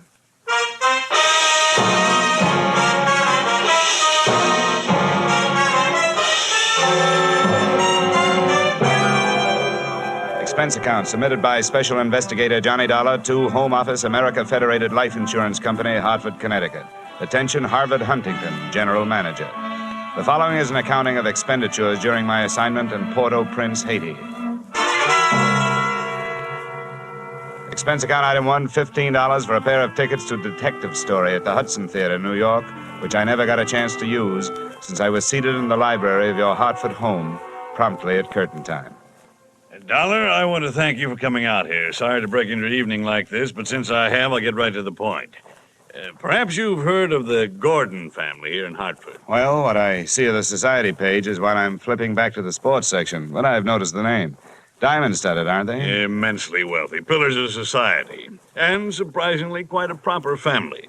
That is all but one of the sons, Ralph. A heavy drinker, complete wastrel, ne'er-do-well. Oh, a blot on the old escutcheon, eh? Yes, continually getting into one scrape or another. Now he's done it again. I take it that you're not worried about Ralph the man, but about Ralph the policyholder, huh? Yeah. Well, to put it bluntly, yes. I don't think it's unethical for a company to protect its interests. In this case, the policy is in the amount of $150,000. Quite a piece of paper. Yes. And to be quite candid, I rue the day it was issued.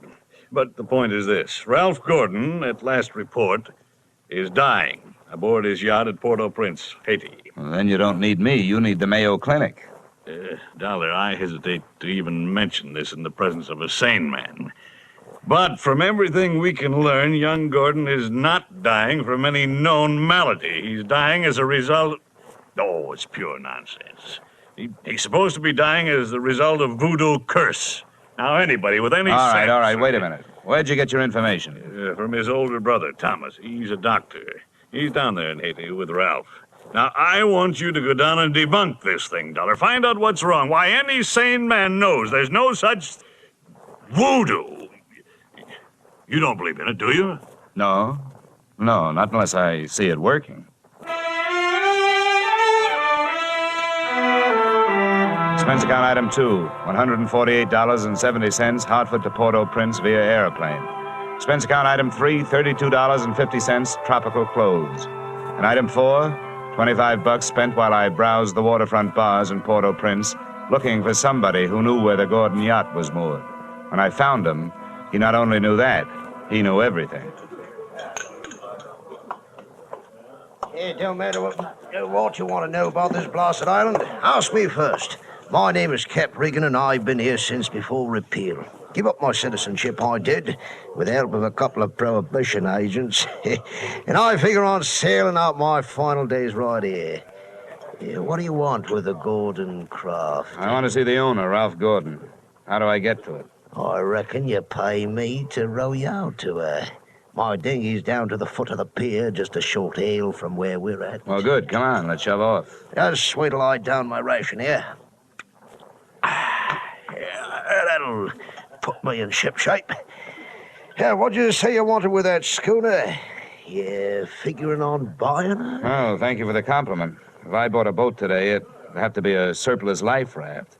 I told you I want to talk to Gordon. A friendly visit or the other kind? Uh-huh.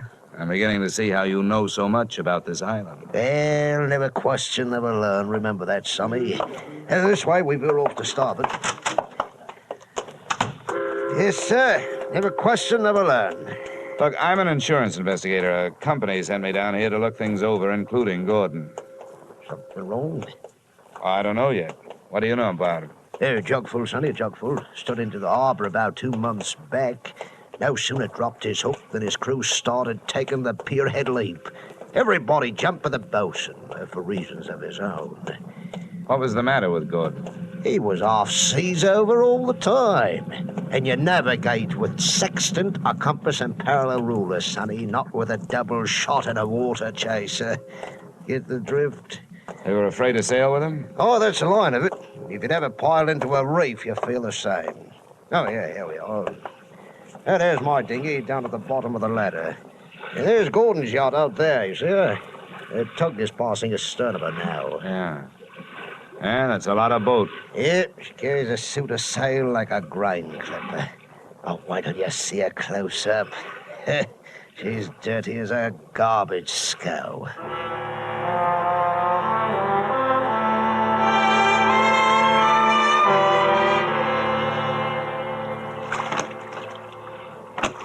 All right, give her a hail now, Sonny. We're close enough.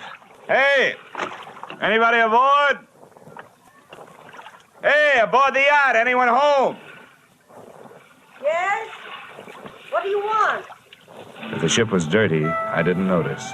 It may have had good lines, too, but it couldn't have touched what stood still at the rail, wearing clam diggers, an off-the-shoulder T-shirt, and a Caribbean tan. There's that trim old for you. That'll be his wife. Can I come aboard? Who are you? What do you want? I'm Johnny Dollar from Hartford. I want to talk to Ralph. Oh. Why, yes, then. I guess you'll have to come aboard. Yeah. I'll swing the stern into the ladder. There you be. Steady now. Okay, Cap. You wait for me, huh?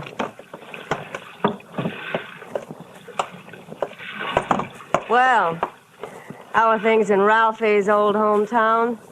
Cool, but not as cool as this reception. Don't let it throw you. What is this, a friendly drop-in business or just plain snooping? It's the last I met Weena, the wife they haven't heard about at home. Congratulations. Now I know why you like the way your shoulders bear. The better to keep a chip on them. If you're through being sharp, I'll let you hear what's left of my husband.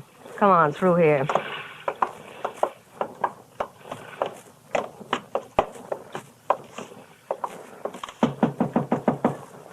Hey, Ralph. You got a visitor from Hartford. Get away from this cabin, you gold-digging little chiseler. You take your visitor with you. Well, there you are, chum. He's got the door locked. It'll stay that way till he runs out of wine. You heard enough? Yes, enough to know how you acquired your charming attitude. Forget it. I walked into it with my eyes wide open. Let's get back out on deck. The light's better for throwing barbs at each other. Sure. Sounds like fun. Well, do I have to help you off the boat? Not until you help me by answering some questions. I'm an insurance investigator. I was sent down here by the company that holds a policy on your husband's life. What should I do? Faint? The story they got was that Ralph was dying from some kind of a voodoo curse. They don't believe it, neither do I. Why not? It might be true. Oh, some old guy, they call him Papa Luau, came out to the boat. He yelled some things at Ralph, and when Ralphie threw a bottle at him, he swore he'd put a curse on him. Hey, how did they hear about it back in Hartford? Ralph's brother, Dr. Thomas Gordon, told them. You know him? Yeah, we hate each other. I wonder why he'd tell them. Well, maybe because he thought somebody who'd be better off with Ralph dead was using Papa Luau's curse as a cover-up. How would you stand as his widow? Get off this boat. Get off. What's the trouble, Eddie? Oh, Em. Yeah, come here, will you? Who's the boarding party? Just get him off, Em. Sure, honey. Well, mate, do you walk in or dive? Save your strength for the last scene, Goliath. I was just leaving.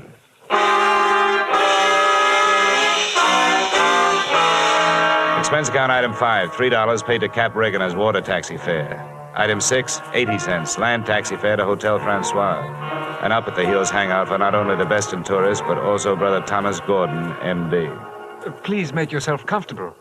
Could I offer you something? Nothing but some brotherly advice. Certainly. I feel like a stupid fool for not being able to handle this thing myself. So now that you're here, call on me for anything. First, have you seen Ralph? I tried to, but he locked himself in his cabin. Tell me, as a medical man, how do you digest this voodoo curse story? Why, it's ridiculous. Good heavens, this is the 20th century.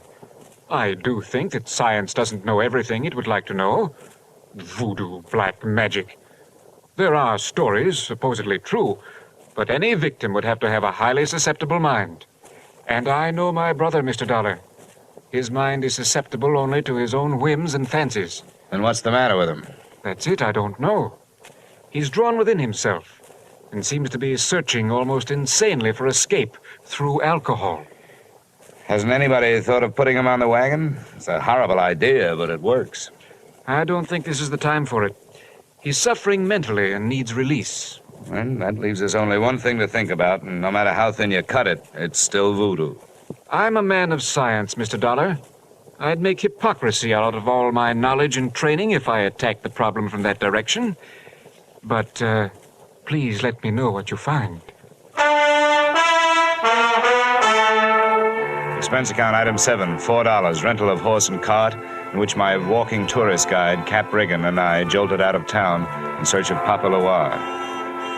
Something made me feel like I was riding my last mile in a tumbril en route to the guillotine. The moonlight was fighting a losing battle against an army of storm clouds that was sweeping in. And then to make it worse, I heard a drum. Hear that, Sonny? Yeah, sort of a tired Gene Krupa. Means we're getting close to Papa's quarters. Is he the only one around here? Yep, none of that good Ogans performs in his territory. He's too mean. Oh, great. And that ain't no galley news, it's the truth. I tell you, there's lots of black magic, so-called. It's nothing but tourist bait. But Papa, he's a genuine article. Let me tell you about one fella he loaded a curse onto. He was a native, and before he got through with him... Cap, please, you keep your mind on your driving, and I'll keep mine on pleasant memories. Well, I ain't got no more driving to think about. What's the matter? That's the path over there by that gnarled old tree. From here on, you plot your own course. This is close enough for me. Me too. Say, wait a minute. How do I know I can't put a curse on him, huh? I never tried. Smooth sailing, Sonny. The path led along the edge of a field of sugarcane, and on the other side of me was a solid wall of jungle. First, I smelled some feathers burning. Then I heard the chant. There was a door in the wall of jungle that led to a small clearing, and before the moon was smothered by another cloud, I saw a shack. Smoke curled out through an open door, and I could see the glow of a fire on the floor inside. Hey, Papa! I want to talk to you. Who is come to the house of Papua? Well, my name wouldn't mean anything to you, but what I have to say will. Can I come in? Entree. What are these words of so great importance as you wish to interrupt, Papua? All I know about voodoo is that I don't believe it. Legba. Legba. I've come to you because I haven't got any answers from anybody else. I want to know what's behind this so-called curse you put on Ralph Gordon. You not believe. You like me make you believe. Ralph Gordon, he died. Tonight. In the wind and rain. And for you, I have magic now. See my fire? You will believe the smoke. Now, believe.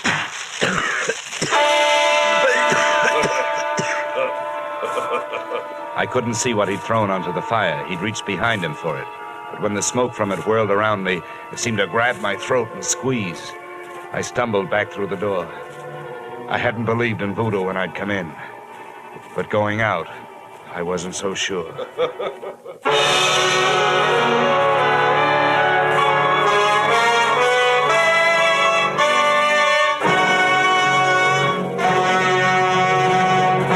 We will return to the second act of yours truly, Johnny Dollar, in just a moment.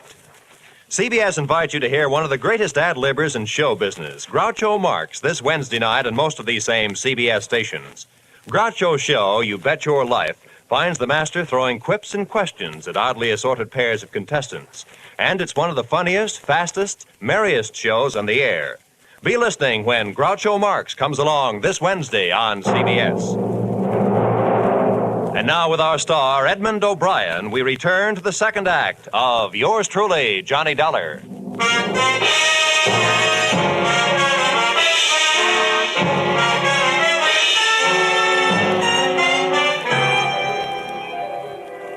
My throat burned. I staggered around in the heavy jungle air, and when I could breathe again, I gulped in enough to lift the Graf Zeppelin. When I got back into the shack, he was gone. He hadn't left much of what he'd smoked me out with, but he'd left enough. A few shreds of photographic film on the dirt floor. And film made of cellulose and nitrates not only takes pictures, it puts out nitric oxide and nitrogen dioxide when it's burned. A combination that would live up to the demands of any gas chamber.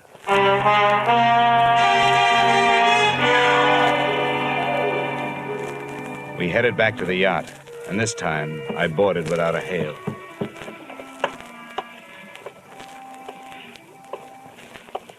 I'm telling you, Em, we can't go on with this. Well, you having a change of heart. Well, that's what happened. I'm not so sure that makes any difference. Maybe you're in too deep to back out. How would you like it if I spilled the whole thing? Oh, what difference does it make? It'd be better than landing in a Haitian prison with your motives showing. Think it over, Angel. I'll be in my sack when you make up your mind. And how wrong you can be. See you later, huh? What are you doing on this ship? Get off. Oh, no. Not after that intriguing conversation I just heard. How much did you hear? If I added it to the gas assault Papa Luau threw at me, it'd be enough to nail you and Loverboy here for conspiracy to commit murder. I don't know what you're talking about. The point is, I know what you two were talking about. Listen to me. You've got to believe me. I don't have to, but try me anyway. I admit that Em and I... Well, I did get involved with him. It was because Ralph turned into another man after we were married. This probably marks the first time in history that an icicle melted in Port-au-Prince. Please, let me finish. When my marriage went to pieces, I had to do something or go crazy. To see Ralph drinking up all the champagne on the island was just more than I could take. I was going to divorce him and leave with Em, but we weren't going to murder him. You know, Chapter 1 has so many holes in it, it could have been printed by a punch press. You don't worry about landing in prison with your motive showing when all you're planning is divorce. You do when people are waiting for your husband to die under mysterious circumstances. That's why I was trying to make Em go away. If Ralph died, who would look any farther than the erring wife? Unless Em was hiding something. Can you lock this cabin from the outside? Yes.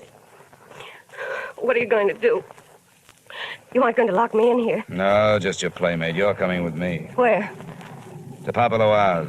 I want to hear what kind of a story you tell in front of him. You don't believe me? No.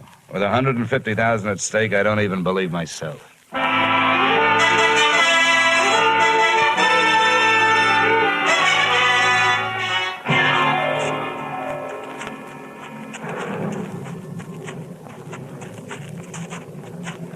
There's a shack.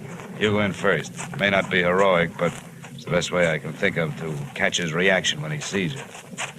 Come on, go ahead. Go on in. Who is it come to Paplua's door? Who are you, woman? Well, Mr. Dollar, are you satisfied? Not quite. And you did not believe. Why you are here? You wish again to see the power of my smoke? Let's just drop the act, Papa. I know what you threw in the fire. Was my bokor smoke? You not yet believe? A good man from a police laboratory can sift enough out of those ashes to know it was film. What is this you say? I say that I've got enough on you, you old fake, to put you in the local pokey. Who dare speak Dutch to Papua? And that's where you're going to go if you don't cooperate. Now, that's a promise. What is it you want? Did somebody put you up to this cursed business that Ralph Gordon is supposed to be under? A man of your race. Now go. That is all. It's not enough. What was his name? I not know the name. What did he look like then? My eyes were closed. Nuts. Come on. I'm taking you into town if I have to drag you by the hair. No, don't touch me.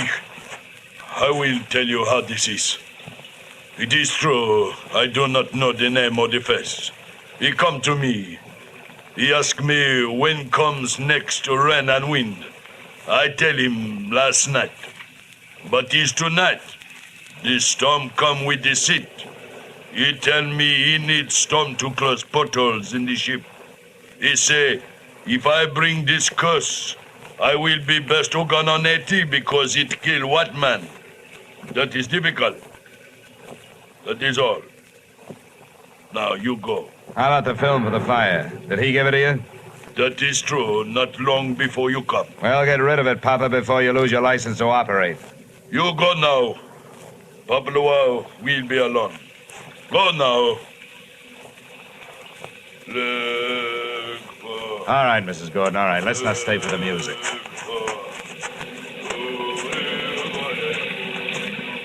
Could you make head or tail of what he said?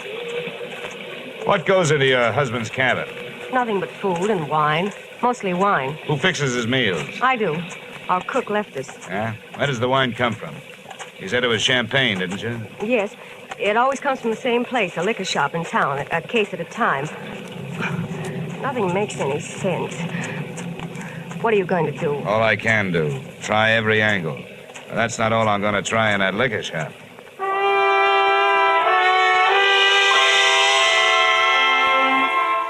Expense account item 8, $4.50, 2 quarts of rum, the purchase of which helped loosen the tongue of the proprietor who had been supplying Ralph Gordon's champagne. And the words that poured out weren't exactly intoxicating, but they sent me staggering to the nearest phone.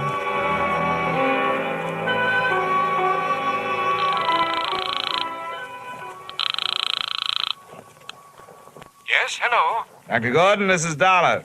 Good heavens, Dollar, I've been wondering about you. What have you learned? Well, first tell me this.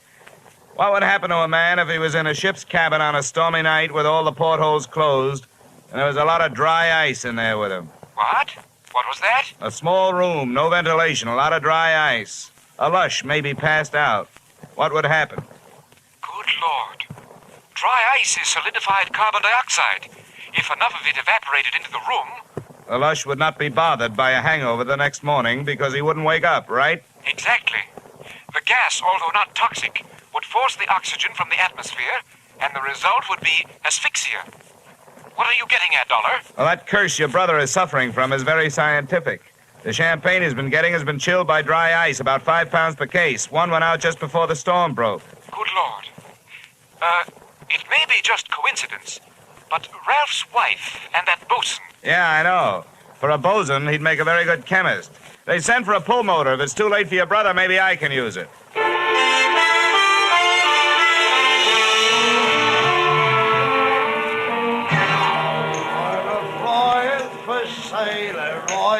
Hey, Cap, come on, will you? Ahoy, sonny. Set up around, George, for my shipmate and me. This is rum weather, sonny. Never mind around, Cap. You gotta row me out of that yacht again. What? In this weather? I wouldn't ask old Neptune himself to set out on a night like this. Come on, Cap. I'm in a hurry. Here's $20. I want time off the horn. Oh, what did you say?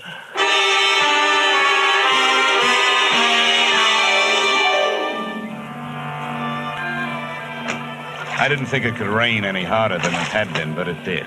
Visibility was 0. But about 20 minutes out, Cap spotted her riding lights. There she lies, sonny. We were on target, but so was somebody else. A searchlight stabbed out at us. Hey, this sounds like Prohibition days. Who's giving us the broadside? I can't tell. I'll lay a pelican hook over his head if I get my hands on him. Oh, Cap! I got my left leg. Get down the bottom, Cap. I'm going over the side.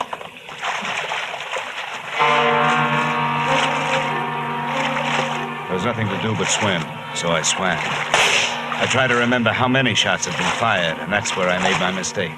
There was a lull in the shooting, which I took to mean that the gun was empty, so I thrashed my way to the ladder. But when I got there, the first thing I saw after I'd shaken the water out of my eyes was the muzzle of a rifle.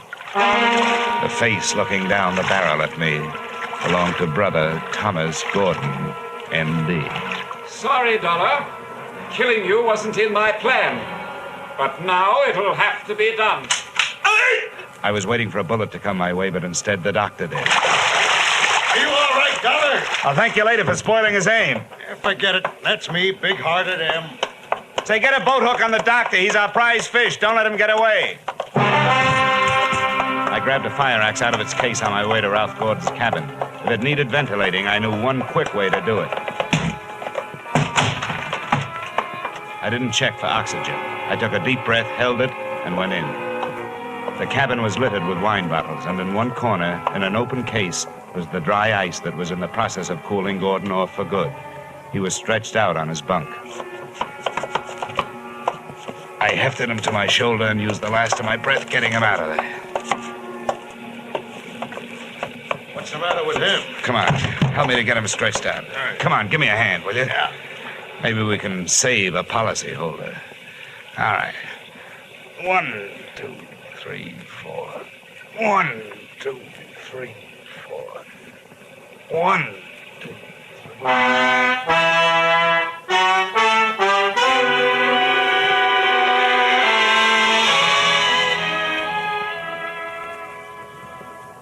Expense account item 9, $30. Cover charge at a hospital, where I put the revived Gordon under the care of a doctor, not his brother. His brother happened to be resting in a jail cell at the time, waiting the formal charge of attempted murder. Motive, the family fortune. Item 10, same as item 9. Same hospital where they patched up Cap Reagan. Item 11, $40. An ounce of voodoo perfume for the lovely but sometimes chilly Edwina. Maybe if she tries that kind of magic on her husband, he'll spend less time with the bottled joy and more with her kind.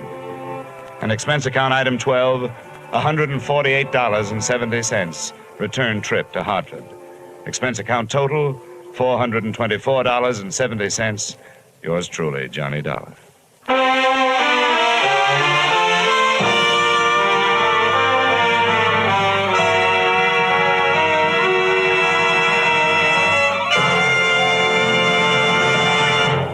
Yours truly, Johnny Dollar, stars Edmund O'Brien in the title role and is written by Gil Dowd and David Ellis, with music composed and conducted by Leith Stevens. Edmund O'Brien may soon be seen in the Columbia picture 711 Ocean Drive. Featured in tonight's cast were Earl Lee, Willard Waterman, Ted DeCorsia, Charlotte Lawrence, Lou Krugman, Byron Kane, Dick Ryan, and Clayton Post. Yours truly, Johnny Dollar, is produced and directed by Jaime Del Valle.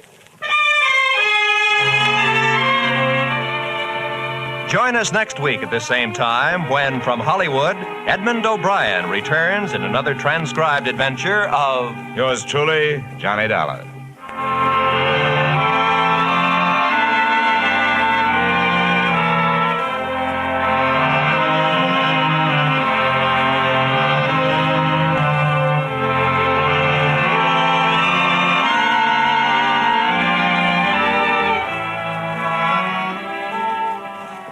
There'll be a bright new show on CBS this Wednesday night.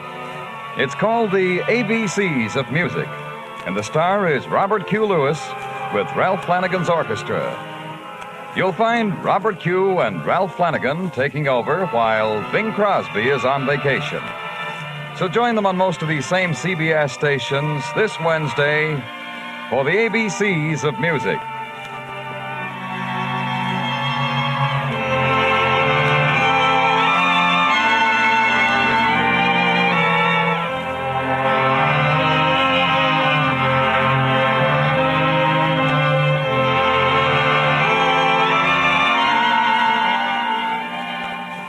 Beginning next week, yours truly, Johnny Dollar, will be heard at this same time on Thursday nights. Thursday nights for Johnny Dollar.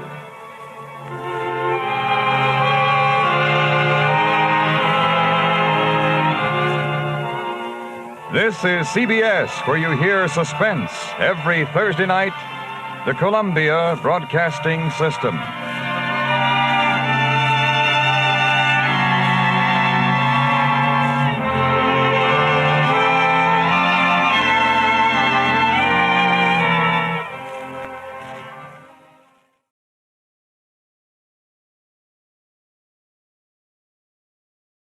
Wrigley's Spearmint Chewing Gum, the refreshing, delicious treat that gives you chewing enjoyment, presents for your listening enjoyment Edmund O'Brien as Johnny Dollar.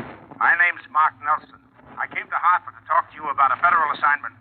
I'm from the Treasury Department, Bureau of Narcotics. We need an insurance investigator For what? to go to London on a case that has us stopped here.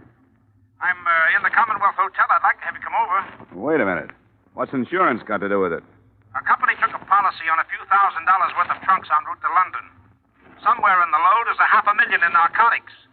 We want you to take the trip with it.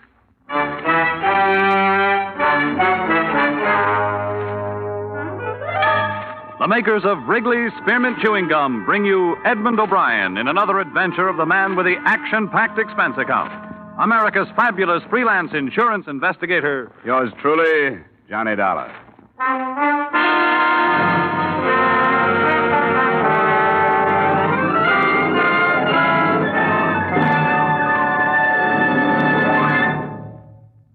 To make every day more enjoyable, treat yourself often to refreshing, delicious Wrigley's Spearmint Chewing Gum. Here's a taste treat you can enjoy indoors, outdoors, at work, or at play. The cool, long-lasting mint flavor refreshes you. The smooth, steady chewing helps keep you fresh and alert. Adds enjoyment to whatever you're doing. Wrigley's Spearmint Chewing Gum. Healthful, refreshing, delicious.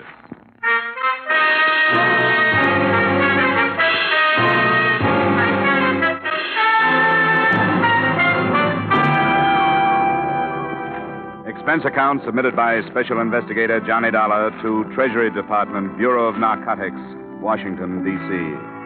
The following is an accounting of my expenditures during investigation of the London matter. Expense account item 1, $1.75, cab fare to Commonwealth Hotel.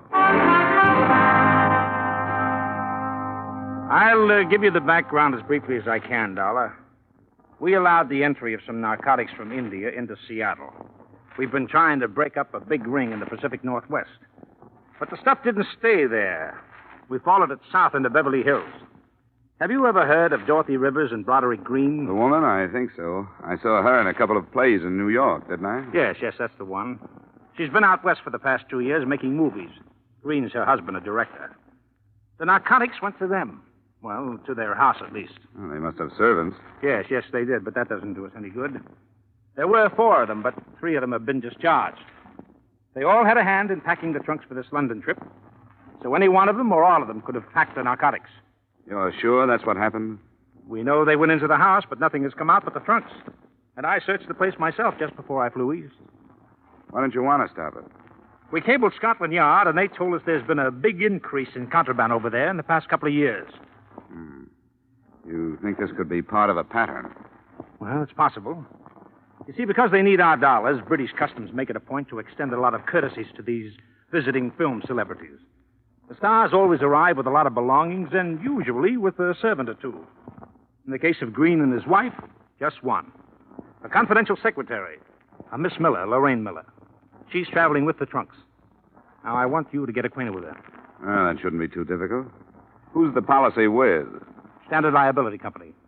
$20,000 for a 2-week period. That's a short-term gamble. It'd pay the company to keep an eye on it. Couldn't you use that? Well, it would depend on how young and susceptible this Miller girl is. She's young, Dollar. I got close enough to appreciate that. Expense account item 2, $675, passage to England on the SS Morristown. Before boarding, I received a few more bits of instruction by phone from T-Man Nelson. We've been in touch with Scotland Yard again, Dollar. They're assigning one of their best men to the case. An Inspector Finch. He'll arrange to meet you when your ship docks. We sent him a description. Yeah, Finch. Okay. What else? Well, we still aren't sure about the Miller girl, but her brother is going on the same ship. That could happen. He's got a passport under another name, Miles Fanning. Now, if you need help on the trip, the ship's detective is Clarence Dawn. Dawn. Okay, I'll find him. Okay, Inspector Finch is in London, and I'm flying over in a few days. I'll find you. Hey, Nelson, are you sure you trust me? I'll let you know when we finish this thing. Bon voyage.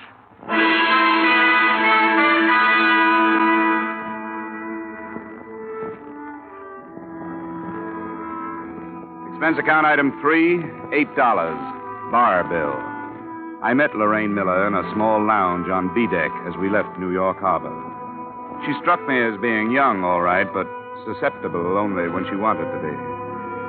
She had a face that didn't need much makeup and auburn hair that didn't need much messing with.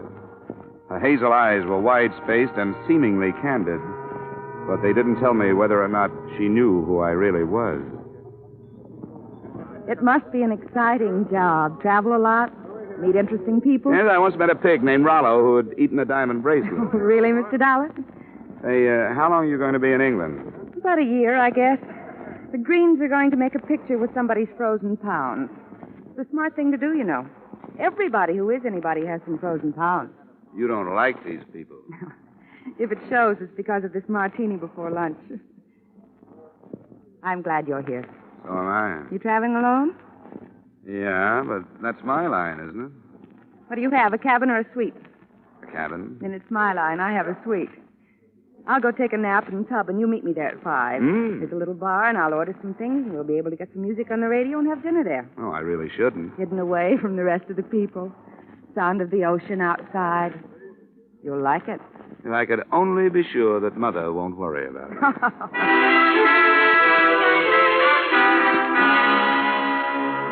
The cocktails were good, and so was the dinner. But the radio was full of static, and, as far as my assignment went, the conversation was unsatisfactory. I learned a lot about Lorraine Miller and a little about the Greens, but none of it tied in with the case. The whole evening made it almost impossible for me to suspect that she could be mixed up with narcotics until the fourth brandy.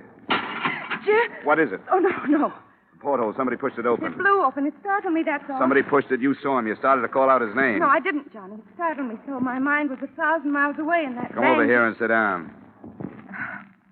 I'm sorry, Johnny. That was ridiculous. Why don't you want to tell me who it was? I saw him, too. Now, who are you afraid of? Don't ask me any more, Johnny. But I want you to tell me. All right. You want to spoil everything with your stubborn prying? It was my ex-husband. He followed me before. Now, if you'll please leave. Johnny, I won't be able to see you again.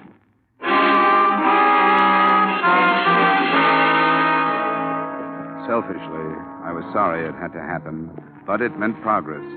I knew it had been her brother outside the porthole, and she was covering up for him. The portly, balding ship's detective, Clarence Dawn, was sporting a well-worn flannel bathrobe and Congress gaiters when he let me into his cabin a half hour later. Well, welcome aboard, Dollar. They told me about you. Yeah, I looked for you up in the ballroom. I never bother with the ballroom the first night out. The con merchants are just picking their marks. The slick gamblers are softening the suckers by letting them win. Nothing you can get your teeth into first night out. Tomorrow I go to work. Sit down, huh? Yeah, thanks.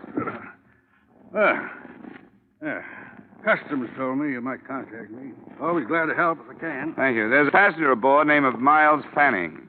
Fanning? Well, I got a duplicate list here someplace. Oh, yeah. Baggett, Fallon, Fanning. Miles D. Fanning. Number 22 on secret. Yeah, that's the name. You know anything about him? Oh, let's see. I keep a notebook. Names of some of the hot ones that make the crossing. Fanning. Well, he's not here. Don't know anything about him. What's his specialty? Well, this trip he's using forged papers. Fanning's not his real name. Say, I'd better report that, hadn't I? No, the federal men want him left alone. Is he hot? He could be. Oh, yeah. Can't let me in on it, huh? I know how it is. I wish you'd pick him out tomorrow. Keep your eye on him for me. Sure, absolutely. Glad to help. Anything special you want? I'd like to know if he meets the girl in number 12A deck, Lorraine Miller. Auburn hair, hazel eyes, about 5'4". Got it. I'd like to know if he sends any cables ahead to London. Like to see copies if I could. I'll get word to the radio operators right away. Thanks for the cooperation, Dawn. I'll check back with you tomorrow night. Right.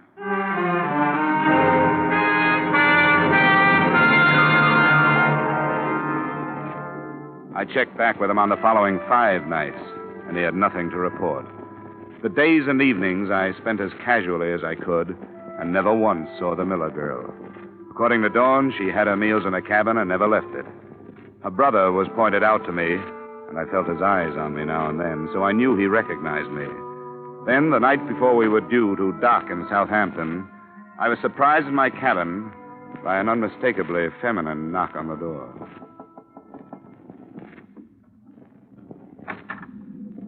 I think I owe you an apology. Well, I didn't expect this. Come on in. Sit down. I'm sorry, Johnny. I wish I hadn't blown up. Why did you? I don't know. I guess because, well, it was hardly the time for an ex-husband to come prowling around. It was too bad. The trip that started out to be a lark, this one has turned into a big flop. Have you enjoyed it? Well, I've met a lot of those interesting people, bridge players, deck tennis players, kind of ask the players, fat old gossips with jewels, drunks, nothing like one. Yes? This is Dawn, Dollar. Yes, Mrs. Johnson. Oh, you can't talk. Yes, that's right. I'll make it short. They met after dinner. Fanning went to the Miller cabin. Oh? I'm awfully sorry, Mrs. Johnson. I couldn't make it tonight. A previous engagement, but thanks for calling. I'll stay on him and see you later. I hope you find somebody. Night. That was one of them. Could I fill in a contract? Mr. Johnson is seasick. We can get together in London, can't we? Yeah, sounds fine. I think we can work it out. I hope so, Johnny. I really do. Now I have to go. I want to get everything packed tonight.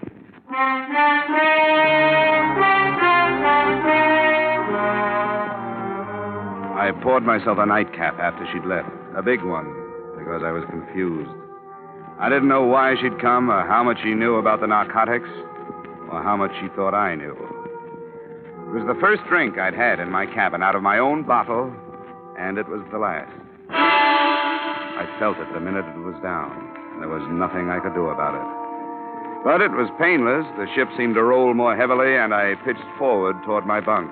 After that, the ship could have sunk, and I wouldn't have known about it.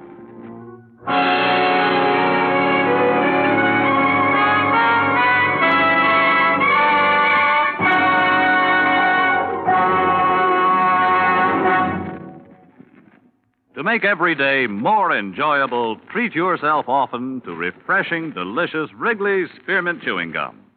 The lively, full-bodied real mint flavor cools your mouth, moistens your throat, freshens your taste. And the chewing itself gives you a little lift, helps you keep going at your best.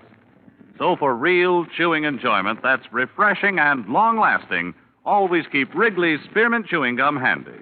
Healthful, delicious Wrigley's Spearmint Gum will make every day more enjoyable. And now, with our star, Edmund O'Brien, we return you to the second act of Yours Truly, Johnny Dollar.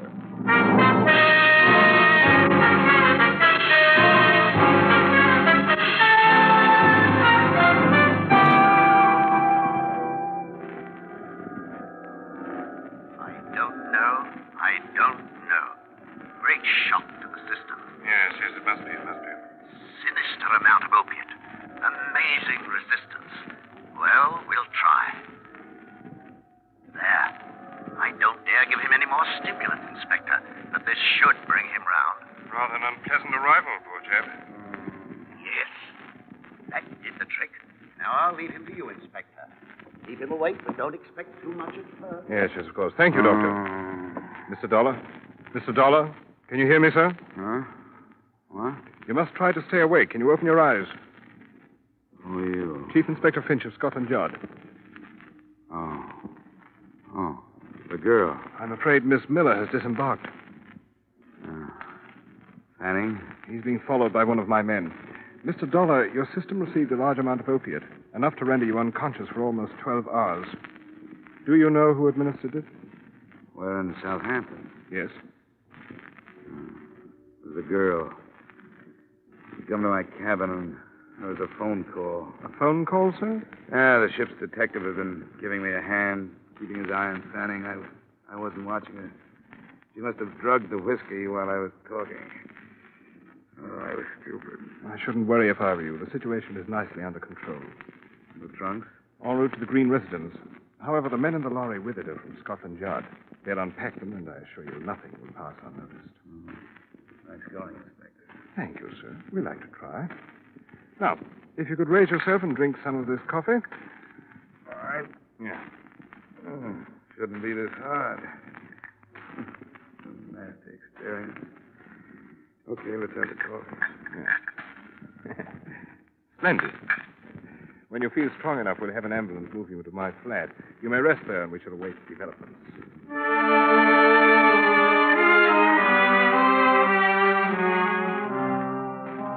It took a lot of coffee and a lot of time. But by early afternoon, we were in the inspector's flat, waiting for word. It came at 4:30. Yes? Mm-hmm. Huh? Are you quite positive?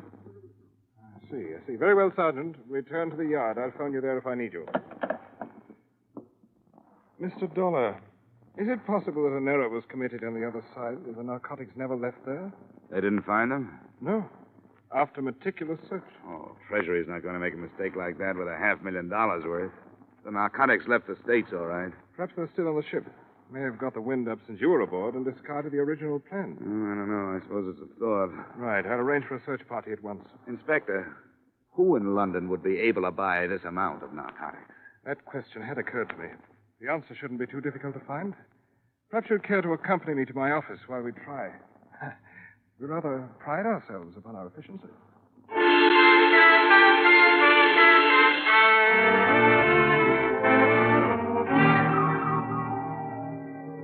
10 minutes after we got there, the ponderous machinery that is Scotland Yard started grinding out files on criminals. They were indexed according to every possible feature or characteristic. In the space of 2 hours, we had the name of every known narcotic suspect in London, and flying squad men had been sent out to cover them. But the first report that came in was negative. The ship had been searched without success. Then the phone rang again. Inspector Finch. Huh? Oh, yes, he's here. Mr. Dollar? Thank you. Oh. This is Nelson, Dollar. I just got in. Oh, good. Have you heard about the mess? Part of it. I went down to the ship. Dawn told me what happened to you. Are you all right? Yeah, sure, I'm all right, but the stuff got through. It's loose someplace here in London. The trunks? Unloaded and searched by Scotland Yard men, nothing. What about the girl? She's being watched. Anything on Miles Fanning? Well, the Yard's tailing him, too. Say, Nelson, are you sure the narcotics were put aboard the ship? Positive. But I'll get right on the transatlantic phone and get somebody to recheck the trail. I'm staying at the Empire. Call me if something breaks. Yeah, right. Treasury man, he's going to check the States to see if there's a slip. Good. $500,000? Rather a nuisance having that. This may be something. Yes? Mm-hmm. I see. Yes, at once. See that a driver and a radio cars at the main entrance will want to stay in touch. Thank you. What was it? Any progress? Yes. Most unpleasant progress. The constable I assigned to follow the chap who calls himself Fanning has been shot to death. Oh? Progress lies in the fact that your ship detective fellow, Clarence Dawn, was killed at approximately the same time. Dawn? Yes. Do you have a pistol, Mr. Dollar? It's on the ship. We won't bother going there. I'll have two issued to us before we leave.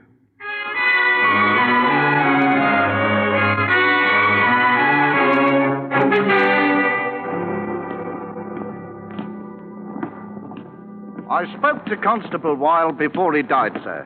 He said he heard shots and ran into the house. By the time he reached the corridor, this Fanning bloke was leaving his room. He tried to stop him. I see. And Fanning? He bolted out the back way, sir. Did he say if he was carrying anything? No, sir. He, hold on a minute. That's what he was trying to say. Port, he said before he died. He was trying to say portmanteau. It's still expensive, Progress. That's the room, sir. Yes. Hey, Constable, hop down to the car like a good chap and ask the sergeant to radio in an addition to the Fanning description. The fact that he's carrying a traveling bag. Yes, sir.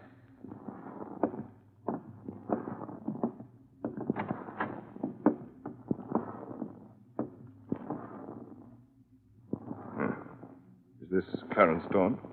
Yeah. And I guess the answer to a few things. Then Dawn carried the contraband here from the ship, quarreled with Fanning over division of the spoils, and was then shot by Fanning, wouldn't you say? Yes, that's exactly what I'd say. Then Fanning's our man. We'll have to find him. Right. Yeah, I'd like to go to the Green place, talk to the Miller girl, Inspector. Of course. Clarence Dawn. You know, I thought... How could I have been so stupid?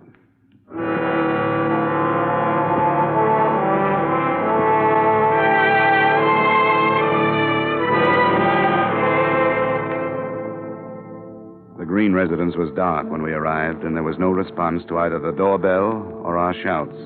We pulled up a few yards, and while we waited, we listened to the nervous talk between the radio cars that were combing the city for the man we called Fanning. South Avenue.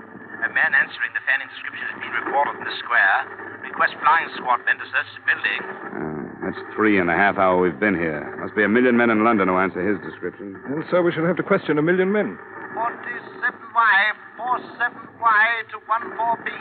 Are you still in Charing Cross Road? Over. 14B, 14B here. Still in Charing Cross Road, over. 47Y to 14B. Investigate 1936 Bentley crossing into your section. 1936 Bentley. Close coupled sedan, black. Registration GY4110. GY4110. Acknowledge, over. Cut it, Sergeant, cut it. 14B acknowledging. Sergeant. Registration GY4110. Switch off the receiver. Oh, yes, sir. There's a car. Looks like it's stopping. It's a taxi. There she is. Come on, Inspector. But let me do the talking, will you? Right you are.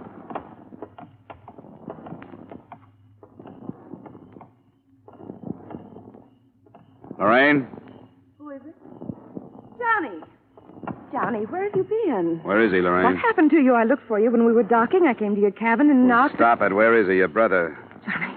Come on, where is he? What has he done this time? What'd you say? What has Jim done? You know what he's done. No, I don't. He wouldn't tell me. After everything that's happened, after you've lied to protect him, you're asking me to believe that you didn't know what he was doing? Yes, I'm asking you to believe me. You don't have to. I haven't known anything about Jim since the war. It wasn't my brother who came home. It was somebody else. Somebody to be ashamed of. A stranger I gave money to so he'd leave me alone. But he never did. It was the war. What has he done this time? Tell me, Lorraine. He knew you were coming to London? Yes. You saw him while you were getting ready to leave? He needed money. I hired him to help with the packing. Where is he, Lorraine? I've got a right to know what he's if done. You're telling the truth, it doesn't make any difference. The man's a criminal. He has to be taken. Now, I want you to tell me where he is. He's not my brother anymore, so it doesn't matter. He's going to Tangiers. How, on a ship or a plane? A ship. Which one? I don't know. He's leaving at 9 in the morning. If he doesn't, he'll drag me into whatever it is. Accomplice, he said. But I don't care anymore. I don't care. Well, Mr. Dollar? What do you think of it, Inspector? I don't think she was lying. We've had the same trouble here in England. Young boys who found themselves fighting a war as children were no more than grown-up children when one day they were told they'd won it. I've seen them. They can't cope with our rather sorry victory, and they simply don't care. Loyalties mean nothing. They want money, and they don't care what they do to get it. Perhaps you, an American, and I, an Englishman, are partially to blame. Yeah, I guess the war is still with us, Inspector. After you, sir. Thanks. Sergeant? Yes, sir. I want to know which ship is sailing for Tangier tomorrow morning at 9. Right, sir. When you find out where she's docked, ask the yard to contact Mr. Nelson at the Empire. The Hotel Empire. Yes. In the meantime, Sergeant, you might drive towards Royal Albert Dock. Right you are, sir.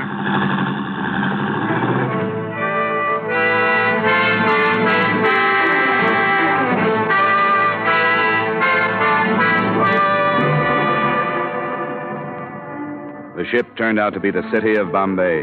Before we drew to a stop at Royal Albert Dock, we passed through what must have been half of the mobile police force of London.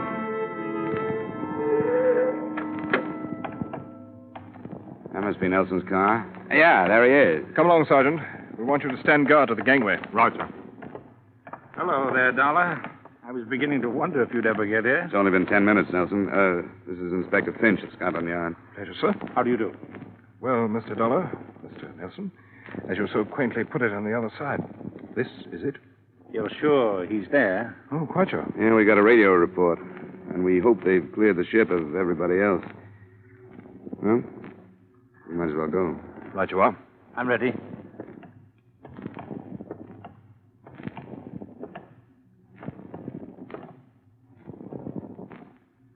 Mr. Dollar?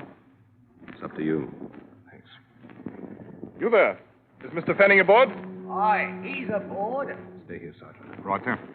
You received word from Scotland Yard? I did. Then you'll allow us to come aboard after him? You can come aboard.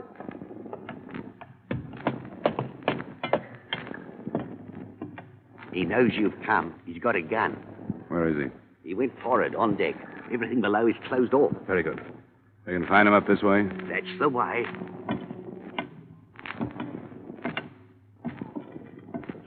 There's a winch up forward. Good protection. Down behind the hatch. Hey, Miller, Fanning, whatever you call yourself. Come on out. We've got the Treasury Department and Scotland Yard here, so come on out. He won't do it. He won't, Dollar. It's too late for him. I'd better cross over to the other side while you cover me. May draw him out.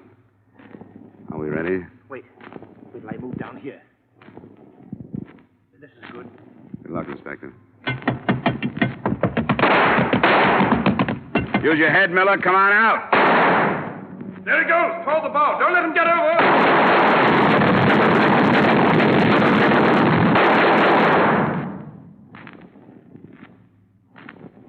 Inspector Finch? Yep. Nelson? Yes.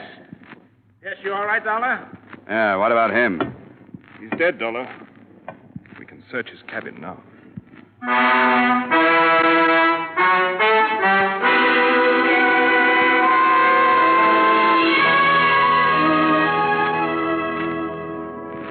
The traveling bag with its $500,000 contents was just inside Fanning's door. Expense account item 4, same as item 2. Transportation back to the States and Hartford. I saw Lorraine Miller once before I left. And I made her a promise I hope Inspector Finch will be able to keep. That only the name Fanning would make the official records in the front page, because the name Miller had already gotten more than it deserved. Expense account total, $1,580.20. Yours truly, Johnny Dollar.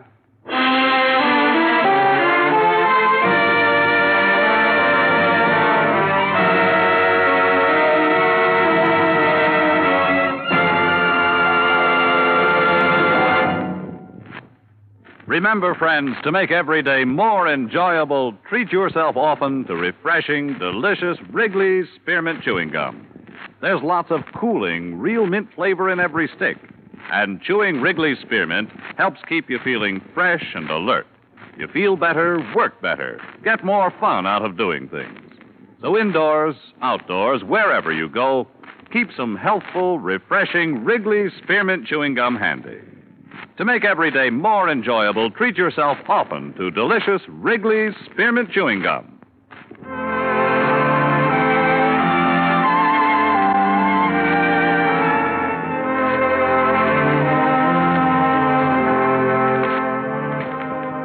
Yours truly, Johnny Dollar, brought to you by Wrigley's Spearmint Gum, stars Edmund O'Brien in the title role, and is written by Gil Dowd and David Ellis, with music composed and conducted by Leith Stevens.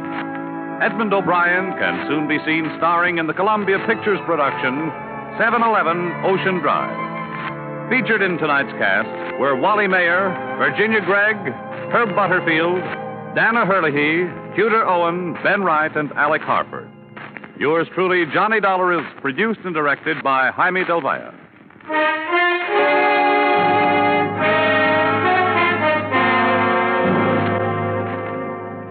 The makers of Wrigley's Spearmint Chewing Gum hope you've enjoyed tonight's story of Johnny Dollar and that you're enjoying delicious Wrigley's Spearmint Chewing Gum every day. We invite you to join us again next week at this same time when, from Hollywood, Edmund O'Brien returns in another adventure of Yours truly, Johnny Dollar.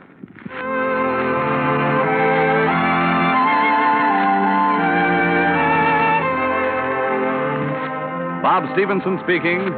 This is CBS, the Columbia Broadcasting System.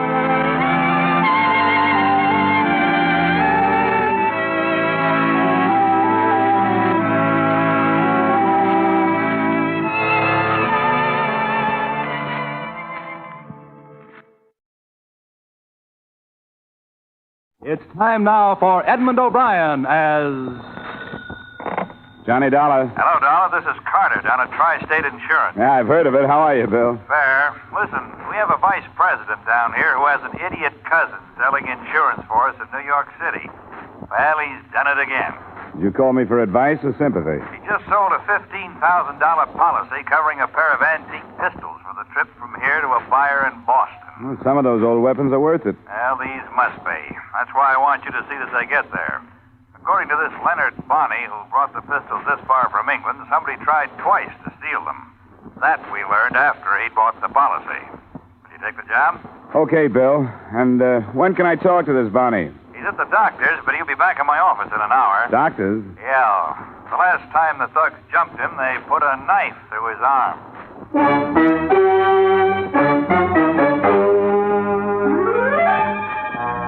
Edmund O'Brien in a transcribed adventure of the man with the action-packed expense account. America's fabulous freelance insurance investigator. Yours truly, Johnny Dollar.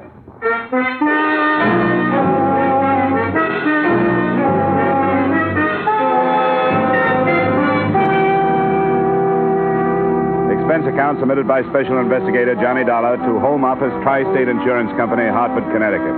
Attention, William Carter. The following is an accounting of my expenditures during assignment on the Queen Anne pistol matter. Expense account item 1, $1.75 cab fare from my apartment to your office, where I was introduced to Leonard Bonney, a tallish, badly proportioned man whose pasty complexion was just a shade darker than the sling that supported his left arm. Well, it's a pleasure, Mr. Dollar, a pleasure. Thanks. You've had a pretty rough go of it. That's right. And it's the truth that I'm glad to see somebody else taking the responsibility. You might tell Mr. Dollar about these attacks on you. Oh, yeah, I'd be happy to, Mr. Carter. The first time was in Liverpool before I boarded ship to come across. They came out from between two buildings near the wharf, 3 of them. They handed me a whack on the bean, and that's the truth. And before they could lay another hand on me, I raced off. Did you have the pistols with you? Oh, no. And I didn't have them in New York when another gang attacked me.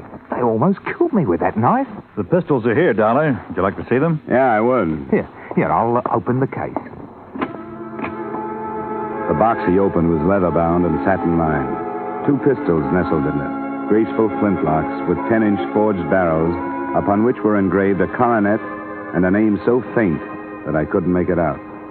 They're from the 18th century. They're worth £10,000 as a collector's item. Where do they go? Oh, to an antique gun shop at 272 Medford Street in Boston. The proprietor's name is Arthur Worthing. He's a British chap. He wears spectacles. You'll recognize him. Will you be coming with me? Me? I don't think. No, I've had enough.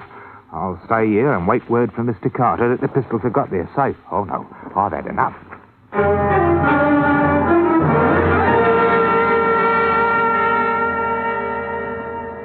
The rest of the rundown was given to me before I left the office.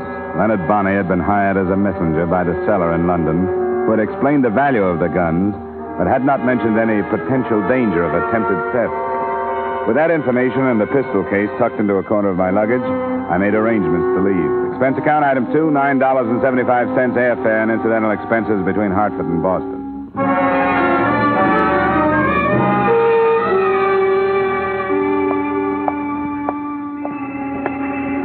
The address on Medford Street that Bonney had given to me was on the fringe of the retail district. There was a sign, and there were a few dusty weapons in the window. Good day, sir. Hello, are you Arthur Worthing? Yes, I am. My name's Dollar. I've been hired by the Tri-State... Mr. Bonney telegraphed me to expect you. The package, sir. I see you have the package. Yeah, I have it. This is a day I have long anticipated, sir. There. 2 masterpieces from the shop of James Freeman, Norwich, circa 1705. Sir, are you a fancier of arms? Nothing antique. Oh, that's a pity, sir, a pity. Fascinating study. These pistols have quite a remarkable history. Fashioned during Queen Anne's reign and gave service during one of Europe's blackest eras. Yeah, they're pretty. But I like mine with less history and more shocking power. As might be supposed, sir, the English gunsmiths prospered during those stirring times, profiting by the constant demands for muskets and pistols to supply the good Queen's armies in Flanders. Ah, is that right? Well, I have a paper for you to These sign. weapons, sir, rode through the campaigns at the belt of an officer raised near Norwich. And if the truth were known, sir, more than one murder has been committed not only by them, but because of them. Tell me, sir, were you followed? Not that I know of. Now, if I could get your signature on this release, I Just a moment, young man. I believe that the assurance policy purchased by Mr. Bonney is in effect until the pistols rest in the possession of the purchaser. Is that not correct? You're not the buyer? Well, unfortunately, sir, a price of $20,000 is a great deal too dear for me. Well, who is it then and where? A Mr. and Mrs. Jack Rollins Bride. Bride. Okay. Address? Yes, I'll jot it down for you. Just a moment. 8 Victoria Drive. There you are. It's a large rest on the left flank as you approach it from the east. I think I can find it. Now, give the pistols, Bride, and tell them that either Mr. Bonney or myself will contact them at the earliest opportunity. All right, I'll get back to you by phone.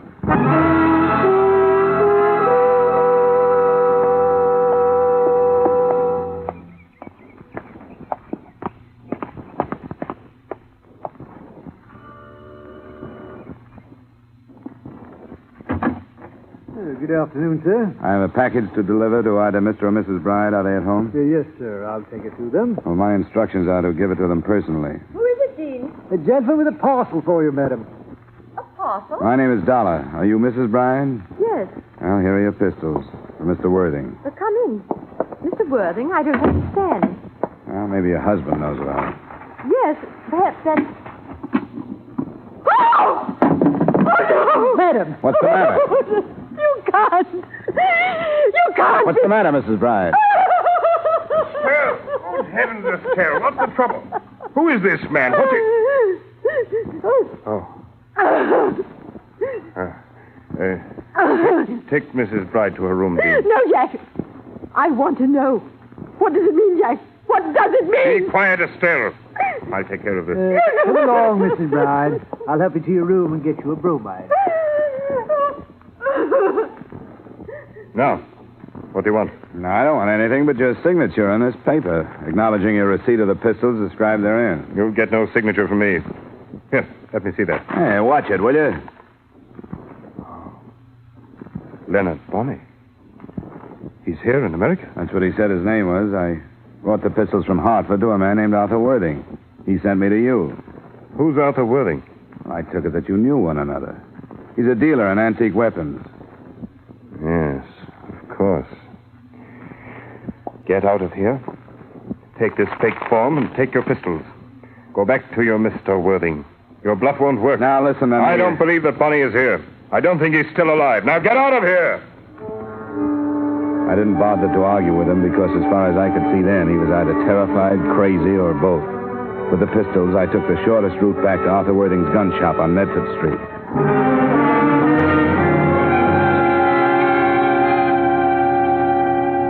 I should have saved myself the anger I'd built up to let go at Worthing. The place was not only locked, it was empty of antique weapons. And Arthur Worthing's sign had been replaced in the window by another which read, Office or Store for Rent.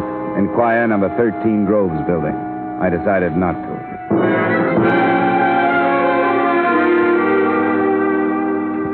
Expense account item 3, 70 cents day letter to Tri-State reporting my lack of progress. And expense account item 4, same as item 2, transportation back to Hartford. My phone was ringing when I unlocked the door of my apartment at 10 that night.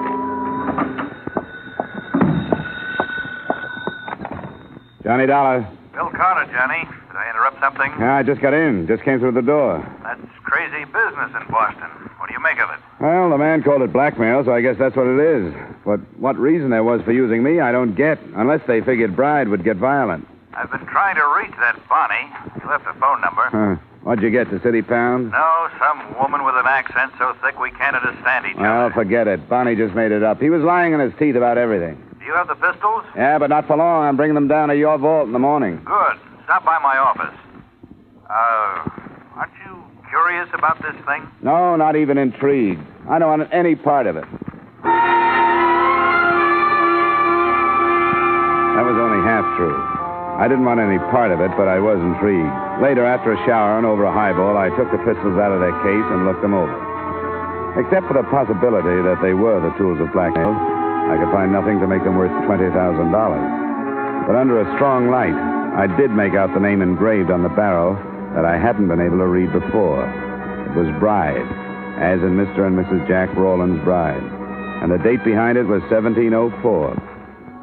I wondered what there was about something out of the 18th century that could send a 20th century woman into hysterics.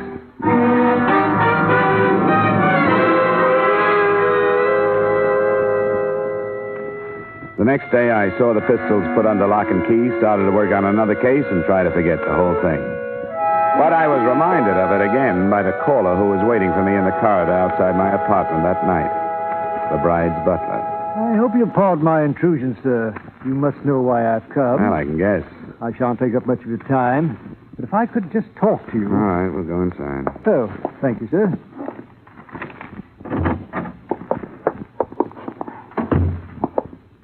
Sit down. I'll stand, sir. Could you possibly give me the pistols, Mr. Dollar? No. But why not, sir? Well, the main reason is I don't have them. Bride didn't seem to want them when I tried to give them to him. Oh, but he did, sir. He balked at putting his signature on the form which described them. It would have become an admission that he had received them. What's he afraid of? I couldn't say, sir. He told me that he wouldn't be able to answer for the consequences if I failed to bring them back. What does that mean? Mr. Bride is a very violent and sudden man. Look, I'm through with the case. I turned the guns back to the company that insured them, and he can get them by going down there and signing that release. I beg of you, sir, get them tomorrow morning and give them to me. I can't. Possibly because they aren't there. It felt like a beefsteak. Then I got a look at the vial in his hand and the needle. His expressionless face watching me became diffused and was streaked with flashes of red. I tried to reach for the face, but it swirled away and out of sight. I took one stumbling step after it. That was the best I could do.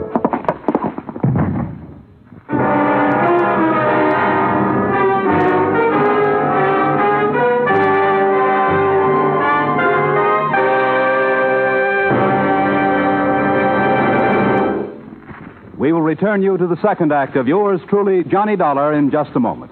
But first, we Americans have a valuable heritage. A heritage of individual freedom that includes the freedom to worship as we wish at the church or synagogue of our own choice. By attending church regularly, we can gain the moral and spiritual strength to meet the many problems which confront us today. Help support your church and attend regularly with your family. Now with our star, Edmund O'Brien, we return you to the second act of yours truly, Johnny Dollar.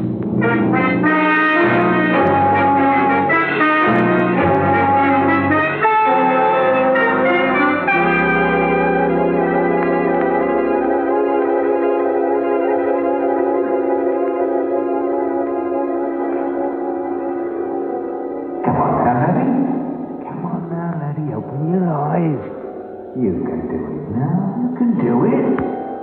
Yeah, you feel that? You can feel that all right, can't you? Come on now. You're all better now, aren't you? Now, hold on now. Don't slip away again. Wake up. There, that's better. I'm Mr. Bonny, remember me? Darling, none of that. You're all right. I'll put you on your bed. You're in your flat. Where'd you come from? Oh, it's a good thing I came from somewhere. I've been playing touch and go with you since 6 o'clock. First you'd come to, and then you'd go again. Which time? What time is it? Past 9. Yeah, you drink some of this. I looked for some tea, but I couldn't find any. I'm not too handy at making coffee. Yeah, is that hot enough? Yeah. Oh, now, what happened to you? I don't know. Dope. He jabbed me in the arm. Who was he? Bride? Oh, come on, leave me alone, will you? Oh, no, you don't. I've had enough of this. You stay awake. Come on now.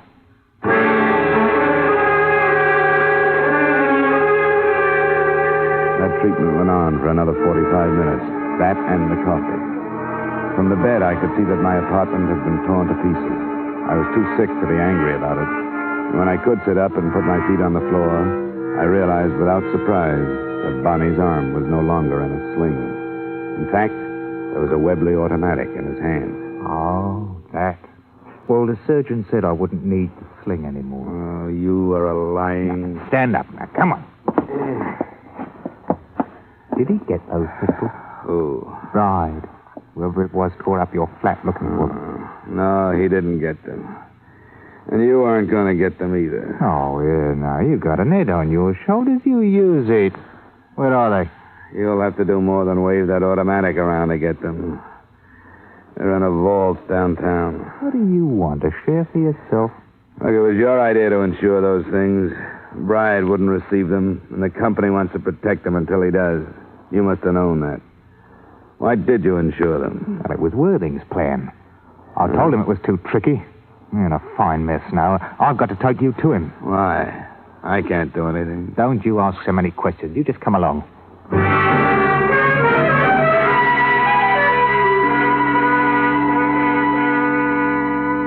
He gun-muzzled me out of my apartment and into a car. If I'd been in better shape, I might have been able to break away from him. But with my system still full of dope, I didn't have either the will or the energy for a try. I only half remember the trip. But the end of it was a shabby hotel within earshot of the harbor in Boston.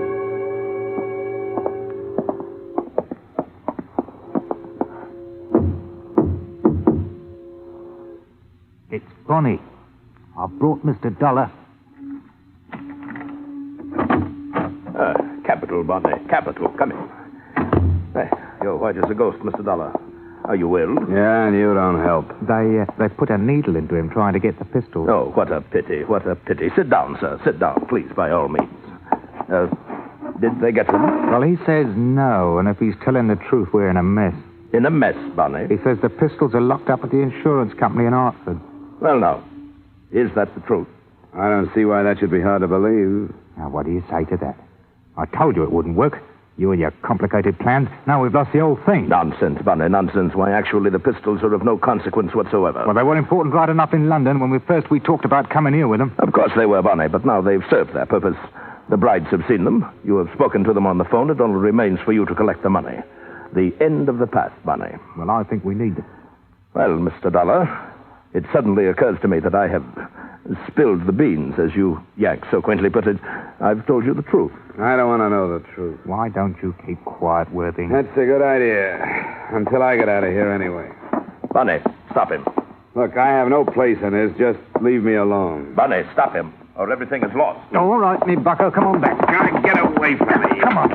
You don't feel so good, and I hate to make you feel... Well, there. That's right now. Back in the chair. What do you want? You want me to know what's going on? I do. Blackmail. Yes, of the grossest sort, sir. We shall be handsomely paid by the brides to keep secret a 2-year-old murder of which they are guilty. I don't care. Why don't you keep quiet, Worthing? Well, Mr. Dollar? If you expect me to be surprised, I'll have to disappoint you. What else could it be? But why were you stupid enough to think that he'd sign that release? Yes, I shall have to admit that my sights were too high. But a signed admission... It was such a devilishly clever scheme, I was forced to have a try at it. And why keep me involved in it? Because you are a witness, so to speak. Now, be patient, sir. After being dragged into the lives of people I don't know and don't want to know, after being drugged and knocked around by your gunmen? Enough of that. And now, Bonnie, the hour to strike has come. I will meet the brides. Here. Oh, by the way, let me have your Webley. Well, what about me? You, at the same time, will be at the bride residence waiting for them to return and make the initial payment of our $20,000. The contest is won, Bonnie. I hope you're right, Worthing. It's been a long one. Yes, it has. A splendid quest.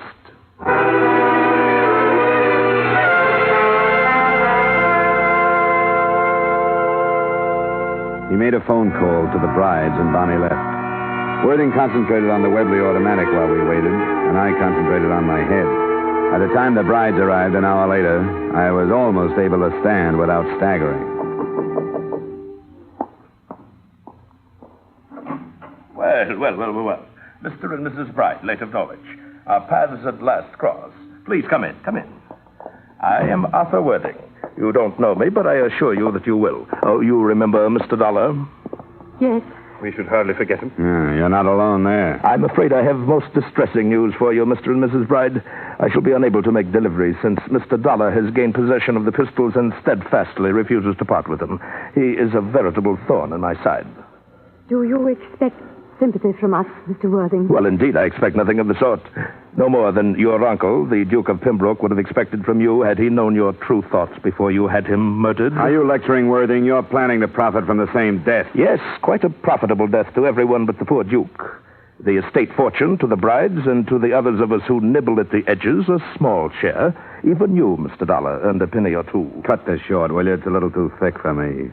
Well, Mr. and Mrs. Bride, you both understand the terms that Leonard Bonney and I have decided upon. We, in turn, agree to maintain complete silence in regard to your part in the murder of the Duke of Pembroke between 6 and 7 p.m., 8 October 1948, at which time, according to knowledge shared by us, a killer hired by yourselves did shoot said Duke to death. How can we be sure if, as you tell us, Dollar refuses to give up the pistols? Mr. Dollar? Leave me out of this. An unfortunate situation, but one of minor importance. The theft of the pistols has become, according to your plans, the generally accepted motive for the murder, in view of their extreme value, and since they did indeed disappear. But who would correlate them to the true story? Oh, Jack, we could never be sure. Quiet as still. My word will be kept. But Bonnie, I'd readily admit I do not know. The proof of your guilt lies with him, and he may decide that he needs more money one day. But the negotiation's at hand. The cost to you, $20,000. $5,000 to be paid tonight to Bonnie, who now awaits you at your residence. The rest within the next 7 days. Oh, I don't see how it's going to be possible. Oh, come now. Surely, rather than sacrifice the gracious life the Duke's fortune is affording you. I don't know. The time is so short. We'll manage it still. There must be a way. We have the 5,000. Bonnie will be waiting for you. Now Mr. Dollar has heard the story. What good is buying your silence when first he knows and then someone else knows and someone else... I can't... Still! In heaven's name, Bride, do you want the police to descend upon us? Then we all would be lost. All but Leonard Bonnie. I'm going to the police. I want them to know. Stop it, Estelle. Take her now and go meet Bonnie. Come along, Estelle. We'll go home. Convince her, Bride, that there is no reason to fear Dollar's knowledge. I have my own plans for him. Worthing's success made him careless. Calling his orders to the brides, he was a quarter turn away from me. As soon as the door closed, I moved.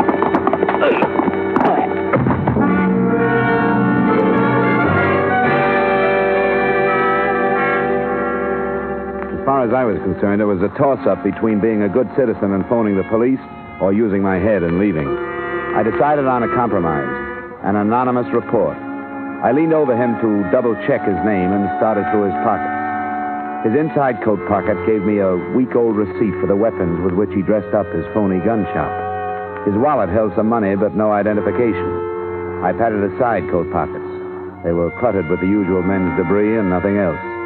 But I patted the empty pockets again, and down at the bottom of the right one, I felt a thin, rectangular object. It was inside the coat lining.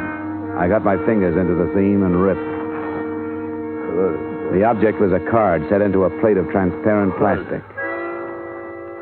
It said, Arthur T. Worthing, Inspector, C.I.D., Scotland Yard. Oh, the devil.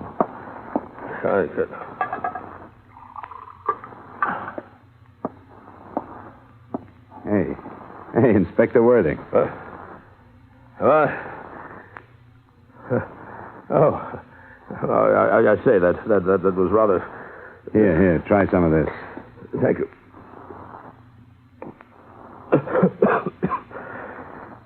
Well, I must say that you're an extraordinary ally, Mr. Dollar. It would help, you know, if your allies knew they were allies instead of pigeons. Do you want to try and get up? Not yet, I think. A vicious pummeling. But more about that later. Suffice it to say that I've been posing as a blackmailer for so long that I scarcely know what I am myself. I couldn't shed my disguise in front of you until the final details were arranged. What is this approach of yours?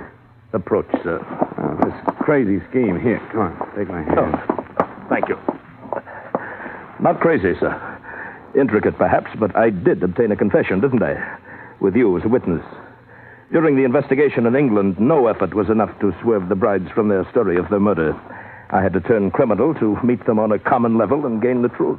And did you have in mind stopping the brides before they commit another murder or after? That's an odd question, sir. Oh, no, not since this is making sense. Not since you baited Bride with the idea that Bonnie was the only one that could prove them guilty of murder. Impeccable truth, Mr. Dollar, since it was Bonnie they hired to commit their crime. If the brides were apprehended at the scene immediately after they had murdered that miserable little cutthroat Leonard Bonnie, well, then, they'd be hard-pressed to find a valid reason for not confessing to the original murder of the Duke, would they not now? I think you softened the wife up to the point where she'd spill. Yes, by Jove, I believe you've hit the nail squarely on the head. We'll phone the police to go there. I think you hit the same nail on the head when you palled up with Bonnie and talked him into coming over here with blackmail in mind. Yes, you're right. This has been a personal matter.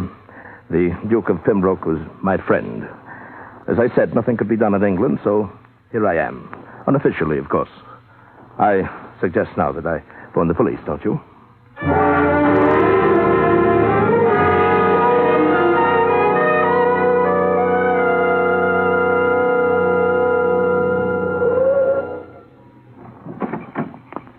Here, driver, keep it.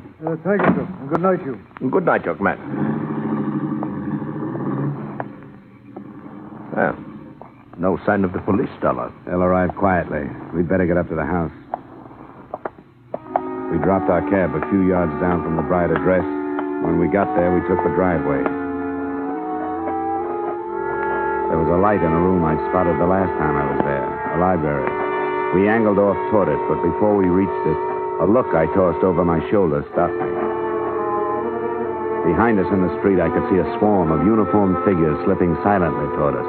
They were close, but not close enough.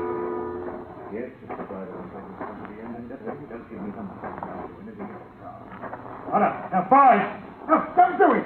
Look, I'll figure it out. I'll go back to England. You'll never be bothered by me.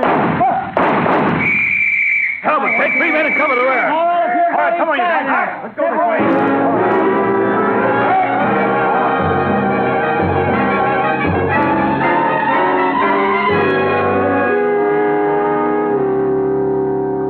The inspector got what he wanted, the murder of the gunman Bonnie and the arrest of the brides. Justice is supposed to move in straight, formal lines. When that kind misfires, I guess it's cricket to go devious. He brought a victim as well as a motive clear across the Atlantic to set up the playoff scene. Expense account item 5, same as number 2, transportation back to Hartford. Item 6, miscellaneous. You'll have to admit I deserve something for what I went through. $150. Expense account total, $365.35. Yours truly, Johnny Dollar.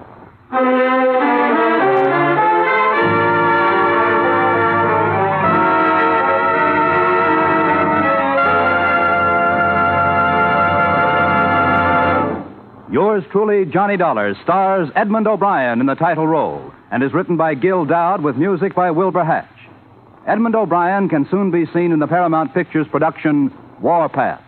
Featured in tonight's cast were Ben Wright, Bill Conrad, Dick Ryan, Jeanette Nolan, Dan O'Herlihy, and Tyler McVeigh. Yours truly, Johnny Dollar, is transcribed in Hollywood by Jaime Del Valle. This is Bob Lamond inviting you to join us next week at this time when we will again bring you Edmund O'Brien as... Yours truly, Johnny Dollar.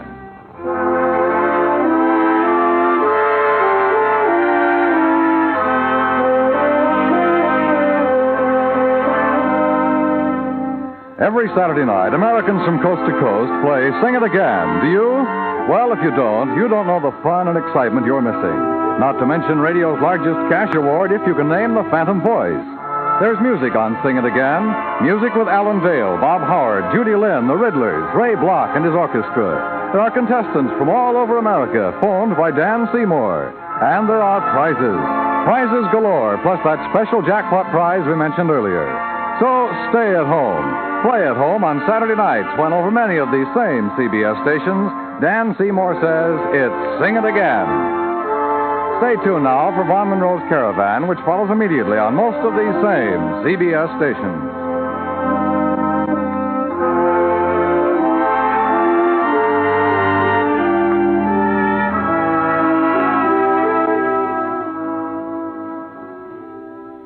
If you met a stranger on the street who offered to give you $4 for 3, you'd be pretty skeptical. But when Uncle Sam makes the same offer, you can take him up on it and be sure you're getting a square deal. By investing your money in United States savings bonds, you'll get that extra dollar profit when the bonds mature. Buy your bonds through the payroll savings plan where you work or the bond-a-month plan where you bank. This is CBS, the Columbia Broadcasting System.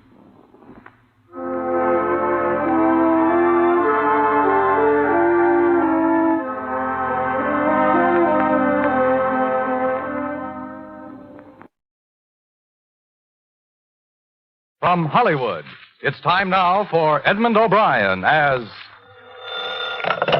Johnny Dollar. We're ready on your call to Boston. Go ahead, please. Hello? Yes? Mr. Semplin, this is Johnny Dollar. Johnny Dollar? I don't believe I remember you, Mr. Dollar. Well, we've never met. Your company hired me here in Hartford to investigate the Joan Sebastian death. Oh? It's odd that they didn't advise me. Well, they probably will. I called you to find out the name of the officer in charge of the case, if I could. It's Lieutenant DeRosa. DeRosa. Do you happen to know what their theory is, if any? Theory? I don't think they've arrived at a definite theory.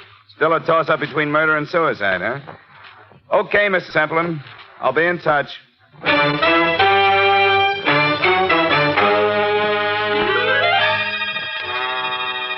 Edmund O'Brien in a transcribed adventure of the man with the action-packed expense account. America's fabulous freelance insurance investigator. Yours truly, Johnny Dollar.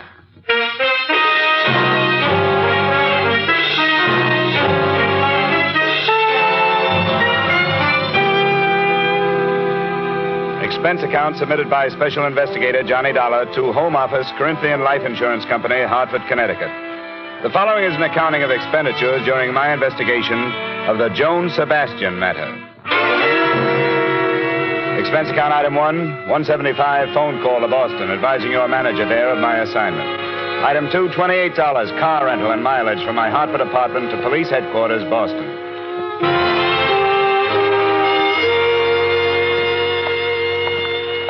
What's the matter, Dollar? Don't you trust us? Well, it's not up to me to mistrust you, Lieutenant. These insurance people get uneasy when there's a choice between suicide and murder, unless the murder motive is the policy. And you don't think there's a chance of that? I wouldn't say definitely not, but the Sebastian girl made her mother her beneficiary, and her mother's an invalid in a rest home. Did you know the mother has taken up with an old flame? No, I didn't. Oh, yeah. Goes to see her 3 times a week. Crazier things have happened. I'll get the file for you. Sit down. Now, this is all we've got so far, pending the coroner's inquest and the autopsy report. Here's a photo of where she was found. Shallow water. That's the bridge? Uh-huh. She was lying right about there. But I don't think you have to worry about suicide, Dollar. As far as I'm concerned, it wasn't. I'll buy that, too. I wouldn't say this bridge is a suicide type. It's too low. Yeah. And there's another thing. I've been on the force for more years than I like to count, and I've run into my share of suicides. But I've never known a woman to do it that way without taking off her coat. Oh? Yeah, usually shoes, too. I've learned that's part of a generally accepted pattern. The Sebastian girl didn't fit the pattern, huh? Yeah, here's the way she looked. Coat on, belt still tied. Shoes. Her purse is still missing. We're searching the stream for it. How old was she? 21. She was a beautiful girl. Yeah, I noticed that. I try not to, but with her, I couldn't help it. How much questioning have you done, Lieutenant? Oh, not as much as we'll do after the inquest. When'll that be? Day after tomorrow. Do you want anything more here? No, thanks. I'll give you the background we have on her. It's in my office. I won't bother you anymore, Lieutenant DeRosa. Besides, I like to dig up backgrounds myself. I know them better if I do. Thanks a lot for your cooperation.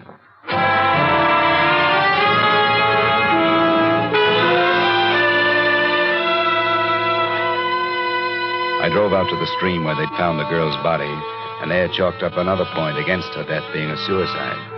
The bridge from which she had dropped was a good 4 miles from town.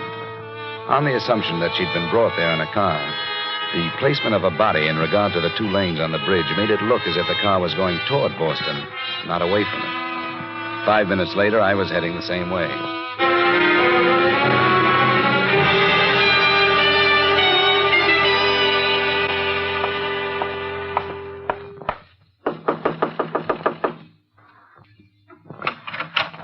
Hello?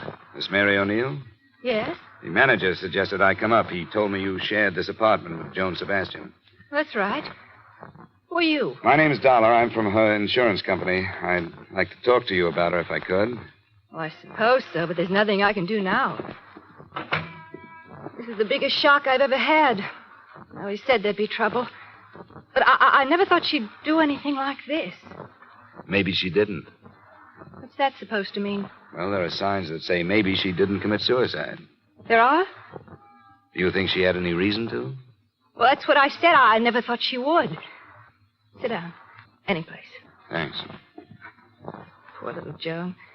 What does it mean? I'm not sure. Did you say you expected trouble? Oh, yeah, I kept telling her. It was the way she went, like she couldn't live fast enough, like there wasn't time to get everything done.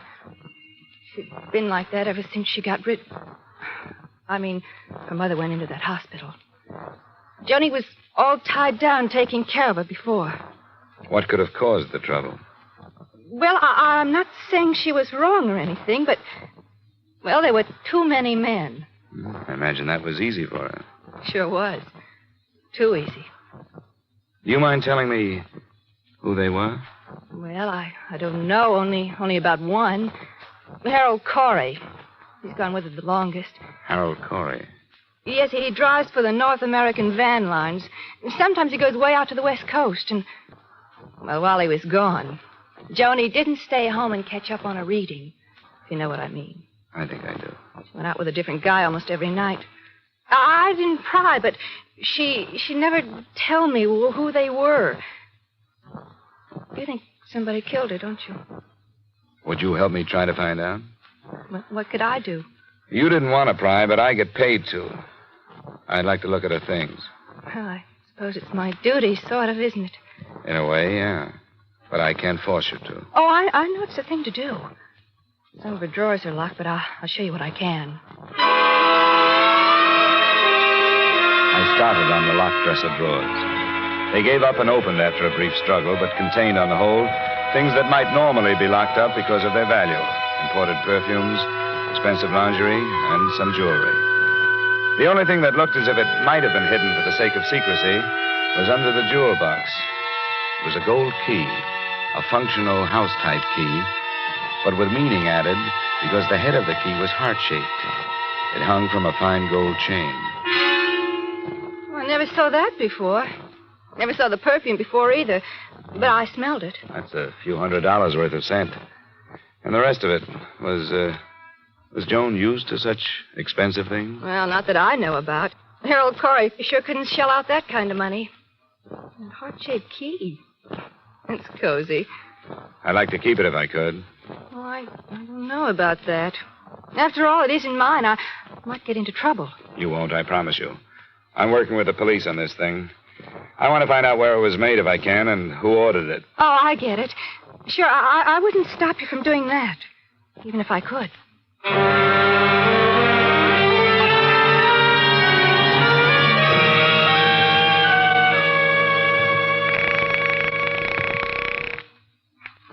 North American Van Lines. I wonder if I could get some information about a driver of yours, Harold Corey. I phoned his home and couldn't get him. Is he out of town? Just a second.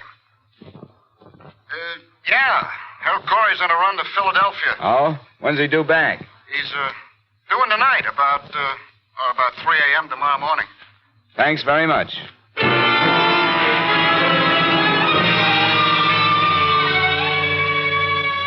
Expense account item 3, $7, drinks and dinner after I checked into the Bristol Hotel. Item 4, a nickel, phone call to Joan Sebastian's employer. Edward Hollis was at home and would see me.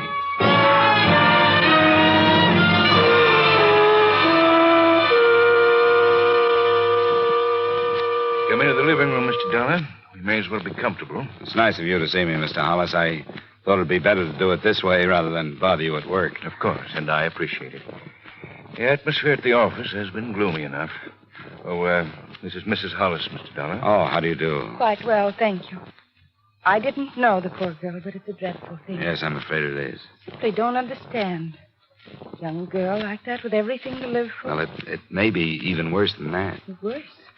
How could it be worse? It looks more and more like her death was not a suicide. Oh. Mr. Dollar. I didn't mention it on the phone. The police think it was murder, though, and so do I. I thought it'd be better to save the blow until I get out here. You know, murder's pretty messy. Well, this is a shock. I suppose I could be dragged into a courtroom along with everybody else who knew her. Edward. Beatrice, you run along upstairs. There's no reason for your going through this. All right, Edward. I think I'd rather. Good night, Mr. Dollar. Good night. I'm sorry, but it couldn't be helped. Of course it couldn't. I understand. I'll make this as fast as possible, Mr. Hollis. I don't know how much you knew about Joan Sebastian's private life. I knew nothing. I have a number of girls in the office, and it's been my philosophy to remember that not too long ago, I was as young as they are. As long as they do their work well, I ask no questions. As a matter of fact, I have no right to. Sure. From what I've gathered, she was mixed up emotionally. She hadn't had much freedom because of an invalid mother she took care of. Oh, I did know that. When the mother went to a hospital, Joan began to make up for lost time. She led her friends to believe that she ran around with a lot of men. But I don't believe that. Oh? I think it was one man. Would you give me the names of the girls she worked with? I'd like to talk to them and find out if something may have come out over lunch or cocktail. Yes, I'd rather my staff wasn't upset too much, but I'll tell you.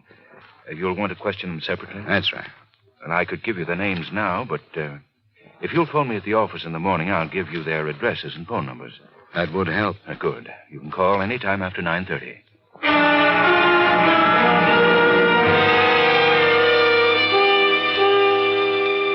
I called the next morning and got a list of 6 feminine names, which I pocketed for later reference.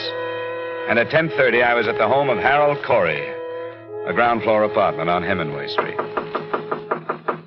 Yeah, who is it? My name is Dollar. Come later, will you? I don't want to talk to anybody right now. I'm an insurance investigator. I want to talk to you about Joan Sebastian. Who have you talked to? Why did she do it? She didn't. What do you mean? It's a mistake? In a way, yeah. It's murder. Murder? You're crazy. Am I? Oh, maybe you are. She'd never kill herself, would she? She had no reason to. When did you see her last? Night before I left for Philadelphia. When was that? 2 nights ago, Tuesday. I left at 5 Wednesday morning. She was found Wednesday morning. What are you driving at, mister? When did you learn that she was seeing somebody else when you were out of town? Didn't know she was. Look, Corey, I'm not tossing suspicions around to see how they bounce off you. You're in a bad way. Do you know that? You're telling me you think I killed her? Me? I loved her. I wanted to marry her. That's a motive, not an alibi. Get out of here, will you? Leave me alone. You aren't helping yourself with this act. You're making it worse. Get out of here before I do have a murder to answer for. Get out. Get out!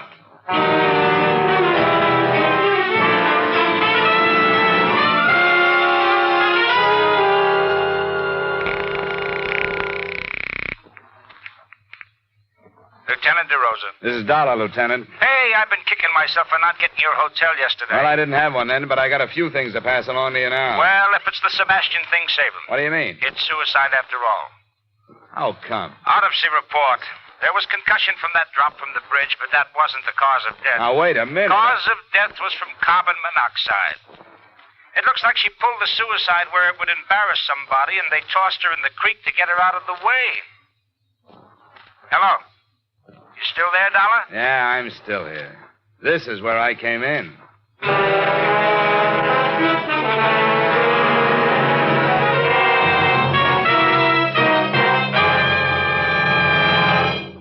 We'll return you to the second act of yours truly, Johnny Dollar, in just a moment. But first, one of radio's greatest stars has returned to CBS The Stars Address. He's Frank Sinatra. Frank will be here every Sunday afternoon for a full hour of songs, comedy, and commentary on popular music. The Frank Sinatra Show is a part of CBS's new lineup of entertainment on Sunday afternoons. Join CBS every Sunday afternoon, won't you? Now, with our star, Edmund O'Brien, we return you to the second act of yours truly, Johnny Dollar.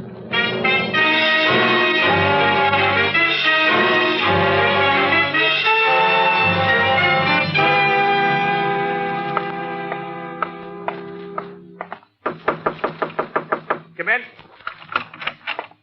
Desk sergeant said you were waiting for me. Oh, yeah. I told him you'd be showing up. Sit down, Dollar. You didn't seem to like the latest development. Well, I've been working from other directions. Give it to me again, will you? Well, here's the autopsy report. Death by asphyxia caused by carbon monoxide, agent unknown. Probably automobile engine exhaust. That's the most popular these days. Do you believe this, Lieutenant? I believe what's on the report. And how did you say she got into the river? I said maybe she committed suicide somewhere so that somebody would get involved. Maybe in the driveway of somebody who didn't want to get involved. To get rid of her, she was probably moved to the stream. What's the matter? Don't you like that? What else does the report say? Symptoms of severe concussion. I thought you'd be happy with this suicide evidence. The insurance company hired me to dig up facts. If it was suicide, all right. But if it wasn't, they want to know that, too. And I don't think it was. Why not? Well, from what I've learned, she wasn't the type. She liked to be alive, and she played it hard enough to leave some motives lying around. Jealousy, for one. That boyfriend of hers? Ah, you know about him, then. Yeah, Corey, isn't it? A truck driver? That's right. And then there's this. Look. What's this unlock? I wish I could tell you. It was given to her by somebody. I'd like to know who. Would you put a couple of men on it, find out where it was made? I could do it, but I think the police can get it done faster. All right, Dollar. I'll stick my neck out that far. I'm under orders, you know that. I have to be assigned before I can investigate. Yeah, sure. But I'll take your story upstairs and see what the chief says. Let me know what else you find. I will. Say, do you have the address of the old flame you mentioned? The mother's friend? Still like to settle for fraud, would you? The desk sergeant will give you his address. His name's Paul Anderson.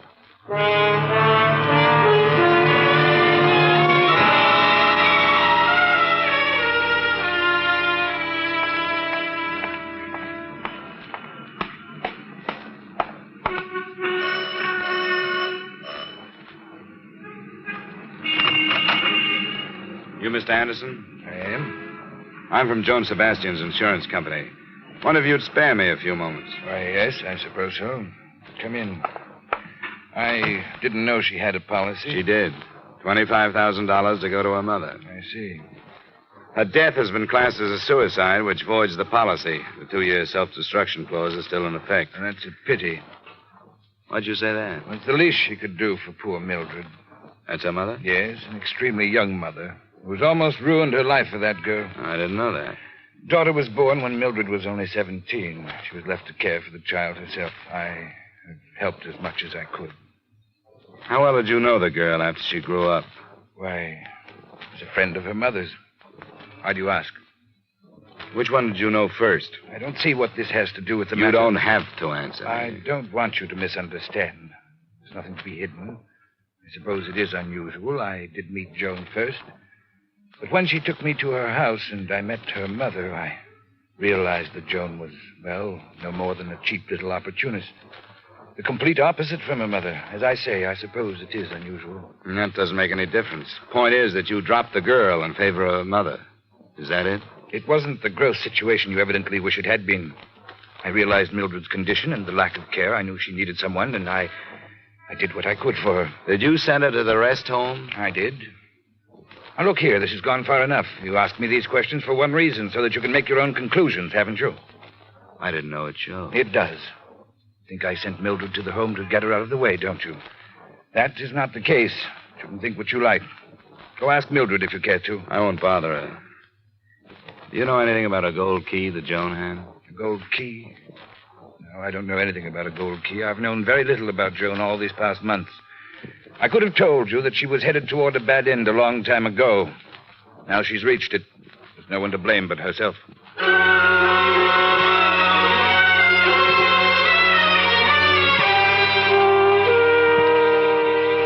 It was 4 p.m. then, and at 5, I was standing in front of the North American Van building on Columbus Avenue as Harold Corey backed a big rig into a parking area and headed for a quick-order restaurant.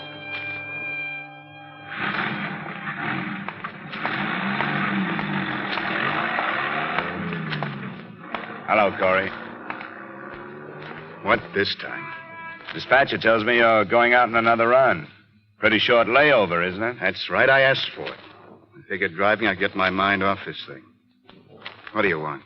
Do you know how she died? I read about it. Carbon monoxide. Do you still think it couldn't have been suicide? She's dead. That's as far as I can think. You knew about Paul Anderson, didn't you? What about Paul? That he might have been more interested in Joan than he was in her mother? I suppose you're just doing a job, aren't you? What you say is true. I didn't know about it. If I had known about it, I would have gone after him, not Joan. I can't take any more, mister. Look, I don't enjoy it either, Corey. Like you say, I'm just doing a job.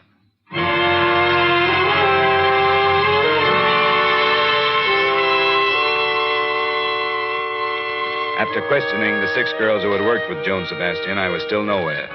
None of them knew anything about her private life. The next morning, the police located a goldsmith who said he remembered making the key.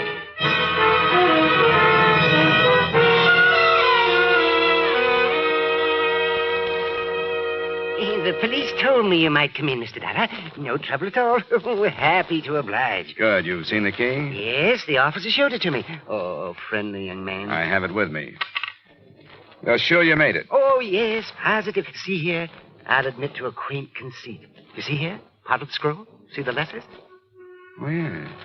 Yeah, C.S. My initials, Cedric Foss. Oh. And I haven't the faintest recollection who I made it for. I told that young officer that, too. I don't even remember when. Oh, there's so much work, you know. Well, maybe I can help you. It would have been between 7 and 8 months ago. You keep any kind of record? Oh, of course I do. I'm bound to. A matter of law.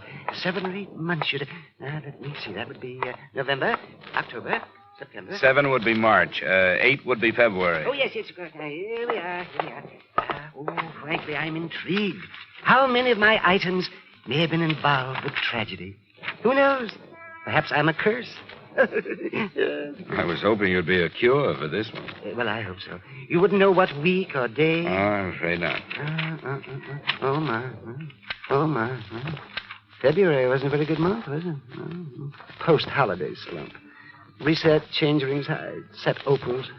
Dreadful stuff. What? No. It's much too small. Key for a jewel box. Well, let me see. March. Yes, engraved spoon. Reset, repair, place. Here it is. Door key in gold. March 17th. What name? Do not deliver. Will call J.E. Carter. J.E. Carter. Does that help? No, not a bit. Do you remember anything about him? No, paid in cash. Wait, now, that was the day Mrs. Brand brought the baby shoe in for placing. She's the councilman's wife. I remember that. It was snowing. That was the day it was ordered, Yes, now, wait a minute. It was modeled from a plain old cast house key. Uh-huh. I cannot picture him. But I'd done some apartment keys, and he said this was for a cottage. Outside of town? It was a surprise for his wife, someplace on the bay. I remember that because of the hideous weather, and I could just feel that wind coming through one of those summer cottages. Now, do you think you'd recognize him if you saw him again? Well, I can't say until I do. I could try. Well, we may have to call on you then. Thanks. Thanks a lot. I think you've helped.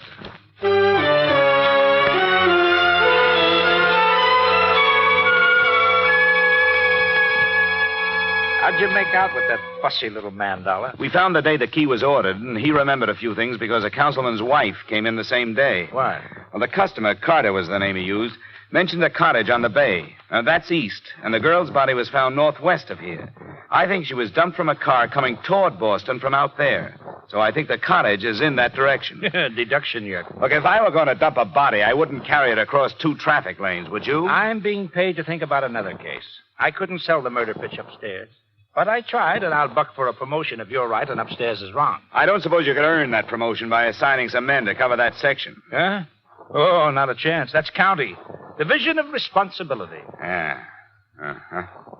And I, for one, wouldn't be surprised to know how many people have died because of that division of responsibility.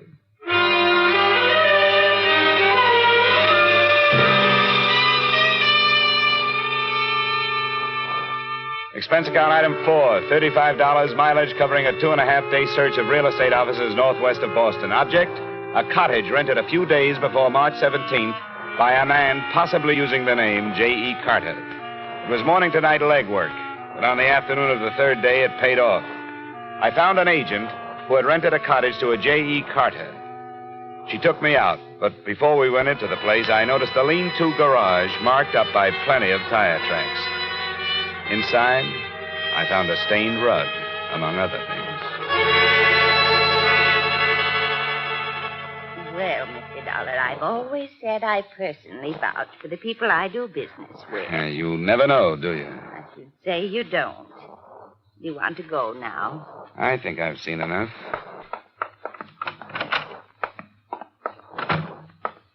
Let me lock it. I want to see if this key fits. It does fit. Yeah, it sure does.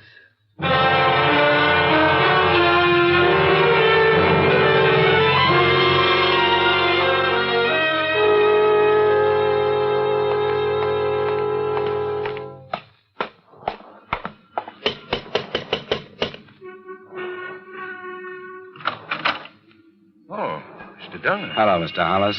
May I come in? Why, yes, of course. Come in. Well, I didn't expect you to come back. Didn't you, Mr. Hollis? You thought you'd get away with this, huh? What did you say? Well, now, there's no reason to be clever with each other, Mr. Hollis. I know you killed her. You rented a cottage out beyond Mystic River. You used the name J.E. Carter when you bought the gold key. I did that? I'm afraid you did. Come into the other room. Yes, you're right, I did. I became infatuated with her. If you'd known her, you'd understand. I realized last week that it had to stop, and I told her. She had been going with that young Corey boy. I told her that even if I was single and eligible to marry, I would advise her to hang on to him, someone her own age. That was last Tuesday night? Yes. She left the cottage, and I heard her drive off.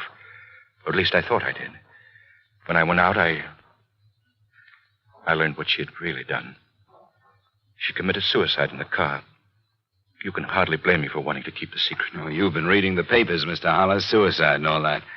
I've been inside your cottage. You didn't do a very good job of cleaning up the bloodstains. You're right, Mr. Dollar. There seems to be no longer any reason to attempt cleverness. I'll make my statement to the police. I'll drive you down. Thank you. How did you find out, Dollar? There was a Wall Street Journal there, addressed to you. Oh, I see. Edward? Beatrice, go upstairs. No, Edward, I won't. I insist, Beatrice. What good would it do? Do what I've done because I lost you? Why should you ask me to go upstairs while I lose you again? I forbid you to say another word. Forbid, Edward. You have no right. I found them, Mr. Dollar. It took a long time, but I found them. She had taken him from me because she was beautiful. And I no longer am. I was waiting in the cottage, and when they came in, I struck her. Is this true, Mrs. Hollis? I killed her. And since there was nothing left, we carried her to the cop. Beatrice. Beatrice, what have I done? What have I done?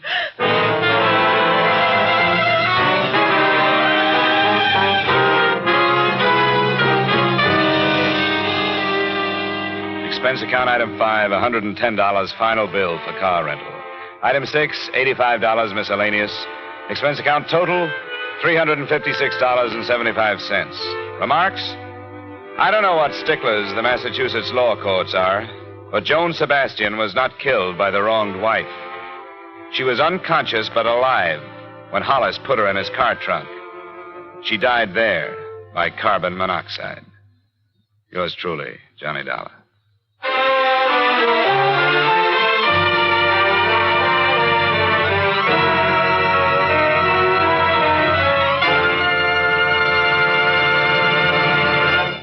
Yours truly, Johnny Dollar, stars Edmund O'Brien in the title role and is written by Gil Dowd with music by Wilbur Hatch. Edmund O'Brien may soon be seen in the Paramount Pictures production Warpath. Featured in tonight's cast were Virginia Gregg, Howard McNear, Virginia Eiler, Wally Mayer, John Stevenson, Bill Johnstone, and Raymond Burr. Yours truly, Johnny Dollar, is transcribed in Hollywood by Jaime Del Valle. This is Dan Coverly inviting you to join us next week at this time when we will again bring you Edmund O'Brien as... Yours truly, Johnny Dollar.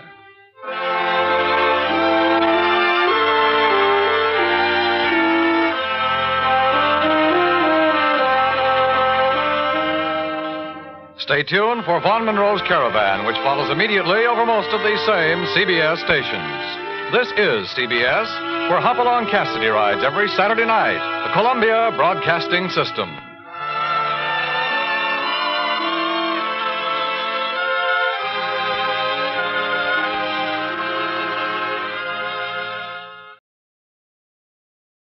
From Hollywood, it's time now for... Johnny Dollar. Dollar, my name is Struhl. Struhl Bail Bond and Insurance Agency. State, federal, and immigration, all forms of surety bonds and insurance. Oh, yeah? Well, I'm sorry, I don't need any. No, that's not the point. I need you to the tune of saving me $50,000. How does that work? I made bond for 2 men that were subpoenaed for a federal investigation. They skipped out, and I've got to find them.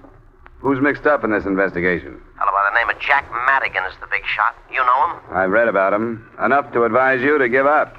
If he doesn't want them found, the chances are they won't be. Alive, anyway. No, it's not as bad as that. Look, I came all the way from New York. This is worth a lot to me. Can't I talk to you about it? All right. Come up to my apartment. Maybe we can work out a deal.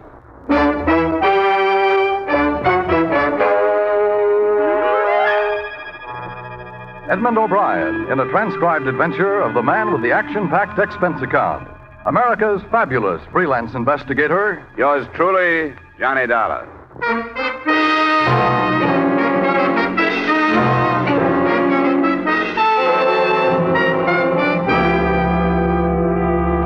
Expense account submitted by Special Investigator Johnny Dollar, Hartford, Connecticut, to the Struhl Bail Bond and Insurance Agency, New York City. The following is an accounting of expenditures during my investigation of the Jack Madigan Matter. Expense account item 1, $250, phone to New York for purposes of checking your reputation. I learned that you, Mr. Struhl, were by no means above reproach, but decided that if a federal court trusted your agency, I would at least hear you out when you arrived, which you did at 1 p.m.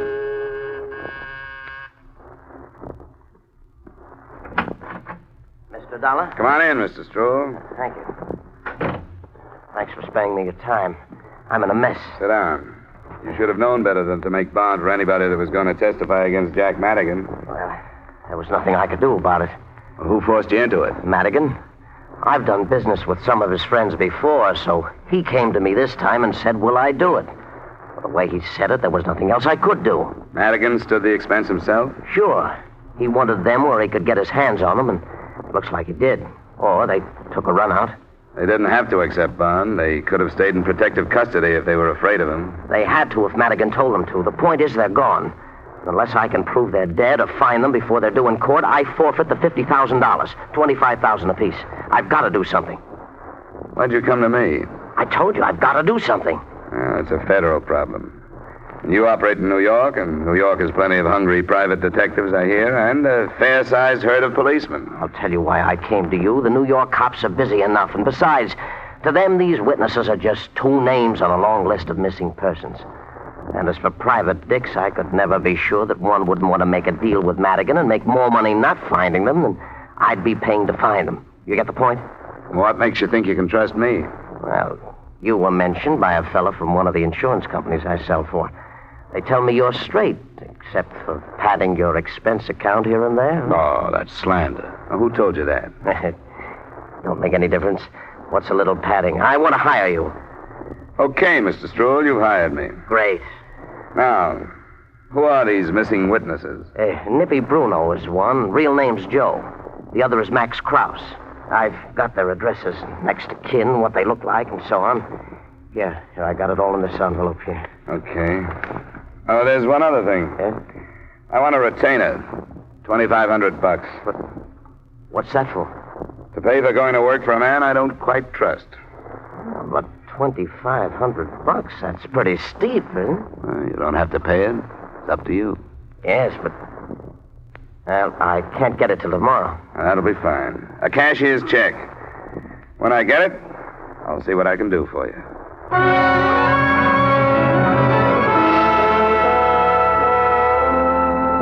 I didn't expect the check to arrive, but it did. Special messenger the next afternoon.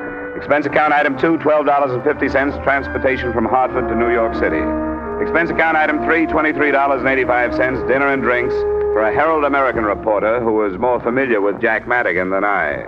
His statement enclosed. A lot of things have been written and said about Madigan by a lot of people, including me. None of us really know anything about him, how much power he has, where he got it, what his private life is, if any.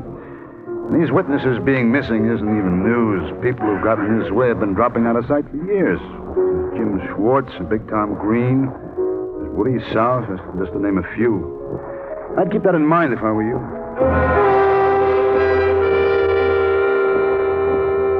Expense account item 4, 180, cab fare. That same address to an address on 79th. The apartment of Nippy Bruno's next of kin, a sister, stage name, Vivian Brown.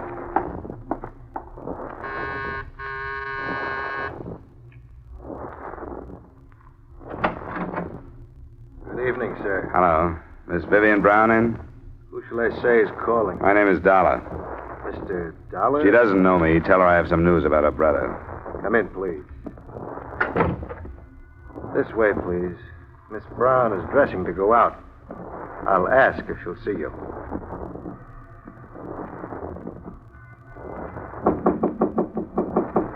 Miss Brown? Yes? What is it? Mr. Dollar is here to see you. Who? He says he has news about your brother. Tell him to wait. I'll get a robe on. Shall I take your hat? Thanks. Please sit down. Miss Brown will be right out.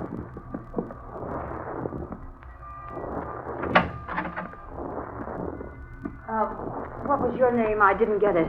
Dollar, Johnny Dollar. What makes you think I'd be interested in any news about Brother Nippy? Well, the mention of him got me in here. My butler doesn't slam the door on anybody until I tell him to. What brought you here? I'm looking for your brother. Then you've definitely come to the wrong place.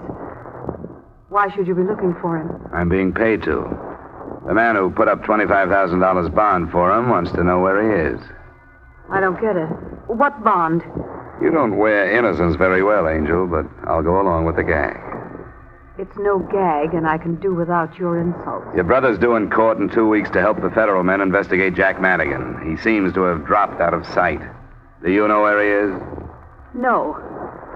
I haven't seen much of him in the past few years. He doesn't approve of me, and I don't approve of him. Does that answer your question? It brings another one to mind. He seemed to think enough of you to use your name on his bond request papers. How about that? All right, Peeper. I was only trying to do it easy for you. Red. I heard it. You walked into something, Peeper. I usually do. But I'm glad to see you in character. That automatic makes more sense than that phony butler act did. Stand up. Better see if he's carrying anything, Vivian. Okay. Be a good boy now. Until you try to pawn my wallet, I will. It's all right. He's safe. You can sit down, Dollar. Well, what now? He should be here in 20 minutes. I'll go back to my room. Sure, go ahead. What's the rough stuff, Red? It hasn't been rough. But you don't know how close you came to getting your head blown off buzzing this door. It's liable to happen to the next one that does. Light yourself a smoke. We got about 20 minutes to wait. So we waited 20 minutes. Vivian came back into the room in a low-cut number that was a good choice for her sullen brunette attractiveness. It made her look softer. But the few remarks she passed weren't only icy. They could have come from a longshoreman. I was waiting for a brother to come in. That would have made sense. What did come in made none at all. It was Jack Madigan. Hi, Jack. Come on in and see what found me. Well, what do you know about this? How are you, Jack? Fine, thanks. What are you doing with that pistol? We wanted to play it safe. Yeah, he's a detective of some kind. He was hired by that Stroll to find Nippy. Well, that's interesting, isn't it? What do you have to say for yourself, my boy? Matter of fact, I'm speechless, Madigan. Oh? How's that? I thought I'd have to find you. I didn't expect you to find me. Yet, at least, and here. What's so strange about that? You and the sister of the missing witness? Maybe not so strange at that. Shut up! Keep your remarks to yourself, you two-bit heel. Yeah, Vivian. Cool off. Go mix me a highball. And you, put that gun away and go help her with the ice. If you say so, Jack. Of course I say so. Now, go on. I'm sorry, Jack. He's been needling me for half an hour. I ought to take her across my knee, waving that gun in your face. What for? Anybody knows you can't fire a gun in these apartment houses without causing a ruckus. What's your name? Dollar. And Manny Stroll hired you to find Nippy, And the other man, Krause. Well, I'll tell you what to do. You go back to Stroll and tell him the boys are all right. Oh, let's not be childish, shall we? In what river are they all right? Now, see here, there's no need to take such a pessimistic view. I realize the press has given me a reputation for violence, but I don't deserve it. There's no reason for me to want to harm those boys. I'm not afraid of their testimony. I'm counting on it. Sure. And straight testimony, no perjury this time. Why, I've already talked to those federal men. I'm cleaning the slate this time, telling everything, and let the chips fall where they may. What kind of stuff is this? It's the truth. I'm tired. I've been at sword's point with the police and my government long enough. I've been offered certain little leniencies, and I'm going to accept. It's been later than I thought for a long time. I'm through. You know, this is almost funny. I'm dead serious. You go back and tell that police coroner tout that the boys are all right.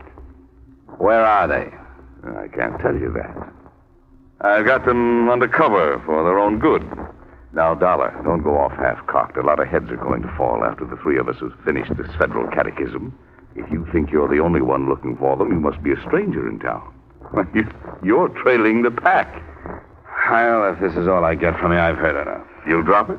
If I don't find them before you're due in court, I will. What do you want, son? Money? I got some, thanks. I don't like to hear that. I suppose it takes a lot of guts to be a hero, but it sure doesn't take much brains. Remember that. I can leave? Of course you can leave. Because I think you're going to talk this over with yourself and come up with an important decision.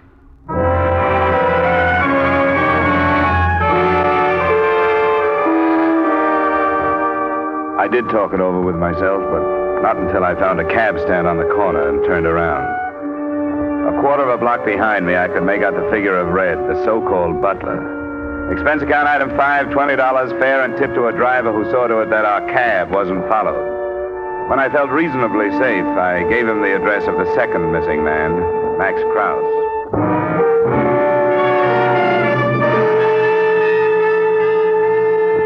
I didn't know what I expected to find there, other than an empty flat with possibly a lead of some kind. There was a trace of light showing under the door.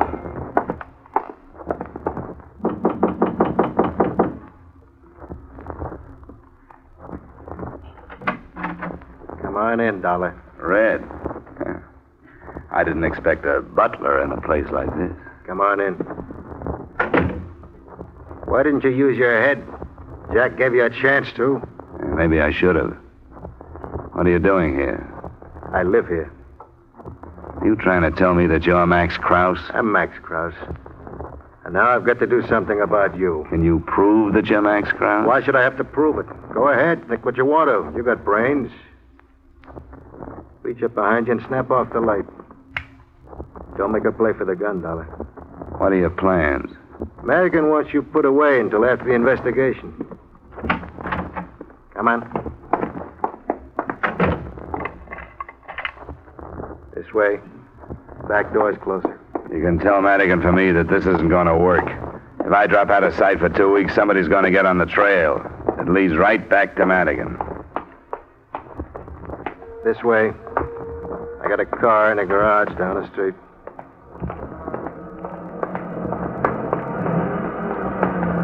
That's him. Get down.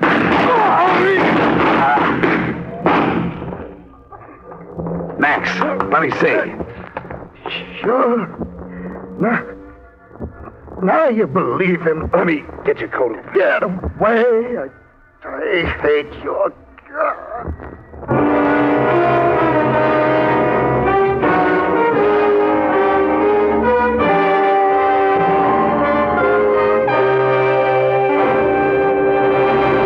We'll return to the second act of yours truly, Johnny Dollar, in just a moment. Once a year, the community chest comes knocking at your door, seeking your help.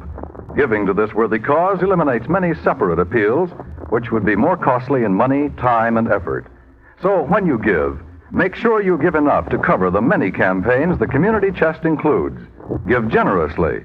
Give today. Now, with our star, Edmund O'Brien, we return you to the second act of yours truly, Johnny Dollar.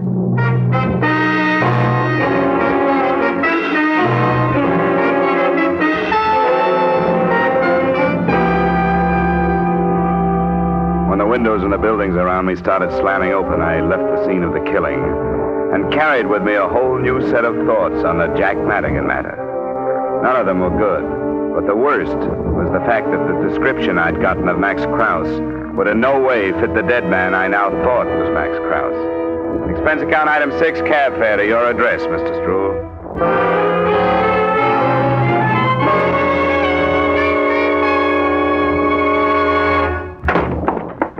It's 11 at night, Mr. Dollar. Never mind what time it is. Find a chair and sit in it before you land on the floor. What's got into you? Sit down. Who paid you to hire me? What did you say? Who did? Paid me to hire you? What kind of a question is that? Answer it. Well, nobody did. It was my investment. Who would protect it but me? What's the matter with you? Come here. Look at this. Read it right there. I want to hear you. Max Krause, age 34, 5'11", 170 pounds, swarthy complexion, black hair, black eyes. Well, all right. Why did you give me a phony description? Phony? The Max Krause I found had red hair and blue eyes. I don't get it. None of this. What are you talking about? Krause is dead. He was killed because I didn't know who he was and drew him out into the open. When did this happen? It happened. I was picked up the minute I hit town and followed. Who else but you knew what train I was arriving on and the hotel where I was stopping? Now, wait a minute. I don't think you've got right to jump at these conclusions. I hired you in good faith. Well, if you don't like the job, then quit. Not for a while. I stand a good chance of being picked up for questioning on that killing. I don't like that. I want an out. I want to know how it happened. From here, it looks like you sold out to somebody and hired me to put the finger on Krause. I don't like that either. Let me tell you something. If I was crazy enough to do a thing like that, I'd do it so nobody could prove I What did. about the phony description? It may have been a mistake. I don't know how it happened. I think we'd better find out. And let me know when you come up with a story.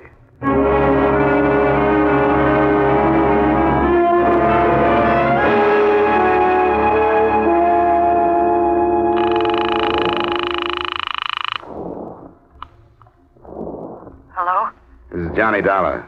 Oh, where are you? Not far from your place. Is Madigan there? No. Where is he? I don't know. He got a phone call and left right afterwards. Was the call about Krause? He wouldn't tell me. What about Max? He was killed. Oh, I knew it was something awful. I could tell by his face. I've been scared to death ever since he left, and I didn't know why. I'll call back later and see if he's in. Mr. Dollar, I have no right to ask this, but there's something I want to tell you. Could you come up? Can't you tell me over the phone? No, Won't you come up? You alone? Yes, I'm alone. Okay. I'll take a chance. It'll be about 10 minutes.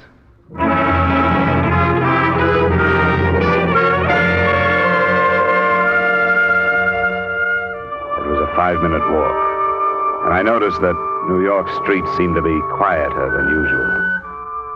Inside the building, I walked the 2 flights up to save the noise my arrival would have created by way of the elevator.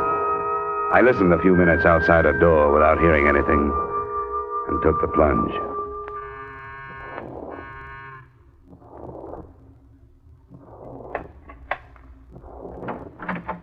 I had the feeling you'd change your mind and not come. I almost did.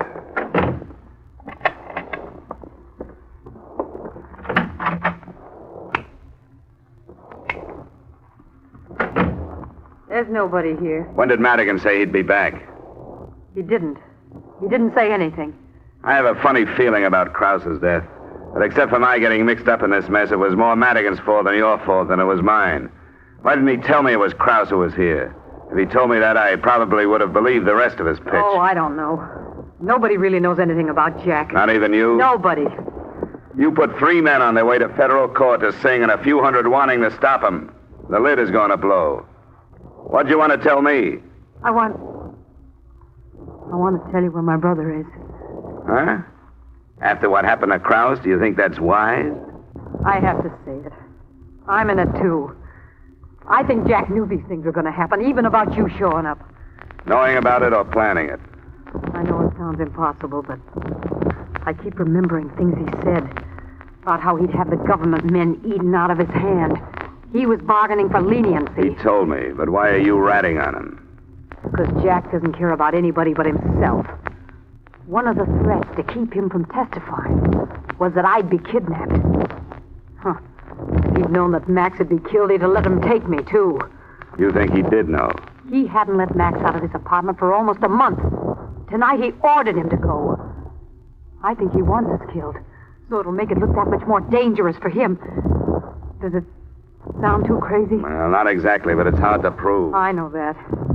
And I did a foolish thing after he left. I called my brother Nippy and told him all this. I don't know what he thought, but I tried to call him again, and I don't get any answer. Where is he? He's been staying with Jack. It's over on Lexington, Brighton Arms, apartment 302. That's cozy. How afraid of kidnapping are you? Oh, I don't know what to do. I don't know how I can stand staying here and waiting. Where can I go? Get a coat. I'll put you in my hotel room.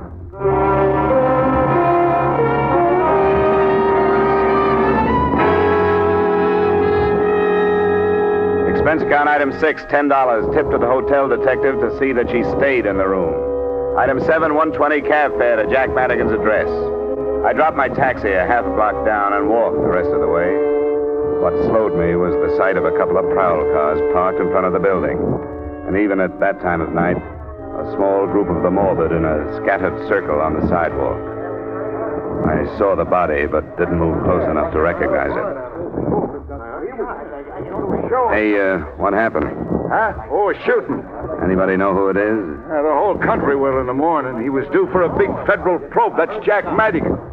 Where were you, Fred? Taking in another of them westerns, I suppose. There was more shooting right here than the whole picture.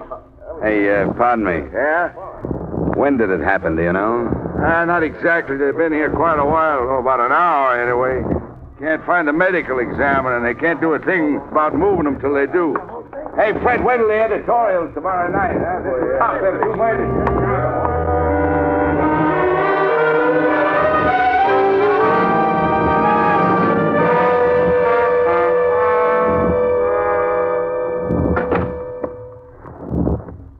You got back in a hurry.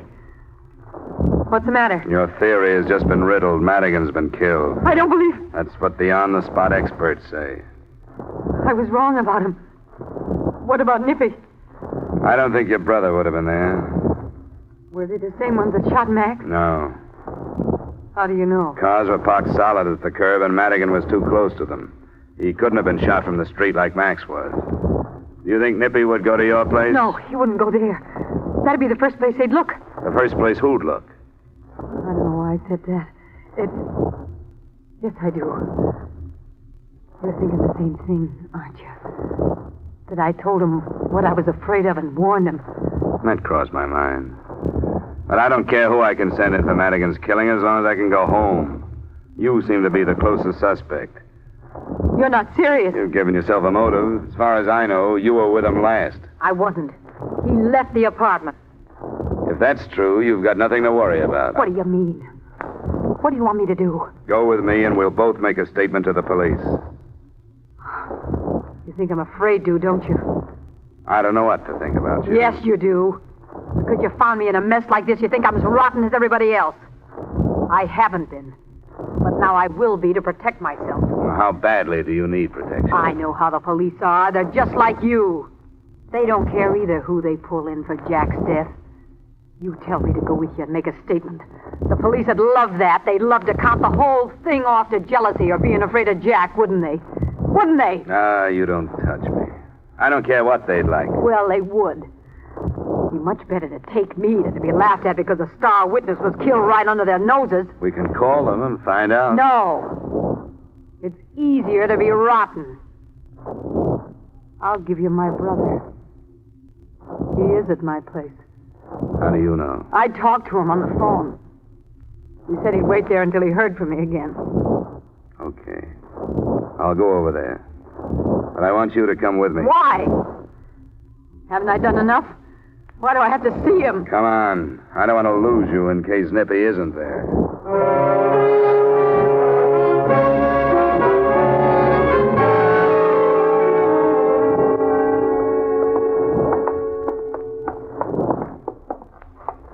I'll do it. Give me the key. Vivian? Answer him. Yes, Nippy. It's going to work, Vivian. It's going to be a... Who's he? An insurance dick? That's right, Nippy. What are you doing here? Why'd you bring him, Viv? He made me do it. I asked her to make a choice between giving herself up for Madigan's killing or giving me you. Nippy. Put the gun away, Nippy. You've done enough. Is what he says true? He made me do it. He would have taken me to the police. You know what they would have done to me. But it's all right, Nippy. You can still work it out. Get away from me. She's wrong. You couldn't work it out, but you may do yourself some good by giving yourself up. Why did you do this, Vivian? Did you want to get rid of me, too? Oh, don't say that.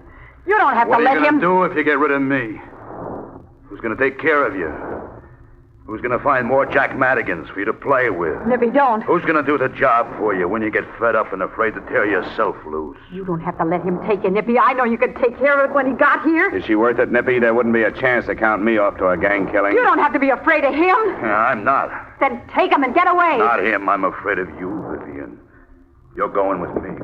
Stay away from her. Nippy, let go. And stop fighting. I wouldn't hurt you. You will.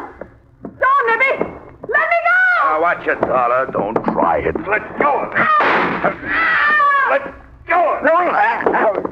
No. Vivian, get it. I should have let him take you.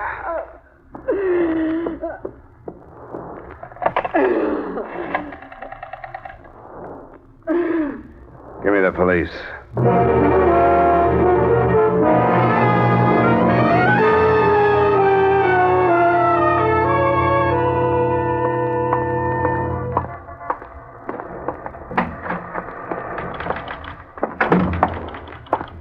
Where can I find...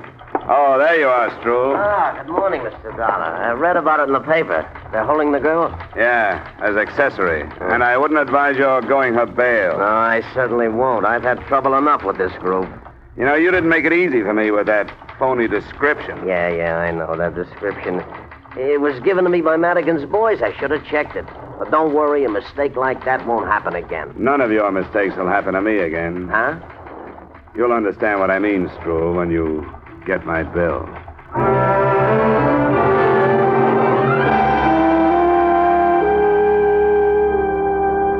Expense account item 8, same as item 2. Item 9, miscellaneous, $2,500. Expense account total, $2,720. Remarks? I'm holding my retaining fee until this matter is settled. Yours truly, Johnny Dollar.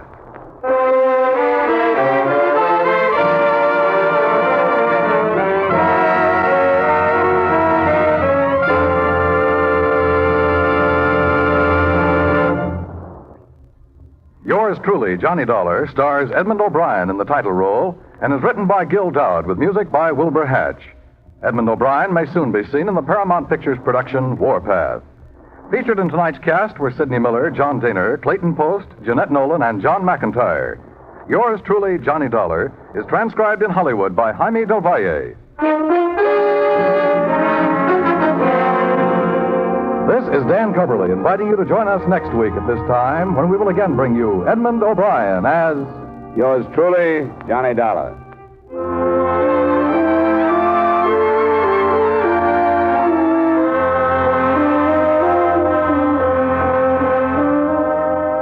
How's for trying to sing it again tonight? $5,000 in cold hard cash and $10,000 in fine prizes are waiting for the CBS listener who can solve the Phantom Voice mystery. Dan Seymour will be on hand with those coast-to-coast phone calls, and Alan Dale, Eugenie Baird, Bob Howard, and the Riddlers will be making the music. And remember, there's many a fine prize for solving the tuneful little riddle songs that lead to the Phantom Voice mystery. It's an hour of fun and music to entertain you and perhaps pay off. Every Saturday night on most of these same CBS stations, hear Sing It Again. And now stay tuned for Vaughn Monroe's Caravan, which follows immediately on most of these same CBS stations. This is CBS, where Hopalong Cassidy rides every Saturday night, the Columbia Broadcasting System.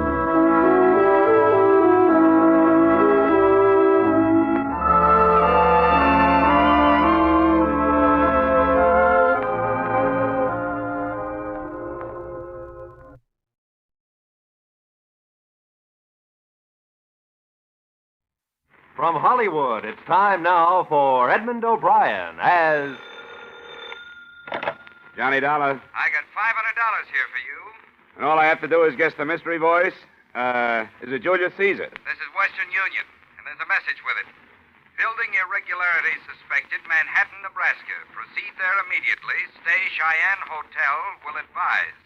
Regards, Paul McGraw, Chief Investigator, Great Chesapeake Fidelity and Insurance Guarantee. Okay, thanks. Sounds like you're in for some real fun, Mr. Dollar. I am? During the war, I was stationed near Manhattan, Nebraska. Good town? Good town. It made a Texas Army camp look like the promised land.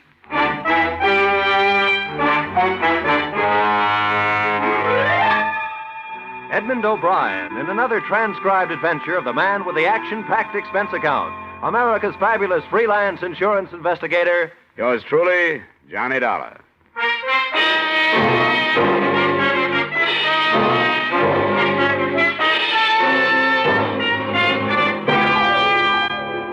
Expense account submitted by Special Investigator Johnny Dollar to Mr. Paul McGraw, Chief Investigator, Great Chesapeake Fidelity and Insurance Guarantee, Hartford, Connecticut. The following is an account of expenditures incurred during investigation conducted on behalf of your company or the story of the Big Red Schoolhouse. Expense account. Item, transportation, $134 plane fare, New York to Omaha. Item, transportation, $3.95 bus fare, Omaha to Manhattan, Nebraska. which a fellow passenger told me was a quiet, sleepy little town. But which seemed to be celebrating Rip Van Winkle Day as I stepped off the bus. Nobody was walking, and everybody was running. I followed the crowd in the general direction of the excitement. 2 blocks north of the main street, the fire crews were hard at work playing the hoses on what was very shortly not going to be the new high school building. And that's where a little man with black curly hair introduced himself. I am Paco Gonzalez. I carry those bricks myself. Watch fine new school grow up under my own hand. What's the matter? How come these buildings I worked so hard on for 16 months goes down in 16 minutes, huh? I ask you, mister, how come this... Oh, now, calm down. What are you talking about, you?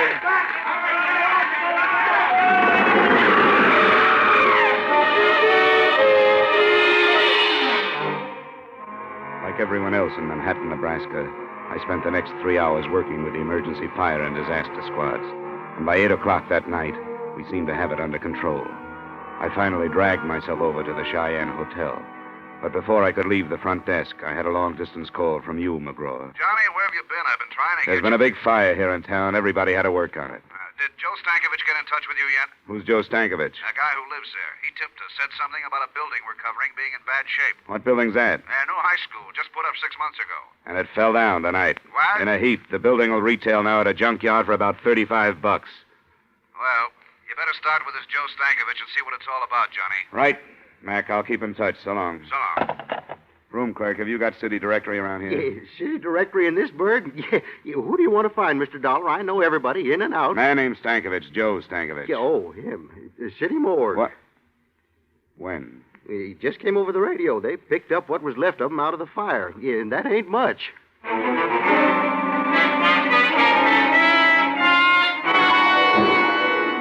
Joe Stankovich had no survivors and no close friends. He lived in the basement of the school and kept to himself. That was all I found out about him after asking questions around town for an hour or so. About 11 o'clock, I started back to the hotel. Turning a corner by an alley, 2 men in dark clothes were holding a third man in a tweed suit. The fourth man was giving him everything. Hey! Hey! When I came up, the 3 men scattered like burglars. The man they were beating pitched forward, and I caught him before he fell. You need some help, mister. Everybody needs help. But let me tell you who I am before you help me. Maybe you won't want to. All right, who are you? Bill Garrett. Yeah? You don't live here, do you? No, I just got in town this morning. I was the architect on that school. Well, don't you understand, Samaritan? Don't you see? Those 3 men were a group of citizens. Their kids could have been in that school when it caught fire and collapsed. And I'm afraid they feel that I don't design especially strong buildings. His office address was in his billfold. I hailed a cab and took him over there after stopping by a drugstore for bandages, iodine, and something to take off the chill. While I was patching him up, I remembered how he'd stood there without a sound while they did that to him. When he came around, I told him who I was and what I was doing there.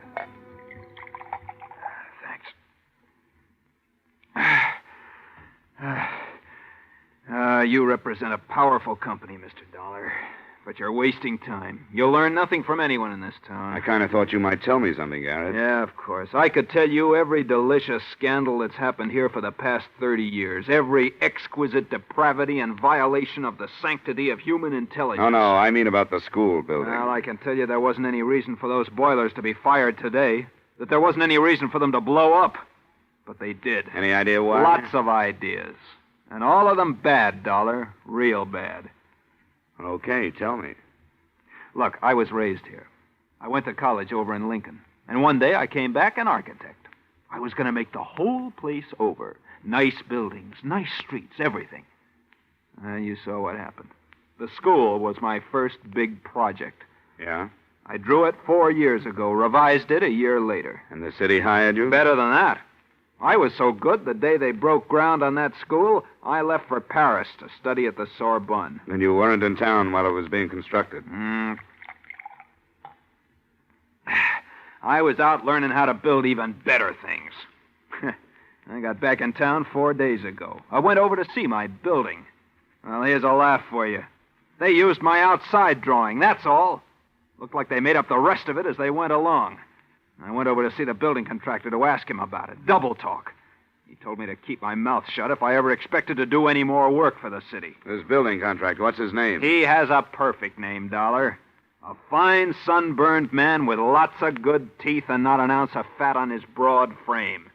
Big Jim Madden. Where can I find him?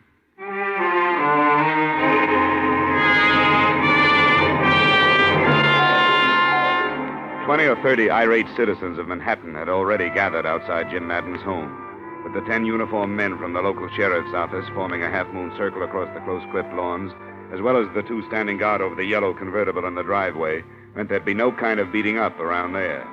My identification card got me inside, where I waited around in a den that was stocked with good liquor and good leather chairs. Finally, a big man in a blue suit walked in. Dollar? Uh-huh. I'm Jim Madden.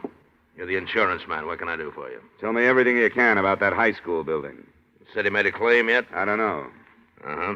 You just happened to be in town. We heard something might be wrong with that building. Apparently there was. Who told you a thing like that? 2 boilers explode and there's something wrong with the building? Is that the way you people figure? We check into things. Well, so do we, and we couldn't find anything wrong. Who's your we? Me and the boys. Officially with the city construction department. We just had a big meeting. Yeah? I figured those people hanging around outside ought to be worrying you. Well, they don't worry me, and you don't worry me. Drunken janitor goes to sleep last night without turning down the boilers. The pressure kicks way up, the joint blows apart and burns down. That what you decided in that meeting? That's about it. It was a terrible accident, and we'll have to use an old garage or something for a school. But then we'll get around to building another with the insurance money we have coming. Good walls don't tumble out from that kind of explosion. We have to have some kind of specifications on that. Easy, Dollar, easy. Of course you do, of course you do. Anything at all. Yeah, there you are. All the building specifications on the high school, okay? That'll do for now. Good. Now you can get out of my house. You smell smoky.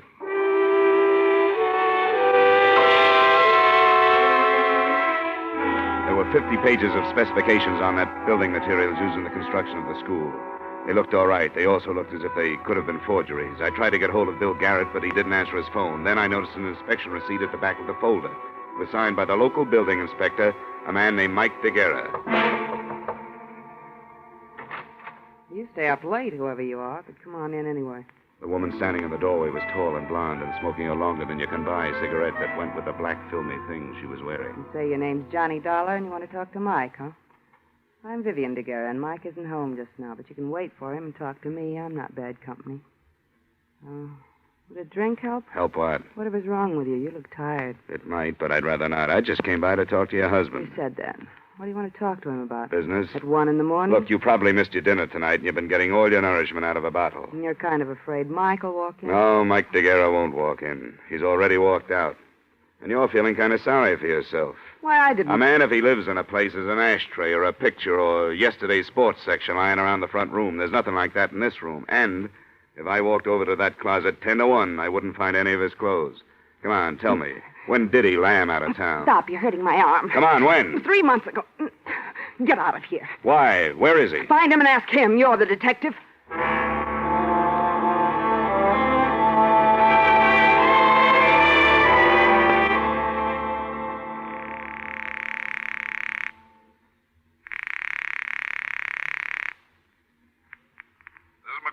Paul, Johnny Dollar. It's a mess here. Your man Stankovich's dad was killed in the fire. That's a shame.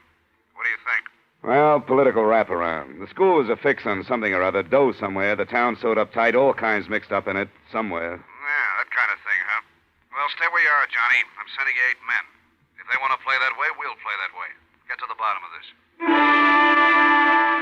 3 seconds after I hung up the phone, I found out how much of a mess it really was. That's when my hotel door opened and a man lurched across the room toward me. Dollar. He stood in front of me, swaying back and forth, his hands clutching his coat. He fell before I could get to him. 3 bullet holes formed a neat trio across where his tie pin should have been. I ran my fingers through his coat, pulled out his wallet. The driver's license read Mike DeGuerra, age 39, occupation, building inspector.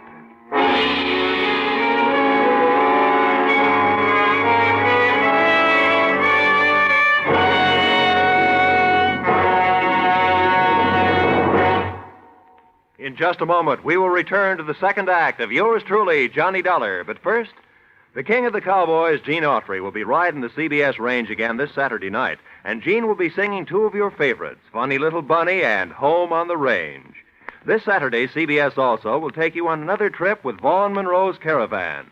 You can hear them both every Saturday night on most of these same CBS stations. Vaughn Monroe and Gene Autry. Now with our star, Edmund O'Brien, we return to the second act of yours truly, Johnny Dollar.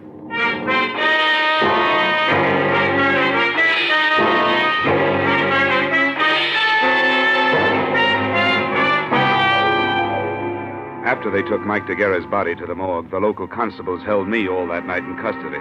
Several Cheyenne hotel employees, finding nothing better to do for excitement, finally showed up to certify that Daguerre had come into the hotel already shot up. So I was clean, and they let me leave a little after dawn. When I got back to my room, Paul McGraw's contingent of operatives had already arrived. There was Ralph Haycraft from Continental, Carl Royal, Chip Hannigan, who handled the St. Louis diamond heist, Patty Phillips from Detroit, Rocky Andresano, reliable Jerry Cotte, Tip Miller, Rod Cornile, and a guy who saved my life once in Denver, K.G. Peterson. Johnny, how are you? Hi, fine. Hey, how's everybody, huh? Chip, Patty, Ralph, good to see you. Chesapeake's certainly spreading the dough around. What's the scoop, Johnny? This is a big one. It's going to take all of us. Now, if you'll sit down, I'll go over it for you. All right, here's the story. Chesapeake insured a high school building here about 6 months ago. Yesterday, it fell on its face. One, it was not built to specifications, or two, somebody blew it down, or both. In any case, we don't pay off. But we have to prove our case. Now, there are too many leads for one man to follow before they evaporate. The guy who signed the building inspection papers was killed last night, a guy named Mike Daguerre. Carl and Chip, that's your job. Find out everything about him, his bank account, his friends, his troubles, his wife, everything. Oh, his wife, yeah. She's living at 113 South Street. You'd find a girl on Mount Everest, Johnny. Well, she's not my type, honestly. Rob and Tip, your man is the building contractor, Big Jim Madden. He's cocky, belligerent, but I think you guys can handle him. Run him down. Bank accounts, purchase orders, what kind of money he spends, so on. Patty and Ralph, find out everything about Stankovich, the janitor who was found in the ruins. Rocky and Jerry, start talking with anybody in town who might know anything. Bars, restaurants, street corners, teachers, pupils, anybody, anywhere. And report back to me anytime you want. Now, don't push anybody around, but don't let anybody push you guys around. Anyone have anything to say? Yeah, just one thing. Let's get this thing over so I can get back to Philadelphia. I'm about to become a father.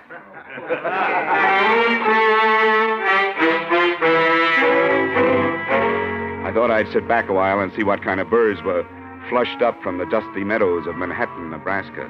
An hour later, my first bird winged in. But it wasn't at all what I expected. It was a tall, gray-haired man, His Honor, Mayor Randall. Mr. Dollar, I've seen the men you brought into town today, and I wanted to talk with you about them. Fine. What about in particular? The events of the past 24 hours in this town have been deplorable and grossly injurious to the public welfare. The collapse of our beautiful schoolhouse, the death of our beloved janitor Stankovich, and the untimely murder of one of our respected public servants, Mr. Daguerre. All have grieved me deeply. None of which were caused by any of my investigators, Mr. Mayor. Oh, my purpose here is not a belligerent one, Mr. Dollar. On the contrary, I came seeking assistance. We are a small community with a rudimentary police force, not equipped for major criminal investigations. I want these matters brought to a head and cleared up. And I came to offer a complete cooperation between you and our municipal government. I never turned down cooperation, Mayor, and I'll accept yours. You can begin by telling me everything you know about the schoolhouse. Oh, certainly. It was commissioned 2 years ago, designed by William Garrett. Built by James Madden 6 months ago. The unfortunate Mr. Daguerre inspected it and called it up to snuff. On the basis of his official inspection, your company insured it. I had no idea until yesterday that it was an unsafe building. Was Daguerre reliable? I know nothing about his personal life, Mr. Dollar, but in his job he was competent and above reproach. He couldn't have been competent if he approved an unsafe building. Yes, I wondered about that myself, but I'm not prepared at the moment with an answer. Where are the purchase orders for the materials used in that building? Purchase orders? Yeah. Purchase orders. I can't seem to recall.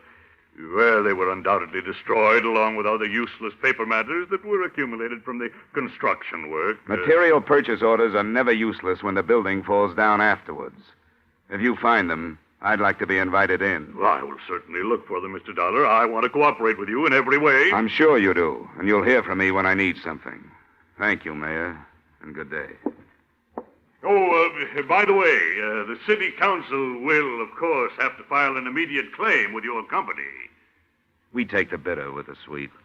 I pondered his statement for a while and got nowhere. There are mayors and mayors, and this one was of the old school, full of cliches and overblown rhetoric and nothing else. In a little while, calls began coming in from the men. Chip reported that during the building construction, Mike DeGuerra had made 4 deposits of $5,000 each in the bank. His salary was $7,500 a year. I thought another talk with Mrs. DeGuerra was in order and made for her house. She answered the door with tears in her eyes, a black lace handkerchief, and a black dress. It was tight, satin, and low cut. Not exactly Emily Post for mourning, but it was black. Oh, Mr. Dollar, I'm glad you came. I'm so unhappy and lost. I can see. May I come in? Why not? Is there anything special you want, Mr. Dollar? I'm sorry to cut in on your hour of bereavement, Mrs. DeGuerra, but under the circumstances, I know. I'm not sure I can help you any. I'm so broken up. If you're not careful, you might drown in those tears. You cheap gumshoe. You dropped your act. Well, don't bother to pick it up.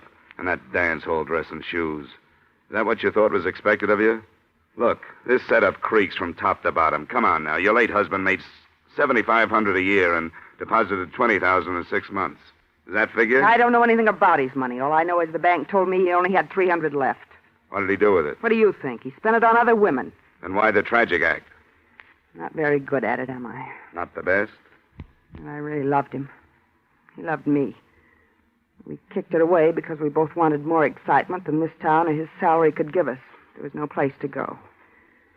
We just didn't get along. He was out spending his money on other women, being a big shot. I can't blame him, though. I helped make him do it. What about the money? He got it for falsifying the school inspection papers, didn't he? Well, he didn't get it inventing the telephone. Who gave it to him? I don't know. Well, who do you think killed him? And why? I don't know that either. What do you know? Look, he didn't leave any insurance, see, and I got to live the best way I can.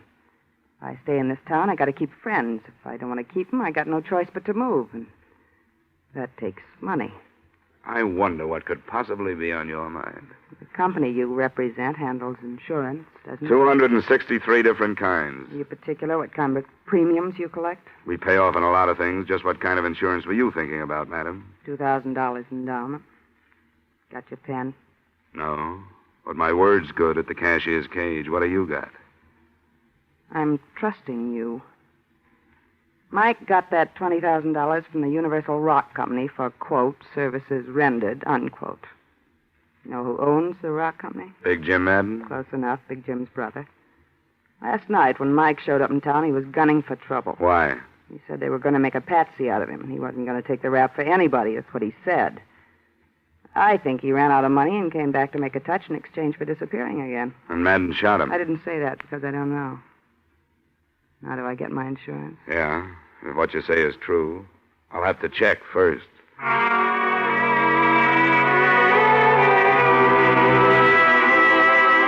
finally tore myself away from the grieving widow and headed back for the hotel in case any of the boys called.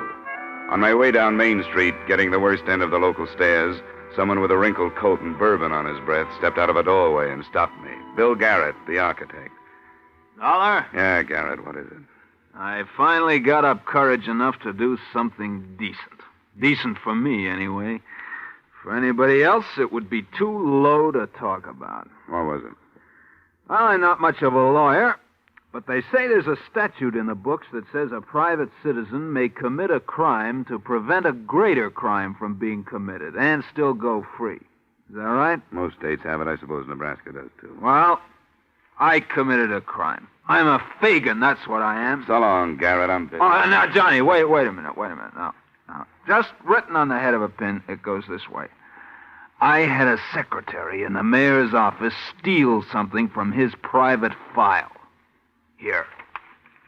The purchase orders for our humble contribution to ageless architecture, the Little Red Schoolhouse. Signed by no other spotless member of our model community than James G. Madden. I looked at them, and they were as advertised. Purchase orders complete down to the last 10-penny nail. Not being a technical expert, I decided to shoot them back to Paul McGraw for his perusal. I sent them from the local post office, insured, registered airmail, and special delivery. Then I walked up the steps of the City Hall for a chat with His Honor. Good afternoon, Dollar. My door is open to you anytime. Glad you feel that way, and I hope you still do when I finish. You finish what, Dollar? Calling you a liar? Now, see here. Save the B-picture dialogue for your next campaign. I thought you told me the purchase orders on the schoolhouse were destroyed. Well, to my knowledge, they were. Look in your personal file. Folder marked Madden. Personal. Hold. I don't know what you mean. Go on, look. No, don't bother. Because all you'll find is an empty space. Oh. You ought to see your face, Mayor. Well, Mayor, they were in there, but somebody stole them and gave them to me. Yeah. I sent them to my company for examination, and I'm sure somebody's going to be in a jackpot when the material purchased doesn't come up to the specifications of the building. Dollar, this is outrageous. Indeed it is. And it was outrageous from the day your city started to build that school. Well, all right. I'll tell you why I did what I did. For money. Keep your filthy insinuations to yourself. Insinuation? Your Honor. That was a plain statement. I wanted to spare this city the loss of faith it would suffer, seeing one of its most prominent citizens exposed and driven out. A man is entitled to one mistake in his life, and Jim Madden is no exception. I planned to bring him to a private accounting and make him replace the money he made on that building and repair it to specifications. Only the tragedy occurred before I took matters in hand. You had 6 months to do it. And every day of that 6 months, 1,800 students might have been killed. And one man was killed. No one knows that better than I. But once having decided on this course of action, I didn't know how to go about rectifying things. My intentions were good, but they went astray in the interests of humanity and brotherhood. Mayor Randall, you are as full of wind as a Chicago street. You are not only windy, you're corny, stupid, careless, and you're criminal. On the strength of what you told me here, my company will never pay that claim. Dollar, I was trapped. Look, I'm going to pick up Madden right now, and Randall, I suggest that you give yourself up to your own police chief before I have him do it for me.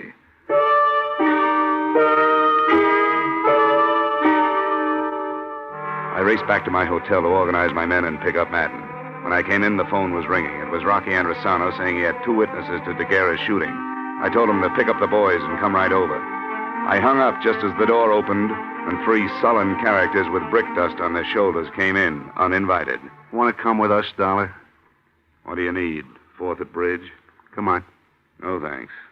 Guys, that'll do it. It was strictly no contest, and with one on each side working a punishing arm lock, I casually strolled out of the room and down the elevator to the street. We were coming out of the hotel when I saw Rocky, Chip, KG, Ralph crossing the street. My boys did real well, especially KG Peterson, who was in a hurry to get back to his wife. After we subdued the hoods, I said a few words to their leader. Don't ask me nothing. Sorry, this is quiz night. Madden sent you, didn't he? Never heard of him. You wouldn't do that by yourself. We're not proving that. Talk. Lay off. Lay off. Of course he sent us. Who else? Where were you supposed to take me and why? Why, I don't know.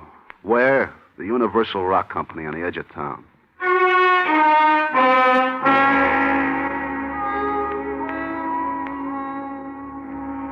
It was a huge, dusty building next to some intricate rock-crushing machinery. Parked in front of it were 3 cars.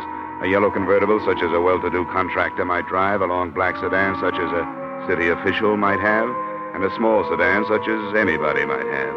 We covered all the exits, and KG Peterson and I went up the front way. We were halfway up to the offices when we pounded up to the landing just as Big Jim Madden staggered out of an open office and fell twisting on the stairs. Through the open door, I saw a flash of black skirt and a hand holding a gun that started jumping. Give me that. It's empty. Dollar. It's all right, Mayor. I'll get an ambulance out here as soon as I can.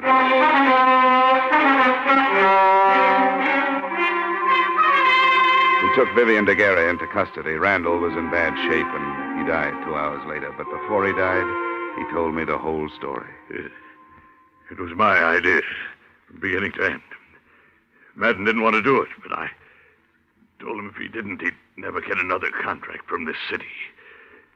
We were able to split $100,000 with the cheap supplies we used in that building. Well, when I showed up Madden, he was afraid he was going to take the rap alone, huh? He was afraid he'd end up like Mike DeGuerra. That right?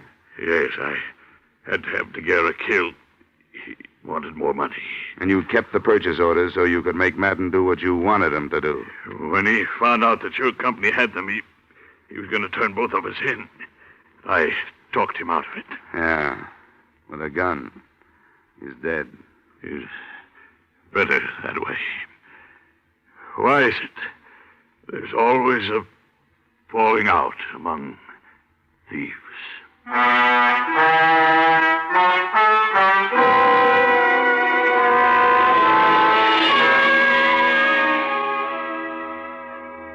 That was the last question Mayor Randall ever asked on Earth. And like other men before him who had lived with deceit and treachery, Randall didn't live long enough to get an answer. It turned out he had an ex-wife in Detroit and a daughter living in Miami, but neither one of them claimed his body. His estate was tied up by the city, and the county buried him in Potter's Field, right next to another thief named Jim Madden. No one wrote anything on their headstones. No one cared. The reform city government was too busy floating a bond issue for a new high school. Bill Garrett's going to design it, and this time, I'm pretty sure they'll follow his plans. Expense account total, $3,227. Yours truly, Johnny Dollar.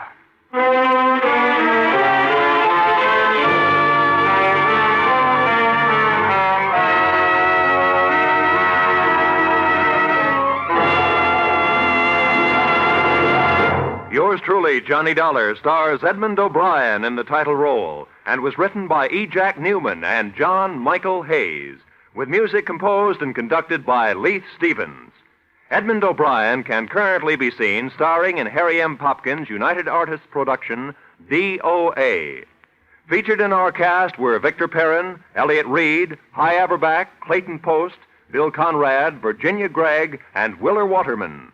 Yours truly, Johnny Dollar, is produced and directed by Jaime Del Valle.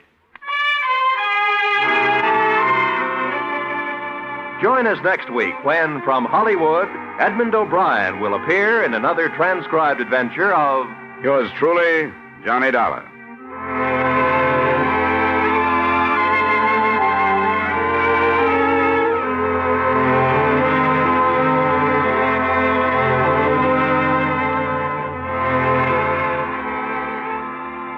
You can bet your life it's fun. It's a laugh a minute. You can bet your life it's full of surprises. It's radio's craziest quiz show, and you bet your life it'll be one of your favorites when you join Groucho Marx every Wednesday over most of these same CBS stations for You Bet Your Life. Now stay tuned for the adventures of Philip Marlowe, which follows immediately over most of these same stations. This is CBS, the Columbia Broadcasting System.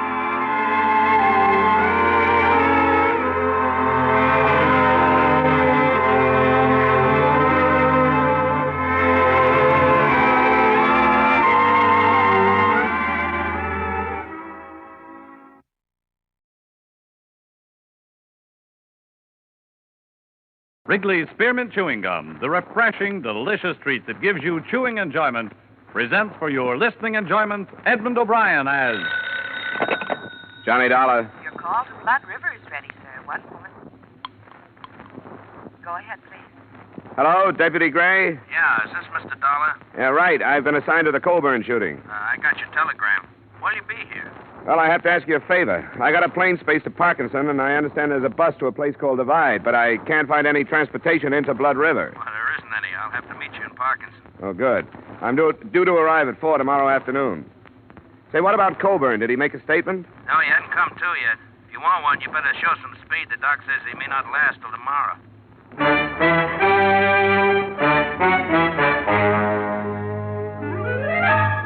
The makers of Wrigley's Spearmint Chewing Gum bring you Edmund O'Brien in another adventure of the man with the action-packed expense account. America's fabulous freelance insurance investigator. Yours truly, Johnny Dollar.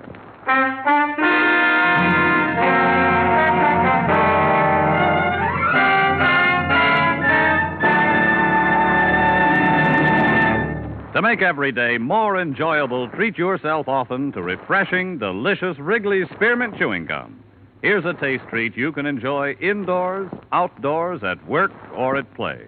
The cool, long-lasting mint flavor refreshes you. The smooth, steady chewing helps keep you fresh and alert. Adds enjoyment to whatever you're doing.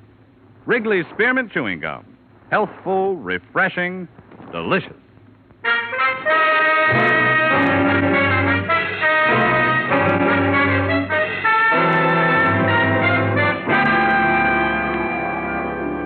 Expense account submitted by Special Investigator Johnny Dollar to Tri-State Life and Casualty Company, Hartford, Connecticut. The following is an accounting of my expenditures during investigation of the Blood River Matter.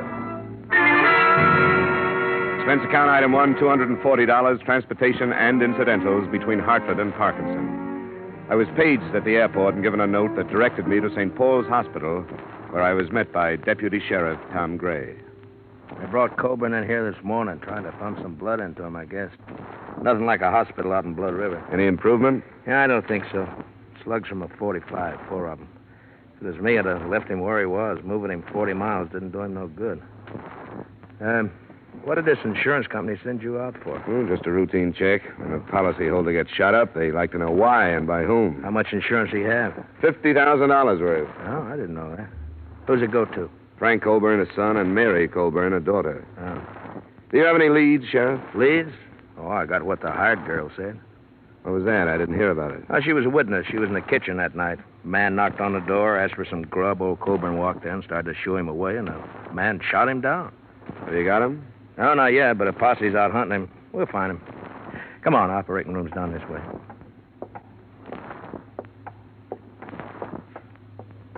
Tom, have you heard any news? Not yet, Mary. Hello, Frank.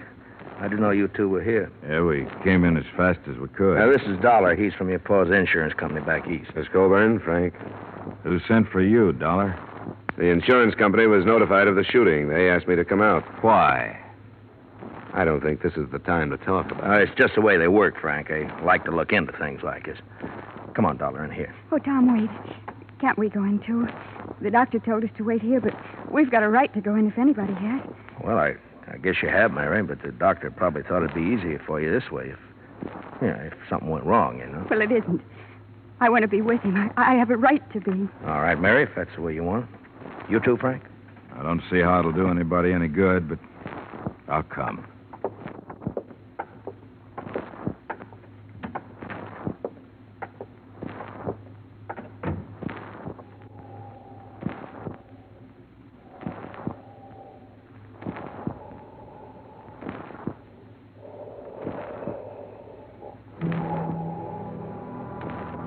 The son, Frank, was a huge man, well over 6 feet in his high-heeled boots.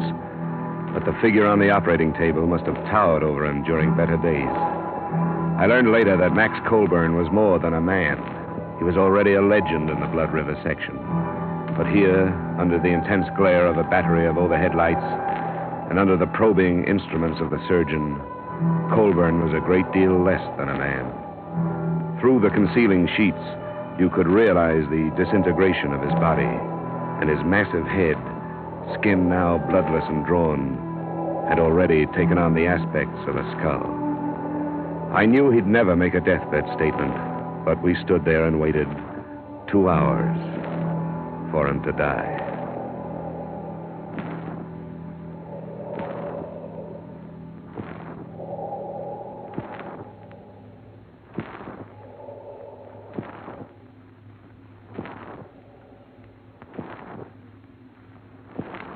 That's all, nurse.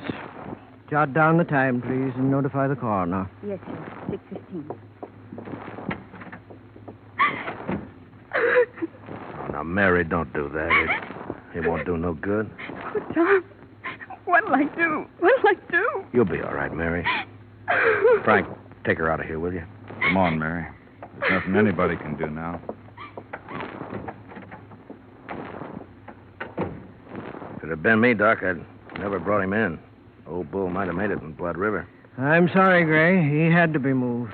No facilities at all out there. It's your business, I guess. It was point-blank range, Gray. Multiple punctures of the stomach, single puncture of the right lung. He had to be moved. How do you do? Johnny Dollar, Doctor. Oh, I'm sorry. Dr. Fulton. Mr. Dollar is representing the insurance company. How do you do? I'm sorry I couldn't save him, Dollar. Well, you did everything you could. Yeah. Who was it that shot him? Do you know? Not yet.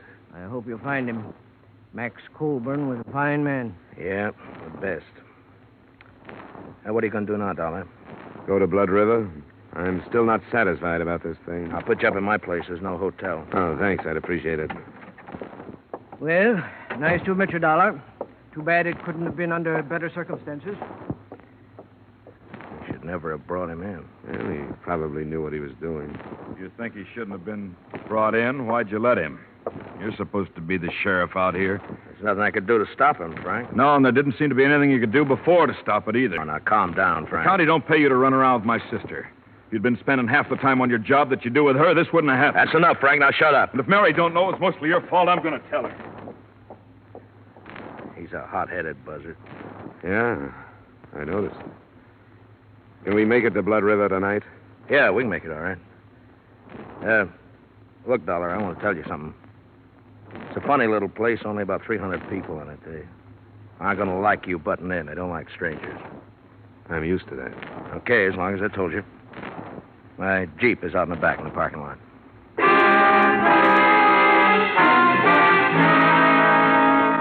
It was only 40 miles to the village of Blood River. It took us until 9:30 to get there. But long before then, I had begun to feel the place. It was at the foot of a range of mountains that rose sheerly from a narrow, choked valley. And it was the mountains that gave the feeling of oppression.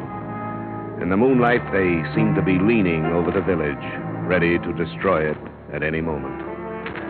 Gray had comfortable quarters in his cabin office. I slept fairly well. And the next morning, he drove me out to the village, to the Colburn Ranch.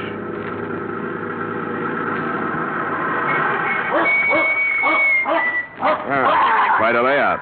Only 400 acres now. Colburn used to own the whole valley. There's open range up in the hills there. Well, this is the best fattening range in the whole... Will you get away, Duke? That dog dangerous? Yeah, could be, I guess. He's the old man's dog. He knows something's wrong, but he don't know what. That's right, isn't it, Duke, boy? Yeah. Now, go away, go away. Go on, boy, go.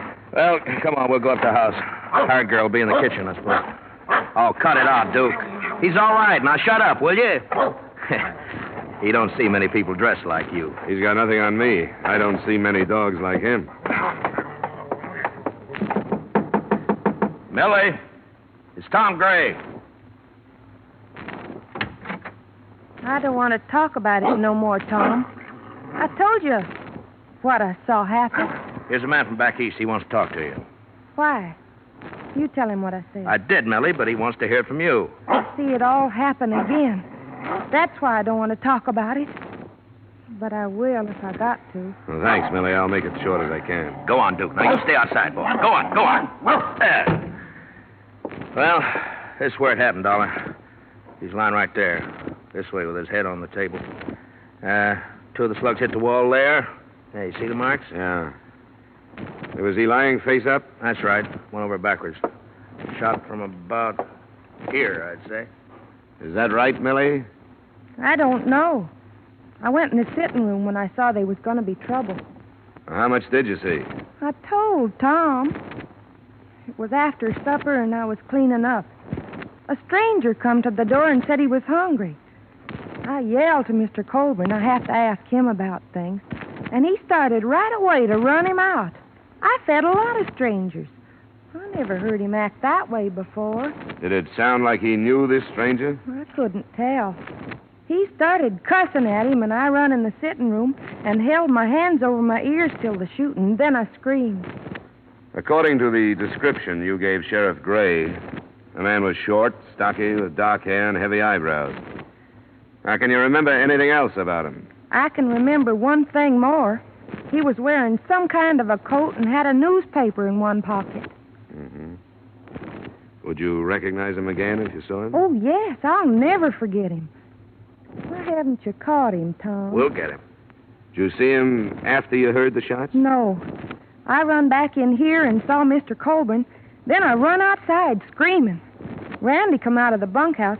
I didn't see the man. That's Randy Drew. He didn't see this stranger coming or going. Colburn's son and daughter, where were they? They wasn't here. I don't know where Miss Colburn was, but Mr. Colburn wasn't home yet from riding fence. Millie, What? you telling the truth? Yes. You aren't protecting anybody. Of course I ain't protecting anybody. Why should I do anything like that? Who would it be? I only asked, Millie. That's all I want here, Sheriff. Good enough. Thanks for the help, Millie. Yeah, it looks like it's going to storm. How old is she? Huh? No, about 20, I guess. With a little work, she could be an attractive girl. She's peculiar. She grew up outside, but never quite did inside. How does she and Frankie get along? Pretty good, I guess. What are you driving at? Sometimes that stranger story sounds just a little too pat. Now, hold on. I take it that's the bunkhouse? Yeah, that's it. Now, how could somebody kill Colburn and then get across all this open yard before anyone ran out to check on the shooting? I don't know. I guess shooting out here don't mean what it does where you come from. Folks here do a lot of shooting. Well, Millie said she screamed. Yeah, it's pretty dark here, too. Mountains cut off the sun about 4 o'clock, yeah. Well, maybe so. I told you we found a gun in a ditch near here. She said she had a newspaper in his pocket. The gun was wrapped in one when we found it. Who's this? What? That looks like Charlie Baxter. Oh, yeah, it is. He was in the posse. Wonder what he's steaming that horse about. Hold it. Oh! What's the matter, Baxter? What? We got him. We got the killer. We found him a Silver Star. Oh, well, good. Where's he now? We're bringing him to your place. It's Elmer Bryce. He came back? You better get in there. Right. You stay here and bring Millie in. She'll have to identify him. Use the truck. Okay. Let's get on back to town, Dollar. Who's Elmer Bryce? There used to be a hand here, just flunky. Kept the range string watered. Choked a colt to death with a rope, and old man Colburn darn near killed him. When was this? Oh, 2 years ago. You know, in 35 years of ranching, Elmer Bryce was the first hand the old man ever had to fire. Folks around here ran him right out of the country.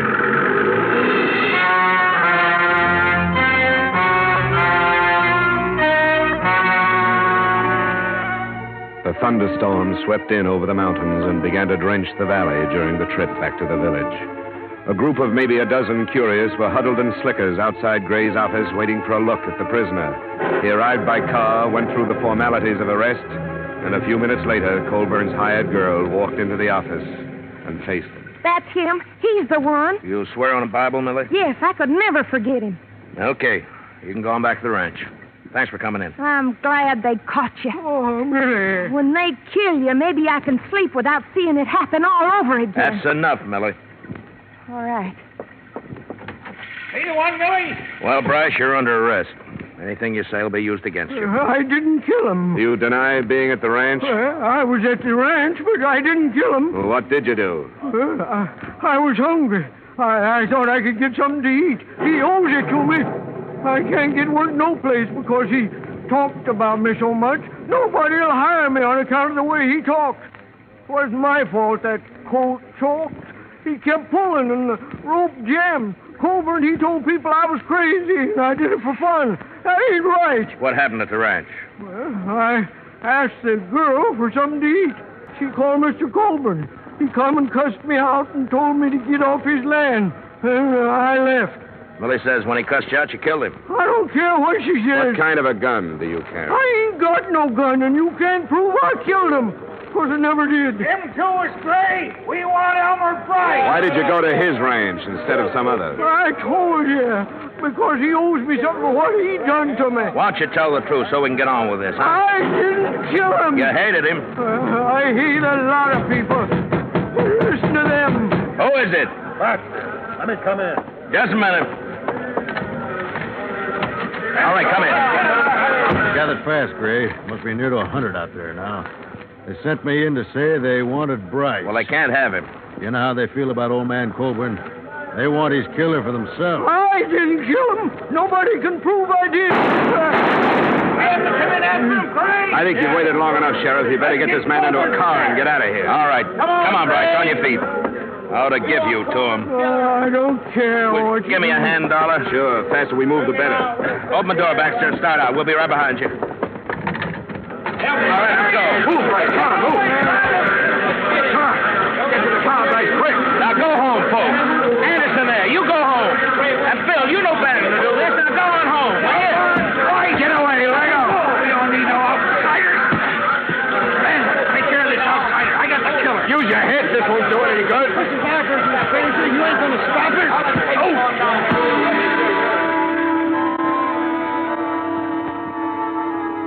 no stopping them.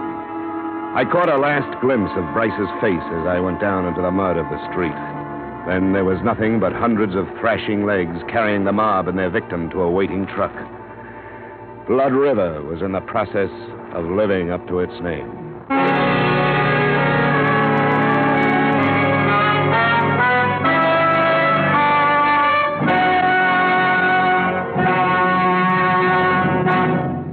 To make every day more enjoyable, treat yourself often to refreshing, delicious Wrigley Spearmint Chewing Gum.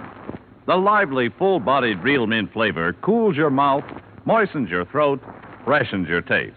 And the chewing itself gives you a little lift, helps you keep going at your best. So for real chewing enjoyment that's refreshing and long-lasting, always keep Wrigley Spearmint Chewing Gum handy. Healthful, delicious Wrigley Spearmint Gum will make every day more enjoyable. And now, with our star, Edmund O'Brien, we return you to the second act of yours truly, Johnny Dollar.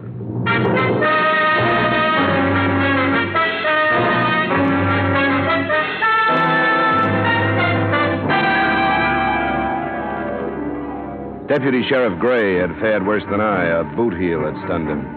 So it was 15 minutes before we got underway in the Jeep. We found Elmer Bryce on the road to the Colburn Ranch, hanging from a bridge. We took his body back to the sheriff's office in the now silent village.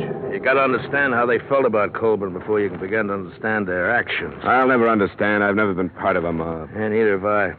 Neither have they. But this is something special.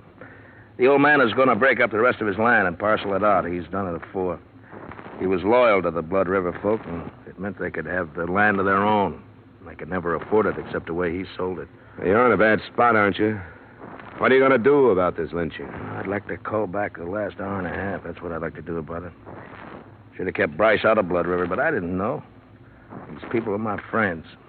I'll have to go into Parkinson and name as many of them as I saw. That's what you pay for wearing a badge, I guess.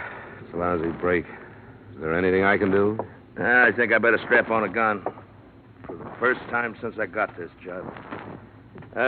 See there on the desk the receipt I made out when I took Bryce's personal things? I better have that. Is it there? Yeah, it's here. Sheriff? What? What's this? Who signed this? Charlie Maxwell. He signed because Bryce couldn't write. That's his X just above there. He couldn't write? Well, no, he wasn't much for brains. You saw that. He couldn't write his own name, but he carried a newspaper around with him? Why? Just to have it handy for wrapping guns? Or did he learn to read without learning to write? Well, it's going to be a strange kind of justice, Sheriff. If he was telling the truth and your village killed an innocent man, those that go free will live with that for the rest of their lives. I'll leave the Jeep with you. I'll drive Maxwell's pickup into Parkinson. Yeah, thanks. There's some of my clothes and boots you can wear. Better get out of them wet ones. And just take this advice, will you? Don't go throwing your weight around. It's going to send them crazy. Be careful. I'll be back after supper.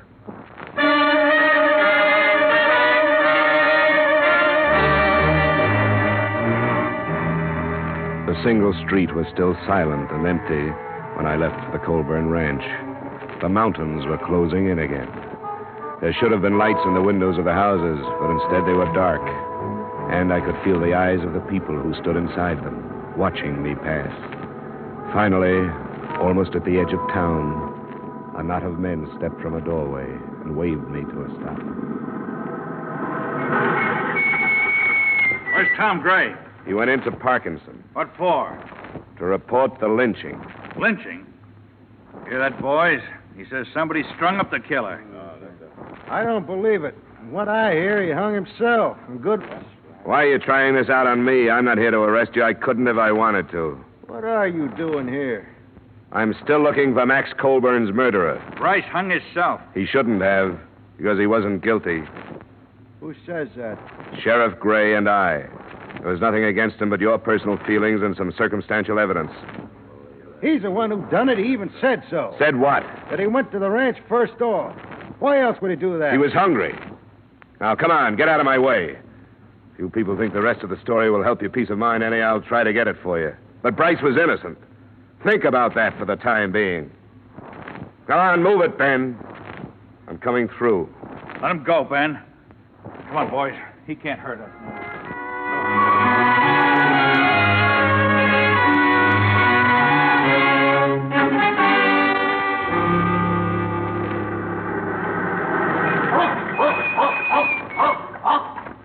All right, boy, all right. It's all right. Come on now. You're a good boy. Sure, it's all right. Yep, these clothes belong to a friend of yours.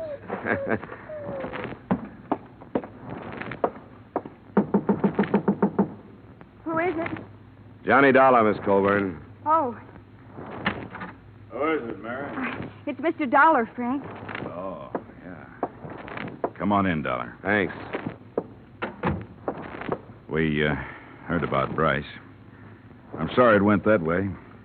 Any man, I don't care what he is, has a right to a trial. Yeah. Lynching is one of man's least pleasant habits. This one especially, it looks like Bryce was innocent. No, he wasn't. Millie said he was the one. There could have been a lot of things wrong with her statement. She didn't see it happen. She only heard it. Somebody else could have taken advantage of Bryce's visit and done the shooting himself. I don't follow you. He did come out here. He admitted it, but I don't think he killed your father. He hated him. Mary, stop that. Sure, he hated him. Everybody knew it. With that and Millie's statement, who would bother to look any further than poor dim-witted Elmer Bryce? Oh, Frank. Oh, Frank. Shut up, Mary. Go on in the other room. Wait a minute. What's the matter with her? She's upset. Frank, you killed him. Shut up. You'd like that to be true, wouldn't you? You said you would. You said you would, and you killed him. I'm going to the sheriff, Frank, and don't try to stop me. She's off her head. Like everybody else in this blasted hole. Yeah? Why should she have said that? Because I lost my temper one night. Told the old man he better blow his own brains out before I did it for him. Because he forgot how to think with them. When was that? A couple of weeks back. Maybe I was hot enough to mean it at the time, but I cooled off. I wouldn't kill my own pa. Well, there goes your sister, Frank. Sheriff Gray mentioned that he was going to sell the rest of his land. Was that the cause of the trouble? Yeah. He didn't care what happened to his kids. I told him with all the war talk, this was the time to hang on to it, restock the herds, and get ready to make some money. The ranch is yours now. That's right. Mine and Mary's. Where were you when your father was killed? I was riding fences up by Red Knoll. Do you have any way to prove that? Any witnesses? You don't run into anybody up that way. That's our land. Folks stay off it. What about it, Frank? What about it? There's a lot stacked up against you. I know it. You can depend on my sister. You and anybody else who'd like to string me up for it. What about Millie? Was she in it with you? In it? Now, wait, don't get the wrong idea. I didn't kill my pa. There's a lot stacked up against you. Yeah, there are places to go. I don't like jails and courtrooms. I think I'll just fade until it blows over. That's not the way. You won't make it. You're gonna stop me? I'm being paid to see this thing cleaned up. I'll have to try. Get out of my way, Dollar. You sit down until the sheriff gets you. Get away from the door. You're an outsider. It's none of your affair. Now get out of the way. I said get out of the way. What's this to you? Stay where you are. You can't make me.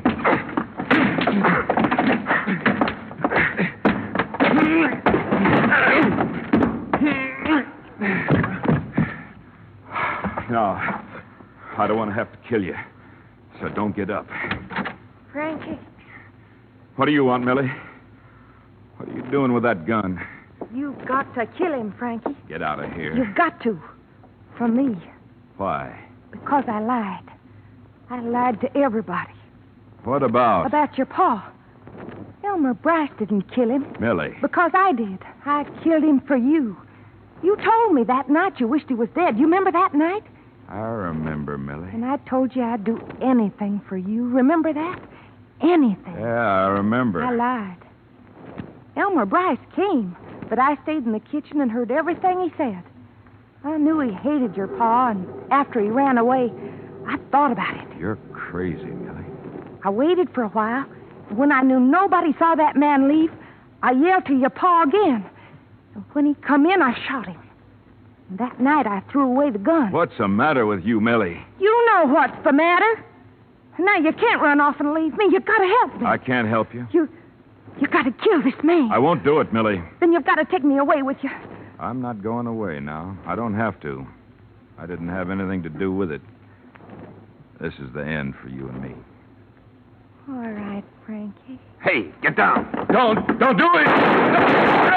Kill her. Drop it. Let go.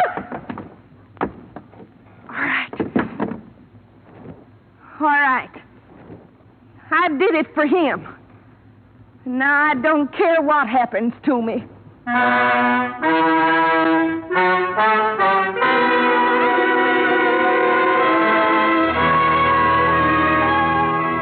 As far as I was concerned, that was it. Frank Coburn lost a lot of blood, but not his life. And his sister still had to live at the ranch with her ill-tempered brother. The hired girl who brought all this about was taken by the sheriff. When I left Blood River, the state had moved in to see what it could do about the lynching. But what that is, I don't know. The entire village was guilty of murder, and what could anybody do about that? All I know is that the original murder was not committed with the idea of insurance fraud. And in spite of the mess I got into, that's what I was hired to learn. Expense account item 2, same as item 1. Expense account total, $740. Yours truly, Johnny Dollar.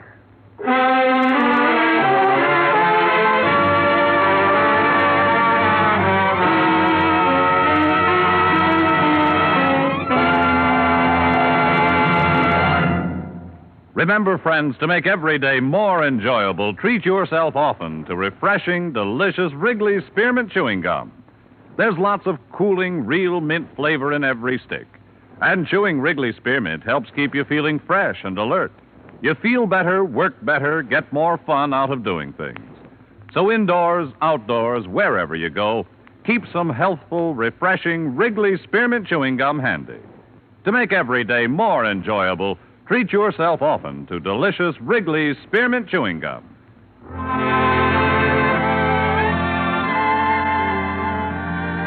Yours truly, Johnny Dollar, is brought to you by Wrigley's Spearmint Gum and stars Edmund O'Brien in the title role, written by Gil Dowd with music composed and conducted by Leith Stevens. Edmund O'Brien can now be seen starring in the Columbia Pictures production 711 Ocean Drive.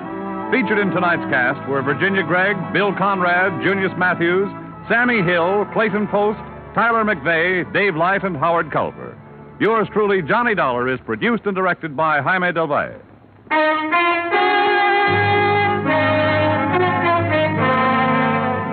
The makers of Wrigley's Spearmint Chewing Gum hope you've enjoyed tonight's story of Johnny Dollar and that you're enjoying delicious Wrigley's Spearmint Chewing Gum every day. We invite you to join us again next week at the same time when, from Hollywood, Edmund O'Brien returns in another adventure of Yours truly, Johnny Dollar.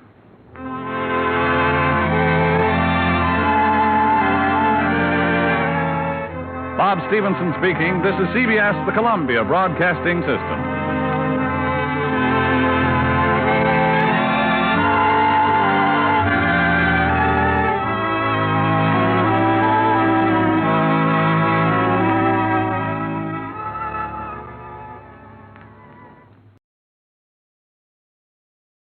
From Hollywood, it's time now for Edmund O'Brien as Johnny Dollar. This is Willard Dunhill, Mr. Dollar. I took Marvin Shields' place at the Plymouth Life Insurance Company. Oh, yes, I read about that in the journal, Mr. Dunhill. I'm glad to hear from you. Thank you. I'm told you've done a lot of work for the company. Yes, I've handled a few things.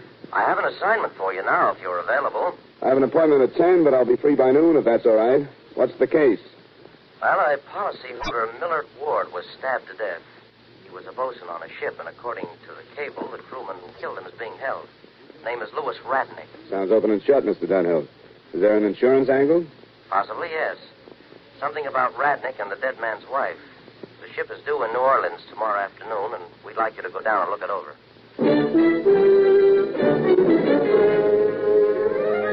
Edmund O'Brien in a transcribed adventure of the man with the action-packed expense account. America's fabulous freelance insurance investigator. Yours truly, Johnny Dollar.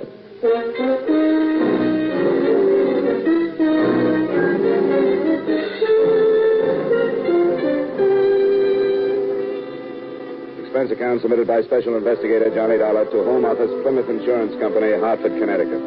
The following is an accounting of expenditure during my investigation of the Millard Ward Matter.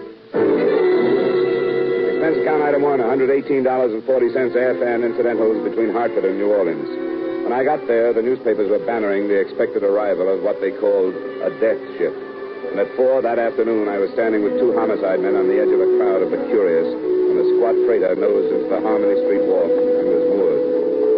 A single crew gangway was put over the side, and the homicide men and I went aboard.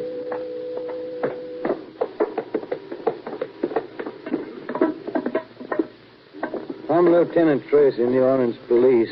You one of the officers of the ship? Yes, sir. The captain's in his quarters. I'm the chief mate, sir. Edward Donovan. This is Sergeant Wright. This is Mr. Dollar from Ward's Insurance Company. How are you? Mr. Donovan. I guess you know how it goes. Ward's body's in the isolation room in the hospital, and Louis Radnick's in the brig. What about the knife that was used? We, left it where it was. In the body? Yes, sir. You want to talk to Radnick? I'd planned on waiting until we got him ashore. What about you, Dollar? I guess it's not important now, but I would like to see where it happened. Sure, it's just forward here in the forepeak. Let's take a look, then. Will you stay by the gangway, right? Wagon should be here any time. Which way is it? Up here, sir. Ship's plenty messy, but we put the men in their quarters until this was taken off our hands. What does Radnick have to say about it, Mr. Donovan? Nothing. He wouldn't open his peep after it happened, and hasn't since. Hasn't said a word. Must have said something. No, nothing that wasn't out and out evasive. Happened during my watch, 4 to 8. Ward had some men up here on this deck. This was last Saturday morning? Yes, sir. They were chipping and red lead and some rust, and Ward took Radnick into the forepeak to get some more paint. Radnick came out alone and fell to again without saying anything. Then when somebody asked him, he said Ward must have stayed below. It's right down here.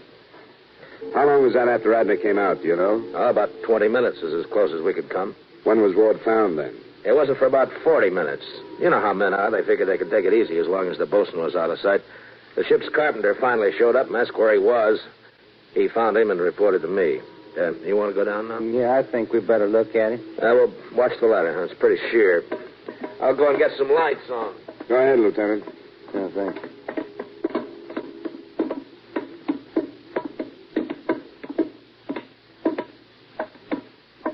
Still a little damp in here. We were taking some seas this morning. Now this is where it happened. He was lying across here. Mm-hmm. Where was his head? Well, his head was right here, his feet over there. He was lying on his side, and the knife was in his chest. Did Radnick admit that the knife was here? It wasn't his. We stored the twine and rope down here and kept the knife handy. Well, Radnick admitted being here with Ward, didn't he? He didn't say it, but we all knew he was. I tell you, he didn't say anything. When I asked him, he said, he's dead, isn't he? If you think I killed him, lock me up and leave me alone. I'll talk to the police when I get ashore.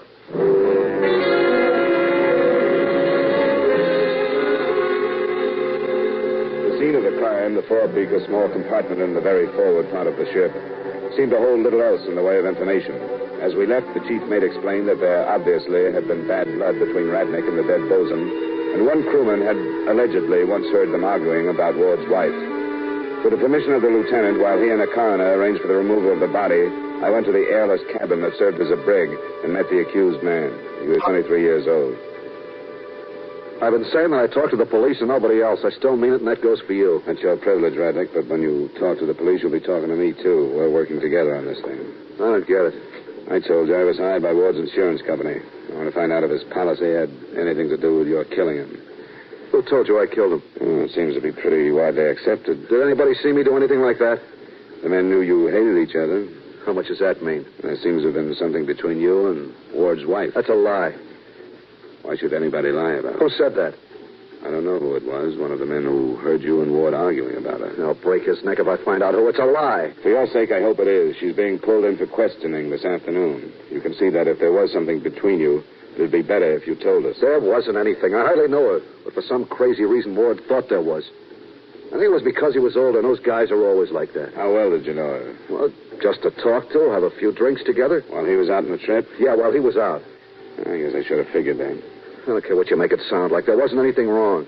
He and I sailed with the company for quite a while, most of the time on the same ship. Early this summer, I got sick and missed a trip. That's when I met her. Where? In a bar. But there wasn't ever anything between us. Ward never would believe it, but it's true. What made Ward think you did? I don't know. I tried to find out who was talking to him, but he'd never say. Somebody in the bar where you say you met her? I don't know. He'd never say. Where's the bar? The International, mostly. Then there was the Oakland up on Common. Good. Why'd you kill him, Radnick? Self-defense? I didn't kill him. Everybody thinks I did. I didn't. How did he die, then? I don't know. When I left him, he was still alive. I brought a bucket of lead and went back on deck with the rest of the guys. I didn't hear that he was dead until everybody did. That's your story. It's no story. I don't have to make up a story. All I have to do is tell the truth, and that's it. If it is, you'd be better off to lie and claim self-defense. Nobody's going to buy it the way it stands now.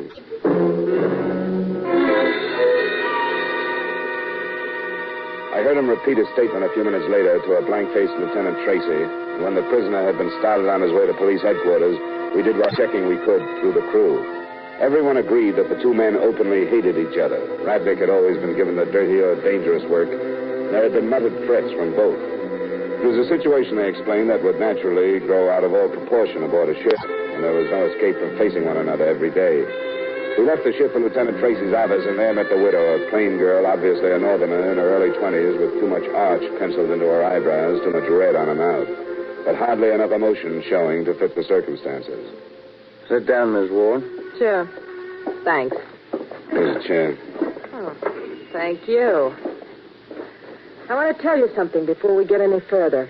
Louis Radnick didn't kill him. Everything we've learned so far says just the opposite of that, Mrs. Ward. I don't care. Louis didn't kill him. What makes you so sure of that, Mrs. Ward? Because he didn't have any reason to. I know my husband thought there was something going on between Louis and me. He knocked me around enough trying to get me to say so. But there wasn't nothing. We weren't any more than good friends. We understood that you saw quite a bit of him while your husband was away. I didn't see quite a bit of him at all.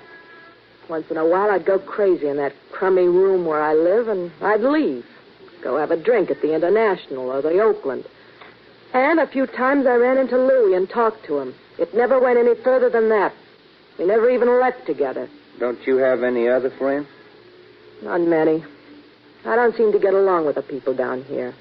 But Louis's different. You don't like New Orleans? Not from the minute I got off the train from New York. Louis Radnick's from up north, too, isn't he? That's right. Chicago. Why'd you stay here if you hated it that way?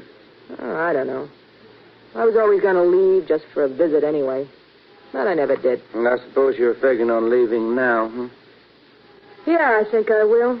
With your husband dead, there's no more reason for you to stay in a town you hate, huh? If you think you can make anything out of that, go ahead and try. You can't. Well, you'll have to admit it looks pretty bad. I don't care how it looks. You can't make anything out of it. You're cops, so you got to push people around and pry. Well, I'll save you the trouble. I was sick and tired of being married to that fat slob. I hated him. Why didn't you leave him?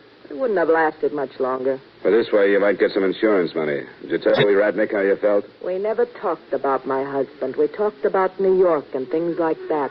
Louis didn't kill him. He didn't have any reason to. Okay, Miss Ward. Unless Mr. Dollar has something more, you can go. I can leave? Sure, as far as I'm concerned. Oh, can I see Louis? He's not seeing anybody but a lawyer right now. There'll be a coroner's inquest tomorrow morning. I think it'd be a good idea if you come to that. Yeah? Where do I go and what time? Sergeant outside will tell you. Thank you for coming down. Please accept our sympathy in your grief. You're sweet.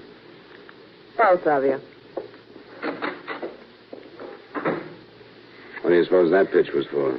I thought maybe she's trying to clear herself of any part of it, if she and the boy did plan it. If he admits it, she can just keep on saying what she told her. Yeah. Well, I think I'll check the two bars that she mentioned. She said they never left together. I'd like to know if that holds up, wouldn't you?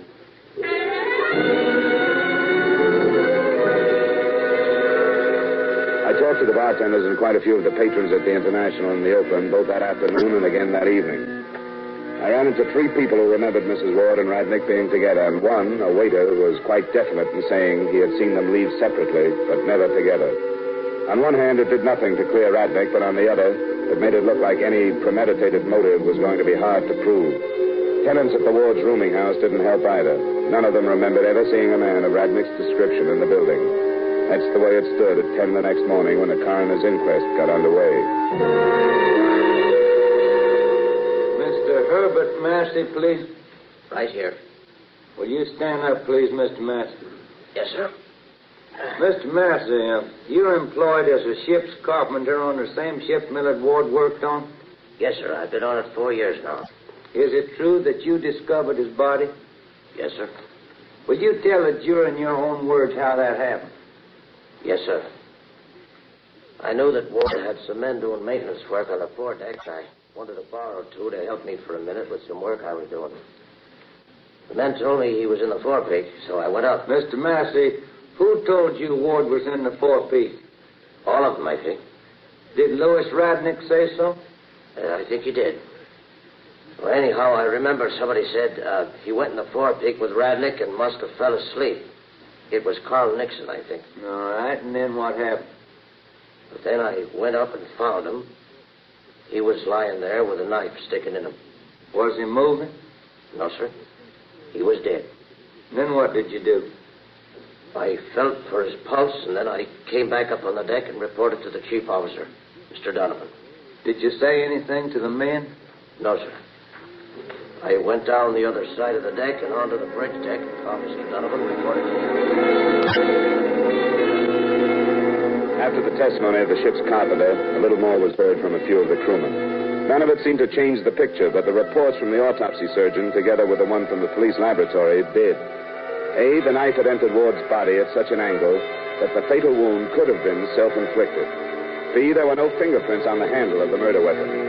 C, Ward was wearing leather gloves when he died. And finally, the possibility of suicide was strengthened by the fact that there were bloodstains on the right glove. Everything was still indefinite, but I wondered how Radnick would react to the news. And after the inquest, I went to his cell to find out. Still trying to save the insurance company some money? I do when I can. I just came from the inquest, Radnick. I understand I could have saved the taxpayers some money on that. How come? They don't have an inquest when there's a confession, do they? What confession, Radnick? I killed him. That's what everybody wants to hear, isn't it? Wait a minute. What brought this? I killed him because he was trying to kill me. And that's going to be my plea.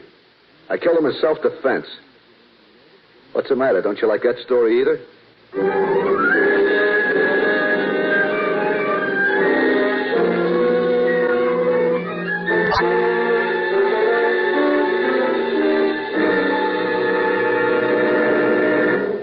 We will return you to yours truly, Johnny Dollar, in just a moment.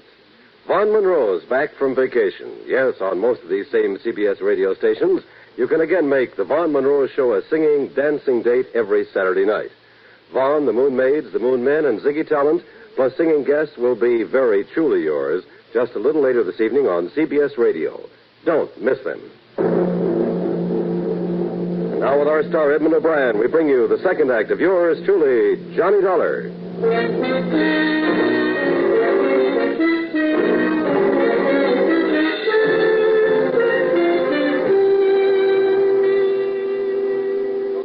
The men of the crew said we hated each other.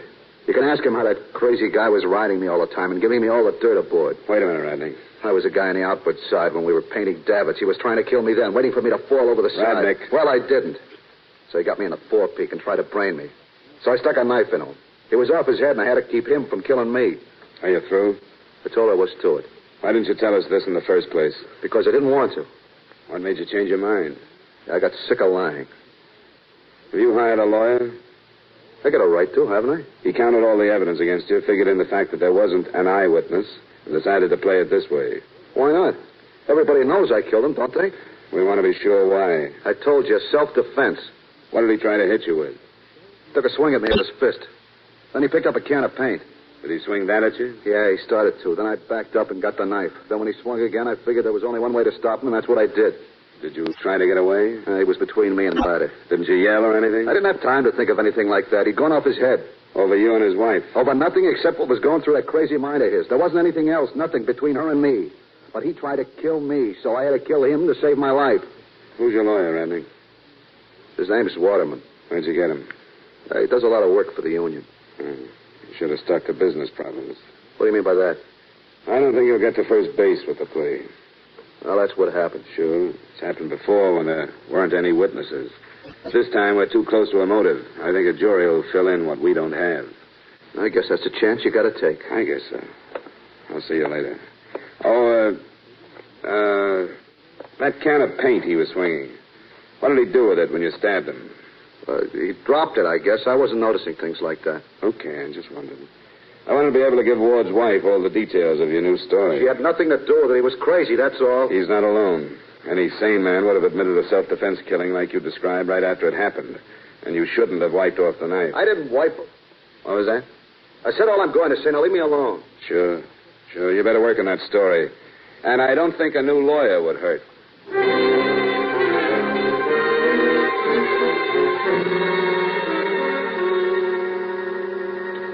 I don't care how full of holes it is, we've got to find more than we have now. I know that. If that boy's guilty, I want to hand in some evidence that says so and nothing else. You better go back to the ship. Yeah, I think so, too. Go over the scene of the killing again. Seems to me we ought to be able to settle that can of paint he says Ward was swinging at him. One way or another, that would help. Where's that Chips Carpenter? You suppose he went back aboard? I hope so. If he discovered the body, he ought to be able to fill in some details. That's right. You know, what's his name, Massey? Herbert Massey. Probably the same thing going through your mind. That the last person we think saw Ward alive isn't too far separated from the one that says he's the first person that saw him dead. You aren't thinking that boy is innocent? Not necessarily. How about you? If he was, and with everything stacked up against him the way it is, that lawyer could have figured it was safer to have him take a self-defense plea. I think you better go back to the ship, don't you?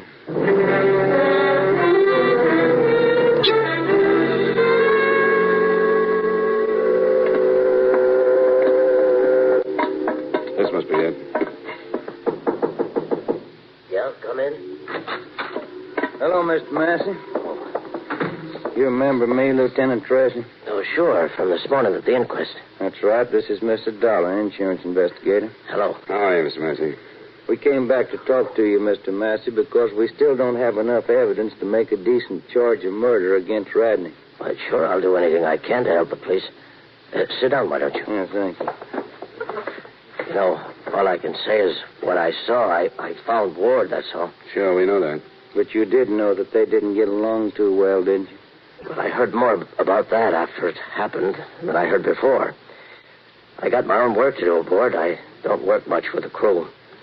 Afterwards, I heard them talking about it. Mr. Massey, how clearly do you remember things the morning you found Ward dead? I don't know what you mean. Do you remember exactly what you saw and what you did? Well, sure, I think so. You sure he was dead? Sure, I told you that. I felt for his pulse. What made you do that? Well, I don't know. I guess I just remembered. That's the way to tell. Where did you feel for it? In his throat. You remember that, huh? Yeah, sure I do. When I saw him lying there, I called his name first, and then when I saw the knife, I leaned over him and saw his eyes open. Then I felt for his pulse. How long did all this take, do you think? Oh, I don't know. Not very long. I came up on deck right away. What's so important about that? We just want to get everything straight. What can you remember about the forepeak, Mr. Massey? Was everything in order? Everything in order? I don't quite know what you mean. Well, do you remember anything unusual, anything out of place? No, I didn't notice anything. Why do you ask me that? It's important. Do you remember a can of paint rolling around on the deck? Can of paint? What's a can of paint got to do with it? Do you remember seeing one? No. What would I be doing looking for a can of paint at a time like that? When you saw he was dead, weren't you startled and didn't you look around? I would have. No, all I thought was going to the old man or the mate and telling him. Say, why are you asking me this kind of question? We told you we don't have enough evidence against Radnick, and we thought you could help us. We've got to be sure he killed Ward. Why, sure he did. How do you know that? Oh, everybody knows it, all the men. But nobody saw him do it.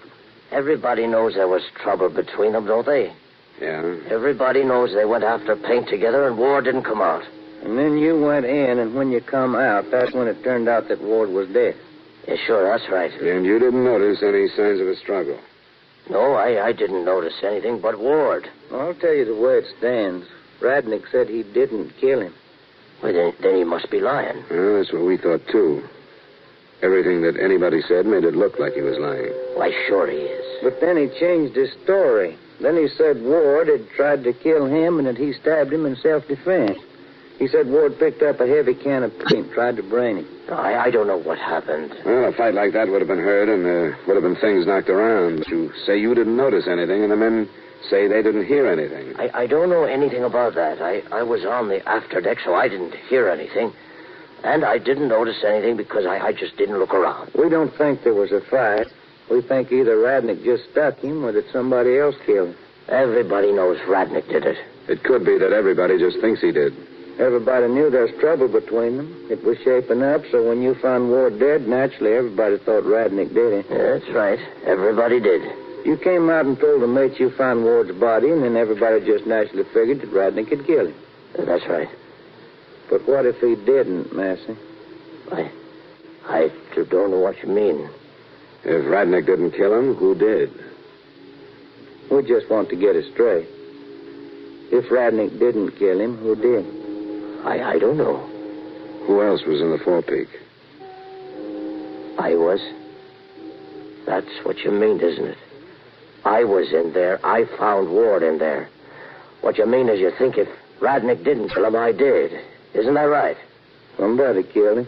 I found him there. I tell you, he was dead when I found him. That's all I can say. It's all I know. Okay, Massey. You weren't planning on going anyplace, were you? Now, you can't arrest me. I didn't do anything. We just don't want you to leave town. We want to talk to you again if we can't build anything better against Radnick.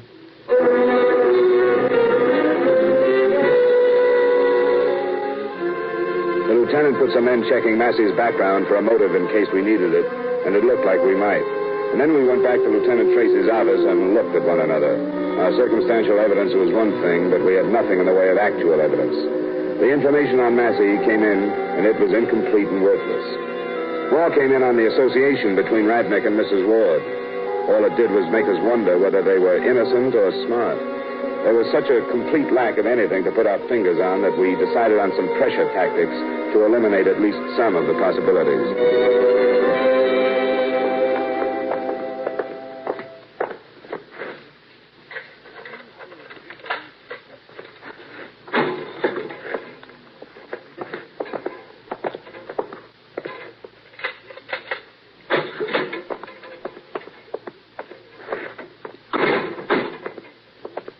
You lied to us, Rodney. We want to know why you did. I don't know what you're talking about. Why'd you give us that stuff about killing Ward? What stuff? We think you were lying. We don't think you killed him at all. Are you crazy? We think it looked so bad for you that you and that lawyer decided the best thing to do was try a self-defense plea. What are you giving me? What did you give us? You said you killed him. Everybody else said I did. That's what we've run into, too. What do you want, then? The true story. Why did you give us that self-defense pitch? Well, it was like you said. Everything was against me. We thought it was the best way to handle things. Did you really kill him or didn't you? I'm not going to say any more until I talk to my lawyer. Why not, Radnick? We said we don't think you killed him. It's your chance. Now, why not talk? Because I think you got something up your sleeve. We have. You've got more than you ever thought we'd have. I don't care what you got. I told you what happened. What do you think Ward's wife told us? She had a good reason to double-cross you, Radnick. Without you, she doesn't have to split the insurance money. I don't know what you're talking about. She tried to make us think that she didn't have anything to do with it, and we let her. She tried to clear herself. She thought she was saying something else, but what she really told us was that she was tired of her husband and wanted to get away from him. Then she told us you came along. You want to see her signed statement? What did she sign? A paper that says she asked you not to do anything. But you said you were going to get rid of her husband. You're lying. I got it right here. She's a dirty, rotten liar. If she signed anything like that, she's a dirty liar. Yeah, but the state won't think so and is building a case against you. Well, it's not true. I don't care anymore because I can see that even a lawyer was wrong. I don't have a chance and I'm sick of lying. Tell us about it then. It was her. After I met her, she asked me to do it. She said, kill him. She begged me. She said with the money we'd get, we could leave New Orleans. Honest, I'm tired of lying, and this is the real truth. She said we'd go away together. I let him ride me the whole trip. And then when Ward and I were in the forepeak, it was only 2 days from home. I knew I had to do something, and I did it. He didn't attack you. You just stabbed him. I don't know what happened to me. We were there, and I knew it was my last chance. I didn't know what I was doing. I just saw a chance, and I took the knife, and I stabbed him. I wish I hadn't. You'd planned it, though, hadn't you? I wish I hadn't. I wish I'd never met her. I wish I'd never come to this town and met her. I don't know what happened to me. I don't know. I don't know.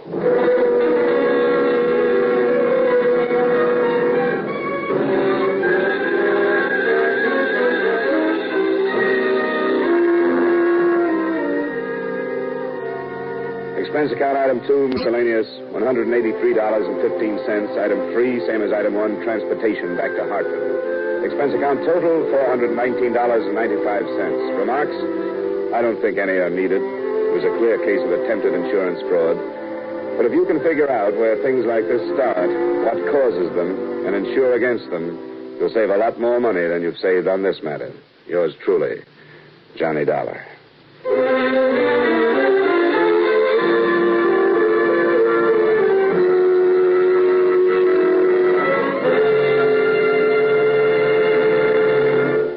Yours truly, Johnny Dollar, stars Edmund O'Brien in the title role and is written by Gil Dowd with music by Wilbur Hatch. Edmund O'Brien will soon be seen starring in the Paramount Pictures Technicolor production, Silver City. Featured in tonight's cast were Sidney Miller, Barton Yarborough, Bill Conrad, Hy Everback, and Gene Bates. Yours truly, Johnny Dollar, is transcribed in Hollywood by Jaime Del Valle.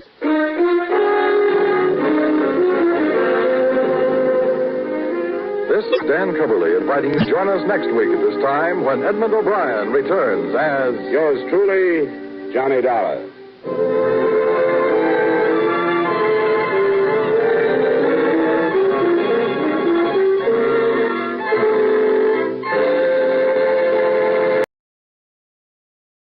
From Hollywood, it's time now for Edmund O'Brien as Johnny Dollar? This is Lieutenant Reese down at Homicide. Oh, good morning, Lieutenant. Did you hire a private detective named Douglas Taylor? Yeah, I did. Why? He was found dead this morning. Dead? Yeah, shot to death. I want you to come down and answer a few questions.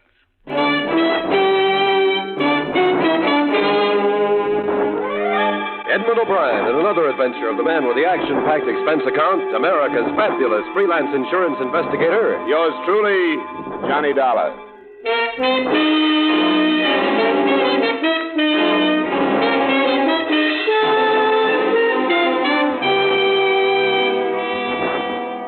Expense account submitted by Special Investigator Johnny Dollar to Home Office, Great Eastern Insurance Company, Hartford. I don't know how much responsibility you'll want to take for these expenses, but I hope you realize that a large share of them were incurred in an effort to protect the company. The following is an accounting of expenditures during my investigation of the Douglas Taylor matter. Expense account item 1, $1.20, cab fare from my apartment to Hartford Police Headquarters, Homicide Division. Yes, sir? My name is Dollar, Lieutenant Reese. Oh, yeah, second door there. He's waiting. Just go right in. Thanks. Lieutenant Reese? Yeah.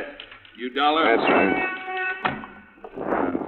Thanks for coming down. Well, I can't say it's a pleasure, Lieutenant. I'm sorry to hear about Taylor. What happened? We don't know yet. Where did it happen? We aren't sure of that either. He was found out by the freight yards, but chances are he was shot someplace else and dumped there. How did you happen to land on me? His wife came down to identify him this morning. She told us he was working for you.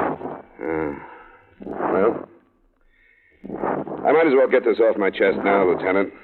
You won't like it any better if I save it. I can't answer any questions about what Taylor and I were working on. Not now. Why not? Because it'll wreck a case that could be worth about $500,000 if you start nosing into it looking for a motive. I hate to see you turn uncooperative so early in the game, Dollar. I can't help it. There are usually plenty of motives around when it's a private detective. Got plenty of other places to start. We like to have them all. I don't like this. I don't either, Lieutenant. But I'm stuck with some confidences I'll have to stand by. I can tell you this. I don't see how my case could have anything to do with his dying. There are two men suspected of insurance fraud. I was following one, Taylor the other. I don't think they knew we were tailing them. All right, Dollar. I guess I can understand the spot you're on. I'll talk it over with the people that hired me, but I can't open it up until they give me the word. How long had you known him? Oh, about 2 years, I guess. Not well, but he was a good, careful worker, and I hired him when I needed somebody. Did he talk to you about any trouble? No. No, he never said a word. How well do you know his wife? I met her twice, that's all. Both times she came with Taylor when I had a check for him. She seemed like that kind of a wife. That's as well as you knew him, huh? That's it. I'm sorry. Yeah. It brings us back to that $500,000 you mentioned, doesn't it? That's enough to hold you on, you know. I knew that when I told you. It's up to you.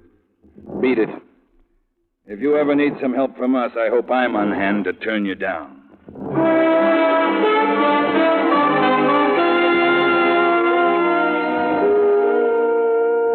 I didn't need to see him to know that Lieutenant Reese had put a plainclothesman on me as soon as I left the building, because I would have done the same in his place. So I went back to my apartment and phoned the news to the company. I hope you've done the right thing, Johnny. I think you have. Well, I can always change it, Mr. Nibley, but I know one thing. If I stay on the arson case, the police are going to get on it and mess it up. Yeah, I suppose our problem is nothing to them. Are you positive there's no connection with Taylor's death? Well, not positive, but fairly sure. Anyway, I think I'd better drop it for a while. If you'll put a couple of men on it, all we have to know is if either one contacts a professional firebug. If and when that happens, I have all the rest of the evidence we'll need. All right, I guess that's the way to handle it. Oh, what about Taylor's wife? Did she know anything about the case? I don't think so. Lieutenant Reese would have found out from her. But I'll have to go see her. I'll find out. All right, Johnny. I want to thank you for this. You can be sure the company appreciates it, and I feel awful about what happened. Yeah, so do I. I hired them.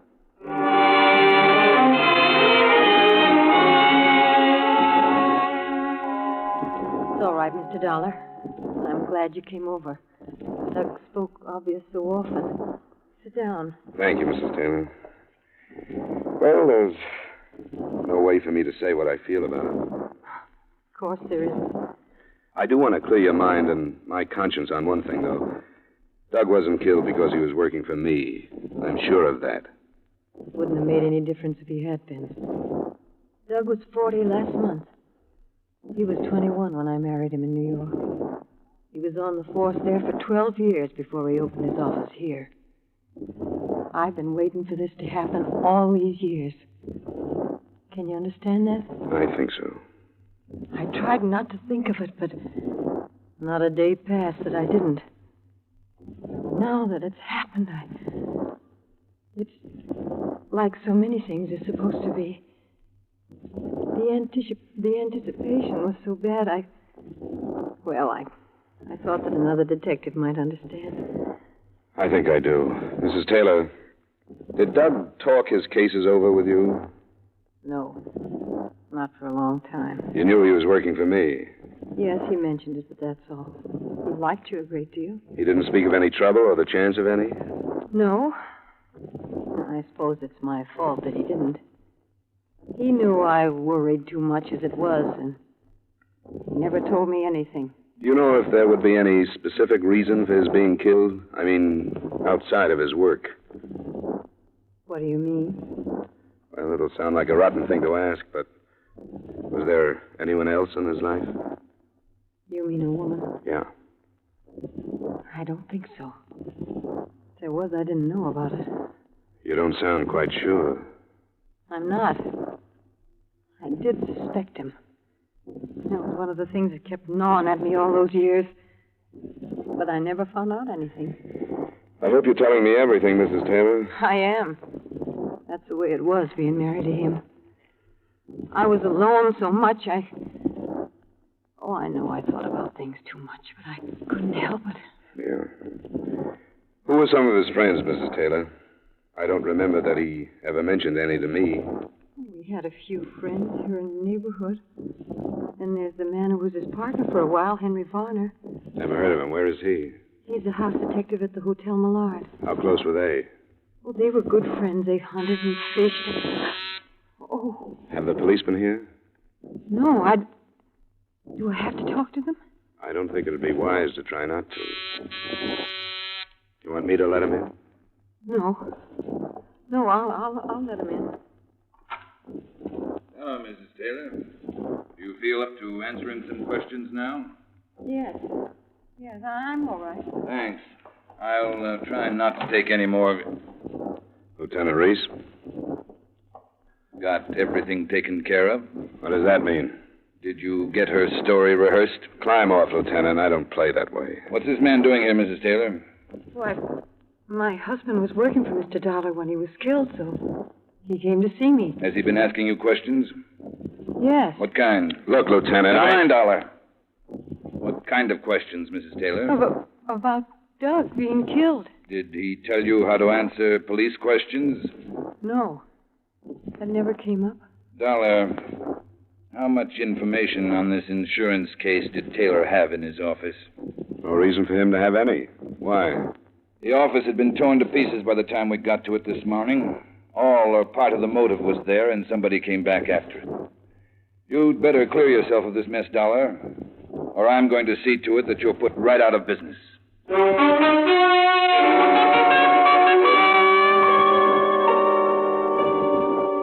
I had to wait until 7 that evening before I could get to Henry Varner, the hotel detective Mrs. Taylor had spoken of. He was the slight, dark type with a hairline mustache and too much aftershave powder. The kind of house dick that usually causes the feminine guests the kind of trouble they're paid to stop. Yeah, I had a little deal cooked up this afternoon. The kind where you don't leave a phone number where you can be reached, if you know what I mean. Yeah. What a doll. Hey, what's behind us, Doug Taylor, miss, anyway? I haven't read the evening papers. Hasn't broken yet. His wife told me you and Doug were good friends. Oh, yeah. We used to be partners for a while. We used to get out of town once in a while. Hunting and fishing? Yeah, that was a pitch. When did you see him last? Let's get out of the lobby and go in the office, John.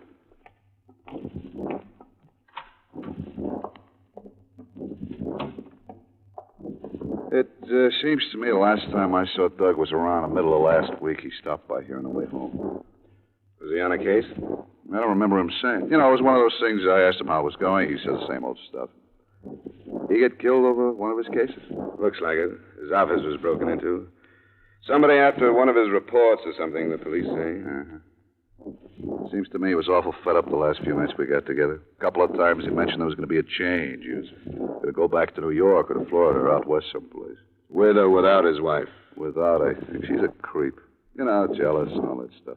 The poor guy had to sneak the money to spend when we got together. What about the money for this change he mentioned? I don't have any idea. Never followed it up because I thought he was just dreaming. Hey, who's paying you for this? Not his wife. Nobody. I'm trying to clear myself with the police. They think I'm holding out information on them. Oh, how come? He was working with me when he was killed. What made you think his wife might have hired me? I was wondering if she hired you before. Put a tail on. Say, just for the four walls and me, do you think she'd be capable of killing him? Oh, yeah. One of those fits of hers. I really think she's a little off. Sure. If she got wind he was really leaving, if she figured he had some dough hidden in the office, yeah. That's what I meant. Sure, it could all fit. Maybe he got something. He owned a car, didn't he? Police say the body was driven to the freight yard and dumped. Yeah, it was a sedan. You might have some. Well, I'll go see. Thanks for the time, Varner.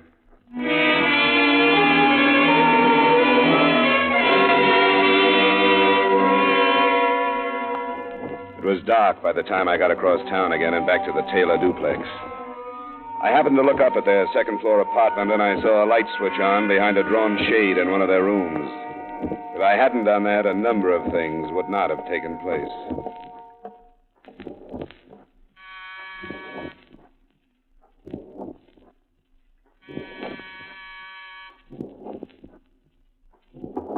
Mrs. Taylor? Mrs. Taylor, it's Johnny Dollar. Come on, I know you're in there. Let me in. All right. Hey, what's this? Come in here, I'll kill you. Yeah, sure. Don't get close to me. Move right across the room. Where's Mrs. Taylor? She's in the bedroom. Maybe she's dead. I don't know. I hit her. She wouldn't be quiet, and I hit her with a gun. And I'll kill you, too, if I have to. I don't care how many anymore. Why'd you kill Taylor? Because he was too filthy to stay alive, too dirty, rotten to live. Don't you try to follow me, or I'll kill you, too, and I mean it. Nothing means anything anymore. What are you fighting? What'd you come after? Don't you try to follow me. Hey, come here. Hey, come here. I had no intention of stepping out into the hall right then. He was young and obviously out of his head from fear. I hoped the shots he fired would alert the plainclothesman that I thought was still sticking to me, but he wasn't there. If I tried to lose him, it probably would have taken a week. But as I learned later, a split-second set of circumstances caused him to miss me when I left the hotel. And Douglas Taylor's killer simply disappeared into the night.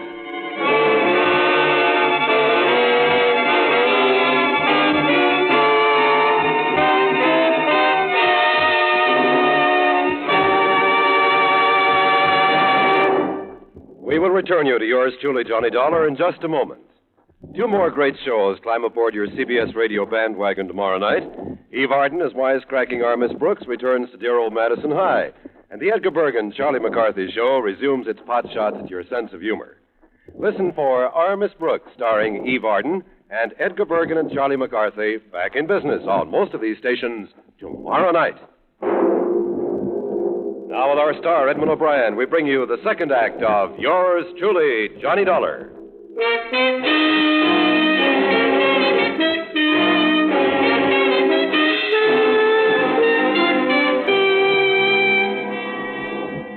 Mrs. Taylor had been knocked unconscious, but hadn't been seriously harmed. I phoned Lieutenant Reese, argued some tenants into going back to their dinners, and then did what I could for her. He was crazy. He said he'd kill me. Yeah, it's all right. It's all right now. When I screamed, he came at me. I knew he was going to kill me. I knew it. I knew that was the last thing I'd ever see. His face is a gun going. Take it easy, Miss Taylor. Take it easy. He's gone, and you're all right now. Oh, I can't explain. I knew I was dying, and I tried to hang on, and I couldn't. Here. Can you drink some more of this? Yes. I'll try. You saw him, didn't you? Yeah, I saw him. Who was he? Hadn't you ever seen him before? No, never. He was crazy. He told me that he killed Doug, and he killed me, too. What else did he say? I couldn't understand. Something about how Doug had ruined 2 lives, and I wished he could kill him again. Then I screamed, and he gave it. Did what he said mean anything to you? No. I didn't understand any of it. I wanted to ask him why he came here. Yeah, he was looking for something. Tore the place to pieces. Must be the same one that broke into Doug's office. I don't understand any of it. Oh, I'm so scared. He was going to kill me. Please, Mrs. Taylor. Come on. Try to relax. Get hold of yourself. Police are on their way, and they'll want to talk to you. I'll wait for them in the living room.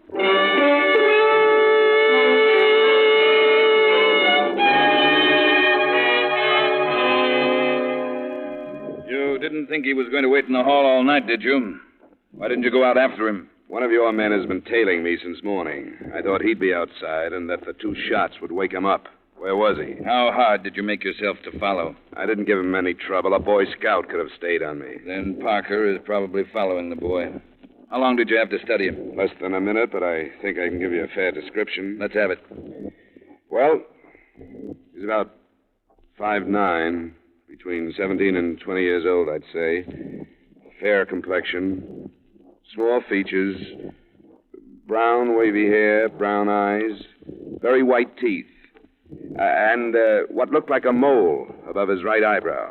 No other marks? Not that I saw. He's wearing a ring on his left hand. I couldn't see it too well, but it could have been a class ring. How about clothes? Well, no hat, white shirt without tie. It was open. Flannel slacks, brown tweed jacket, and brown wingtip shoes. His clothes were well cut, looked expensive. What kind of gun? Revolver, Smith & Wesson, .38 with a black rubber hand grip. You're sure of all this? Of course I'm sure. You think I'm making it up? I can't forget you're holding out a $500,000 motive on me. You'll feel better if you do. You talked to witnesses that heard the shots, didn't you? You could have fired them. With what? I'm not carrying a gun. You could have got rid of one. Go look for it, Lieutenant. Then you can stop making an ass of yourself. Watch it, Dollar. You're doing a pretty good job of needling me. If you'll stop riding your badge for a little while, we can get together and make some sense. Go ahead. Doesn't it seem obvious that Taylor had something on this kid? Something big enough to be his motive? There must be a record of it. The kid missed it at the office, or he wouldn't have come here. And I'm sure he didn't take anything out of the apartment. So it must be around someplace. If you're all through, go sit down someplace. What's the matter with it? It's nothing, that's all. We've gone through every file that was in Taylor's office, and we went through this apartment. There's nothing hot enough for a killing, nothing. Then why did the kid show up here? I'll work on that when I'm convinced he did. None of the witnesses saw him, you know. Nobody did. Nobody but you and your friend, the widow, in there.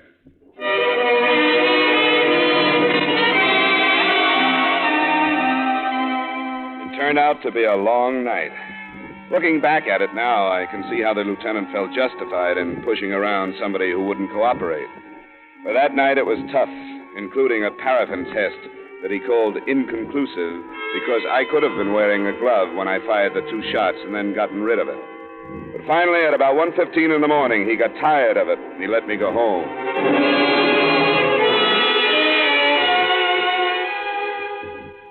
I didn't leave my apartment the next day except to go out after the extra editions that called me the private investigator whose position and importance in regard to the case is not clear at the moment.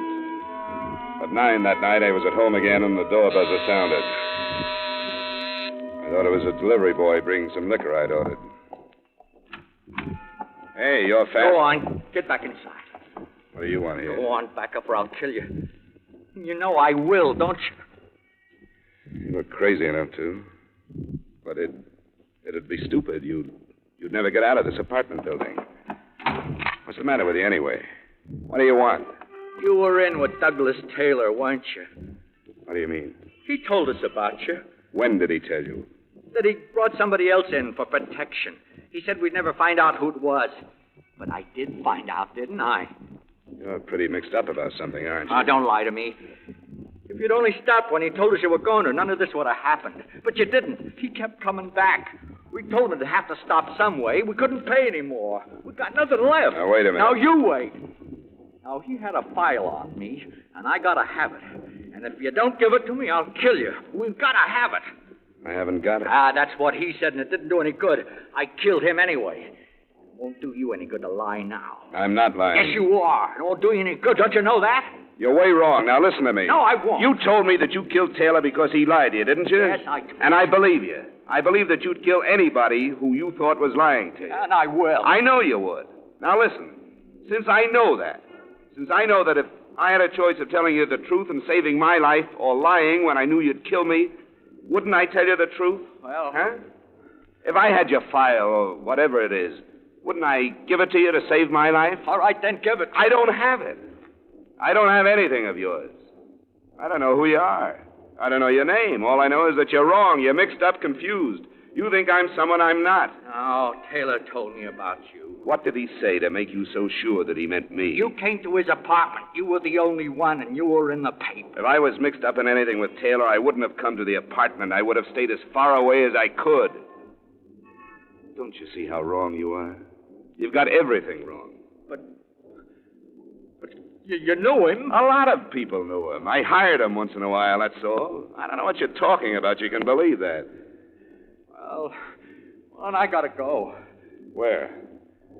You don't know where to go, do you? Oh, I shouldn't have come. If I'd been able to think, I wouldn't have come.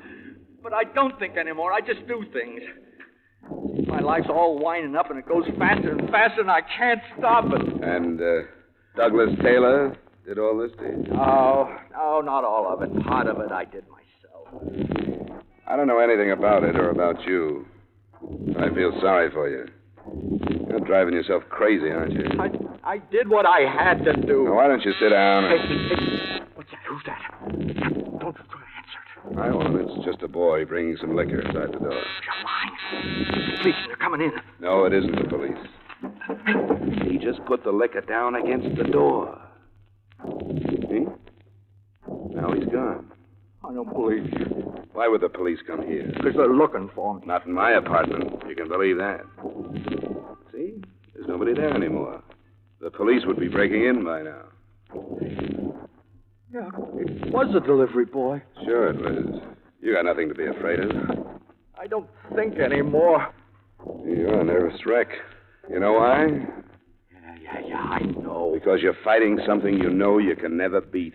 I've been doing that all right. Don't you know you'd be 100 times better off if you gave yourself up to Taylor's killing? No, I can't do that. Why not? I can't. I gotta get away. You'll never get away from this. Then I'll die. Taylor was black. What did he have on you? How did you know that? There'll be a lot of it these days. Be as bad off as you think if you... This isn't even important anymore. Go. What is important like this, huh? A family? What makes you think Because it sticks out all over you. A father with a fur collar on his overcoat and a mother who belongs to every civic club in town. All right, and a sister engaged to a lawyer. That's why I can't give myself up and have our name all over the papers. That's why I gotta find that file Taylor had and get rid of it and then get away.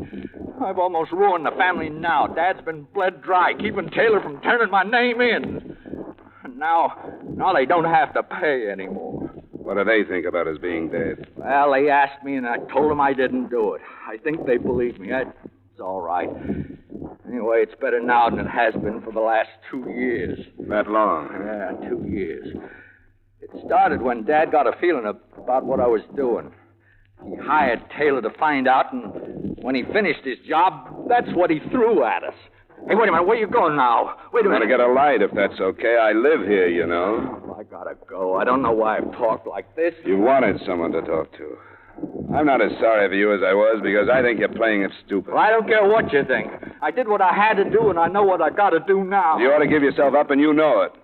Now, I'm through talking sense. If you want to blow it all up your way, go ahead. I know what I have to do. There's nothing you can do. Now, look. I want you to come down to the ground floor with me. All right, we'll use the stairway. And you know that I'll kill you if I have to. I've gathered that, yes. Well, anytime you want to leave.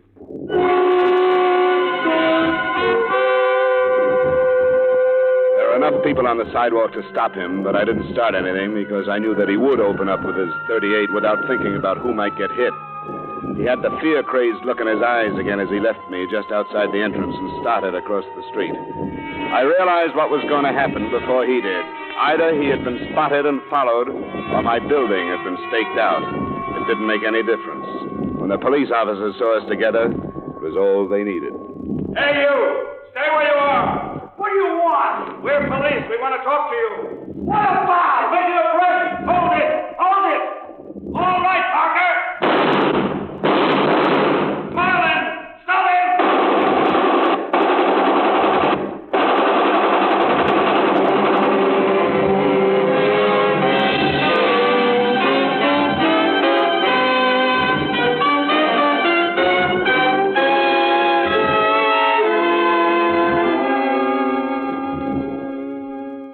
The family turned out to be the Bardettes, the father a judge, and so on. The son got at least one wish. He didn't live to stand trial for murder. But as far as protecting his family, he'd done nothing. The whole story rocked Hartford for weeks following. Expense account item 2, miscellaneous, $180. Expense account total, $181.20. Remarks? For a number of reasons, I'm sorry I had to drop the arson case for this interlude, but somehow a $500,000 loss, which I couldn't have prevented anyway, doesn't seem as important as the destruction of an entire family. And I couldn't prevent that either. Yours truly, Johnny Dollar.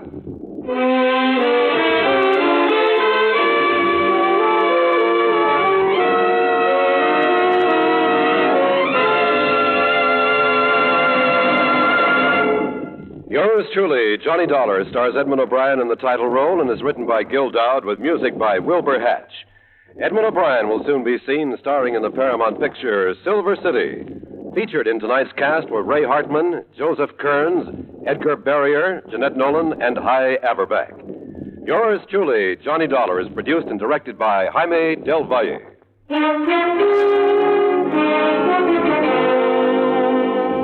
This is Dick Cutting, inviting you to join us next week at this time when Edmund O'Brien returns as yours truly, Johnny Dollar.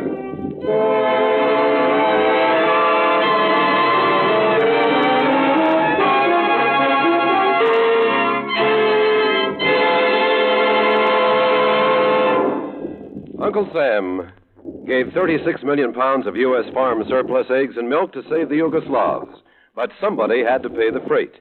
CARE undertook to raise it from the American people, and at $5.35 per 300-pound package, the people gave. 3 million Yugoslav mothers and children have already received the CARE eggs and milk, but with a month to go before winter closes down the program, 1 million remain to be reached. You can reach 100 with only $5.35. Mail it to your local CARE office, or to CARE Los Angeles, or CARE New York.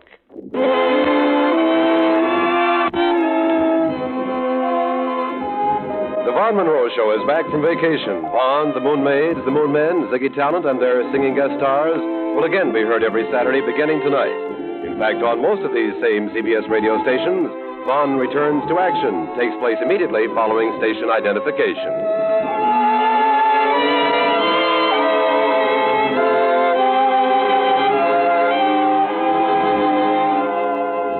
And remember, the Frankie Lane Show is your date with slick syncopation every Sunday afternoon on the CBS Radio Network.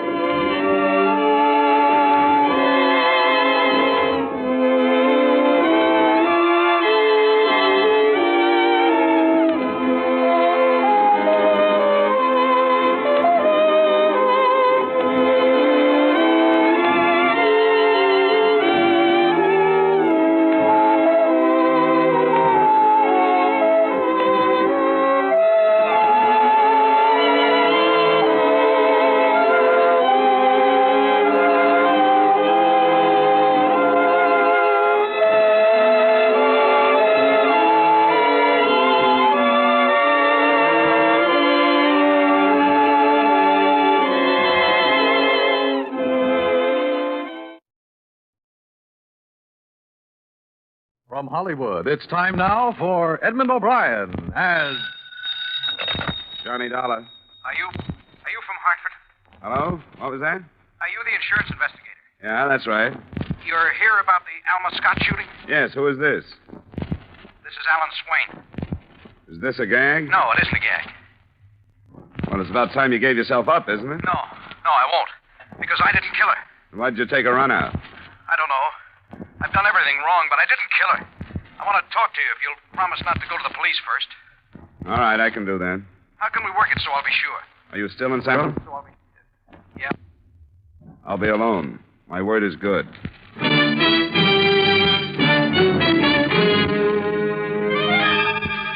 Edmund O'Brien in a transcribed adventure of the man with the action-packed expense account. America's fabulous freelance insurance investigator. Yours truly, Johnny Dollar.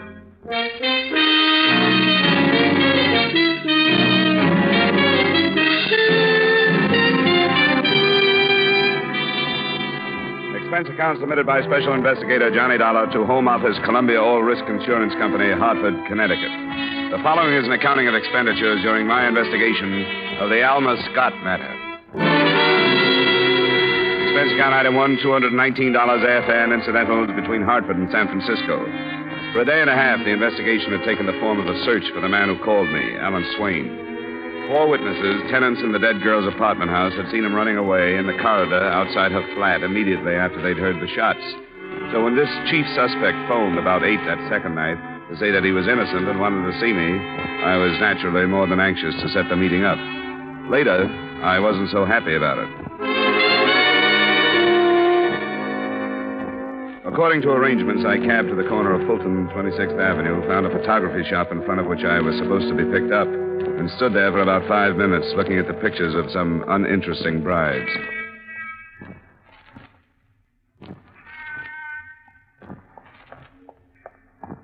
Hello, mister. Hi. You marry one of those? No, thanks. I'm supposed to meet somebody here. You live in the neighborhood? No, I'm from Hartford, Connecticut. And I guess we were fated to meet. What about the guy that called me? I thought he was going to show up. He changed his mind. I'll take you to him. Come on, there's a cab waiting around the corner. I memorized the number of the cab, hoping it might have picked her up at some address that might be useful later. It was a silent trip. The girl with a pretty but rather hard face slumped in her corner, looking almost bored except for the fact that she smoked one cigarette after another. When we left the cab in front of a cafe on a coast highway, she took my arm and led me away from the lights, across the road toward the sand. And there, behind the added protection of a low concrete abutment, I met Alan Swain. He did come alone. You weren't followed, were you? Ask him. I've gotten out of the habit of trusting people, so I wouldn't want to say. I told you my word was good, Swain. Maybe you deserve it, maybe you don't. What do you mean? Well, from the beginning, I haven't been able to figure how a guy like you got mixed up with a woman like Alma Scott. I wish you'd been here a month ago to knock that into his thick skull. Oh, lay off, Helen. Doesn't do any good now. It never did. I didn't kill her, Mr. Dollar. I swear I didn't. And why have you done everything a guilty man would do? You were seen running away from the scene and getting into your car. You abandoned that. The cab driver remembers picking you up a block away from where it was found and bringing you back to Market Street. Everything you did has been done by scared killers before. I know I did everything wrong, but I didn't kill her. I wasn't even in her apartment. To match all the testimony that says you did kill her, can you put your hands on any that says you didn't? No. When I was in the hall, when I heard the shots, well, if I'd gone on in instead of losing my nerve and running, I could have cleared myself, but I didn't. All I thought of was my own hide. Then when it was too late, I realized the police would never believe anything I said. What makes you think I will? I don't know. I'm just asking you to give me a chance. A chance to do what? I want to tell you what led up to that night. It doesn't make any difference how I met her or anything. I knew she was no angel, but I never thought she was all bad. And I still don't. That's what 2 years of college does for you. Oh, lay off, Helen. 4 years, you'd be 100% blind. What's your story about that night? Alma and I were going to leave town. We were going to fly to Mexico and get married. Then we were going to Los Angeles and stay there. She wanted to get away from this town and the people she knew here. I don't think that's worth much, but is there any way I can check it? Plane reservations? Yeah. They're under the name of A.J. Hall for next Friday night at 9. What airline? Cal Mexico. Why the switch in names? Alma said there might be people who wouldn't want her to leave, and she didn't want it to leak out. We were going to cancel the reservations under that name and make them under our own Friday morning to match our identification at the border. Who was she afraid of? I don't know. She wouldn't tell me. Probably had a big choice. Do you know who? New in town, but give me time. Okay. What's the rest of it, Swain? Well, she broke a date with me that night. Said she wasn't feeling so good. Then about 10, she phoned and told me she'd changed her mind about going away with me. What reason did she give? She didn't give any. She hung up. I started right over to her place. It only took me 5 minutes. When I got there, I stopped just outside her door because I heard her talking to somebody. What about? Well, I didn't understand the words, but she was sort of screaming. I started for the door again, and that's when I heard the shots. And I don't know what happened to me, except that I thought whatever was happening was somehow my fault. And I ran. That's all I know. That's all? Yeah. What do you think I can do with that? I don't know, but it's the truth. There must be a way you can find out who was in there with her. Don't you have any idea who it was? No. Man or a woman? Why, a man. It must have been a man. Did you hear a man say anything? No, but there must be some way to find out who was there. I don't know what it is, but I'll follow it up. And you won't tell the police? About meeting you? I doubt they'd believe me if I did. You can phone me if you think of anything. All right. Are you coming with me, Helen? Not cricket to pick a man up and then just drop him. Maybe I can lure him into the bar over there so he won't see you leave. Think you can afford me? Temporarily, yeah. I'm on an expense account.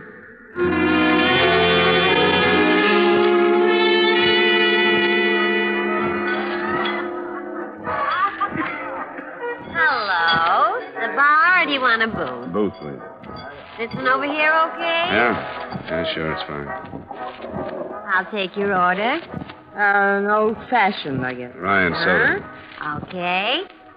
Rye old and a high with soda.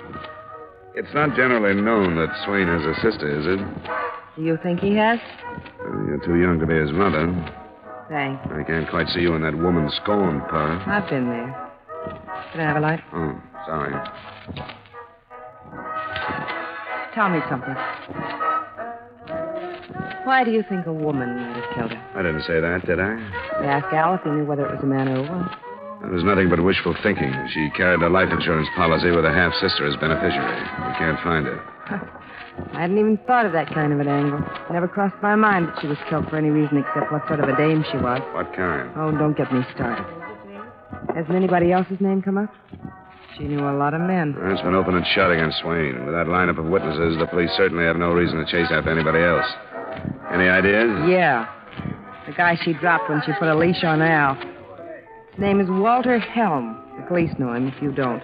You mean you think he killed her? If he found out they were going to Mexico, I think he would have. Or had it done. Why didn't Swain tell me this? Because he didn't know. That dame never bothered to tell him. She was using him for something, and she didn't want to scare him away. You didn't warn him? Well, I had a better idea, but things seemed to backfire. Now it's got me to thank for this mess he's in. I tipped Walter Helm that they were leaving for Mexico. How did I know Al would go storming up there? I don't have the faintest notion, but I wish you'd phoned a different detective. You don't have to follow it up if you don't want to. That's all I've got to say, and I don't want the drink. Maybe some other time. I didn't wait for mine either. I settled the bill and followed her out. I was in time to see her get into a cab whose number I added to the one we'd come out in. And I waited 20 minutes for another to take me back to my hotel.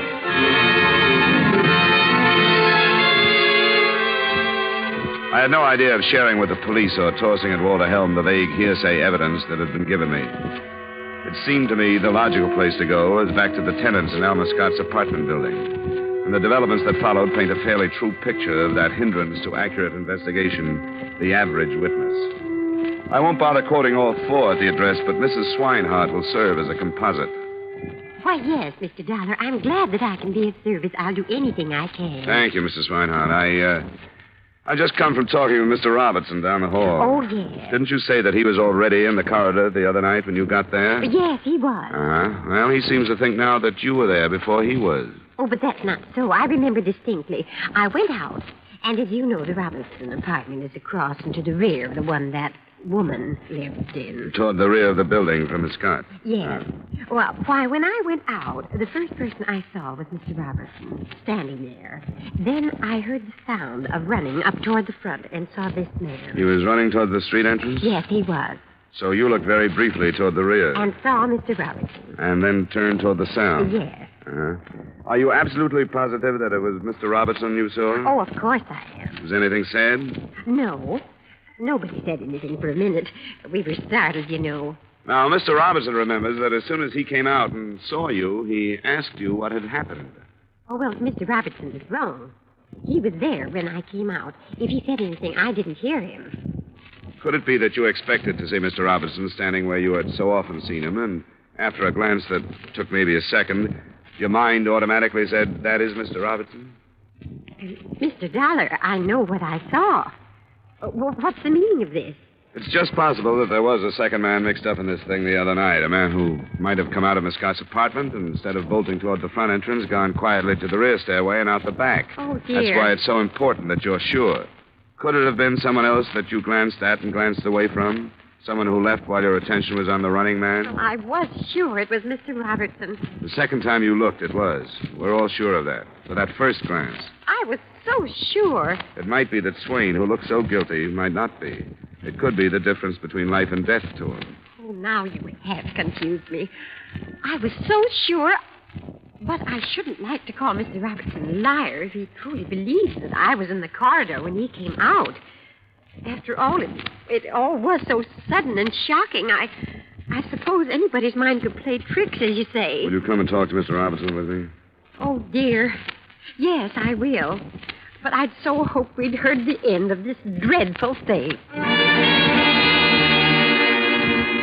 In less than an hour, 4 positive witnesses had broken down in the face of doubt.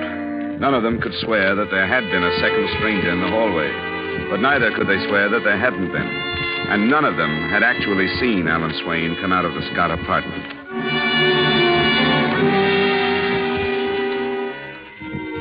I didn't look forward to telling the police what was happening to their open and shut case without at least something constructive to offer. At 3 that afternoon, I still didn't have it, but I got it when I stopped by my hotel to check the phone calls. The clerk told me that a Mr. Walter Helm was waiting for me in the bar, first table to the left.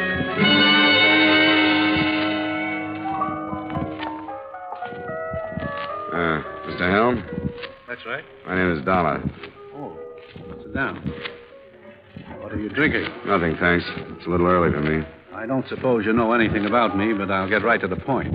The papers say you're working on the Alma Scott case. I have an interest in it.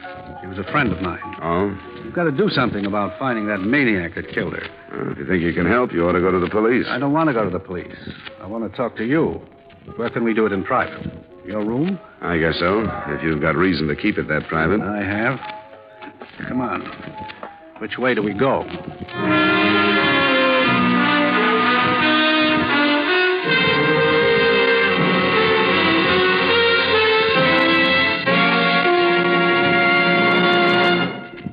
We will return to yours truly, Johnny Dollar, in just a moment. Assets, 1 block of wood. Liabilities, more trouble than the legendary paper hanger with a hide. Sounds as though Edgar Bergen had a pretty bad bank balance, doesn't it? But luckily for all of us, he comes back week after week to CBS Radio with his block of wood named Charlie and lets himself in for more trouble. As for you, you're really in the chips when you take in the Edgar Bergen Charlie McCarthy Show. Heard over most of these stations every Sunday. Don't miss them tomorrow night on CBS Radio. Now, with our star Edmund O'Brien, we bring you the second act of Yours Truly, Johnny Dollar.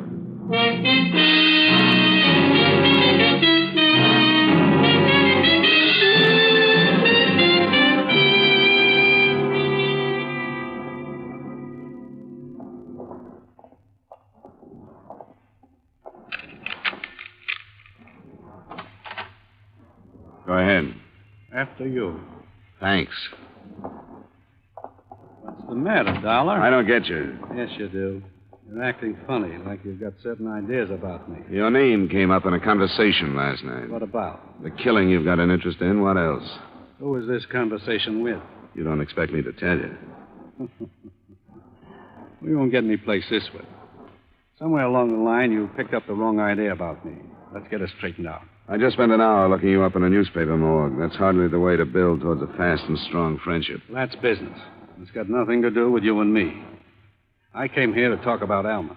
Well, let's get it over with then. I'll level with you. I've been waiting for a call from the police, and it hasn't come. I know they'll pin something on me if they can. They've been trying for years. That's why I want to do something about seeing that Swain maniac picked up. So it can be pinned on him? That's where it belongs. I don't care what you think about me. You can't go along with them letting a crazy killer go free because they want to put me away, can you? I didn't know that's what they were doing. They will if they get the chance. What did they do with that check? Burn it up? What are you talking about? What check? A cashier's check for $15,000. I gave it to Alma. I knew her well enough to know I didn't have to kill her to keep her from going to Mexico with that scum. She got tired of me before, but not so tired a small gift wouldn't bring her back. I knew I was a sucker, but if that was the only way I could keep her, it was all right with me. Oh, that doesn't set so well. That's the way it was. Maybe this time money wouldn't keep her. You're wrong. She changed her mind. She wasn't going. One thing interests me. How did you know she was going to Mexico? How'd you find out?